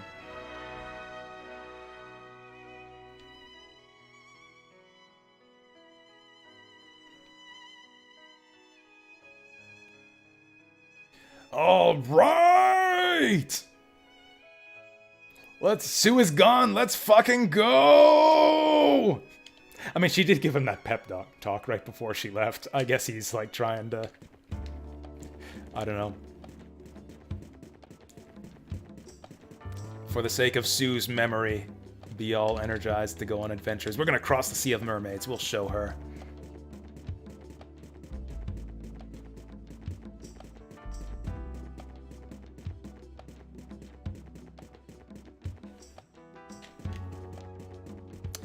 Yeah, sounds like a stressful situation. Which, yeah, can lead to increased weight, overeating, etc., etc.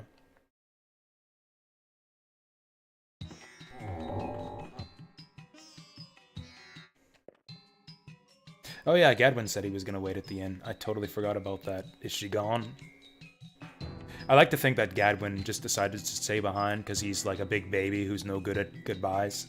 And he thought that seeing him bawling would ruin his like cool stoic warrior image.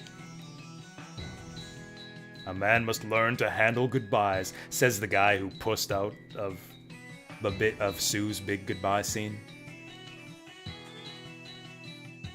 If you can handle hard stuff like that, then you're a real man, says the guy who totally ditched us for the hard stuff.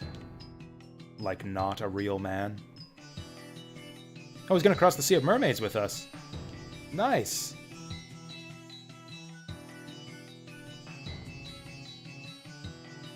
Cool, we're just gonna get to carry Gadwin right to the end game. It's gonna be no problem with Gadwin. Or is he gonna get sick all of a sudden too? Is he gonna also get sick at the last second too? Oh yeah, that's a damn. That's a big improvement at least, yeah.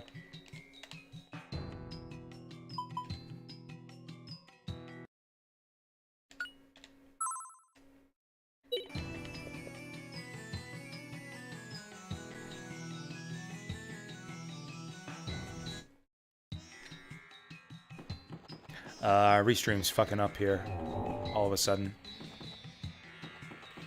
But yeah, I do still see you, Hasio. 62205, nice.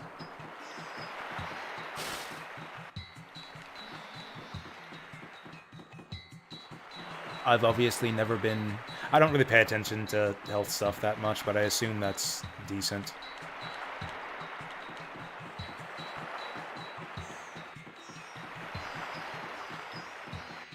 I mean, I've never been above 200 myself at 5'9", although I've been up there from time to time. So I assume that just over 200 is good for 6'2". So what did he say? He said prepare. Oh yeah, I guess we're saying goodbye to these people. We're crossing the sea now, somehow.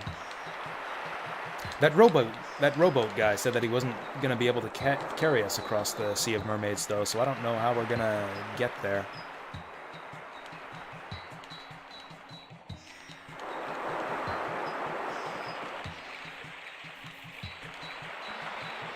We got no idea what's on the other side of the Sea of Mermaids. It's like another end of the world. It's like another end of the world beyond the end of the world, except there's mermaids this time instead of a giant wall.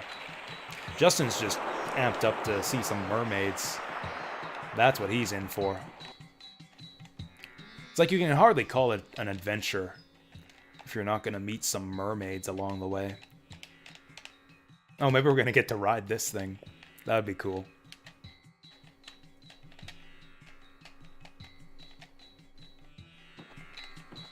We are going to hang out in Dite a little bit longer. Stepping on some fish here. We are going to hang out in Dite a little bit longer and say our farewells here, but before we do any of that, I want to take another refreshment break. It's been 8 hours already. Been 8 hours. And we've only had one refreshment break so far. So yeah, I'm going to go make some tea. Yeah, we'll make some tea and then be back for, I guess, the final leg of the stream where we push on to disc 2. See that CD1? That number's about to change over. We're going to be on CD2 and we'll be approximately halfway through the game. I thought we'd be 40 hours. Honestly, I don't think that time there is accurate because this is like our 5th stream and I've been streaming this game like minimum 10 or 11 hours a day. Or actually, that's not true because one of the streams was a double header. We did 2 streams on Thursday, a 4 and a 3. Actually, so yeah, like 10, 10, 7, and 8 today. 33 is about right, actually. Anyways. Yeah, we'll go on break here, queue up some Jaws, and yeah, we'll be back in a few minutes while I go make some tea. I'll see you guys in a bit.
right, we are back. Ba-ba-ba-ba. Is Restream still fucked? Is Restream still fucked here? Okay, we're back online. Restream is back online. Ooh, this is a good one too. This is a good one. I'm almost sorry to interrupt the music here. Maybe we can just leave this going? Maybe we can just leave this going and leave the game audio muted for a bit? No, we can't do that. Lesser games deserve that treatment, but not Grandia. Grandia's got good music, so we will do this properly. And take down the break message and get back to the Grandia. If I can... Oh, I didn't actually mute the game audio, because there is no game audio right now. Boom, we're just right back in it. So yeah, we're gonna say our final farewells to the people of Dite.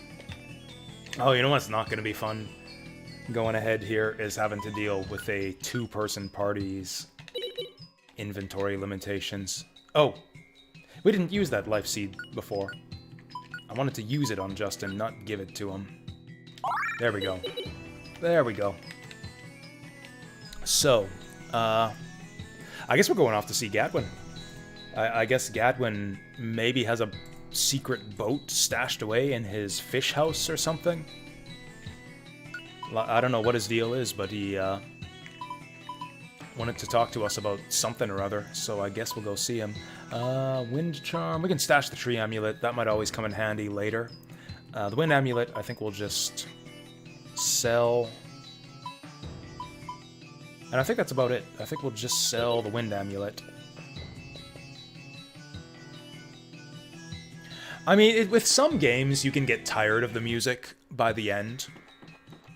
That especially happens with games where you're like doing the same thing over and over again. Like a lot of Fire Emblem fans will just mute the game audio and play their own soundtracks when they're playing Fire Emblem games, and I can see why. Like especially if you're not speedrunning those games, like you can be on the same map for like 2 hours listening to the same background music looping over and over again. And honestly, especially with GBA Fire Emblem, the music isn't that good, and there isn't that much of it. You're pretty much listening to the same few tracks on loop over and over and over again for like 60 hours of gameplay. Grandia, though, this game's got musical variety up the wazoo.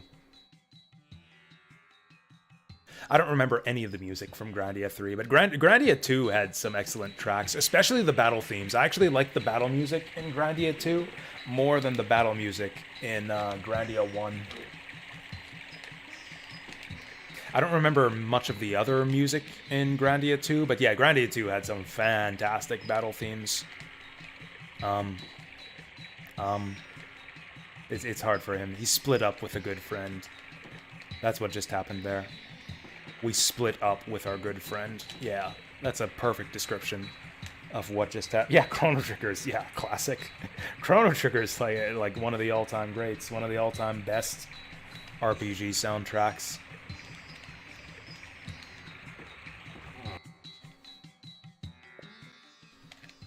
Honestly, better than any Final Fantasy soundtrack of the time, if we're keeping it real here. Like, yeah, Final Fantasy VI. Forget about it. Mystic Quest, actually. We were talking about Mystic Quest earlier. I don't know what you think, Hasio, about the Mystic Quest soundtrack. I think it's fantastic. That's the one thing that stuck with me from Mystic Quest is it had some really fantastic music. Pretty unique, too. Like, quite different from the music in other Final Fantasy games. Which I guess makes sense, because that's a very different game overall from the rest of the series. Is it an Uematsu soundtrack? I'm actually not sure that it is. I don't know for sure whether Uematsu did the soundtrack for Mystic Quest.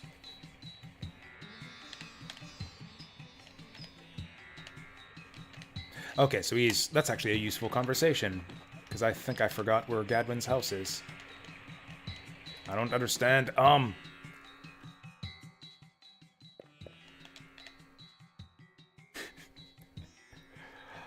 Ain't no country I ever heard of. Do they speak English in Okay, people in the houses don't seem to say new stuff. All-time game soundtracks. Say Chrono Trigger, Secret of Mana. Secret of Mana is a good shout-out. Secret of Mana is also another one of the best on Super Nintendo. Better than Chrono Trigger? Maybe. Maybe, actually. I might like Secret of Mana's soundtrack better than Chrono Trigger's.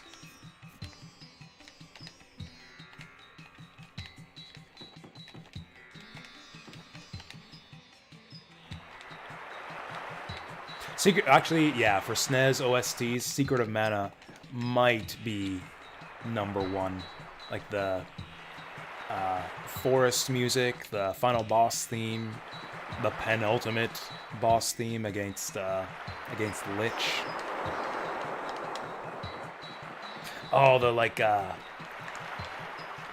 frickin' chimes when you're going through like the creepy dungeons. What is that? I think it's a gamelan. Ding ding ding ding ding ding ding ding ding ding ding ding. That's such a good one. The sad music in the desert. Oh, the end music. The end music in Secret of Mana is probably my favorite end music in any RPG ever. I think it's also the game over music, which I guess also makes it my favorite game over music in any RPG. Mystic Quest as well. Breath of Fire 3 had a great soundtrack. Breath of Fire 3 is up there with the best OSTs of all time, I think, too.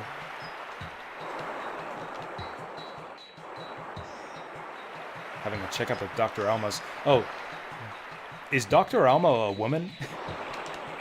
I thought that Alma was a dude. I mean, maybe they are. I don't know.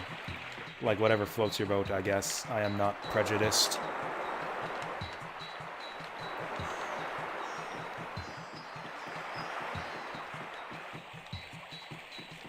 Oh, I can't remember Moogle Forest.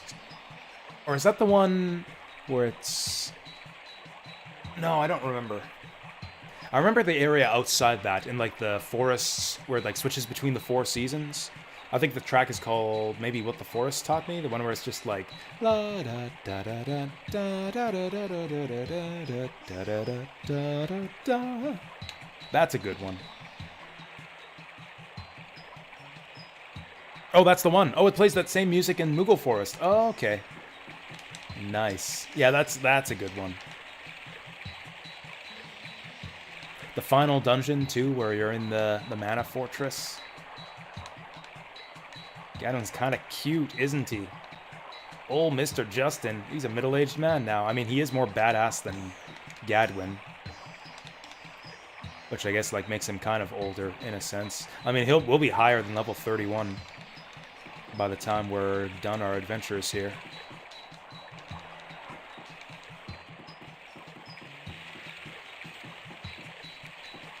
Actually, what's Dr. Alma got to say about all this?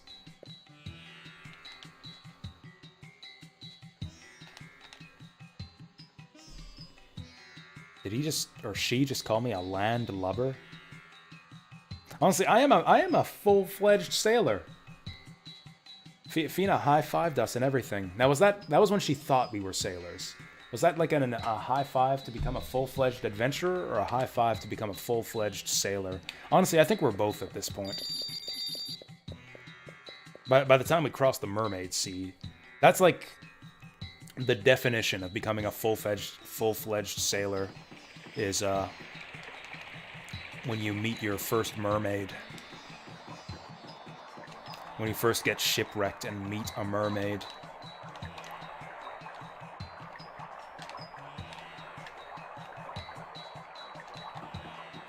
They say it's a beginner's RPG and you disagree. I mean, it's pretty simplistic, isn't it? You have like only one character. And it's a pretty basic combat system. I mean, maybe it's challenging. Like Dragon Quest on the NES had simple combat. Like a very simple combat system, but was challenging just because you had to grind a bunch to level up your characters to get strong enough to fight things.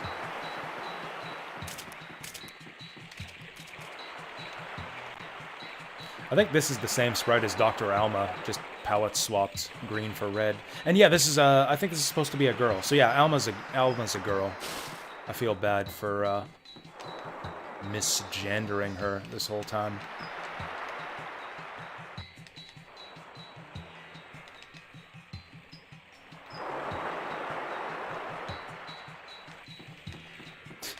That's such a romantic proposal. I want to catch fish for you every day of my life. Who could turn that down? Who could turn down an offer like that? Maybe Gadwin is finally... Well, never mind. Let's just go to her. Let's go to his house. I'm sure he's a good person. That's not ominous at all. Mazes and puzzles? I mean, that's... RPG, a good RPG dungeon right there. I think RPG dungeons are a bit...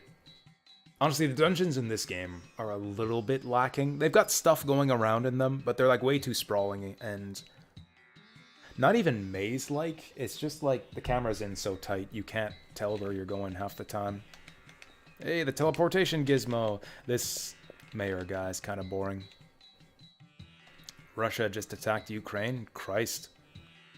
Are you okay, Mazewild? Is everything all right over there? The world's going crazy. The world's going crazy these days.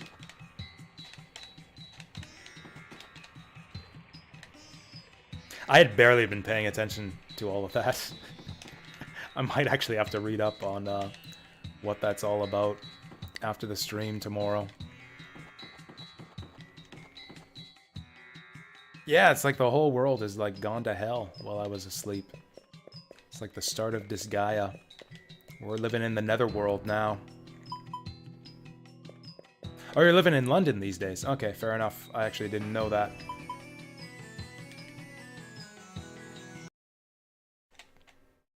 Lost to one of the bosses during your last recording of FFMQ, Pazuzu. One-shot kills. That sounds pretty nasty in an RPG where you have only one character.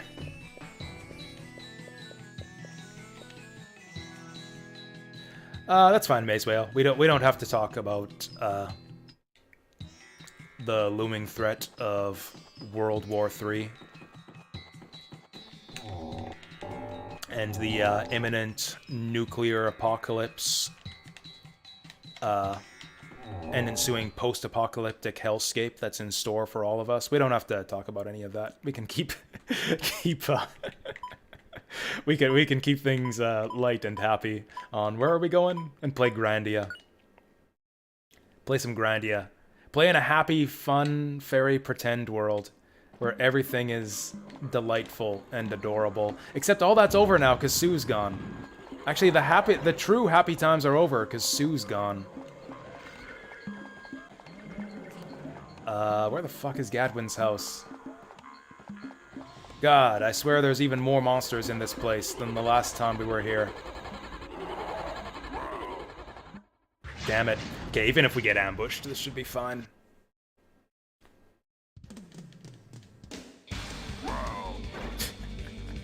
Where's Cloud and Tifa when you need them? I mean, where's Sephiroth when you need him? Like, honestly, if we consider Putin to be, like, basically the equivalent of President Shinra, like, yeah, Sephiroth would be, like, the ex-KGB agent who takes him down for, honestly, no apparent reason. Like, why the fuck does Sephiroth kill President Shinra? I don't get it. Oh, damn, Fina got countered by this chodlinger here.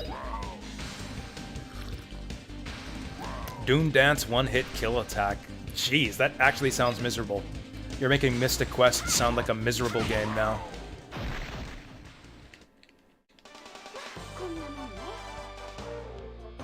I mean, yeah, sure, fair enough. The Sephiroth who does stuff in the early game of Final Fantasy VII is a fake Sephiroth who's a clone of Genova. Or whatever. Yeah, fair enough. I don't think Genova's in Russia, though. I think Genova's actually being kept... Genova belongs to the United States in this metaphor. She's being kept locked away in Area 51. I think this is where Gadwin lives. I hope this is where Gadwin lives. Hey, Hasio, thank you for the subscription. Much appreciated. Priestess and I are both very grateful for your patronage. Thanks a lot. Sephiroth does not kill Aerith. I mean, technically you're right. Technically, you're kind of right. Because, like, again, the Sephiroth who you see and interact with throughout the first 2 discs of Final Fantasy VII is not the real Sephiroth. I mean, is that... I'm a bit hazy, though, on, like, what's motivating the Genova clones. Like, why are they going to the Northern Crater and doing the stuff they are? It's they're being summoned by Sephiroth, right? I think they literally use that word in the game, that Sephiroth summoned them all to the Northern Crater. So if he's the one controlling them, then doesn't that make him indirectly responsible?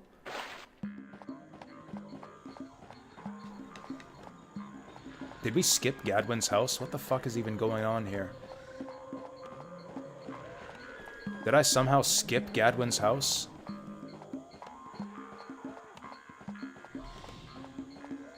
Okay, think back. Let's think way back to this part of the game. Was Gadwin in the party when we were running through these jungles here? I don't think he was. I think we missed our turn off. I think Gadwin's house is back this way somewhere.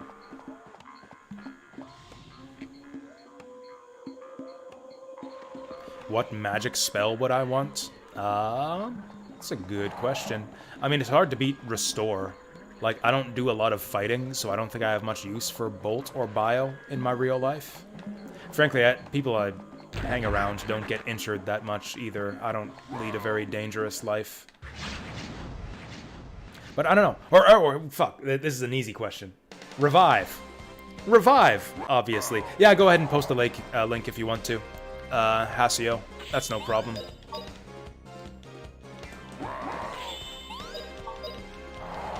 Hey there, Deep Fry. I take it you've heard the big news that we were talking about a little bit.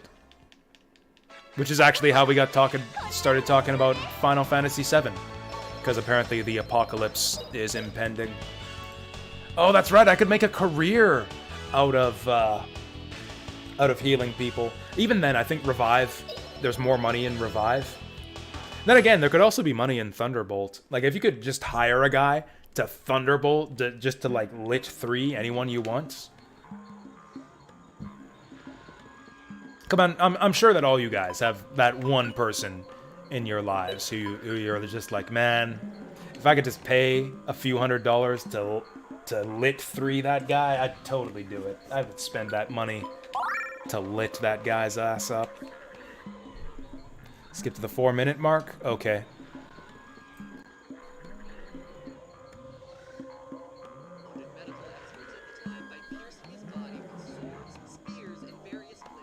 I don't see anything to do with Final Fantasy VII here.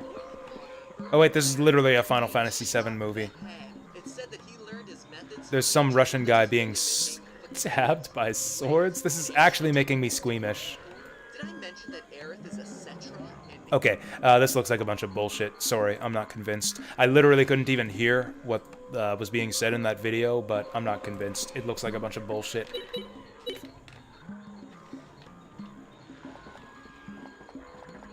What, Aerith didn't get killed by Sephiroth because some Russian guy in real life could get stabbed with swords without dying? I don't buy it. Oh, Knights of the Round. But you can only cast it once, though. You only get to cast it once. You have to cast it like 3,000 times before you can cast it more than once in combat. I don't know if that's worth it.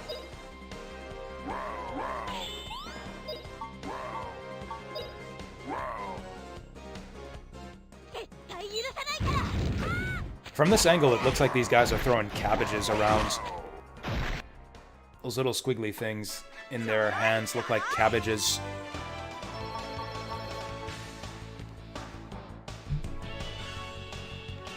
Oh, I get it. She got stabbed, but it wasn't Sephiroth who killed her. It was the sword that did it. It's like, people don't kill people, swords kill people. That's probably not what you're saying also, but that is also a dumb argument. Where the fuck is Gadwin's house? Okay, we broke a rock earlier. Maybe it was on the other side of that rock. Damn it. Oh, she was paralyzed and then Cloud drowned her? That's fucking stupid, Hasio. That's fucking stupid. You've been imbibing game theory propaganda. It's warped your mind.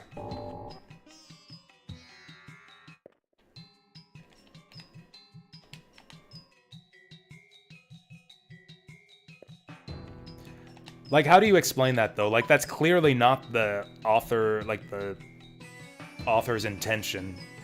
So, like, how do you justify something like that? I don't know. It sounds fucking stupid.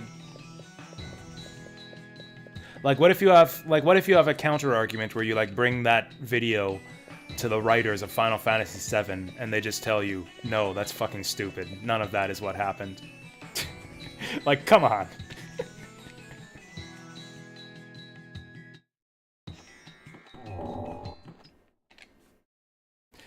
Like, the only way you could make an argument like that is if you're, like, trying to make the argument that it's impossible that Sephiroth could have killed Aerith. Like, sure, it's possible. Like, that's one explanation. It's like, oh, it didn't kill her. Cloud drowned her because she was actually paralyzed. Like, sure.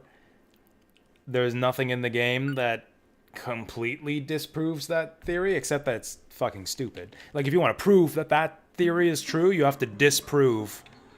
Oh, have I ever gone swimming? Yes. Boom. Your theory's disproven. I've gone swimming. I've been swimming before. Therefore, Aerith was killed by Sephiroth. Your whole theory falls apart right there.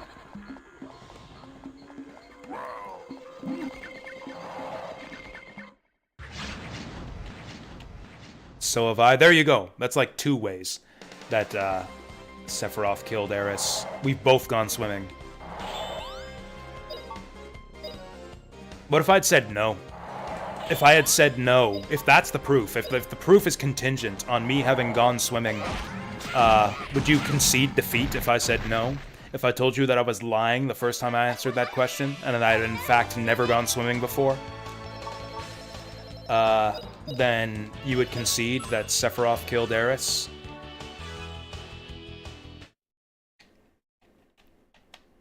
Your party does change a lot in Grandia. It's a little bit reminiscent of like older RPGs, like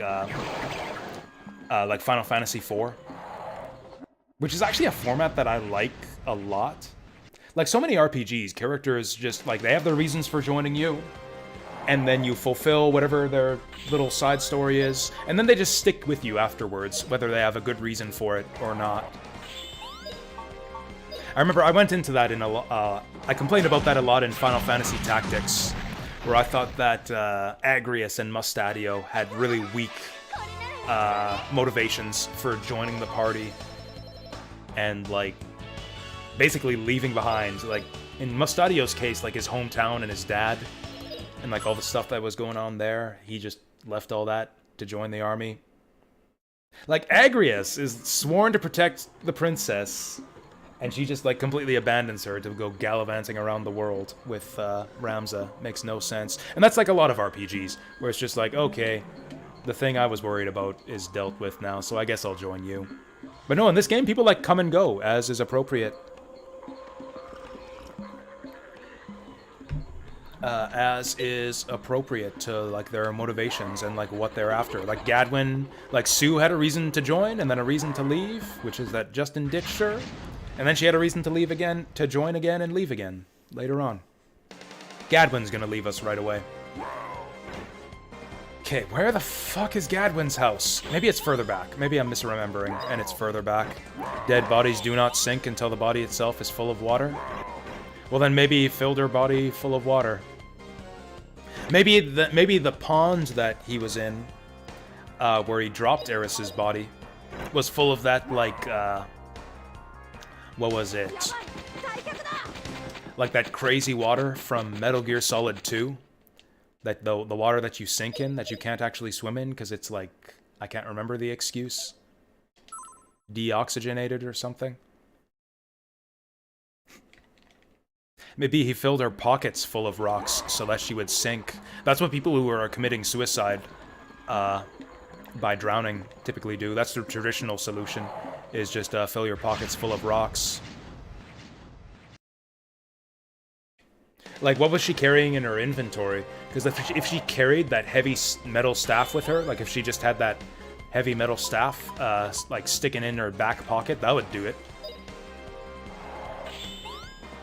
Yeah, the vamp fight, exactly. Yeah, for the vamp fight. Where it's like, oh, it's like a super, I don't know, unswimmable liquid, and then vamp could swim through it, and that was like really a huge deal. Yeah, it was like hyper-oxygenated or something like that. There was some excuse why it was like water that you can't swim in.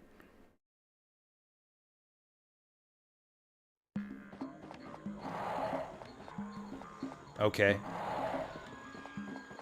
I mean, I know people in the medical business too. I don't know how many of them have like watched people drown in real life, or have done experiments with like how many rocks can you put in a dead body's pockets before they sink. I don't know any doctors or nurses who have ran that experiment in real life.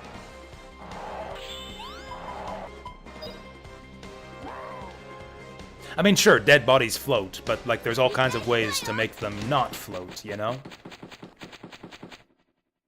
Concrete shoes.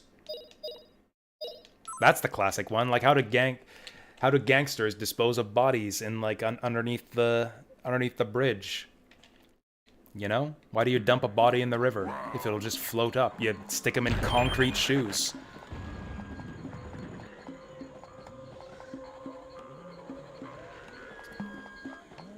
Maybe the house was over this way? No. Want to test it out? Not particularly.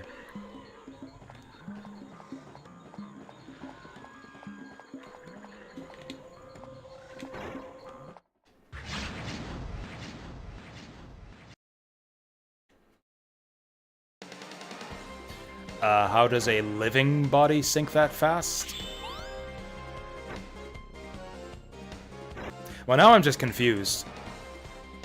How does a living body sink that fast? I have no idea.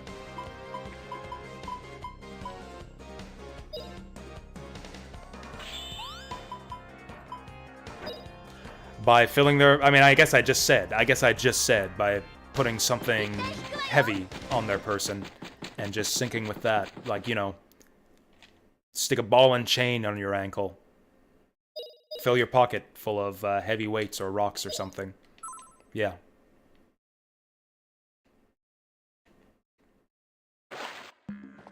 You know, now that you mention it, I'm picturing like a funny, like, off-camera scene where like Cloud tries to do the dramatic, like, release the body into the lake thing, and she just floats there, and he's like, this ain't gonna work. And then he like goes back to shore and just like keeps on putting heavier and heavier objects in Eris's pockets. It's like, that's not enough weight. And he just like keeps on going back to the pond with heavier and heavier stuff to make sure that Eris sinks. I'm picturing that that's like the way that scene actually goes off camera, if you let it play out in full.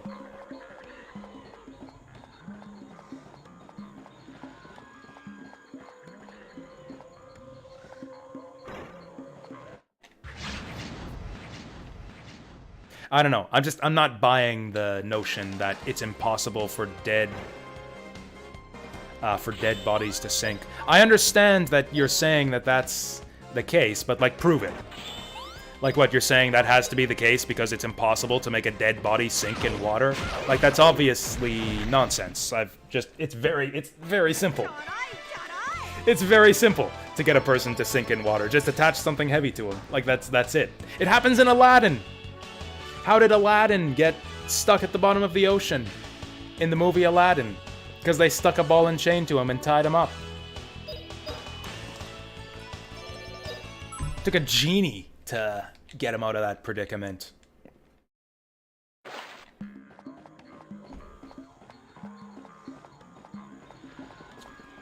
Swear to God, Gadwin's house. You know what? I think I remember this. I think Gadwin was with us. Actually, no, Gadwin wasn't with us. Gadwin went ahead to town. And then we followed him there. I mean, how do you know that, though? You can't see what was in her pockets.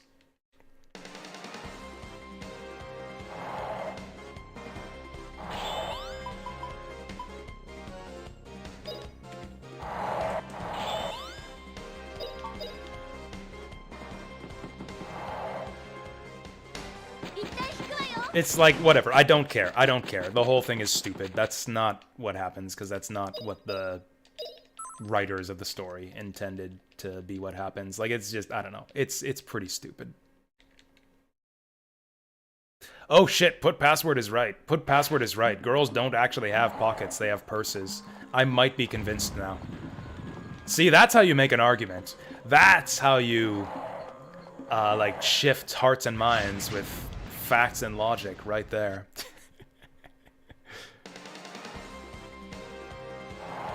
Girls don't have pockets. Holy shit, you're right, I'm convinced. Cloud killed Eris.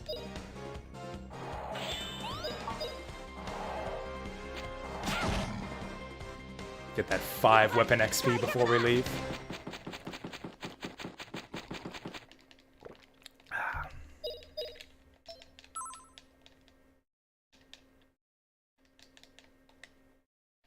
I don't know. I don't get the fun of stupid game theory stuff like that. It's just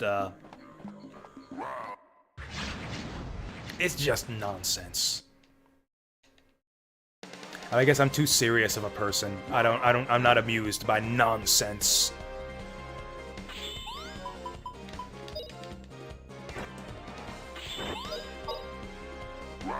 I'm the guy who comes in at the end of the Monty Python sketch. So, stop everything. Things are getting entirely too silly in here. Next conversation topic. Move along then. Move along. That's me. I'm that guy from the Monty Python sketches. What's up, Mayswale? What's God got to do with any of this? Was this a dead end? No. Just keep it moving. I didn't ask you anything. I don't think I asked you that question, Hasio, but you're free to keep on monologuing if you want.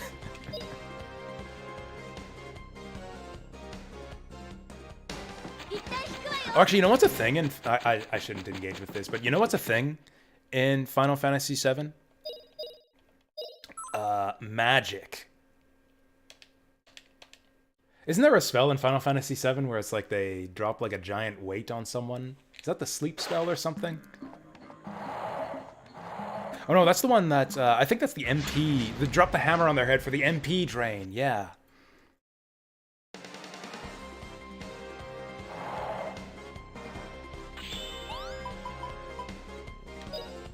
Maybe that's what it is. Maybe people with no MP sink in water, so we use the magic hammer to get her to sink properly. Playing some Earthbound tomorrow. Ooh. When was the last time you played Earthbound, Deep Fry? How long has it been? They sent the Ukraine capital city people to bomb shelters. I mean, that is hardly surprising. I mean, yeah, if they're under attack by the Russians, that's what you do. Head to the bomb shelters. If Russia attacked Canada, I would probably be doing the same right now. 6 years ago, dang. Yeah, you're due. You're overdue, man. I want to hear updates. I want to hear updates on how that goes throughout.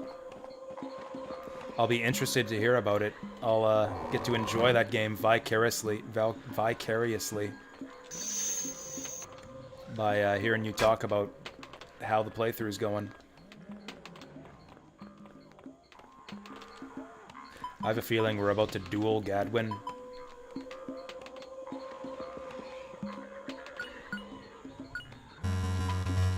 We have taken no damage in this place.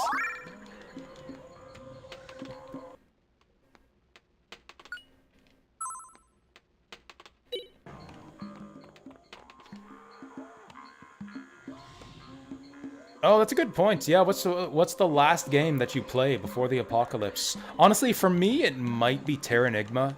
Not that it's my favorite game or anything, but because it has the best ending. Terranigma has an ending where it's like I'm ready to die once I finish that game. But like in a good way, you know? I'm probably not explaining it that well. I probably have to replay Terranigma for you guys to show you what I mean. Yeah, Terranigma feels like I'm ready to die, but in a good way. Oh, hey, it's dueling time. This is Gadwin dueling music right here. Okay, we're all set. Onward to the Sea of Mermaids.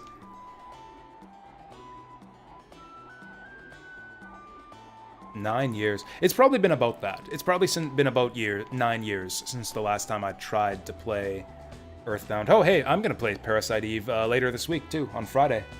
Not a full playthrough. Maybe it'll become a full playthrough. Maybe I'll finish up the playthrough on like a weekend Sunday stream or something, because Parasite Eve is quite short.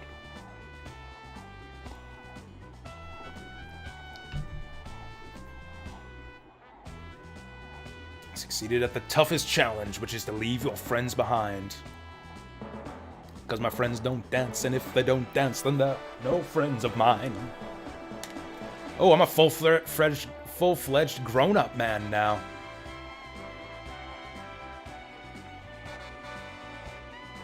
Oh no. Oh, I guess that means it's time to duel now. Said there's a way to cross the Sea of Mermaids. If I can beat him in a duel, I don't know about that. I don't know about that. I love this theme. But why a duel? Now that I'm a man, we have to have a man duel with Gadwin. Honestly, last time it wasn't even a real duel. He just kind of showed up and we attacked him for no reason. Because we thought he was some kind of Sue-eating ogre. Maybe we'll actually get to beat him this time. Da-da-da. Yeah. Ba-da-da.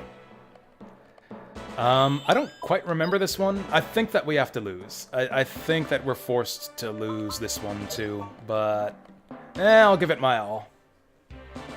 Gadwin's very slow. If we can damage him, we might be able to beat him.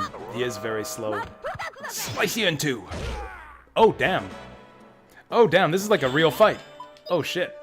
I shouldn't have wasted all my SP on that. We'll do this so that we can probably interrupt him here.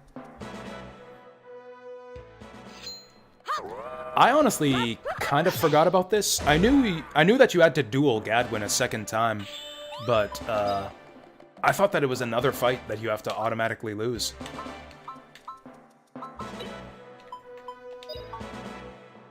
I doubt... Also, how come he all of a sudden has 1500 HP? Like, he had 200 HP when we were fighting him before. Actually, now might be a decent fight to use my items on him. Gadwin.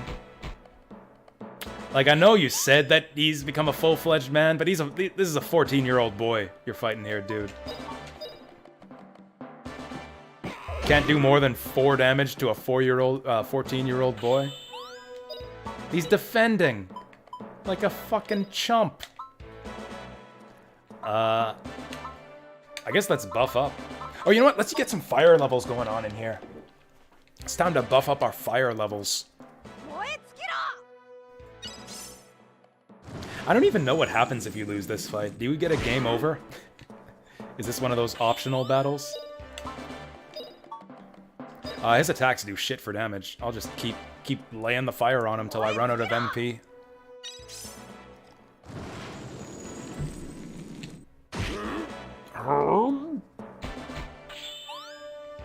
I don't know. Maybe it's a good idea to defend. Maybe I'll just defend when he's about to hit me. I could probably get away with an evade here, too. Nice combo there, Gadwin. Doing 2 damage at a time.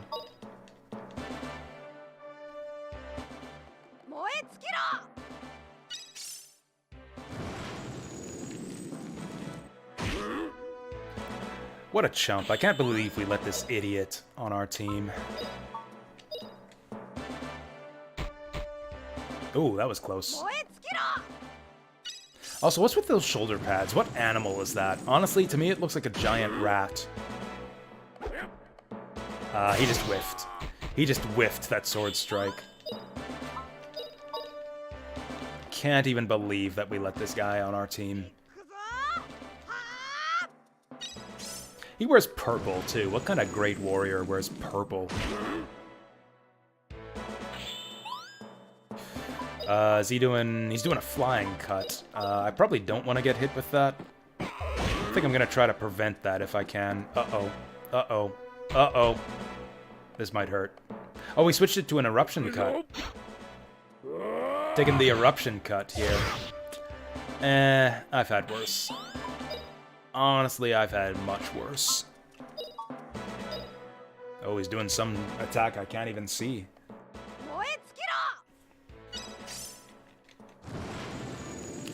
I just really want to get to level 3 fire magic. I really want to... Oh, boy. Really want to get to level 3 fire magic. He's doing a dragon cut again. Nice hit. You know, I bet you I can beat him in a quick draw duel. I also bet... Whoops, I didn't mean to do that. I didn't mean to do that. I meant to evade, not escape. Damn it. That was embarrassing. Gadwin just like, how dare you run away from combat? Like he always says when he runs away from combat. You know, I bet you I can finish this with, oh, I don't have W break.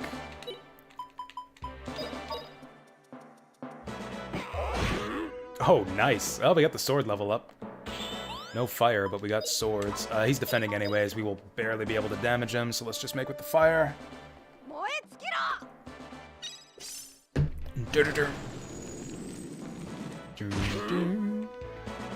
Justin gets in quite a few one-on-one sword duels in this game, actually. Okay, let's finish him off. W break. If I had to play one last game, I just said it before. It's Terranigma. I mean, it's a nice long game, too, so, like, you get to kind of draw out your demise a little bit. 4,000 XP, Jesus. Fina's gonna fall way behind after this one. We're like a level and a half above her now. Why that one? Because of the ending. It has a very full and satisfying ending. The way I described it was, the ending of Terranigma, like, makes... Like, when I see the ending of Terranigma, I feel like I'm ready to die, but, like, in a good way. Which is a terrible way to describe that, but it's like, I don't know, it's very fulfilling. Very, like, man, we really accomplished something, and now it's time to go. Like, it's, I don't know, it's very... It might be my favorite ending in video game history. This game's got a good one, too, but, like, Terranigma, like, I don't know, just has a special way of, preparing you for your, for the final curtain.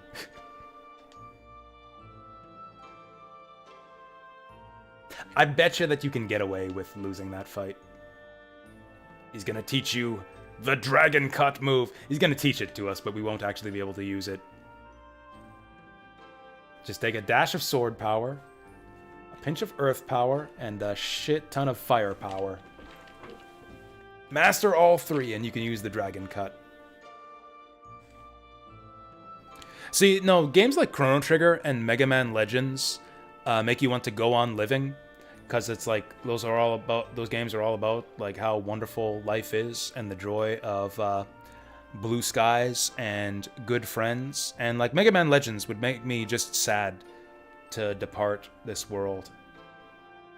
Whereas like Terranigma is all about kind of the impermanence of all things and like, I don't know, the and like how to live a fulfilling life and be prepared for the, I don't know, it's a very poignant ending. It's, again, I don't think I'd be able to properly do it justice just describing it. I think I'd have to do like a full Terra Enigma playthrough to like really think hard and prepare myself to talk about what that ending means to me. But yeah, Terra Enigma, I think, is the perfect game to play right before you die. And left his boat on the dock at Dite, so we're gonna have to walk all the way back to Dite. Did we really have to walk all the way out here for you to tell us that, Gadwin, and to have this stupid duel? Could we not have just fought on the beach, and then the boat would be there right afterwards? You know what it is he didn't want me to see us. He didn't want the townspeople to see me whoop his ass and just do it right in front of everyone. He wanted to get. He knew he was gonna get beat up by a 14-year-old boy, and wanted to have it happen in secret out in the woods.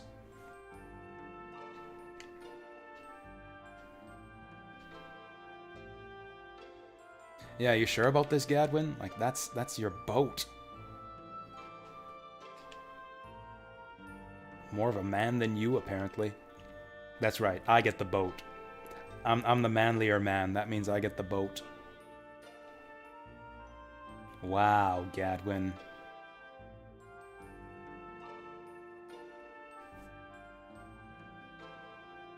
We can cross swords again and praise each other's progress. That's what being a man is all about.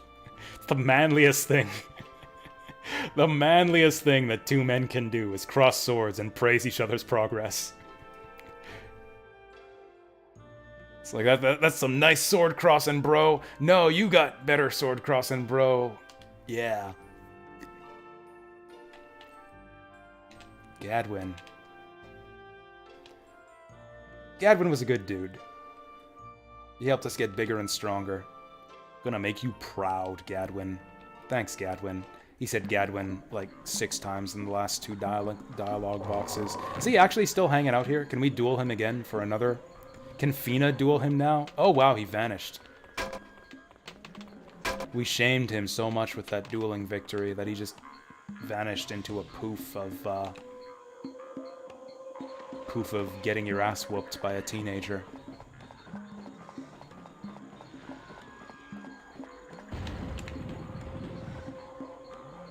How did we do for fire levels in that last fight anyways? I'm annoyed.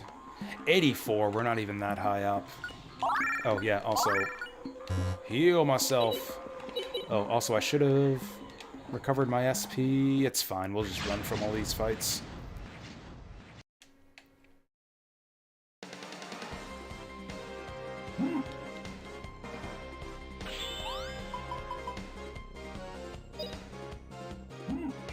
How are we doing on sword levels? I haven't checked that in a while. Honestly, I haven't checked our weapon and magic levels in a long time. We need to see if the stuff that I'm working on is actually the stuff we need to work on after we run away from these enemies. Yeah, Justin's like a full level ahead of Fina now. Which I guess makes sense. That's what happens in most RPGs. It's like your main character is the one who's in the party the whole way through, so they're the ones that get the most... Oh, you missed this last time. We missed a treat. Oh, damn, it's a power seed. I was about to miss a stat booster. I'm tempted to give that to Fina. I'm actually going to give that to Fina, because she's been lacking in damage lately, and Justin's got plenty of power. Like, what if we check their stats? 93 to 64. Because, yeah, none of Fina's weapons give her strength. Yeah, Justin gets like 2 strength per level from axes and 1 per level from clubs. Fina gets agility and wit. She's super fast, but that doesn't help her deal damage. So we've got all the weapon levels we need for a long time. We need to get to work on our magic. So 10... 8 fire, we got a long ways to go on that. 10 wind, 10 water. That's gonna take a while, too.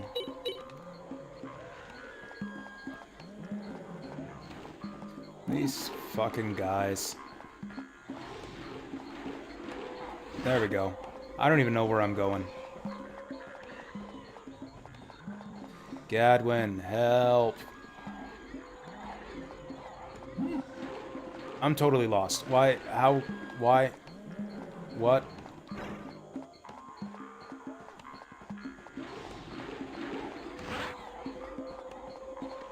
Oh, did I go the wrong way? Oh, you know what it is? Yeah, I think we dropped...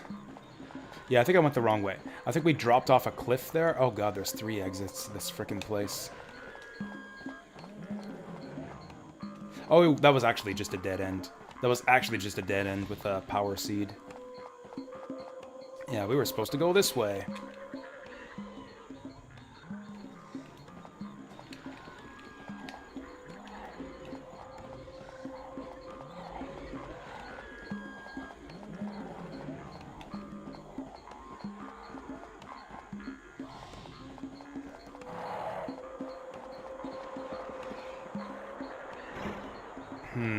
I don't remember crossing that thing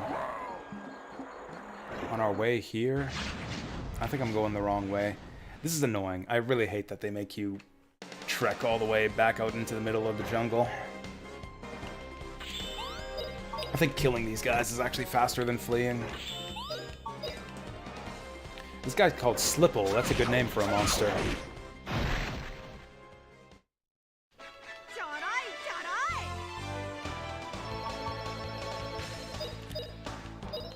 Actually, as far as game endings go, I can't remember exactly how the ending of this game goes. I think it's your pretty standard, like, RPG happy ending. I don't think there's any big surprises. There's a couple sweet moments that I definitely do remember. But I don't really remember the specifics. I'm pretty sure it's just your generic, standard RPG happy ending. Which is, you know, kind of what you want from a nice traditional game like this. I wouldn't want this game to have, like, a surprise ending or a tragic ending or anything.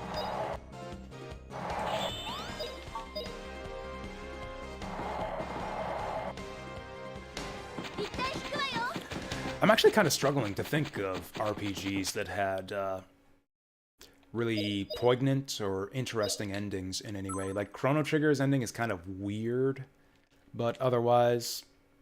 more or less a standard happy ending, at least the main ending. Valkyrie Profile had kind of an interesting ending. Or kind of more like whole end game sequence leading up to it. It has, I don't know, it takes a pretty dramatic turn at the end. Like, the world is not the same. Like, between the time you start up the final dungeon and the time you get to the very end and see the ending of Valkyrie Profile, like, the world is not the same.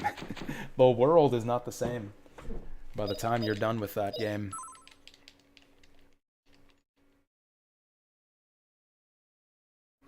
What else is there? Final Fantasy VII has a weird ending. I don't even know if I like it.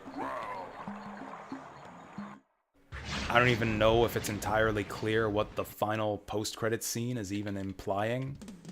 What? What? That guy collided with my front. That don't make... whatever. Whatever, let's just one-shot all these guys with one of these. Sick of these guys' shit.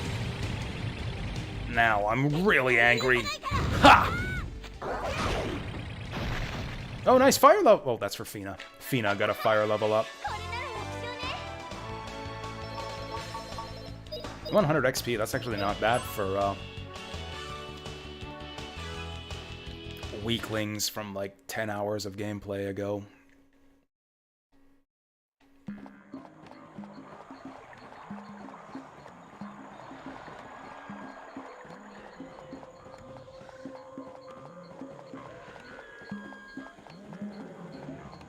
Did I update the compass properly? I think I did. I think this is taking us to the exit. I hope this is taking us to the exit.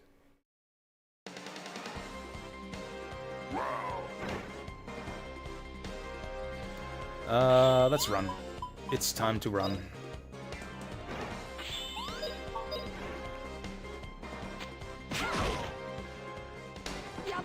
Oh yeah, what happened to Sue's gear? Like, I'm pretty sure that her gear and all the stuff that she had on got sent to our storage. We should check that out, actually. We should check our storage back in Dite.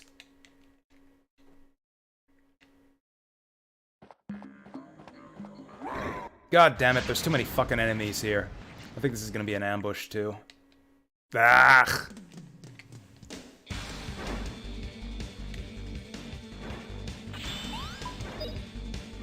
Ooh, yeah, we used up all of our SP on Gadwin. Okay, we'll hit that guy just to make sure he doesn't get the Twister off, but I'm gonna have Fina run. These guys can't even hurt us. These guys can't even damage us. We might as well have just tried to kill him. Oh, well.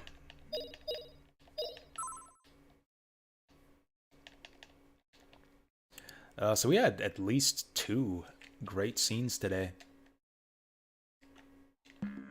We said farewell to Sue, and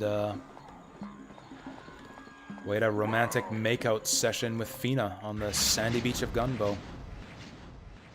Gumbo, yeah. We're gonna have another good scene. Another good scene coming up here, too. Justin and Fina going alone here for a little while. Finally get to spend some quality time with our best girl. Or, I mean, you know, the new best girl, now that Sue is gone.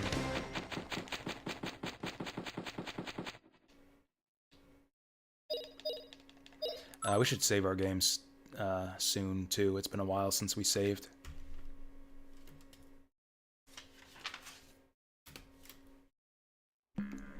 Nope. So between... Oh, hey! We found that coin bag I was stressing out about last time we were here.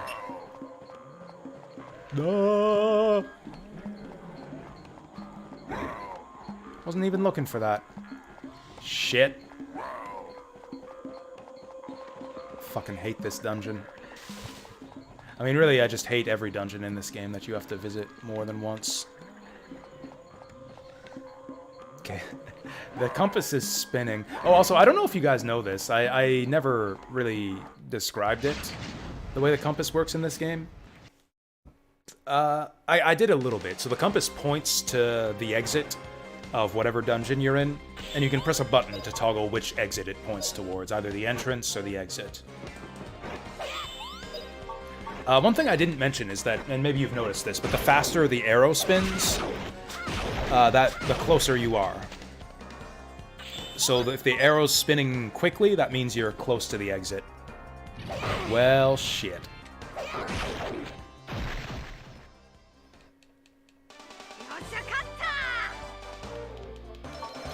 The arrow is spinning fast right now, which means that we should be close to the exit. But I don't see a way forward.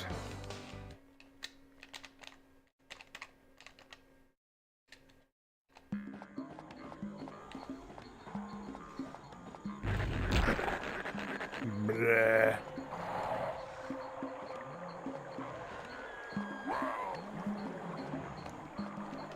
Also, thinking back to this whole idea of, like, what game do you want to play before you die, I suppose another approach you could take to that question is just to pick a game that'll, like, prepare for you for death in, like, a bad way.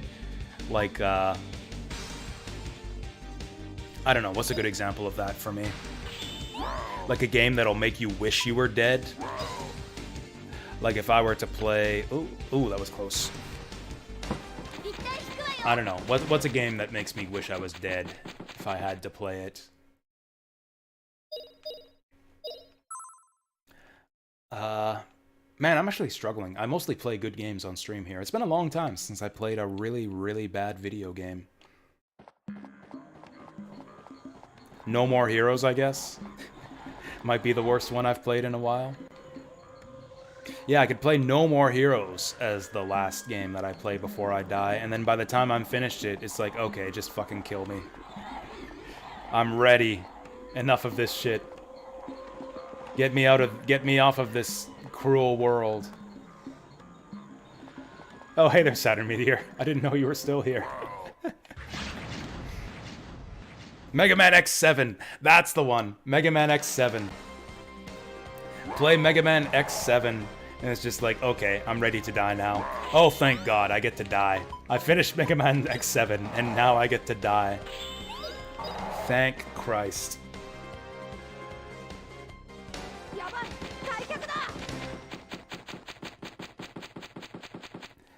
Might take a tea break right away here, too, once we get back to Dite. Not that it's been that long since our last break, but I did just drink all my tea, and I need to make more. Damn it, it's a dead end. Oh, also, damn it, the arrow's pointing in the same direction for both exits. Fuck. We can kill these things easily.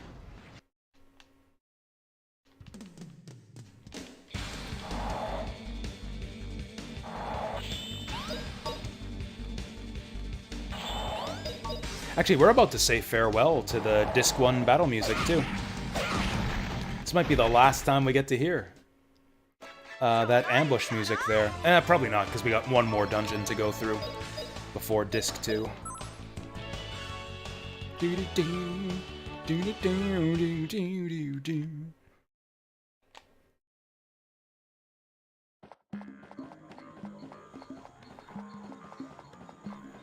Are we even going the right way?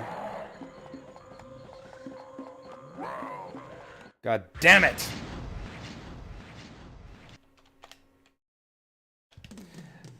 Okay, we're gonna be running around in circles in this little corner for a couple minutes here, so maybe let's just kill all these guys. Maybe let's just kill them dead.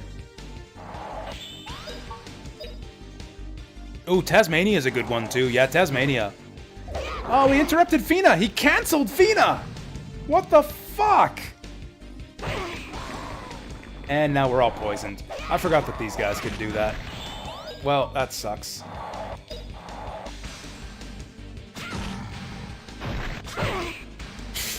Oh, did she? I think she's got her attack cancelled. Nah, we're fine. Oh, Justin can heal? Yeah, poison's no big deal now. Justin can heal that. In fact, this is an opportunity for him to gain water XP.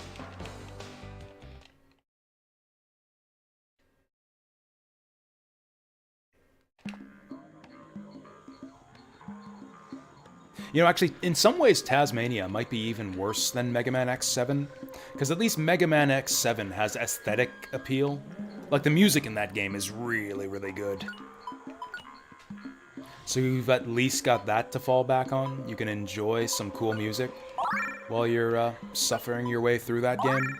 Tasmania just has a shit soundtrack on top of everything else, too. Like, it's a cool idea. It's got the dynamic music that kind of plays along with your... Ooh! Healer. Restores HP of one friend a lot. Okay, so I'm at level 8, 1 XP. Okay, so that that gives you twice as much XP as heal 1. Oh, he gains Earth levels from Cure. That's right, you do gain... Man, this is actually an excellent way to level up our Earth magic. Is to deliberately get poisoned. And then just heal the poison to level up your Earth magic.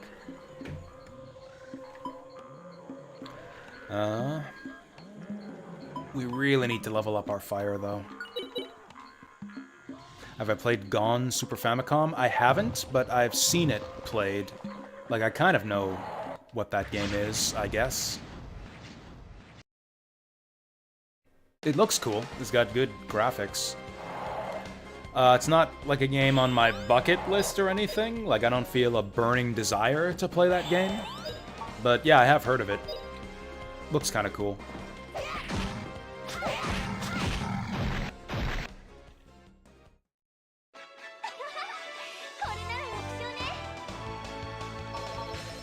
Ooh, we got health weed.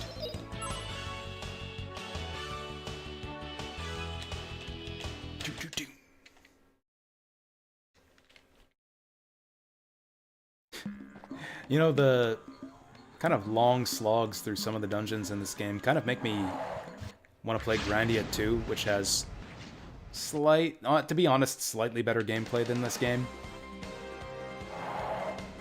Slightly better dungeon design, slightly more well-balanced combat.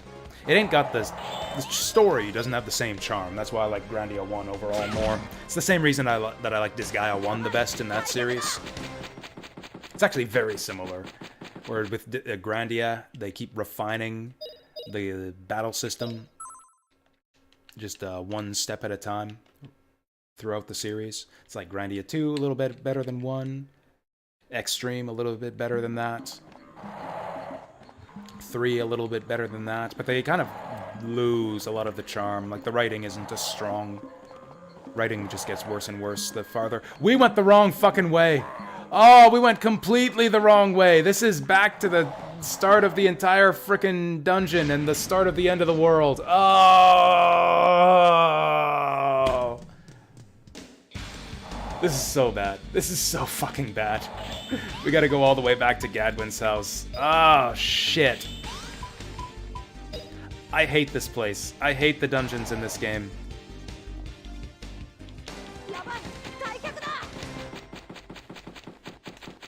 God, I hate this so much.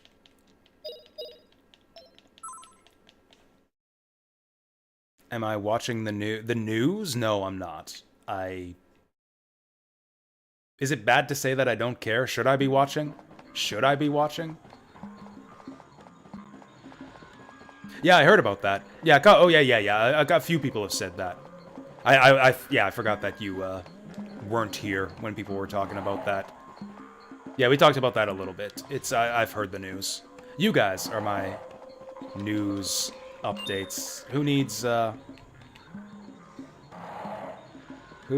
to watch the news? This fucking guy. Apparently I missed a bunch of items in this area. I thought that we combed this area pretty thoroughly for items, but apparently I missed a bunch of stuff.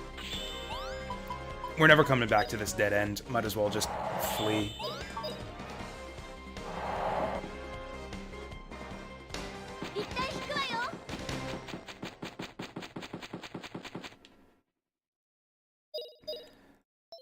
Maybe that was the solution all along. Is just build a big wall. Maybe Trump had the right idea. Like, if we just build big ass walls between all of the countries, there'll be no more wars. Like that's it. That's the end of all war. If we just build massive walls on every border across the entire globe. Maybe that's actually the solution to... 4 level 2 MP? Get the fuck out of here. I'm just gonna use that right now. And I'm gonna get cornered by a troll. I'm gonna get cornered by a troll for going after that seed. 4 level 2 MP, huh? We'll just get that back immediately. It's only usable in combat. Only usable in combat. Get the fuck out of here. Planet doesn't have the resources to do that? That's not true. You can build walls out of all kinds of things. Like, build it out of garbage or something. Just, like, move all the garbage dumps in the world to the borders. Just make a giant wall of garbage. That's basically what a border is in the first place, right? It's just a giant imaginary wall of garbage. Which has got to take that imaginary boundary and turn it into a reality.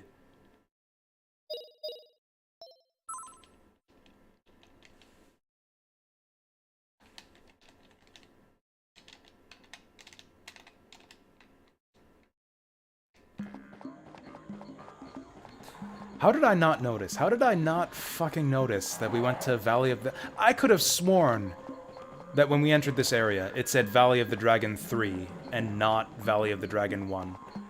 Like, how the fuck could this happen? And that's the reason why the exit needle doesn't shift when I press the button, because there's only one exit.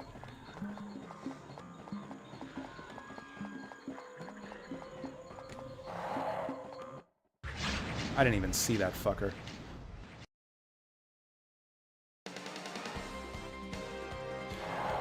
People or machines could dig through it. Yeah, it would be pretty filthy and smelly, though. Like, they wouldn't enjoy it. It'd be a deterrent. Like, they'd have to think real hard. Before going to war. Is it like, do you want to go to war? Do you want to go to war that badly?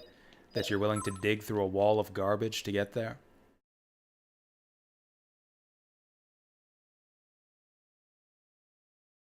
You're taking this too seriously, Saturn Meteor. You're thinking about this too hard.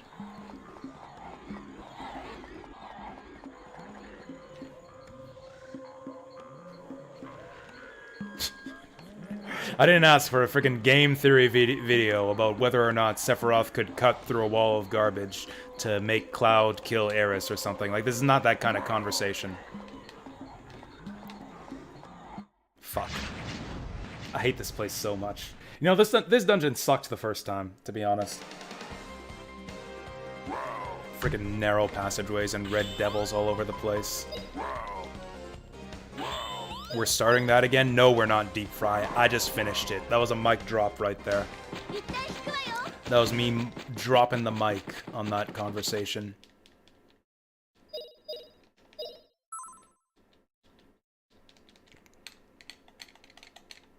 I'm trying to come up with more things to talk about, but I've actually gone through my whole list of things in my little notebook here that I wrote down to talk about during Disgaea streams. Ow. You know, I kind of want to get hit by those on purpose. Because now I can, that just gives me an excuse to heal myself. Boom, we're gonna heal up again.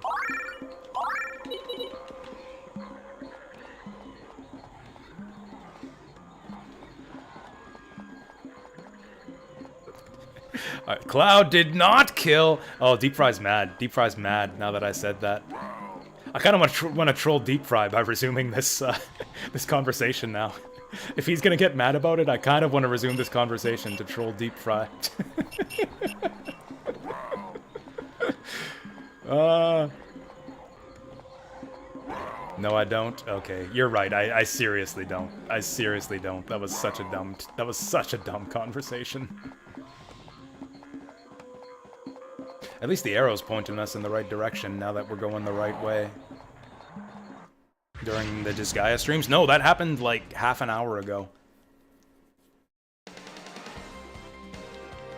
That was on this stream.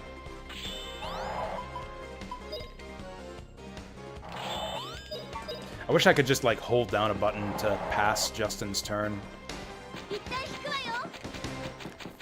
Just like, come on, do I really need to input commands here? We're running.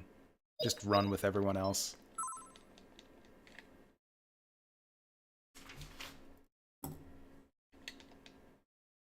Oh, sorry, that was, no, I didn't end up streaming Disgaea. I did a bunch of, like, planning to do a Disgaea stream while I was at work. Where's the fucking exit?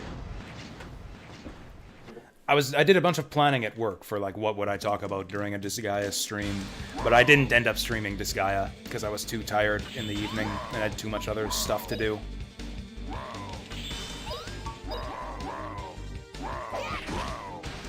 It was mostly Elden Ring. It was mostly talking about Elden Ring and what we're gonna do for viewers' choice, how the Grandia playthrough is going, this thing with Imperium Legends and how I've been playing that, and the screw up with the packaging of that game, the Steam Next Festival, which is all stuff that we've covered on today's stream. Oh no, I wasn't saying the wrong name. Yeah, I guess you'd like have to have been watching the whole stream to understand what I was talking about, why I suddenly name dropped this guy out there.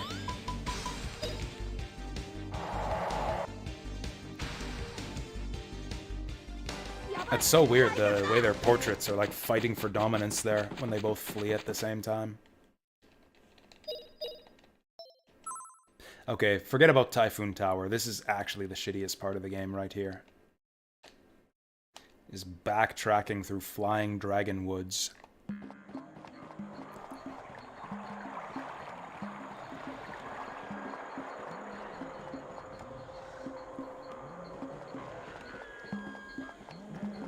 Alright, go along the outside. Go along the outside.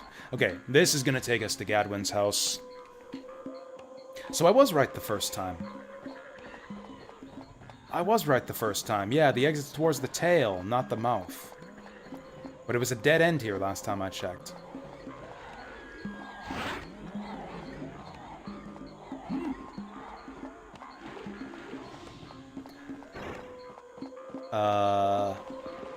Yeah, what the fuck? I'd rather not fight these guys. Oh no, there was another exit. But the other exit was a dead end too. Oh, was this the way? No, it wasn't, but I found a little gold bag that I missed before.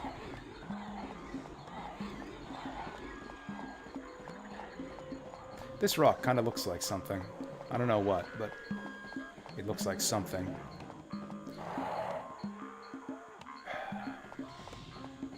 Pretty sure this was a dead end, but maybe I missed something before.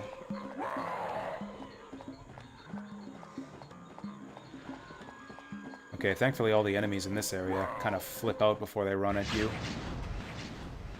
Okay, I'm gonna kill these ones, just to blow off steam. I'm gonna massacre these dudes. I'm gonna go all massacre machine on these guys. That's a lot of dudes. It's a lot of dudes here all of a sudden.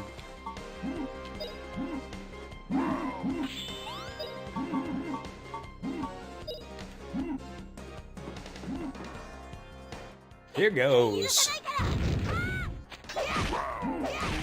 Well, I should have guessed. I should have guessed. The Magma Mans were immune to fire, so it kind of figures that the Stone Mans would be immune to fire. That was bad, and now Fina got punished. Should have just hit him with the whip. Maybe they're just immune to whips. Did I put the fire whip back on her? I don't remember doing that, but maybe I did. Maybe I should switch back to daggers. What the hell does Fina have on right now, anyways?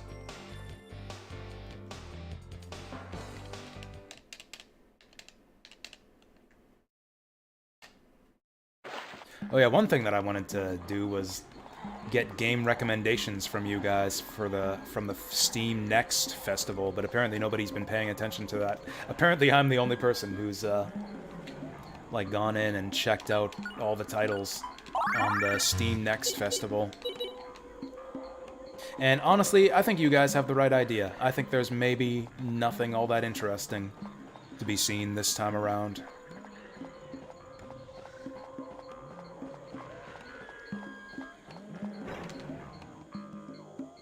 That's a dead end.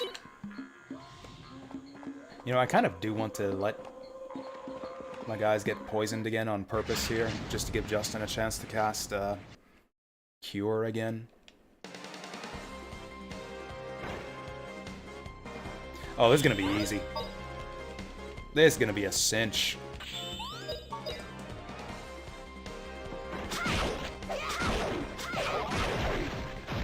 Wow, we're getting easy sword levels here. Holy shit. How much sword XP did he get for that? I thought it said earlier... Okay, yeah, 8 XP. It said earlier from one of the tutorials that you get more weapon XP for hitting stronger enemies, but it looks like it doesn't actually scale up that much. Like, you can bully weaklings and get maybe half as much weapon XP, which is still a decent amount. We could just grind up here for a bit if we wanted to, which I emphatically do not. Oh, nice. More damage. Soak it up.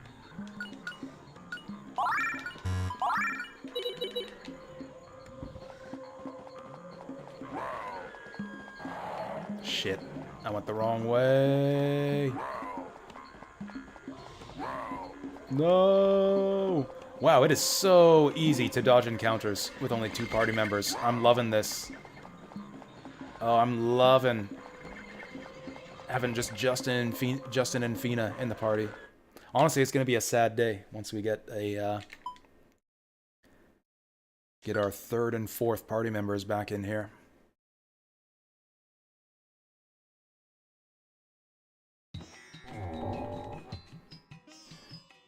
They did put Sue's stuff into storage, right? I'm pretty sure that's a thing that happens. No meals, what a ripoff.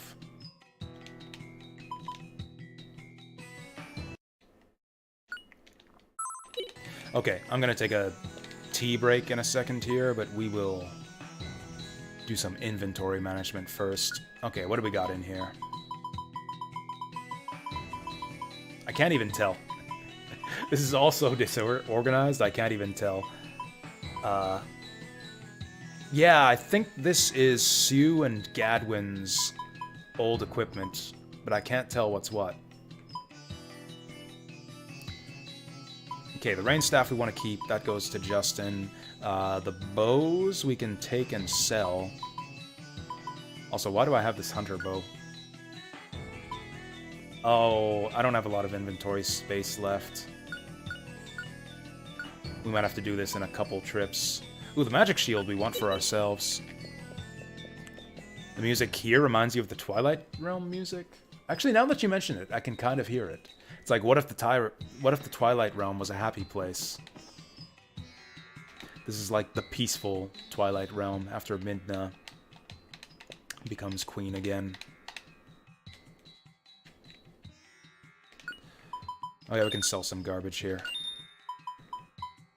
Antidote, health weed, wind charm, bam fruit, fire rod, bow, fish bow. Actually, we will encounter bow users later on, but not for a long time. I think we'll find better bows by the time we find our new bow user. Also, let's use that magic shield before I accidentally sell it.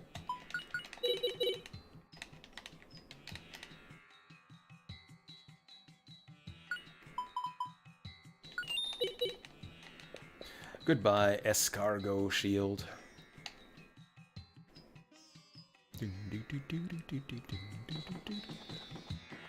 It's almost a good time to... Actually, no, it's not a good time to end the stream. We'll push to the end of Disc 1. Might as well. Okay. Actually, what else can we ditch here?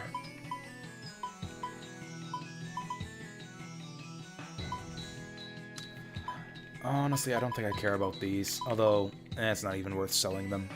Oh, shit! Oh, shit, what? Sue's mace points. Sue's bow points. That's so cool. I actually forgot about that. Oh, Gadwin's Earth Magic XP. Gadwin's Fire Magic XP. There we go. Oh, shit. Okay, I need to think ahead here. Who do we actually... Like, the bow book is useless right now. Honestly, I think we just give the mace XP to Justin. I'm trying to think ahead. What does Rap use? Rap, I think, uses bows. I think he's bows and knives. Because, yeah, I think our next party member is going to be Rap, who we'll get pretty quickly at the start of Disc 2. Maces, I think Liette uses maces, but she's not going to join for a really long time. So yeah, we'll give Sue's mace points to Justin. We'll get other characters to join along the way. Like, I think Guido uses bows, but I'm not going to want to waste XP boosters on Guido. I think that literally no one in the game uses swords other than Justin, so we'll take that. Gadwin's Fire Magic, heck yeah. Wait, what about Sue's magic levels? Sue had way more magic levels than Gadwin. Where's Sue's fire book? Oh. Sue's are crayons. Sue has crayons instead of books. That's adorable. I love that. That's right. Gadwin, she wrote down a little magic primer. It's like, hey, Justin, if you need to see you some magic, here's how it's done. And she's got like a bunch of diagrams written in crayon. Here's how to wind magic. I think now, can I teach Fina magic that she doesn't know with that? Because I'd really like to give Fina water magic. I must have missed magic egg somewhere along the way.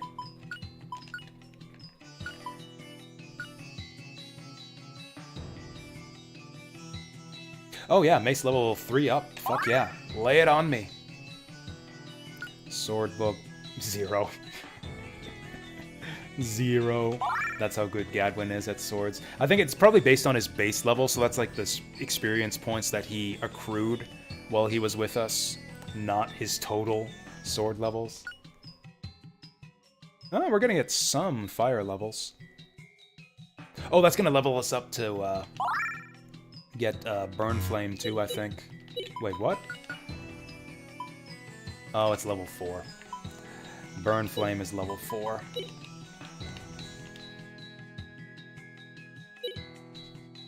Man, Scotch is a good idea. I wish I had Scotch or something right now. I don't want to stash, I want to get.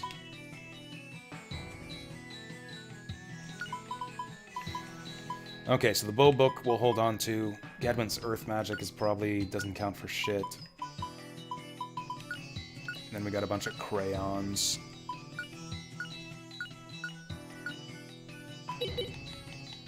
Buy me a bottle? Nice.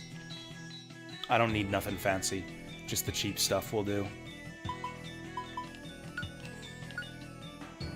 Is it so you say you've been saving it? Is it like actually fancy scotch? Or is it just like you like to save your scotch? I don't save drinks anymore. How much is the cheap stuff? The stuff I buy, like 30 Canadian dollars. It doesn't really get much cheaper than that for liquor. At least not the hard liquor. So actually, the cheapest stuff I buy is the Gekkeikan sake. That stuff's like 10 bucks. I do like a good bottle of Gekkeikan sake from time to time. Okay, so what elements do we want to work on? Like, anyone can learn any magic. Like, that hardly matters.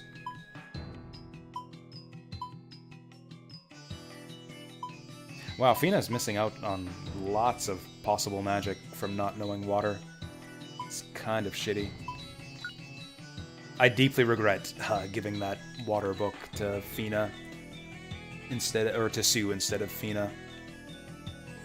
Anyways, for elements, Fina wants wind and fire. Justin wants wind and fire. A lot of competition. You know what? I'm gonna hold on to the water book because I will use the water book on Fina once we teach her water magic.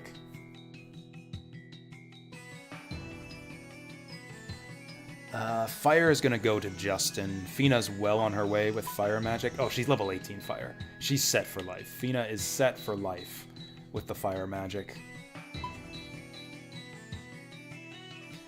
I think we'll give fire and wind to Justin. And then we'll save the water for Fina. He only gets 1 level from it anyways. Oh yeah, I guess Sue's fire levels actually weren't that good.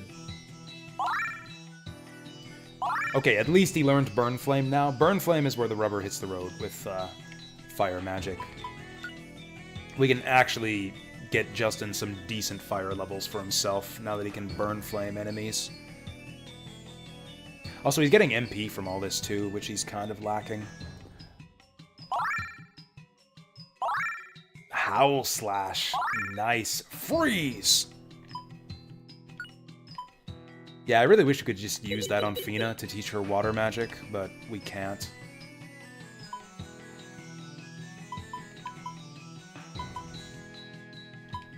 So we'll just stash it for now. Oh, did I not use Gadwin's... Oh, Sue's Earth Magic. Oh, that's right, yeah, Fina has some of these. But yeah, we'll stash the blue crayon. Or no, Justin has these. We didn't check Justin's inventory.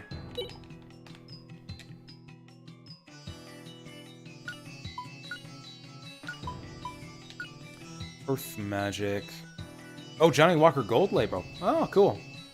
Yeah, I had some Johnny Walker last time. It was the red label, not the gold label, but red label was good enough. I enjoyed it. That was pretty good stuff. I'm actually kind of tempted to give this to Fina, just because she's really lacking in strength. I'll give it to Justin, though. He needs... Or I don't know. How badly does he need it? Oh! I'm glad we got to finally see that animation. Glad we finally got to see that animation. Thank you, Deep Fry, so much for the $30 tip. I will spend that tomorrow. I will spend that tomorrow on, what should I get? Should I get the Johnny Walker? Should we be Johnny Walker buddies on tomorrow's stream? Red and gold Johnny Walker buddies. I'll do it. I'll do it tomorrow. Oh, he gets a new spell at... Oh, he's got the sword levels too. Yeah, he's gonna unlock that at Earth level 7 and Fire level 6. We're actually close on that. Yeah, I'm gonna give that to Justin. Fina doesn't care about Earth levels, so I'm gonna give it to Justin. Yeah, kanpai. I don't have any drink right now. Gonna go make some tea in a second. I forgot that we got our... Got to gain all the spell levels from our departed party members. That's awesome.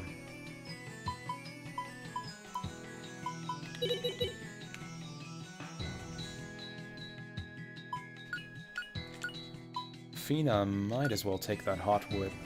What happened to her knife? Oh, I think it's in storage. I think Sue or Gadwin. Can I replay it? I can. Did you miss it? Oh. Yeah. I'll even turn down the game audio a little bit so you can hear it a little bit better. I put a ridiculous amount of effort on this one, and it... Honestly, I don't think it even turned out that good. I might want to adjust this one a little bit. But,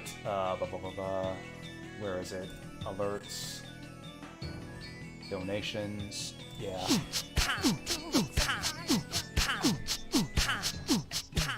I love the music there. But yeah, I hand animated those Chrono Trigger sprites myself. That was more difficult than it should have been for me to like get the timing right and to get it to loop properly. I want to see it again.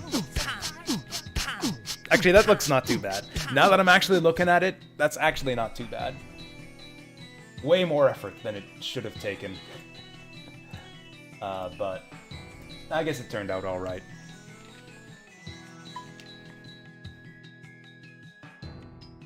I didn't think we were going to get to see that one anytime soon. I thought it would be months before the first time that anyone actually donates through Streamlabs.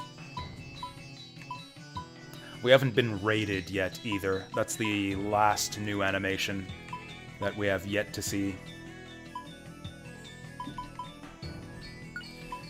Okay, give that to Fina. Why do I still have all this crap? Sell this. Oh, we can sell Gadwin's famous sword. Nice. I'm gonna have to think about whether I want to keep some of these.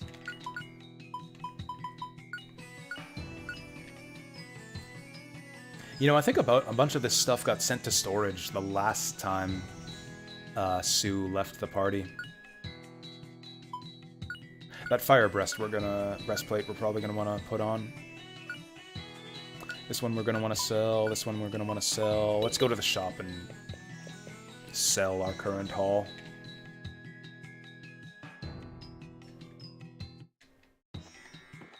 I don't know why it changes the music when you go outside the inn. It's the same music. Don't gotta fade that shit out. Okay. What do we want to equip here? D-Gauntlet is garbage. Pearl Helm. Ooh, Pirate Helm's an improvement for Justin, and only he can equip it.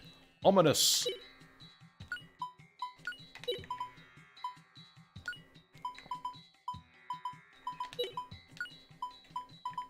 Ooh, Fairy Robe's a big upgrade for Fina.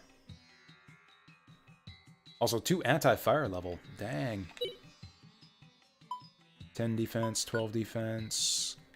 Yeah, we'll give that to her. Okay, so we can sell all this armor. We can sell all these helmets. We can sell that gauntlet. We can sell the swords for sure. Actually, I bet you they won't let us sell Gadwin's famous sword. He left us his famous sword! Man, it's almost like Gadwin's retiring from the dueling business entirely. Do we seriously only have the one knife? I thought we had 2 knives. Maybe the other one's still in storage and I just missed it. Okay, so we can sell the rest of this crap. Armor. sword, sword, gauntlet, helm, helm, armor, armor, armor. Gotta be real careful here, because there's no buyback system in this game. If I sell something that I don't want to sell, it's gone for good. Unless I reload my save, but then we're gonna have to go through all the inventory management and XP distribution again.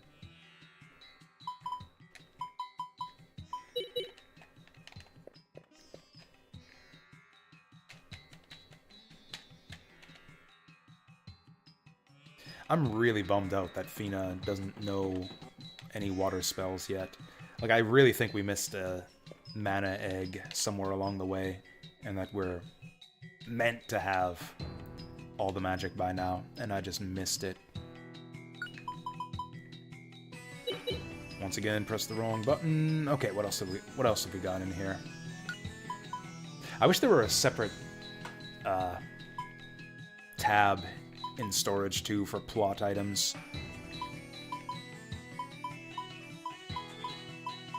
Honestly, I'm gonna get this stuff out of here just to remove clutter. We don't need any of it.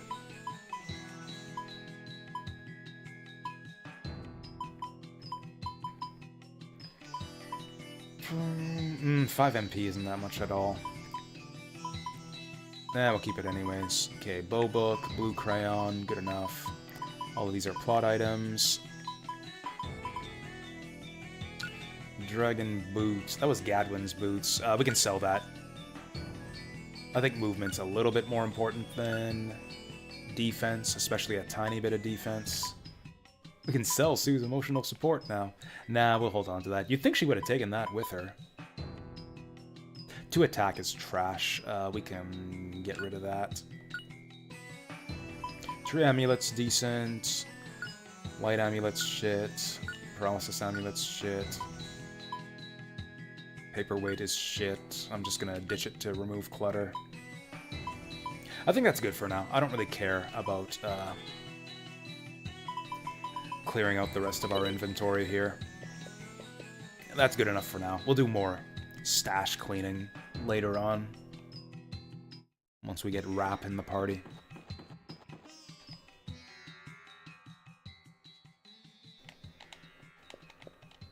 Oh, you're off tomorrow, so you're going to be able to watch both parts of the stream. Yeah, we'll see how that goes. I heard it sounded like maybe card game night won't happen tomorrow, depending on the weather. I don't know. One guy was talking and was like, oh, I don't know if I'll make it. We'll see about the weather. Last-minute cancellations do happen sometimes, but I don't know. I'd kind of like to play some card games with my friends. I missed a few weeks there. I'd like to make up for lost time. Okay, so we got axes, staffs, and a sword equipped for Justin. We got 2 different types of elemental whips and a water knife. Actually, we got all 3. We got 3 elements covered on Fina right now.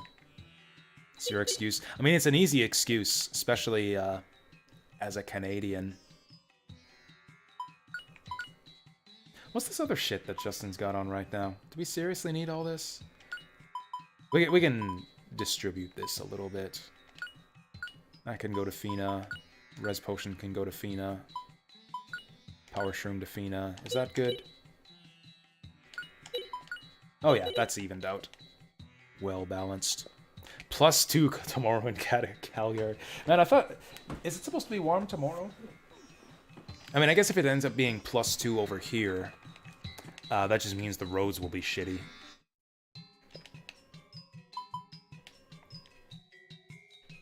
Okay, now for real. I gotta make some more tea. So we will queue up some more jazz here.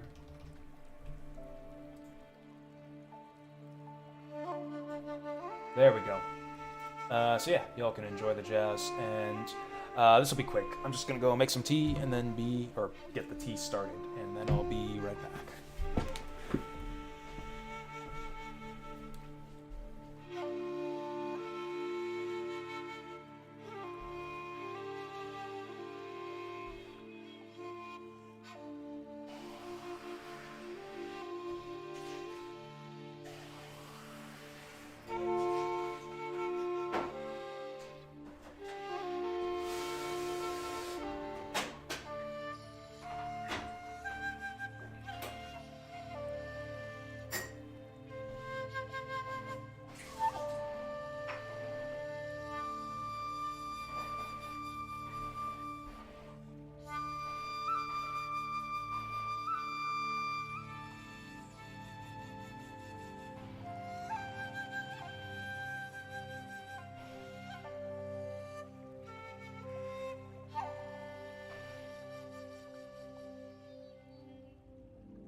browsing my YouTube subscription feed while I was up making tea there.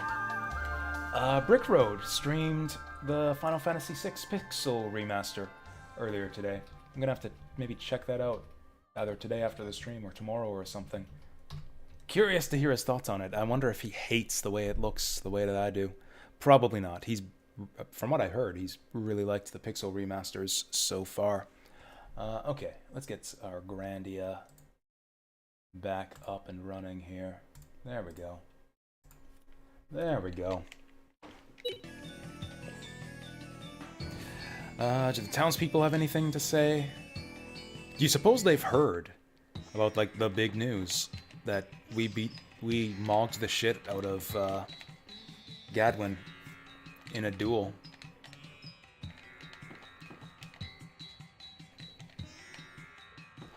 Have I always used my generally no. I've always tended to prefer default names in video games. Actually, for a while I used Penty, which was my online handle years and years ago. Short for Pentaro, which is the name of the Parodius penguin that I use as a profile pic. Yeah, so I used to use Penty a lot. Actually, that was in the days before I even started streaming. Like, even before streaming and Let's Plays were even a thing. I just used Penty because I thought it was a good video game name for, like, an RPG protagonist. Especially for cutesy games. Like, stuff like Legend of Zelda, Crusader of Senti. Did they let you name your character in that game? But yeah, in Zelda games, I'd name my main character Penty. I think I did at least one Chrono Trigger run where I, Oh, that's a good hint that this guy just gave us, too. He must have left you something behind. Anything he left deserves care. Like, hey, check your inventory. Check your stash to see what Gadwin left you. Yeah, nobody's heard the news. Nobody gives a shit that we beat the hell out of Gadwin. So where's this boat of his? Is it one of these little canoes?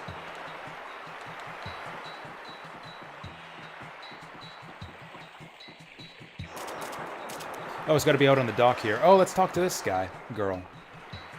Hello, Dr. Alma. Wow, is that Gadwin's boat? What a boat! It's so cool. It's been his family's boat for generations. And it's mine now, because we won it in a duel. This boat's got a story behind it now. It was a family treasure for the legend of the legendary warrior Gadwin, and then we won it off him in a duel. And now we're gonna bust up. We're just gonna break this boat to hell, crossing the Sea of Mermaids. This boat is gonna get destroyed by mermaids. We're leaving right away. I can't wait. I'm in for it. Take me to the mermaids. I pressed the wrong option again. I don't think I ever used Justin back in the day. I don't know.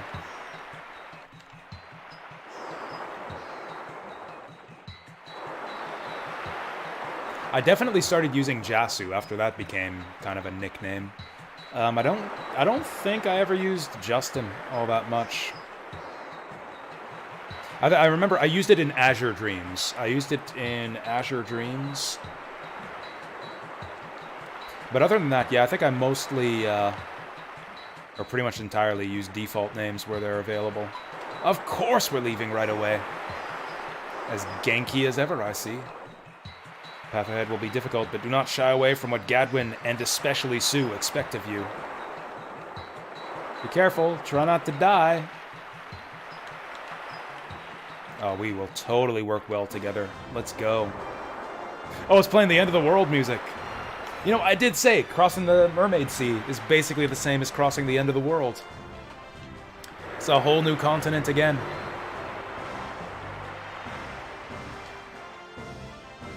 You know, this would make good sailing music for a more traditional RPG.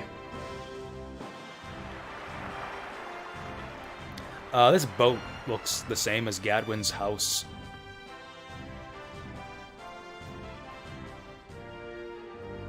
Bum, ba-da-bum, ba-da-bum.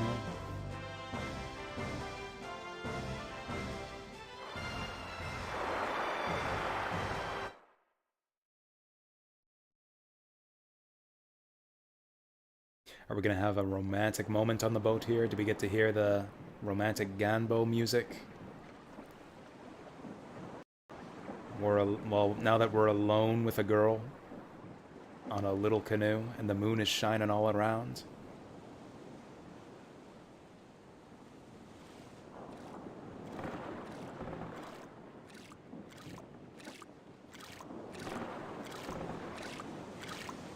Actually, this looks kind of boring. Fina looks bored.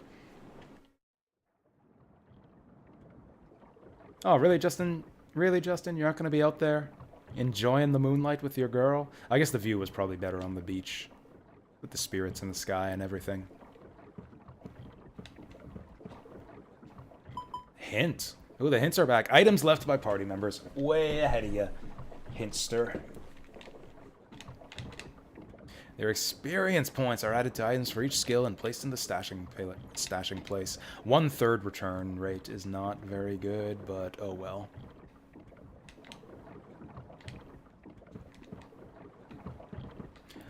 We already managed all of our stash stuff, so I don't think we have to deal with any of that. To Sea Dragon. I thought I was inside the Sea Dragon. Yes! Romantic music again.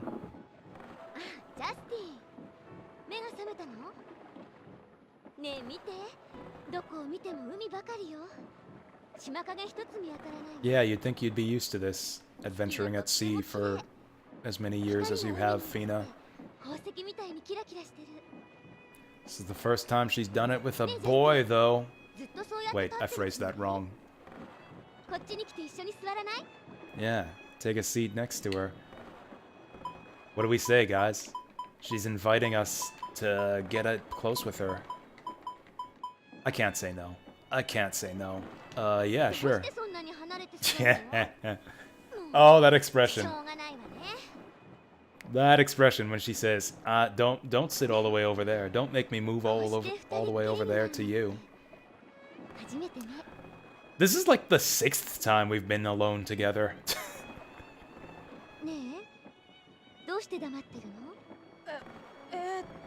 He's being stoic.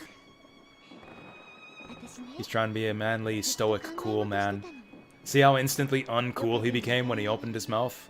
Sore, hora.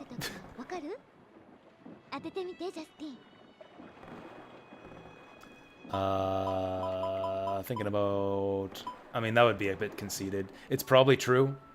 This is probably true that she's thinking about me, but I'm gonna be not conceited and say she's thinking about everyone.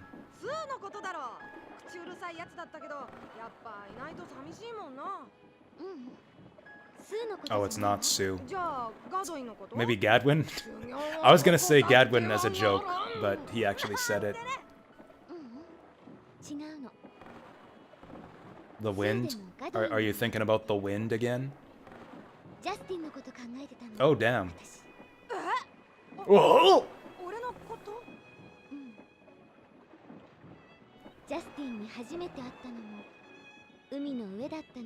She's waving her leg at you, Justin. She's literally opening her legs for you. That was dirty. This isn't a scene like that. Remember that time you wouldn't high-five me?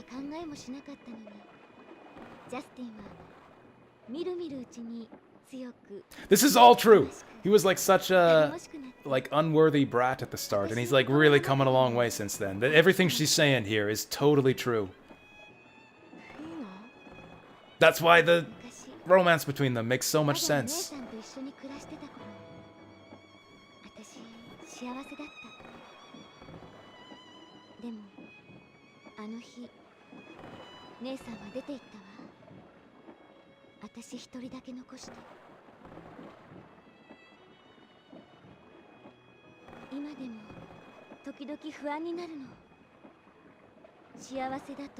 This is a bit ominous. It's like everything ends so every time I get happy, I'm worried that the happiness is going to end. Everyone's going to leave her. You'd think she would be more stressed out about Sue leaving then. It's fine, Fina. We'll be together forever. Of course we will. I think it's really interesting that they give you options here. Like, I don't think there's any, like, love point system here. I don't think your answers matter at all. I can't help but want to answer in character here. Like, I don't think it's fun to be a jerk to Fina, the way it's fun to be, like, a jerk to Tifa and Eris in FF7.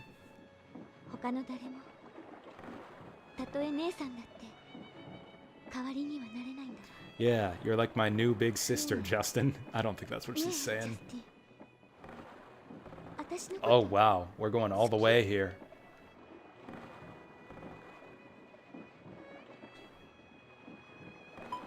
I don't know what the right answer is here. Like, I know the right answer, but, like, what would Justin say? WWJD. What would Justin do? Probably just, like, sit around stammering like a doofus. My tea just beeped. So I'm gonna go think about whether or not Justin loves Fina while I go grab my tea.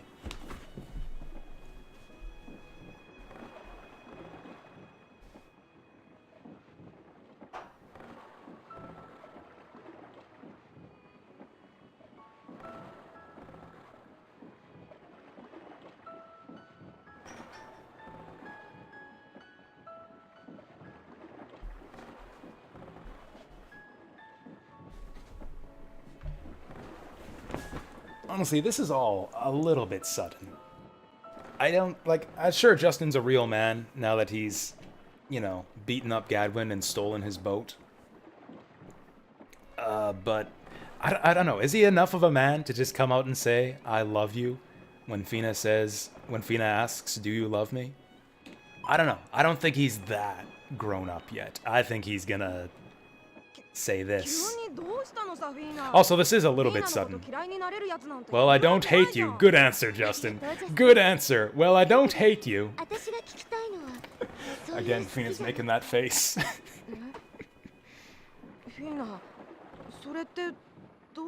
Man, yeah, in some ways, Justin's still like a little kid.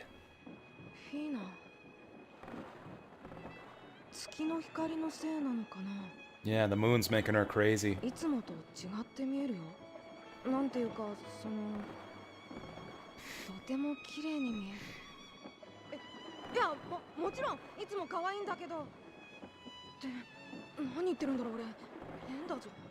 Man, it's almost like something's come over them.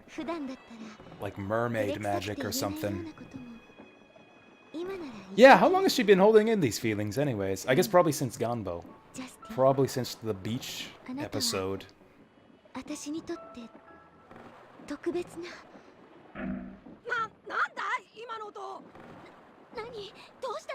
Oh man, of course. We were just about to get to the good part, too. Ooh, she's hot. Hello, nurse. I mean, mermaid.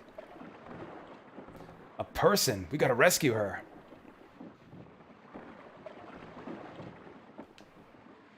Oh, wow, she's super hot. She got sparkles in her hair and everything. Wow. The pirates, the pirates. Yow! Oh, Fina's getting jealous already. That's right. Back away from the Justin. Hands off the merchandise. Slut. Pirates game. Pirates?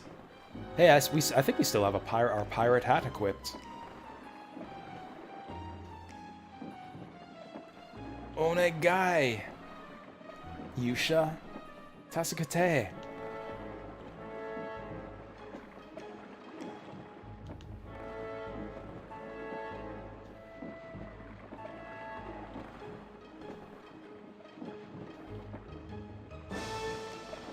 Honestly, the timing's a little bit suspicious, and the music makes this sound a little bit suspicious, but fuck it, we'll beat him. I, the very brave and powerful Justin, will defeat the wicked pirates.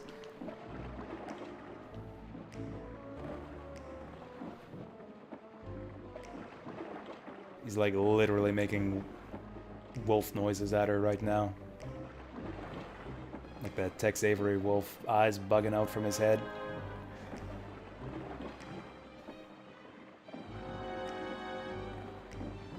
It's the last time Fina expresses her feelings to you. You blew it, Justin.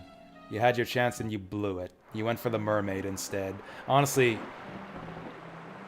not that bad of a choice. Just like with Lean. It's like she's not that much worse looking than Fina. Sounds like it's playing the Final Fantasy theme in the background.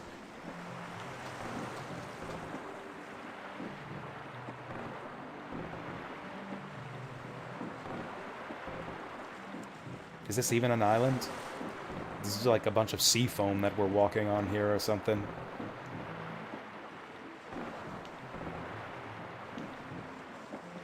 Let's just check it out. Let's just check it out. Oh god, this and that. We can't let the pirates do this and that. That's for Justin to do.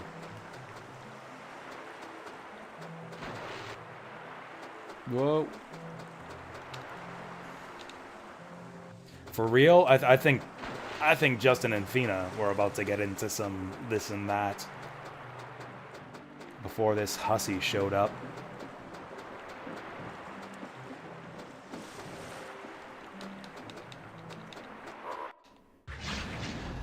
This dungeon looks even shittier than the last one. No room to maneuver here. I guess we'll get a chance to get some levels on Justin and Fina. Oh, it's the Toad King. You can tell because they're actually green. Like a real toad. We need to get some magic levels. I think it's time for Plague Lick. Fuck. Also, the save point is inside. The save point is inside the boat. Which means the monsters will probably respawn if we try to abuse the save point. I think this is worth a burn flame. I can't believe they're putting us against a party full of toads with just the two of us.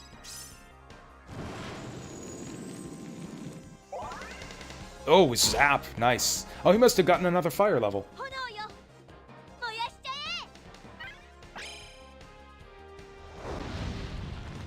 Oh yeah, Justin's got burn flame now too. And he gained a bunch of... Oh, that's not good. What the hell? What happened to the old... I thought burn flame was supposed to, like, kill everything. Okay, I want to get that one doing the Plague Lick. We'll do this. Man, I really...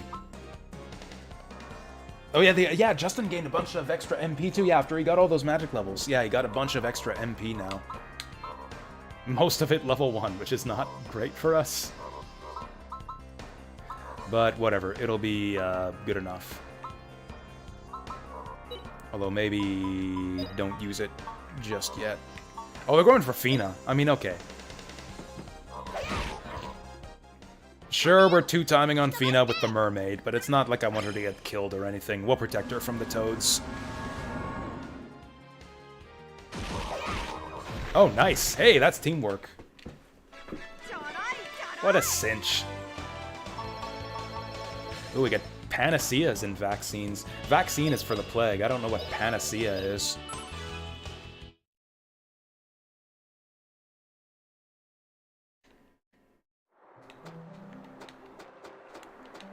Lovely music here. I don't think this one is on the soundtrack. It's like very low-key, very mysterious. Honestly, I think we're going to want to throw this panacea overboard. Oh, cure status. Actually, never mind. That's even better than the vaccine. I'm just going to trash that vaccine. I know our inventory is going to fill up by the time we need it.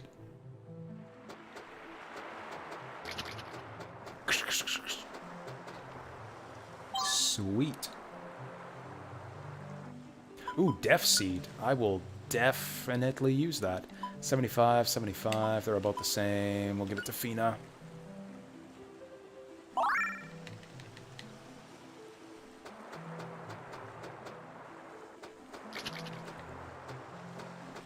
Okay, so that guy's jumping out on just a fixed time cycle there.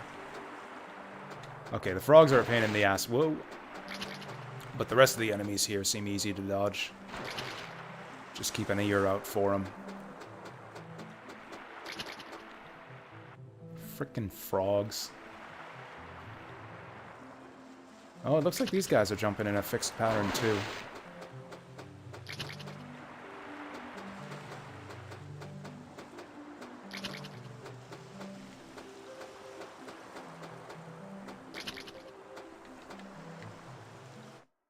Dang. Frog's got legs. Just jumped at us in like less than a second from the other side of the screen. Oh, this is a annoying encounter too. Let's get Justin to burn flame it this time. I don't think it'll do as much damage because his fire levels are terrible. Actually, the double burn flame might get us everything we want here. Oh, Fina gets it off first. I guess she's got like level 5 burn flame. Justin's level 1.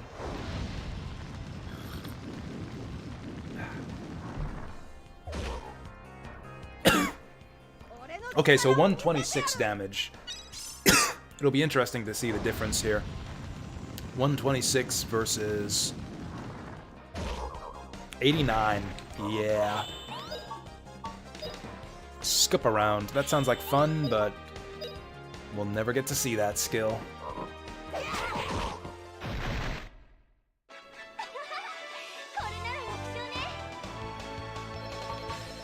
Okay, these frog fights are pretty easy, as long as we can manage to not run out of MP. Oh, see, look at that. We got 32 fire magic points just by casting that one burn flame. Yeah, I'm sorry to hear that, Maze Whale. Sounds like a fucked up situation. Like, really fucked up. Oh, hey, yeah. Sorry, I was talking about this fucked up world we live in, and I got this excited and distracted by the sight of a mana egg. It's like, God, that's a oh, it's not a mana egg. Man, this really is a terrible world. I'm sorry for making light of it. I'm a monster. I don't even know what to think about it. This is like so not a thing that's been on my radar. I literally never thought that it would amount to everything. That's like everything these days. It's like every fucking thing in the news is gonna be the end of the world. Just like a complete disaster. Dead filling up the streets, and like actually something happened with the Ukraine shit. I actually thought this was like another fake crisis, just like like, you know, I don't follow the news or whatever, but I heard it's like, oh, Russia and Ukraine right now, big news. But because it's on the news, I figured it was just like a load of bullshit, and that nothing would ever come of it.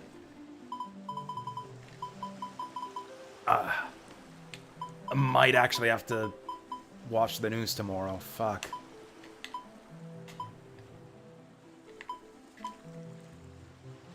And like, Ukraine's kind of a big deal around here too. Like, I know people with Ukrainian, mostly Ukrainian heritage. I don't think many of them actually like lived in the Ukraine in the past or come from Ukraine. But like, yeah, there's like a large Ukrainian community here in Saskatchewan. And yeah, like, this is in Europe. Yeah, exactly. Exactly. This is like right on Europe's doorstep, more or less.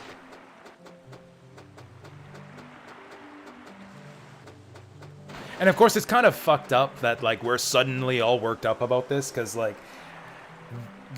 how is this really any different from like the United States invading like Iraq or Afghanistan or whatever? Like, this is like what goes on in Middle Eastern countries like every like 4 to 6 years.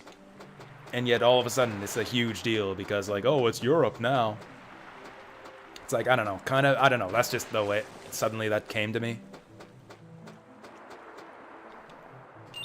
It's the way I think of it. I don't know. Maybe we just need to get, maybe just like COVID, we need to learn to live with it. Maybe Saskatchewan is next.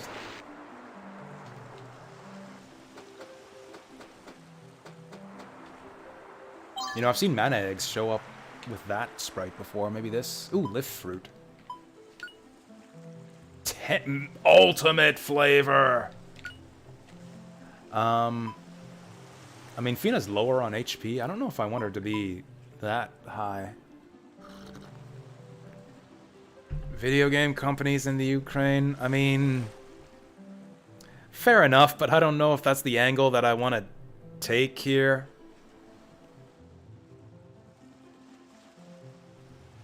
I don't know. I don't know if that's something I'm uniquely concerned about when it comes to the Ukrainian invasion right now.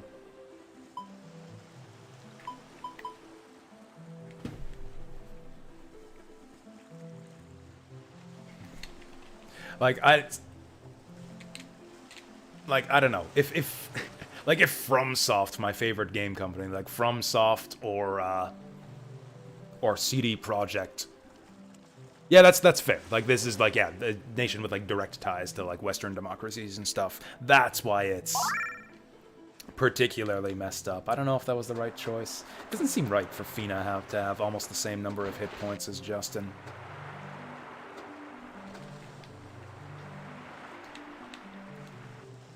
Like, I don't know what else to say except, like, I mainly hope that people are mostly okay. Like, I've heard, yeah, people are dying already. The bombs are dropping. I hope that it doesn't get much worse and that people end up okay as much as possible in this shitty, fucked up situation.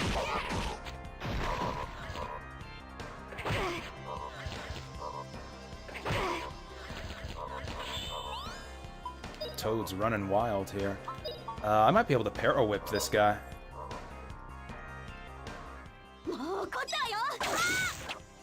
Whatever. I've heard people said earlier on that they came to the stream to get away from that. So honestly, I don't know that I have much to say about it. I literally know nothing about this situation other than what you guys have told me. It's hardly even for me to comment on, and people have told me that they kind of tuned into the stream to get away from all that anyways. Actually, with them separated like this, I think magic is pretty much only good for AoE. I think we're going to be wanting to go for single targets here. Standby. Seriously? That high up on the meter and he's still in standby mode? We don't know what this guy's going to do. Knock him back a bit. Save her, Justin! Oh, nice. He actually did. I was not expecting him to get there in time.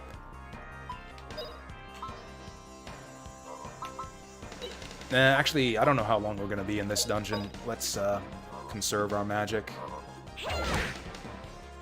Actually, critical is a big waste on Fina.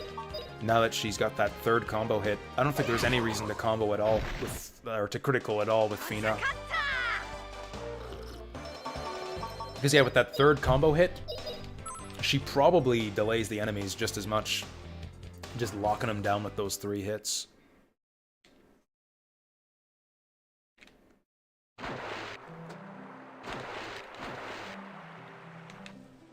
So, like, we found the exit of this area already. I'm mainly just going back to make sure we didn't miss any goodies along the way.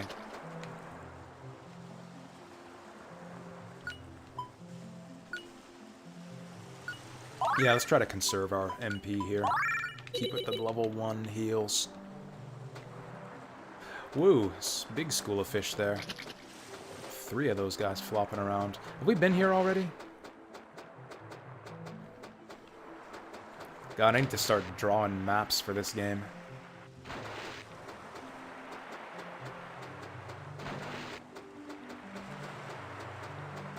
Everything looks the same.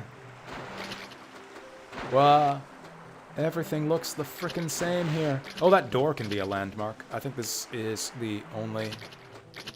Oh, most streamers have stopped now. I didn't even realize. I guess it's that big. Like, honestly, this is like 9/11 or something, I guess. Like, for Ukraine, certainly. Like, I remember I remember on September 11th, 2001, we got pulled out of class.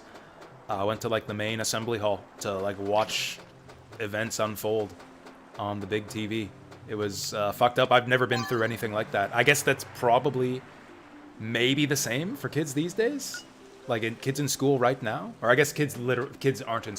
I guess, actually, no, over in Europe they might be. I didn't think of that. I guess this is a European phenomenon. Yeah, kids in Britain might be getting pulled out of school in that same way right now.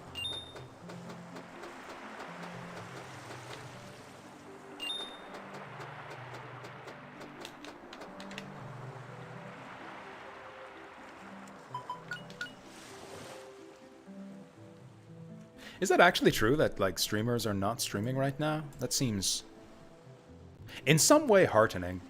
Like, streamers are honestly such... We are such awful, terrible people, us streamers. Everyone that I follow is online right now. I mean, everyone who's normally online at this time of night is online right now.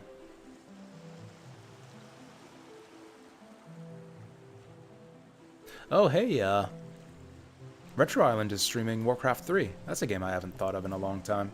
I played like halfway through Warcraft 3. Always wanted to go back to that one and finish it up. I really enjoyed it. Got a lot of garbage in our inventory here. Tier Gem restores 3 SP to 1 friend? What? That can't be right. Or maybe if it's like an active item, you can like use that in combats? Or maybe it's like passive recovery? I want to put that on to see what the fuck it does. Watching Season 3 of Clone Wars? That's the thing to do. Honestly, I think Choopy's got the right idea. That's the thing to do in these trying times, is go back and watch some Star Wars. How is it? I've heard so many good things about Clone Wars. And I've never actually watched it. I'm a fake Star Wars fan. In the same way that I'm a fake fan of everything else that I like. It's okay. That's literally the worst thing I've ever heard anyone tell me about Clone Wars. You are the harshest critic of that series that I've talked to. Grinding SMT3 for Matador, boss. Man, you guys know how to spend a Wednesday evening, I tell you what.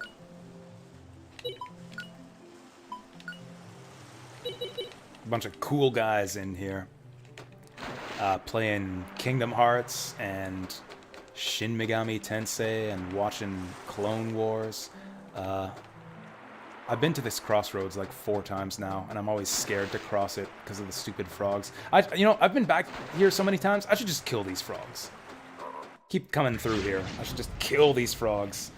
Uncharted, I remembered Uncharted, Deep Fry. I remembered Uncharted. I left that off for a reason. You're still cool, though. You're watching my stream, so you're still cool. Pokemon Gen 2. Yeah, Pokemon Gen 2. That's a good one.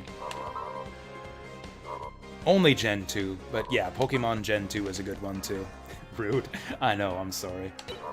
Ain't I a stinker? Oh yeah, Burn Flame. Burn Flame all day, every day. Skip around. Do you think we'll ever get to see what that skip around does? Skip up, and jump, and get down. Intrigued how Mandalore is congruent to it, how it's presented in The Mandalorian. Mandalores in the Clone Wars are lame as fuck. I have no interest in The Mandalorian. I mean, I'm a Star Wars fan in the same way that I'm a Sonic the Hedgehog fan. Original trilogy only. nothing else exists to me. Original trilogy and like maybe one or two good spin-offs along the way.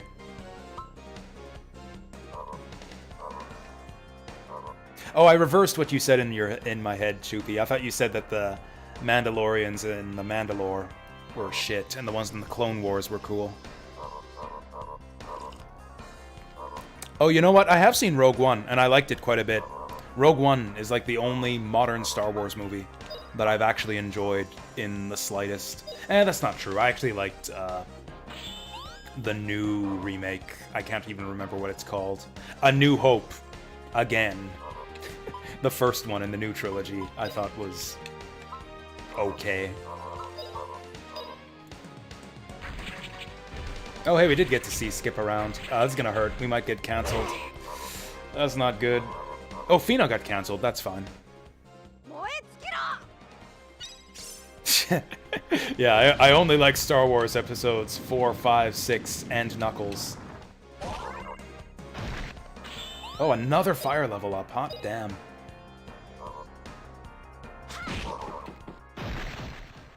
So, like, The Mandalorian is similar to Rogue One. Every episode like a mini Star Wars movie. Yeah, that does sound like a ringing endorsement.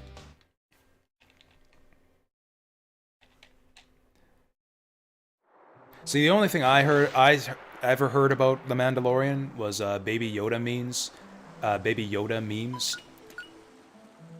And so all I did, like for me, all that series was like, oh, Baby Yoda, that looks like shit. Not interested. It's like, this is all like merchandising bullshit. Get it out of here. Fuck off back to the Ewoks. Fuck off back with the Ewoks in episode... I keep wanting to call it episode 3 and episode 6. Ooh, big, good, bad, and there's a film.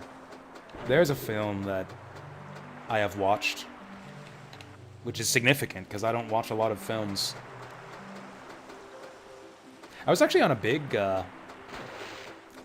actually no, it wasn't that I was on a Western kick. I was actually on an Akira Kurosawa kick. And it's like, oh, did you know? And then I read online, it's like, hey, did you know that all of these famous Western films actually have Japanese counterparts?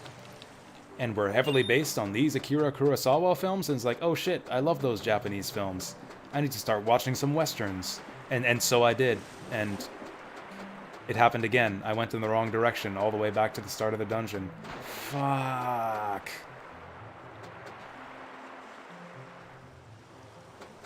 Whatever, at least we cleaned out most of the monsters. These frogs. It's impossible to dodge these frogs. We just fight them every time.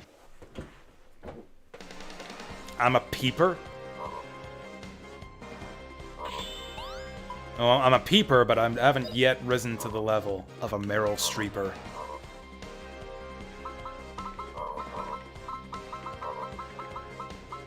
I do a little poop and a lot of peep, but not yet on the level of Meryl Streep. This is the worst frog group we've seen yet. These frogs are all split up. How am I supposed to handle all these frogs? Okay, we'll do... I have, like, no all-target music. Does Justin know Howl Slash? He does, but I've run him out of MP because of the Burn Flame. Do we know Dragon King Cut? I think we're actually getting close. I'm gonna hit him with the Zap. Zap is fire magic too. We're gonna zap him. I can't Burn Flame them all. I can only Burn Flame like 2 of them. Because Burn Flame has a limited AoE.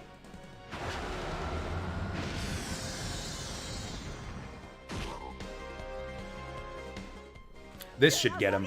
This should get him. This thing costs 11 MP. Like, all the other level 1 spells cost 1 or 2 MP. This one costs 11, so it's gotta do 300 damage. There it is. You know, I might actually be able to interrupt him with the Para Whip. I mean, what else are we gonna do? He's gonna get it off. Ah, no. Too late. Right, because she has to run up for the Para Whip. Knife Hurl might have done it. The Knife Toss might have interrupted him there. That was really bad for us. That Justin missed that. What the fuck, dude?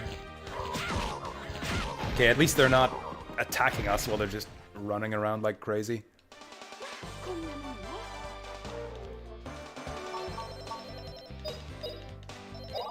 Actually, I am neither a pooper nor a peeper. I'm a sweeper. Did you see us sweep that deck like 3 streams ago? There was some amazing deck sweeping. I swept that deck so good. The ship guy gave me like 20 gold. I think that was the first time I ever got rewarded for that minigame.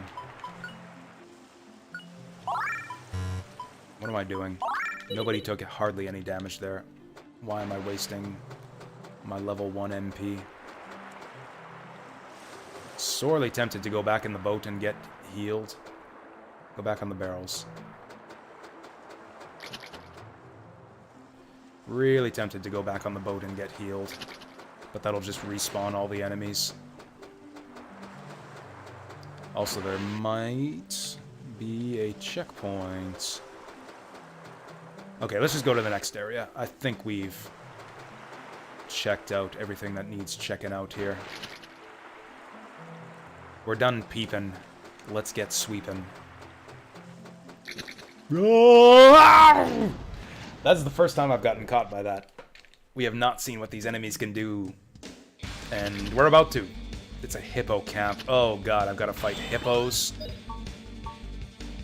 Honestly, I think a lot of the time your best move, if you get ambushed, is to just defend. Just defend the first round. Just weather the attacks and then go in fresh on round 2. Gonna give us the runaround. Literally Magikarp. Literally Magikarp strats right now. He's going for Fina, isn't he? They're both going for Fina. She might as well defend. Now this might actually be the last time that we hear the ambush music. This is the last of our level 1 MP, but fuck it. Found a French translations for Ganbare Goemon 2. Brilliant game. You should get on that right now. Like, don't even tell me about it. Just go and load that game up right now. It is somewhat difficult. I mean, it's a difficult platformer. I'd say it's a harder robot battling game. I think I had the most difficulty with the first-person robot battles in that game.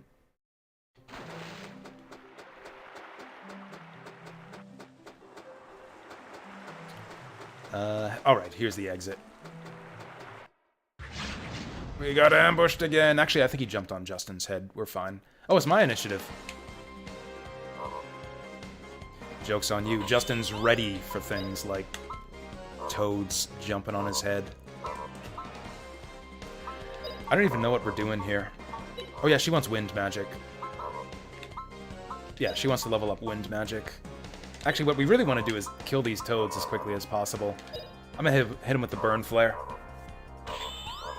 Burn flare them all. Burn flare actually flares them all.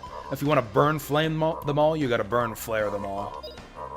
Justin's totally out of MP. We'll do the little burn. He's desperate for that fire XP, so he's gonna do the little burn.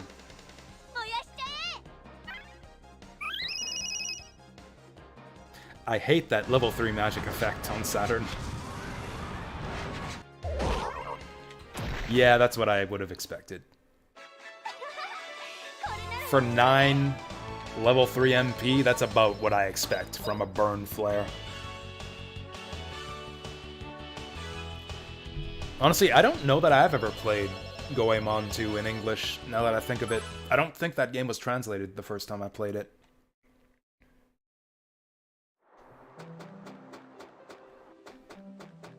Are we done already? Is this actually that short of a dungeon?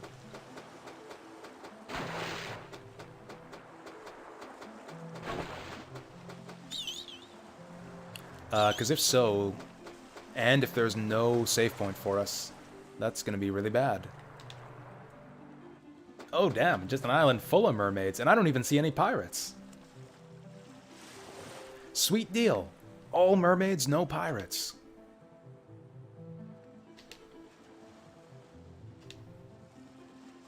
I like where this is going. Come, come, everybody come. What are you saying, you fool? Yeah, seriously. Phrasing, Justin. It's another sister captain in the back. I mean, I don't know. 4 sisters is plenty for me. 4 sisters plus Fina is more than I need. Something very fishy here. Like, these girls literally smell like fish. But Justin... Oh, wow. No save point.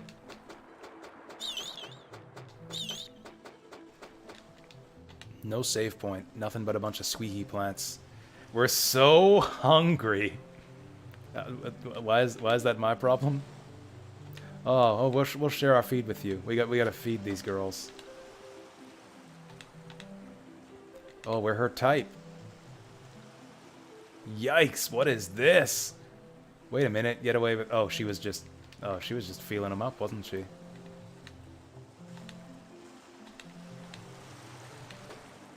They like the way we look. What should we do, Fina? I'm blushing here. Ah, you got your own fan club. Ooh, sassy Fina face again. That's my favorite. Fina has some great portrait art in this game. I think sassy Fina. Sassy, smug Fina. Oh, she's drooling over us. She's just drooling over us. Oh, it's nothing. Pay no attention. Oh, her sister's hungry too. Oh, we gotta feed her and her sister.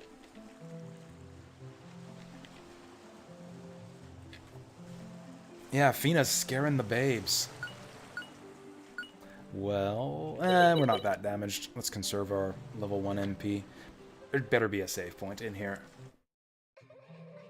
Oh dear. Oh dear. If any of you guys are listening and not watching right now, watch, because this is kind of cool. This game, I said earlier, I alluded to this earlier, that this game had a really cool, or I guess offbeat take on mermaids. Yeah, we're gonna see this game's mermaids right here. Been waiting for a man like you for a long time. I'm just starving. I can't stand it. Oh, you're starving. Come, my hero, be my dinner. Oh boy. Yep, so this is a mermaid. This is this game's mermaids. What in the world's going on? Oh wow, Fina, this is no time to be smug. This is no time to be smug about this. It was a trap after all. Little girls are really mermaids. Really. It's coming this way. Okay, there we go. That's a more appropriate expression. See, the sexy girl is a lure. Alright, here we go. Yeah, let's get down with Grin Whale here. They start way back on the initiative tracker. Oh, apparently Fina's still full of MP here. We might want to buff up for this fight. Do we buff up defense, or... Yeah, I think we'll buff up defense. Justin used up all of his MP, though. Doing an @me on a tweet? Yeah, I'll check it out after the stream. I mean, I can check it after the fight. I just assumed every single boss fight so far in this game has given us a full heal right before. Yeah, let's just double dig in. Honestly, we're probably going to get another turn before he does.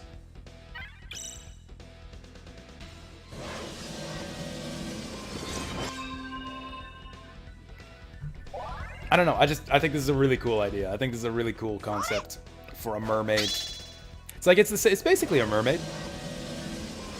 Sexy girl with a fishtail. You got your sexy girl in the front and fishtail in the back. That's a mermaid. It's a mermaid by definition. This is cool too. I like this animation. Oh, I'll save you. Gross. We just got bored. He's blushing too. Look at his face. He's blushing. That's a great freeze frame right there. So this boss has actually got multiple parts.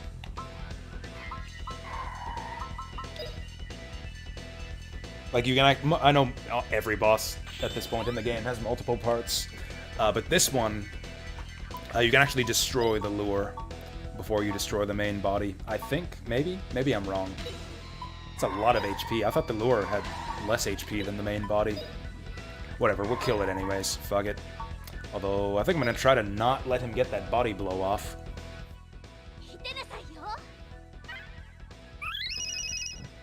Hite Nasai, yo.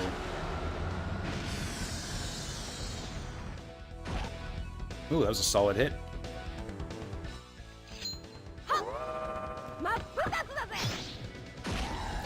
That did less than I would have hoped for. The damage was good. We got less IP knockback than I wanted. She's just gonna keep harassing my man here. Okay, this will not stand. This aggression will not stand. What do we want to do here?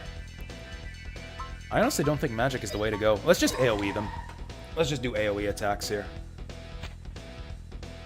Okay, we almost didn't make that in time. Almost didn't make it in time. Okay, that gets both of them. Perfect. Oh, we cancelled her somehow. Justin's really lacking in AoE at the moment. Let's try ice. Water monsters are sometimes weak to ice, right?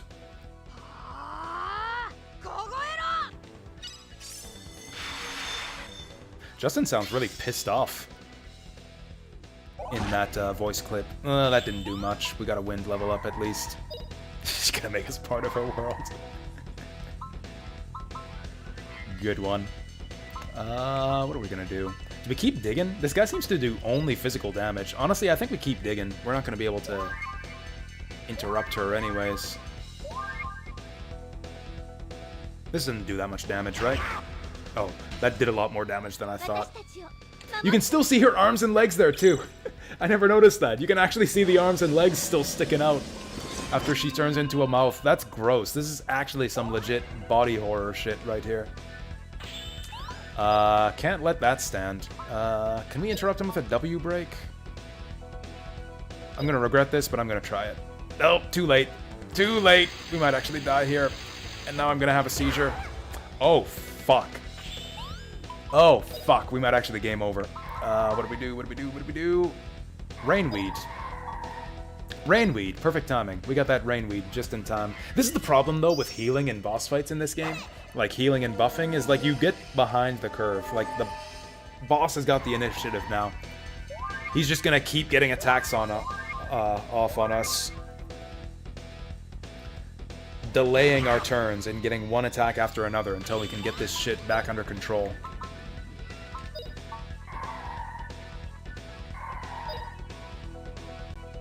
I think he's doing another shock attack on us. Let's get double AoEs. Double AoEs on this guy. Oh, nice sword level up. Are we under-leveled or something? Why are we getting level ups so quickly here? Maybe I should have Justin spam fire magic, even though it does shit for damage. Just for the magic levels. Oh boy, this is gonna delay him again. This might actually be the scariest boss fight we've had so far. We had a couple, like, mildly close calls before. Oh, Justin's our main healer, too, and we've used up all of his MP. Do I have any MP recovery items? Maybe we should just go all out with the attack items. I doubt that snooze is gonna work.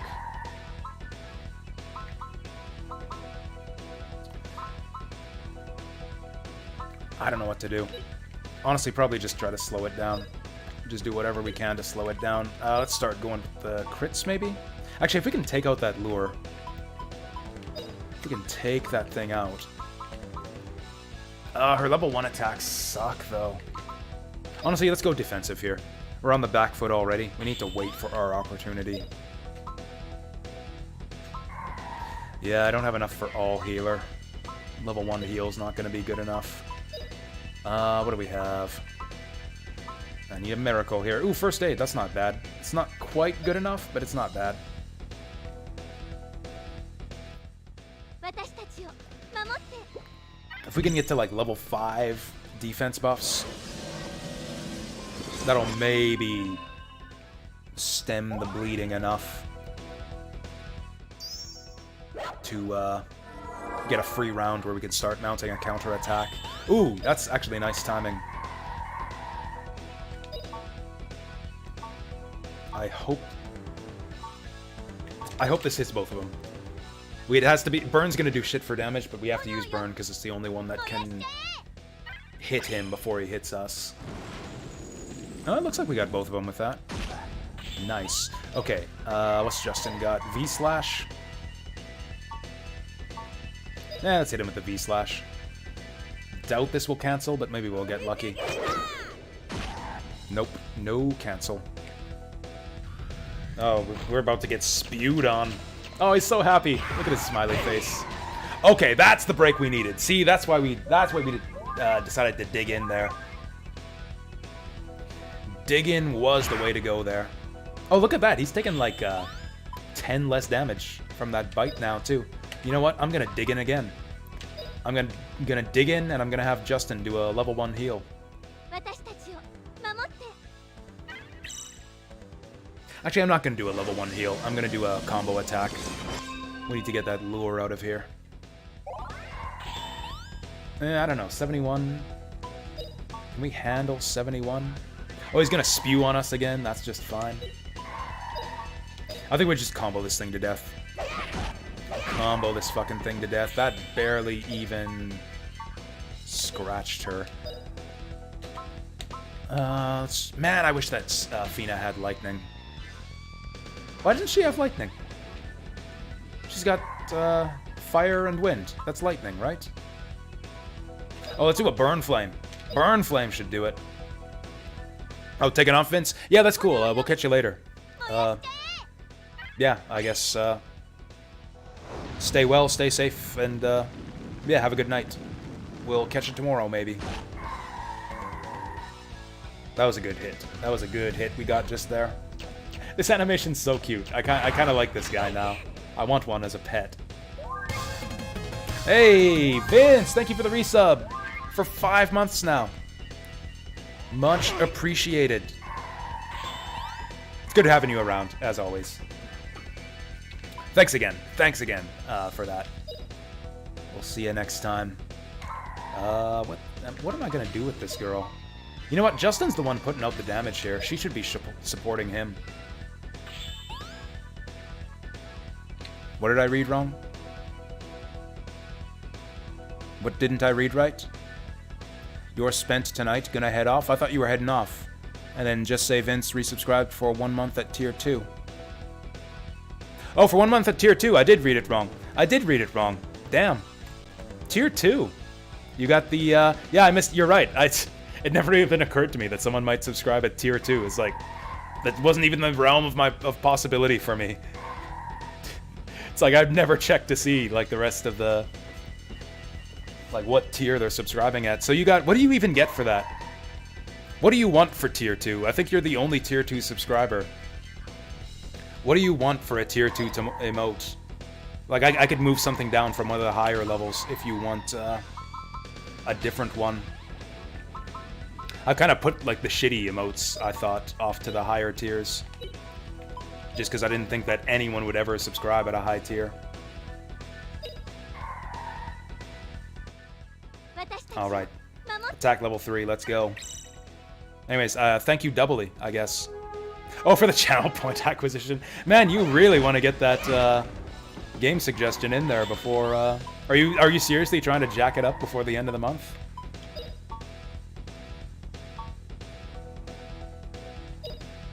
Oh, get that extra 20% going. Fina's not going to get this off in time. I hope this doesn't cancel her.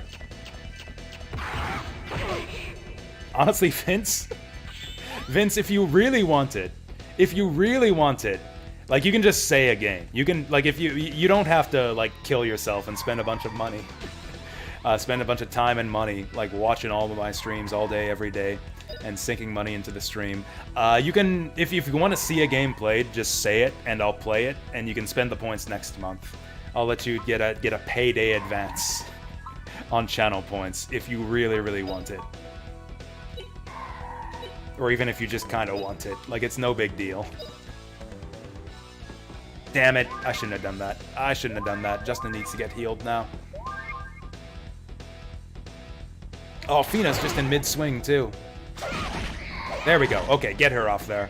She just screamed. Did you hear that girl scream when we hit her just now? That was kind of awful. We got no heals. We got no heals on Fina. If this guy does an electric attack, we might actually die. Oh, he's doing the spew. Is he out of MP or something? He's not doing the tough attacks anymore. Okay, we gotta slow down now. Justin's gotta heal himself. Ooh, nice timing on the crit there. Yeah! And no cancel. It's fine, we're invincible now. His dangly bit is all, like, shriveled. Look at that.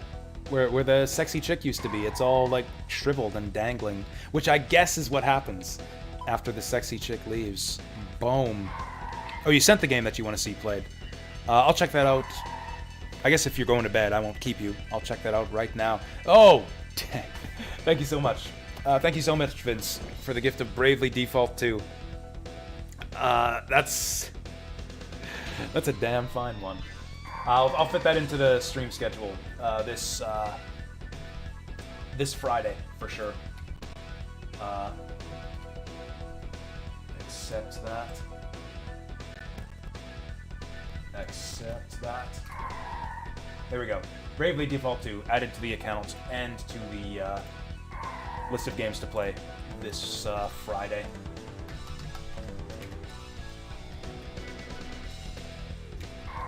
Just updating the spreadsheet here. There we go. There we go. We got that officially locked in. Story's not linked to the previous game? Good, because I'm never going to play the previous game. Oh, this guy's got 200 hit points left. What am I doing? Fucking, honestly, just fucking kill this guy.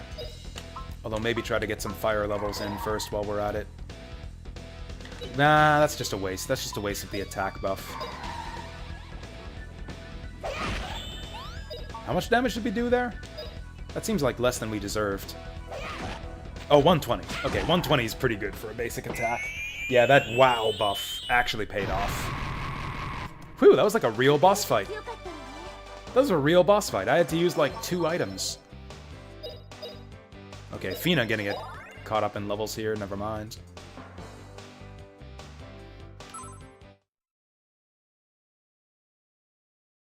Man, I've got so much to be excited for this week. Like, Elden Ring, not Souls. Elden Ring, not Elden Souls. Yeah, Bravely Default, 2 now. Parasite Eve. Run, Fina! So now that the mermaids are gone, does this mean our relationship is repaired?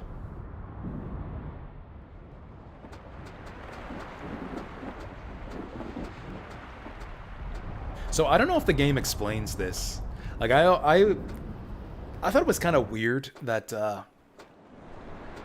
that Justin is like so easily distracted from Fina by those mermaids. I think they'll maybe explain in a second that he was like seduced by their charm magic or something. Maybe. I don't know if they're about to explain that here. I always had the sense that like that's what happened and that's why he like ditched Fina so quickly for the new woman. Maybe they're just that hot. Maybe they're meant to be hotter than they actually look. I think Fina is a lot cuter than the mermaids. Game doesn't spend an hour of... Yeah, that's the other thing. Is it tricky doing RPGs for like a short, like rapid fire game suggestion night? But if it's an RPG that like gets underway quickly, then that's gonna be good.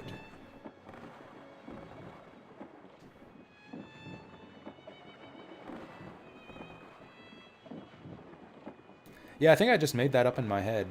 That, like, Justin was seduced by charm magic. I guess you kind of see that in the boss fight. like, even after he knows that it's a fake mermaid, he still gets enticed by the lure, which kind of gives this, you know, has the implication to it that, hey, these mermaids have charm magic, and that's why Justin was so enamored with them.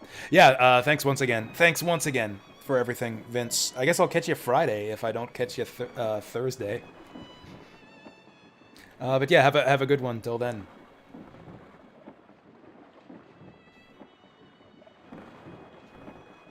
That's right. I will follow you into the jaws of the mermaid, Justin.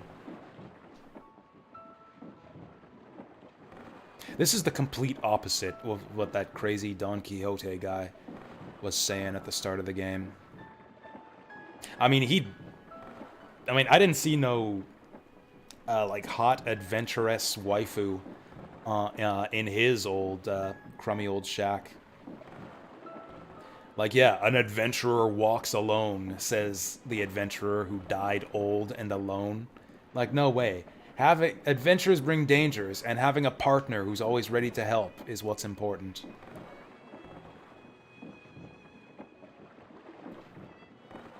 How do you not have, like, 1,000,000 channel points, Saturn Meteor? You're here all the time, and I don't seem to recall you spending them all that often.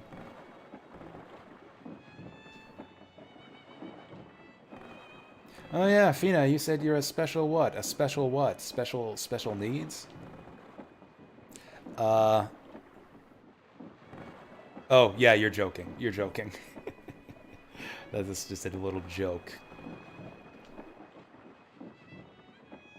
Oh, I didn't think you were actually listening to the things I said, Justin. Wow, she sounds like a girlfriend already. I didn't think you actually listened when I talked to the things I say to you.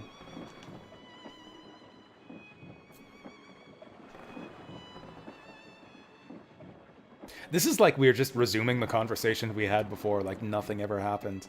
Just like, okay, mermaid attack is over. Now, where were we? Oh, damn, we're going real late now. 11:30. Scarier than the mermaids when you're angry.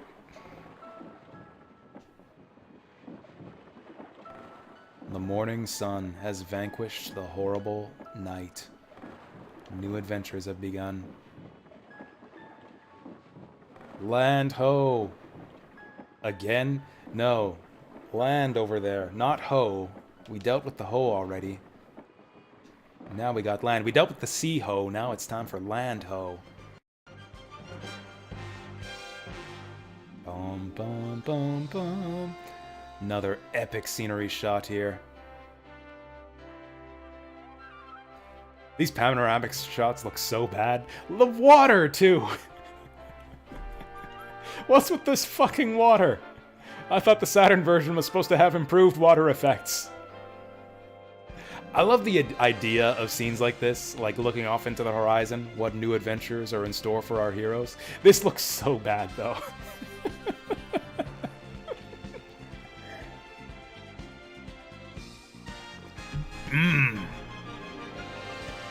That was a crude cut of the music there, too. This is the end of Disc 1. Yeah, that's right, Trekkies. It's like just the like single wavering backlit. Like I don't remember if the water effects were any better on PS1. Yeah, like back in Parm, the water was super fancy, but now it's just like, I don't know, just single solid color, like MS Paint fill tool. And that's it. That's the end of Disc 1. Yeah, there's some other spots. I've noticed it being a bit fancy in other spots.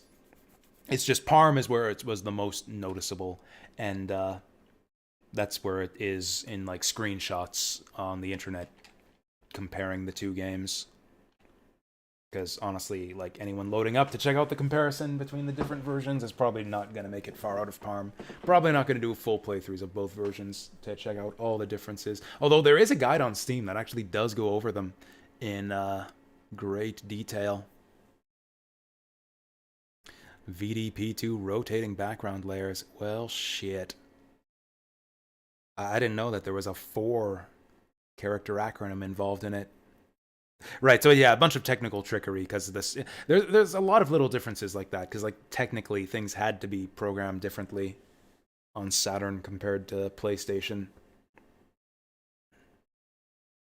It's cool info though. Like I think it's cool to I'm just gonna quickly check and make sure that I can actually load the second disc, and so that I don't have to troubleshoot shit tomorrow. So yeah, we'll just switch to disc 2 right now.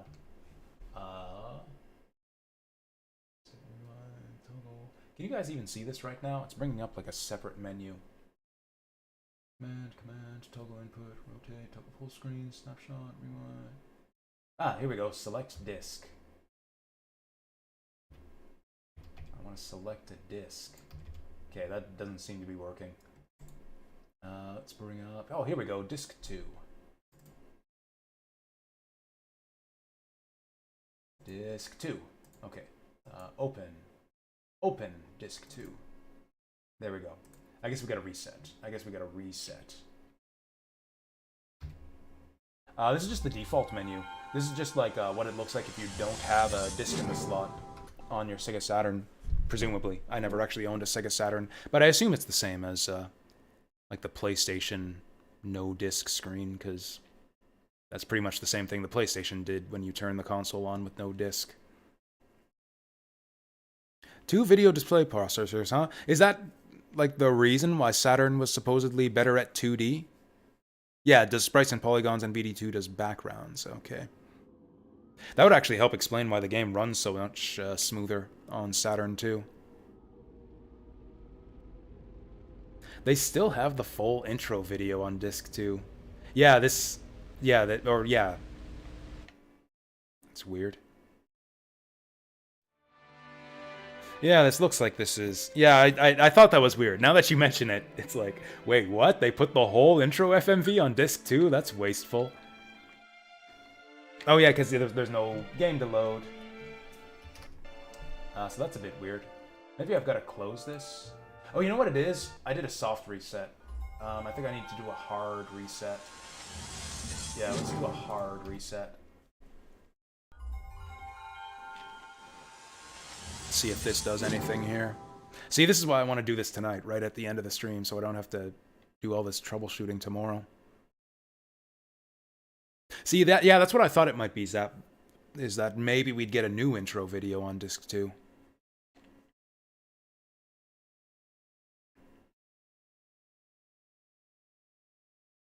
Oh, you know what? I can see on the window here that it still says disc 1.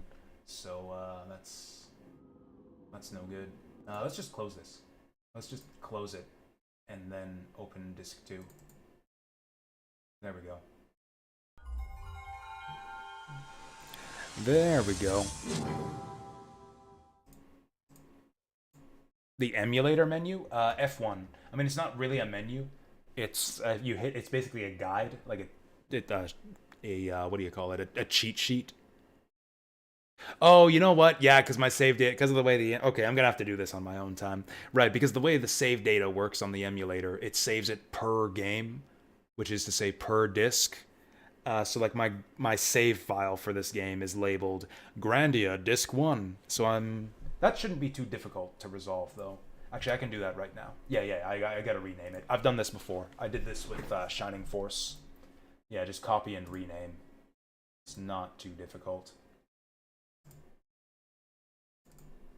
Yeah, this is exactly how I did it with Shining Force. I think there's a way to set it up so that you don't have to do this. You set up a playlist that points to both of the Q files. But I forgot to do that. With this game, so we're doing it the stupid way. Right, so we gotta go to the Mednafan save folder. Honestly, delete this disc 2 stuff. Honestly, I'm not gonna delete it, but yeah, we'll copy, paste, and then yeah, we'll just rename the copied stuff to disc 2. I'm sure there's only one of these that I actually have to copy over, but Actually, I think it might be just the SMPC file that I need. Maybe I don't want to copy all three of these. Whatever, we'll just experiment with it. I could do all this tomorrow, but I'm here right now. I've got an expert in chat, so I might as well just do it now.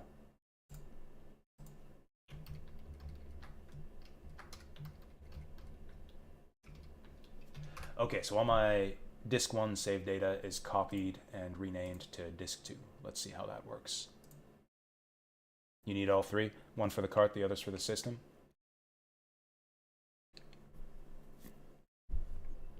Isn't the save data only on one or the other, though?